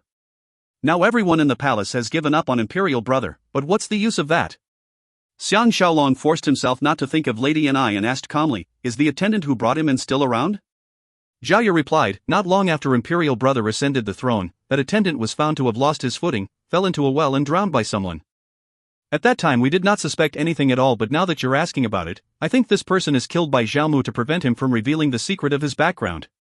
Xiang Shaolong asked, "Is that attendant from Zhao?"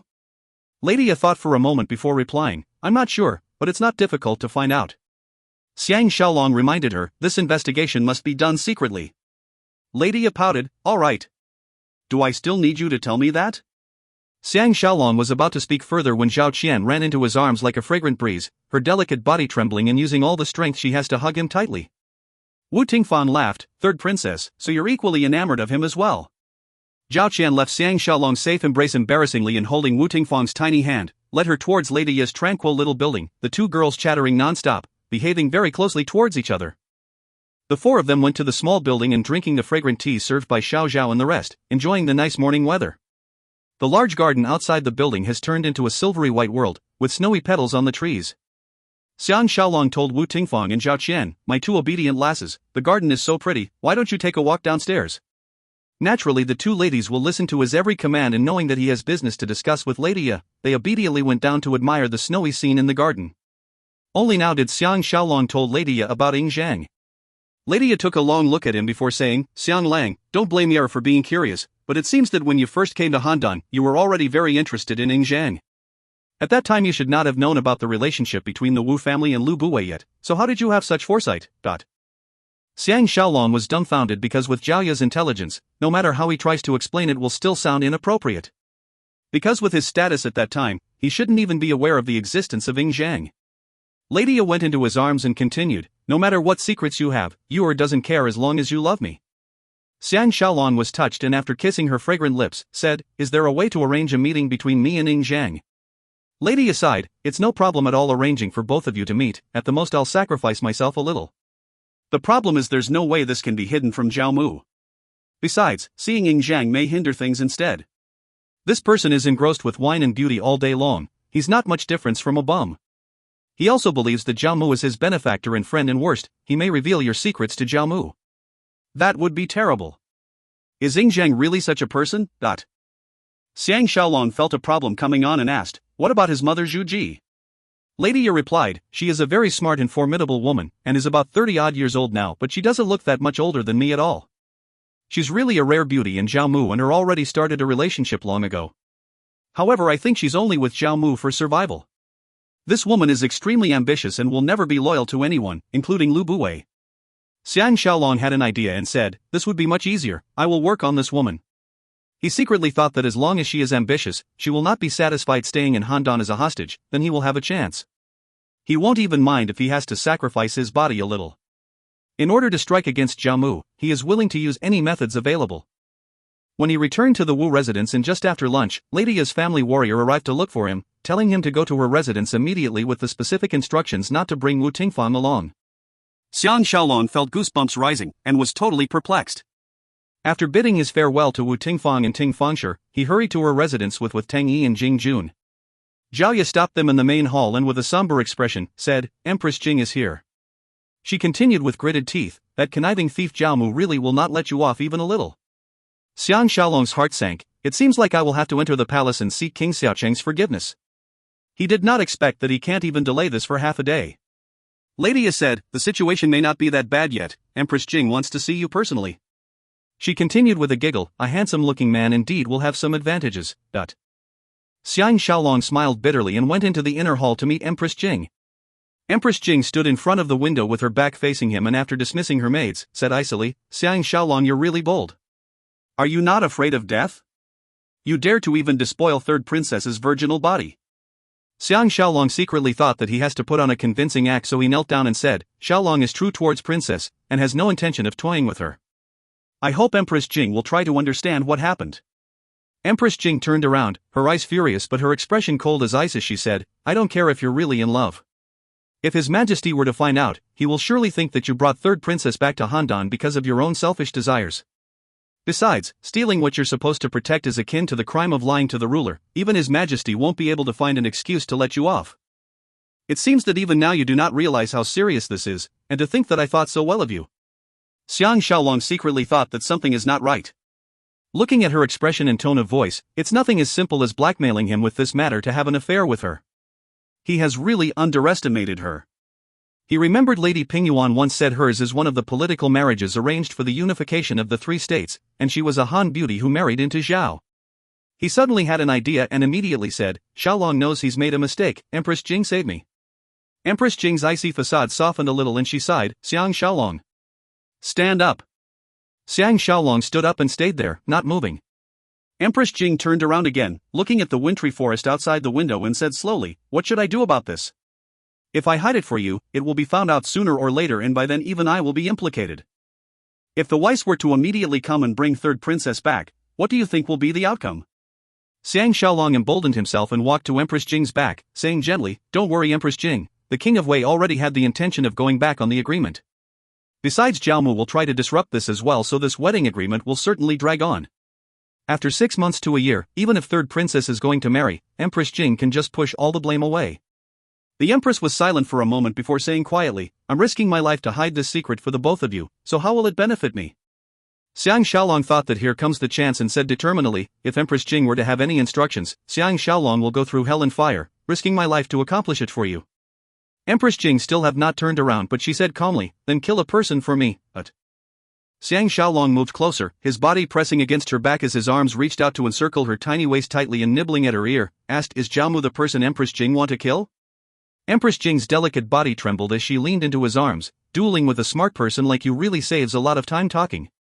As long as Zhao Mu remains alive, there is no hope at all for the state of Zhao, and my position as Empress is just an empty title, do you understand?"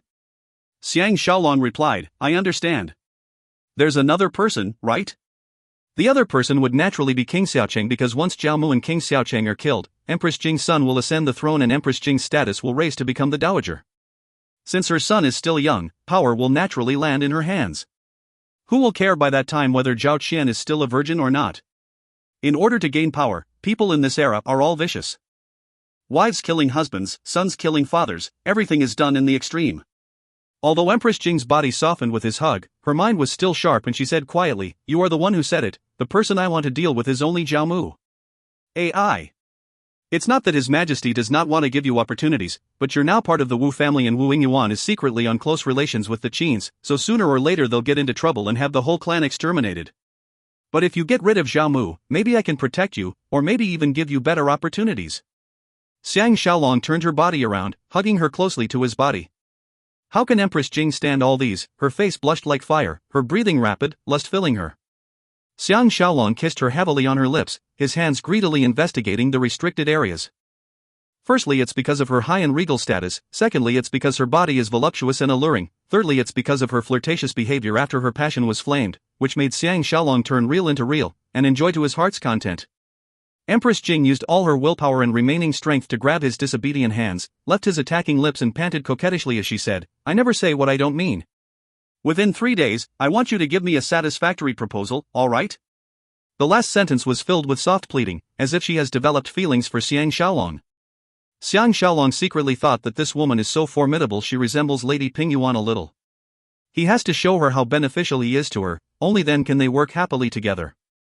He kissed her face and said, "There's no need for 3 days, I can give you an answer now." He paused and continued, "To deal with Zhao Mu, there's only 2 ways, by wit or strength. By strength, the plan is naturally to assassinate him, by wit we will check out his background and then lay a trap for him. From what I guess, he must be a SSBY sent by another state to try and bring down our great Zhao's political situation from the inside. Or else if he has any love at all for Zhao, he wouldn't have done what he has been doing." Empress Jing's eyes lighted up and looked at him intently. "You're not simple at all. But remember, you'll have to be swift and vicious when dealing with Zhao Mu, or else you will end up falling in his trap instead and you'll never be able to pick yourself up again." A strong hatred gleamed in Xiang Shaolong's eyes as he said through gritted teeth, "Just the tragic death of Lady Ni is enough to make a stand on opposing ends, so Empress Jing need not worry." Empress Jing voluntarily kissed him and said, "Shaolong, I have to go. Remember, you must not look for me as you will, I will make contact with you instead." Even after she disappeared around the door, Xiang Shaolong still did not feel relieved at all. On seeing that this woman did not ask to have immediate fun with him, he knows that she can readily control her lusts. This type of woman is the most fearsome, and any time she can turn around and point the gun at him while he is only a useful tool in her hand. Xiang Shaolong hugged Zhao Qian tightly and reassured her, "Everything's fine now." Zhao Qian asked worriedly, "I really do not need to fear anything? If Qianer has caused you trouble, I can only..." Xiang Shaolong reached out and covered her tiny mouth, and told Zhaoya, "You must keep a good watch over Zhao Qian. I will send Jing Jun to lead a few good fighters to pretend to be your family warriors. If it comes to the critical juncture, we will be forced to strike." Lady Ye said, "Please don't do that. In Handan I still have enough power to protect myself and Qianer. Besides, Imperial Brother holds me in very high regard now." She then pulled Xiang Shaolong aside and said quietly, "You asked me to check on that attendant who brought Zhao Mu in, and there's now some headway. According to an old palace maid, that attendant called He Dan is from the state of Chu and was doted on and trusted by the late king. But what is the use of this news?"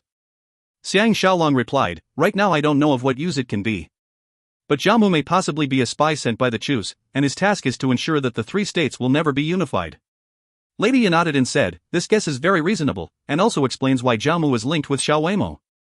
Because what Zhao Mu represents is the common benefits for Chu and Qi, both do not want to see the unification of the 3 states. Xiang Shaolong furrowed his brows as he thought, "But even if we know this, for now it's difficult to use this information to deal a blow to Zhao Mu." Lady Ye laughed, "Leave this to me, don't forget I'm an expert in forgery. As long as I have a little information, I will be able to forge secret letters from the Chus to Zhao Mu. And even more delicately make it land in Imperial Brother's hands while Empress Jing and I will fan the flames at the side. Zhao Mu will be in for a hard time then." Xiang Shaolong happily hugged and kissed her a few times. "I will ask Tao Fong to keep an eye on any Chus who comes into contact with Zhao Mu. If we can find real proof, that would be ideal."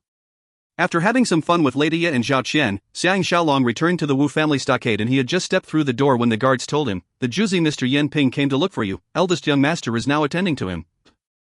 Xiang Shaolong secretly thought that something is wrong, so he braced himself and went to Wu Yuan's residence to meet him. Wu Yuan saw that he has returned and made an excuse to leave, leaving the 2 of them sitting opposite each other in the hall. Yan Ping said with a wooden expression, "Brother Xiang has shown off your capabilities in Wei, making everyone look at you differently, but it has also thrown you into a dangerous situation. I'm sure Brother Xiang knows about it." Xiang Shaolong was a little impressed by his straightforwardness and honesty, but because of Yuan Zong's matter, it's difficult for him to work with this person. He sighed and said, "Only idiots will not stir up feelings of jealousy, this is unavoidable." Yan Ping repeated the phrase "only idiots will not stir up feelings of jealousy" twice and was impressed. Brother Xiang's words are indeed profound, my apologies. His eyes then turned sharp as he stared at him and said, "No wonder Yuan Zong is willing to hand you the Juzi token." Xiang Shaolong thought to himself, naturally it must be Zhao Mu who told the Chus. From this he can deduce that Zhao Mu indeed has close connections with the Chus, that's why the Chus can get hold of the latest news. Yan Ping said, "This Juzi token is of no use at all to outsiders, and will cause trouble instead. If Brother Xiang can give it to me, I will surely repay you." Xiang Shaolong really had this urge to just give the Juzi token to him to avoid adding more trouble in future. But Yuan Zong would rather die than hand the token to Yan Ping, and he must have his reason for doing so. Yuan Zong also sacrificed himself so that he can escape to Handan safely, so no matter what he cannot let him down. So although by doing so it will only be beneficial to him, he still persevered. He smiled and said, even if the juicy token is not on Brother Yuan, maybe he hid it or maybe he gave it to someone else. Why are you so sure the token is with me? Yan Ping replied unhappily, that means Brother Xiang is refusing to hand the token over. This is such an unintelligent move. Now there are many people in Handan who wants to see Brother Xiang dead, and if I help them, would Brother Xiang be able to handle it? Xiang Shaolong laughed icily, you should be responsible for Brother Yuan's death. I have not settled this score with you and yet you dare to threaten me. Yan Ping stood up suddenly and said calmly, fine. Xiang Shaolong. You're brave. If you can reach the Guo residence safely tonight, then let me try you out on your Mahist swordplay. He laughed loudly thrice and left like the wind. Xiang Shaolong secretly thought that others have threatened him since he was young, so he's not afraid of such threats at all. He left to look for Tang Yi and Wu Zhua. If you find any errors, ads pop-up, ads redirect, broken links, non-standard content, etc., please let us know. Report chapter so we can fix it as soon as possible. Volume 4 Chapter 11. Book 4 Chapter 11, The Three Major Killer Strikes. Yuanzong is really dead. A wave of sadness coursed through Xiang Shaolong. He thought of his desolate times in Wuhan. Yuanzong not only provided him with food and lodging, but also taught him Mahist swordplay. Those 3 months he spent with him gave him the ability to survive in this messy time. He's really indebted to him. If he did not know that Yan Ping caused the death of Yuanzong, he would not have made enemies with this Juzi from Zhaomoism. Although he gained a few hundred more fearsome opponents because of this, his heart is still glad. He laid on a bed and enjoyed the after-bath massage given to him by Chunying and the other 3 maids, trying to relax himself so that he can deal with the continuous battles tonight. This is a lawless world where the strong will survive. Or else he would have made a police report and request for bodyguards. He toyed with the square token with the single word MO in his hand, the Juzi token, and felt its strange iciness. Those traitorous Mahists Yan Ping and Fu Du, why are they going to all lengths to get this token? The 2 issues of Yuanzong not having the Juzi token on him and the night attack at Prince Xinling's residence by the Chu Moism, it must be because that conniving thief Zhao Mu who informed Yan Ping so that he can come cause trouble with him. This person is really extremely vicious, just a few words from him is enough to throw him into danger. He studied the token in his hand closely. When he read martial arts novel in the 21st century, they always wrote that whatever token, as long as it's in one's hands, that person will have ultimate power over a sect or group of people and can command them. But obviously this Juzi token has no such power, or Yuanzong can always hold it up and there'll be no need to run for his life. Therefore this Juzi token must have some other more substantial value, and not something so simple as a symbol of the Juzi status. But if that's the case, why didn't Yuanzong tell him? Or could it be he has not found out the secret himself, so he did not reveal it since he's doubtful as well? At this time Wu Tingfang and Ting Fangshi walked laughingly towards the pool and sat down next to him. 2 more pairs of delicate hands joined to massage his muscles. He was so comfortable he closed his eyes, but his fingers were still rubbing the Juzi token. When he touched that word MO, the 2 upper dots of the character seemed to have undiscernibly rotated a little and he opened his eyes to take a closer look in shock. He used his thumb to rub harder, but the 2 protruding dots did not move at all. He quietly sighed and was about to give up when he suddenly thought that if it's so easy to find out the secret to the Juzi token, Yuanzong would have found it long ago. So he concentrated on his study again. Wu Tingfang was laughing at that side. Xiang Lang. What treasure is this? You're looking at it more intently than when you look at us. While Ting Fangshi commented, that thing is so exquisite. Xiang Shaolong just replied with a smile and used his fingertips to push hard on that 2 round dots, but there is still not reaction at all. Wu Tingfang was feeling mischievous, so she leaned over and gently bit his ear and pulled it. Xiang Shaolong was so comfortable he moaned and was about to put the Juzi token and deal with her when he suddenly had an idea. If pushing it down is useless, what about pulling it up? So he instructed Chunying to get him a small plier, pinched one of the round dots and pulled up with his might. There was a tack sound and the round dot rose up almost half an inch from the token. Xiang Shaolong was immediately energized and sat up. The women all crowed around him in puzzlement and all of them joined in to study the token in his hand. Xiang Shaolong pulled up the other dot and now it looks as if there are 2 round pillars protruding on the MO word. He can't help but feel nervous and tried to turn the little pillar clockwise and it really turned, making another sound which sounded like a lock being opened. The women all tittered in amazement. Wu Tingfang grabbed his arms and said, something is hidden inside. Xiang Lang, turn the other one quickly. Xiang Shaolong took a deep breath, suppressed his nervous feeling and turned the other tiny pillar. He tried but it did not move. However, when he turned it anti-clockwise, something strange happened. There was a tack sound and the Juzi token separated, revealing a tiny rolled brocade parchment of about 5 inches inside. The women cheered. Xiang Shaolong was utterly shocked and knows that he finally found the secret to this Juzi token by sheer luck. He opened the tiny scroll on the bed, and it's about 20 feet long, filled tightly with diagrams and tiny words. The first half is the upper volume Moism military tactics, the lower volume on the second half are all sword strokes. At the beginning of the scroll it's written Modest Swordplay's addendum of the 3 major killer strikes. Xiang Shaolong was extremely interested, and upon a closer read, he was secretly ecstatic. It turns out that these 3 major killer strikes are all offensive sword moves, a great contradict to the idea of mainly defense in the Modest Swordplay. He wonders if it's because Mou had a change of heart in his later years and created these 3 offensive moves to supplement the inadequacies of the swordplay. Although it's named 3 strikes, but each strike there are at least 100-odd diagrams, so obviously it's an extremely complicated move. The most intricate thing is these 3 strokes are all related to defense, so it can be used seamlessly with the Modest Swordplay Yuanzong taught him. The first stroke is named defending instead of attacking. Those lifelike human drawings were drawn sitting, walking, holding swords, jumping and rolling, and in all kinds of positions. Each picture is accompanied by detailed instructions and ways of using it. Each word is marvelously written and clear, making one feel extreme awe for this person Mou's intelligence. The second stroke is named attacking instead of defending. If the first stroke is akin to stability like the mountains, this second stroke is like shocking waves that can split the shores, with unfathomable strength. Just these 2 strokes alone is enough to contain the essence of attacking and defending in swordplay. When matched with the Modest Swordplay, the power in increased many-fold. The third stroke is named attacking and defending concurrently. Its changes are even more complex, but it's not the merger of the other 2 strokes, but an extremely mysterious swordplay. Not only are there defenses in the attacks, there are also attacks in the defenses, and the most formidable part is that it is ever-changing. At any time it can change from attack to defense or vice versa, making Xiang Shaolong totally inebriated while looking at it. For now there's no need for him to study the military tactics in the scroll, so he picked up his wooden sword and went to the courtyard, concentrating on studying and practicing these 3 sword strokes. The women all sat in the small pavilion in the courtyard, looking at their beloved concentrating as he danced with his sword.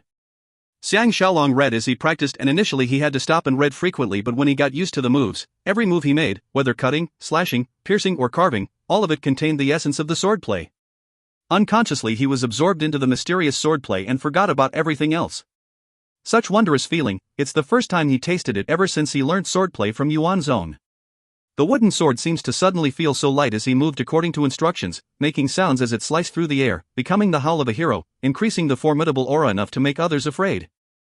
He combined it with the original Modest Swordplay and practiced again, and for a moment the sword aura was everywhere, at times quiet and at times moving. When quiet it feels like the calm sea, but when moving it feels like angry waves. The change is unfathomable.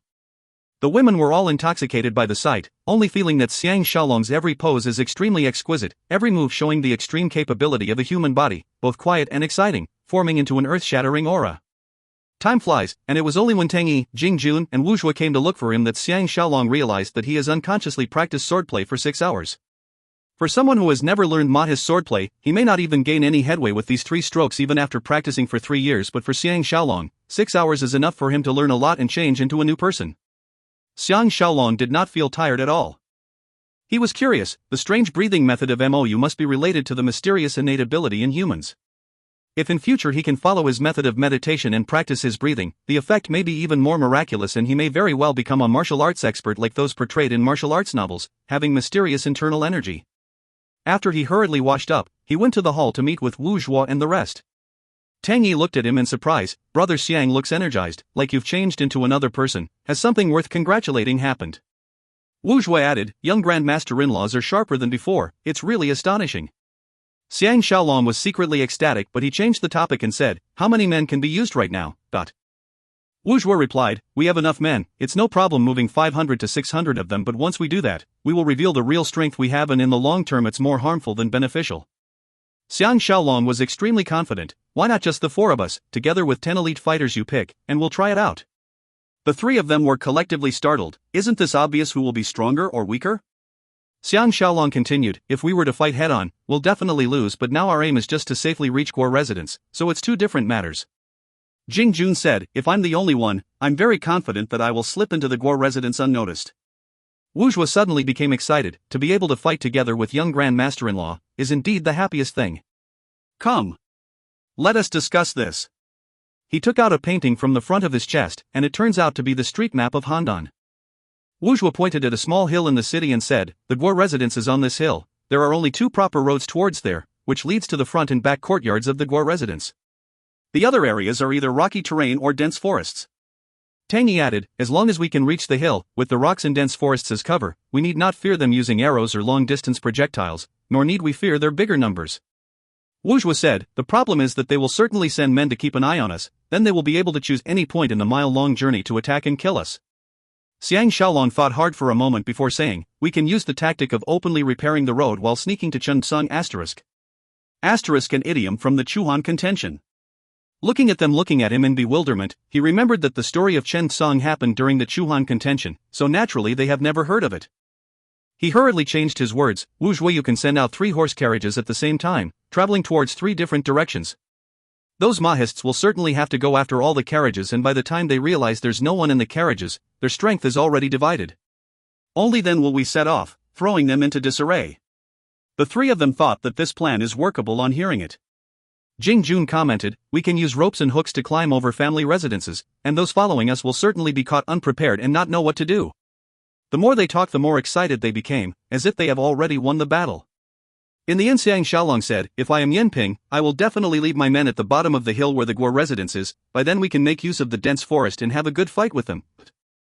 Tang Yi's expression changed, why don't Jing Jun and I slip there first and lay some traps, then we'll be even more confident.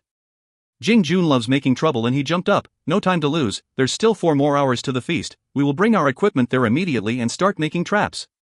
Wu Zhuo stood up and said excitedly, what do you need, I can provide everything. After the 3 of them left, Xiang Shaolong went back to his bedroom and took out his equipment and the belt filled with his flying needles and secured them around his body before kissing his wives and maids farewell and hurrying to meet with Wu Zhuo. On the way he saw a very happy-looking Tao Feng.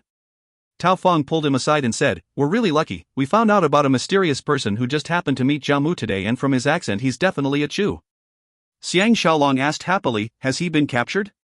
Tao Feng replied, he's still in the city. If we try to capture him we may alert the others. According to our spies' investigations, he booked the room at the inn until tomorrow morning. As soon as he steps out of Handan, we'll capture him alive and imprison him at our pasture. I don't believe his mouth can be as stubborn as our torture equipment. Xiang Shaolong put his arms around Tao Feng's shoulders and chortled as they walked out, if we can get proof of that conniving thief's nefarious schemes, we'll make sure he'll get his just desserts. At this time the 2 of them reached the large open space behind the main door where Wu Zhuo has prepared 3 horse carriages and was waiting for his instructions. Tao Feng asked quizzically, there's only 1 of you, why do you need 3 horse carriages? Xiang Shaolong laughed, the 3 horse carriages are all not for me, but a gift to that short-lived Yanping. As he chortled, he let go of Tao Feng and left. If you find any errors, ads pop-up, ads redirect, broken links, non-standard content, etc., please let us know. Report chapter so we can fix it as soon as possible.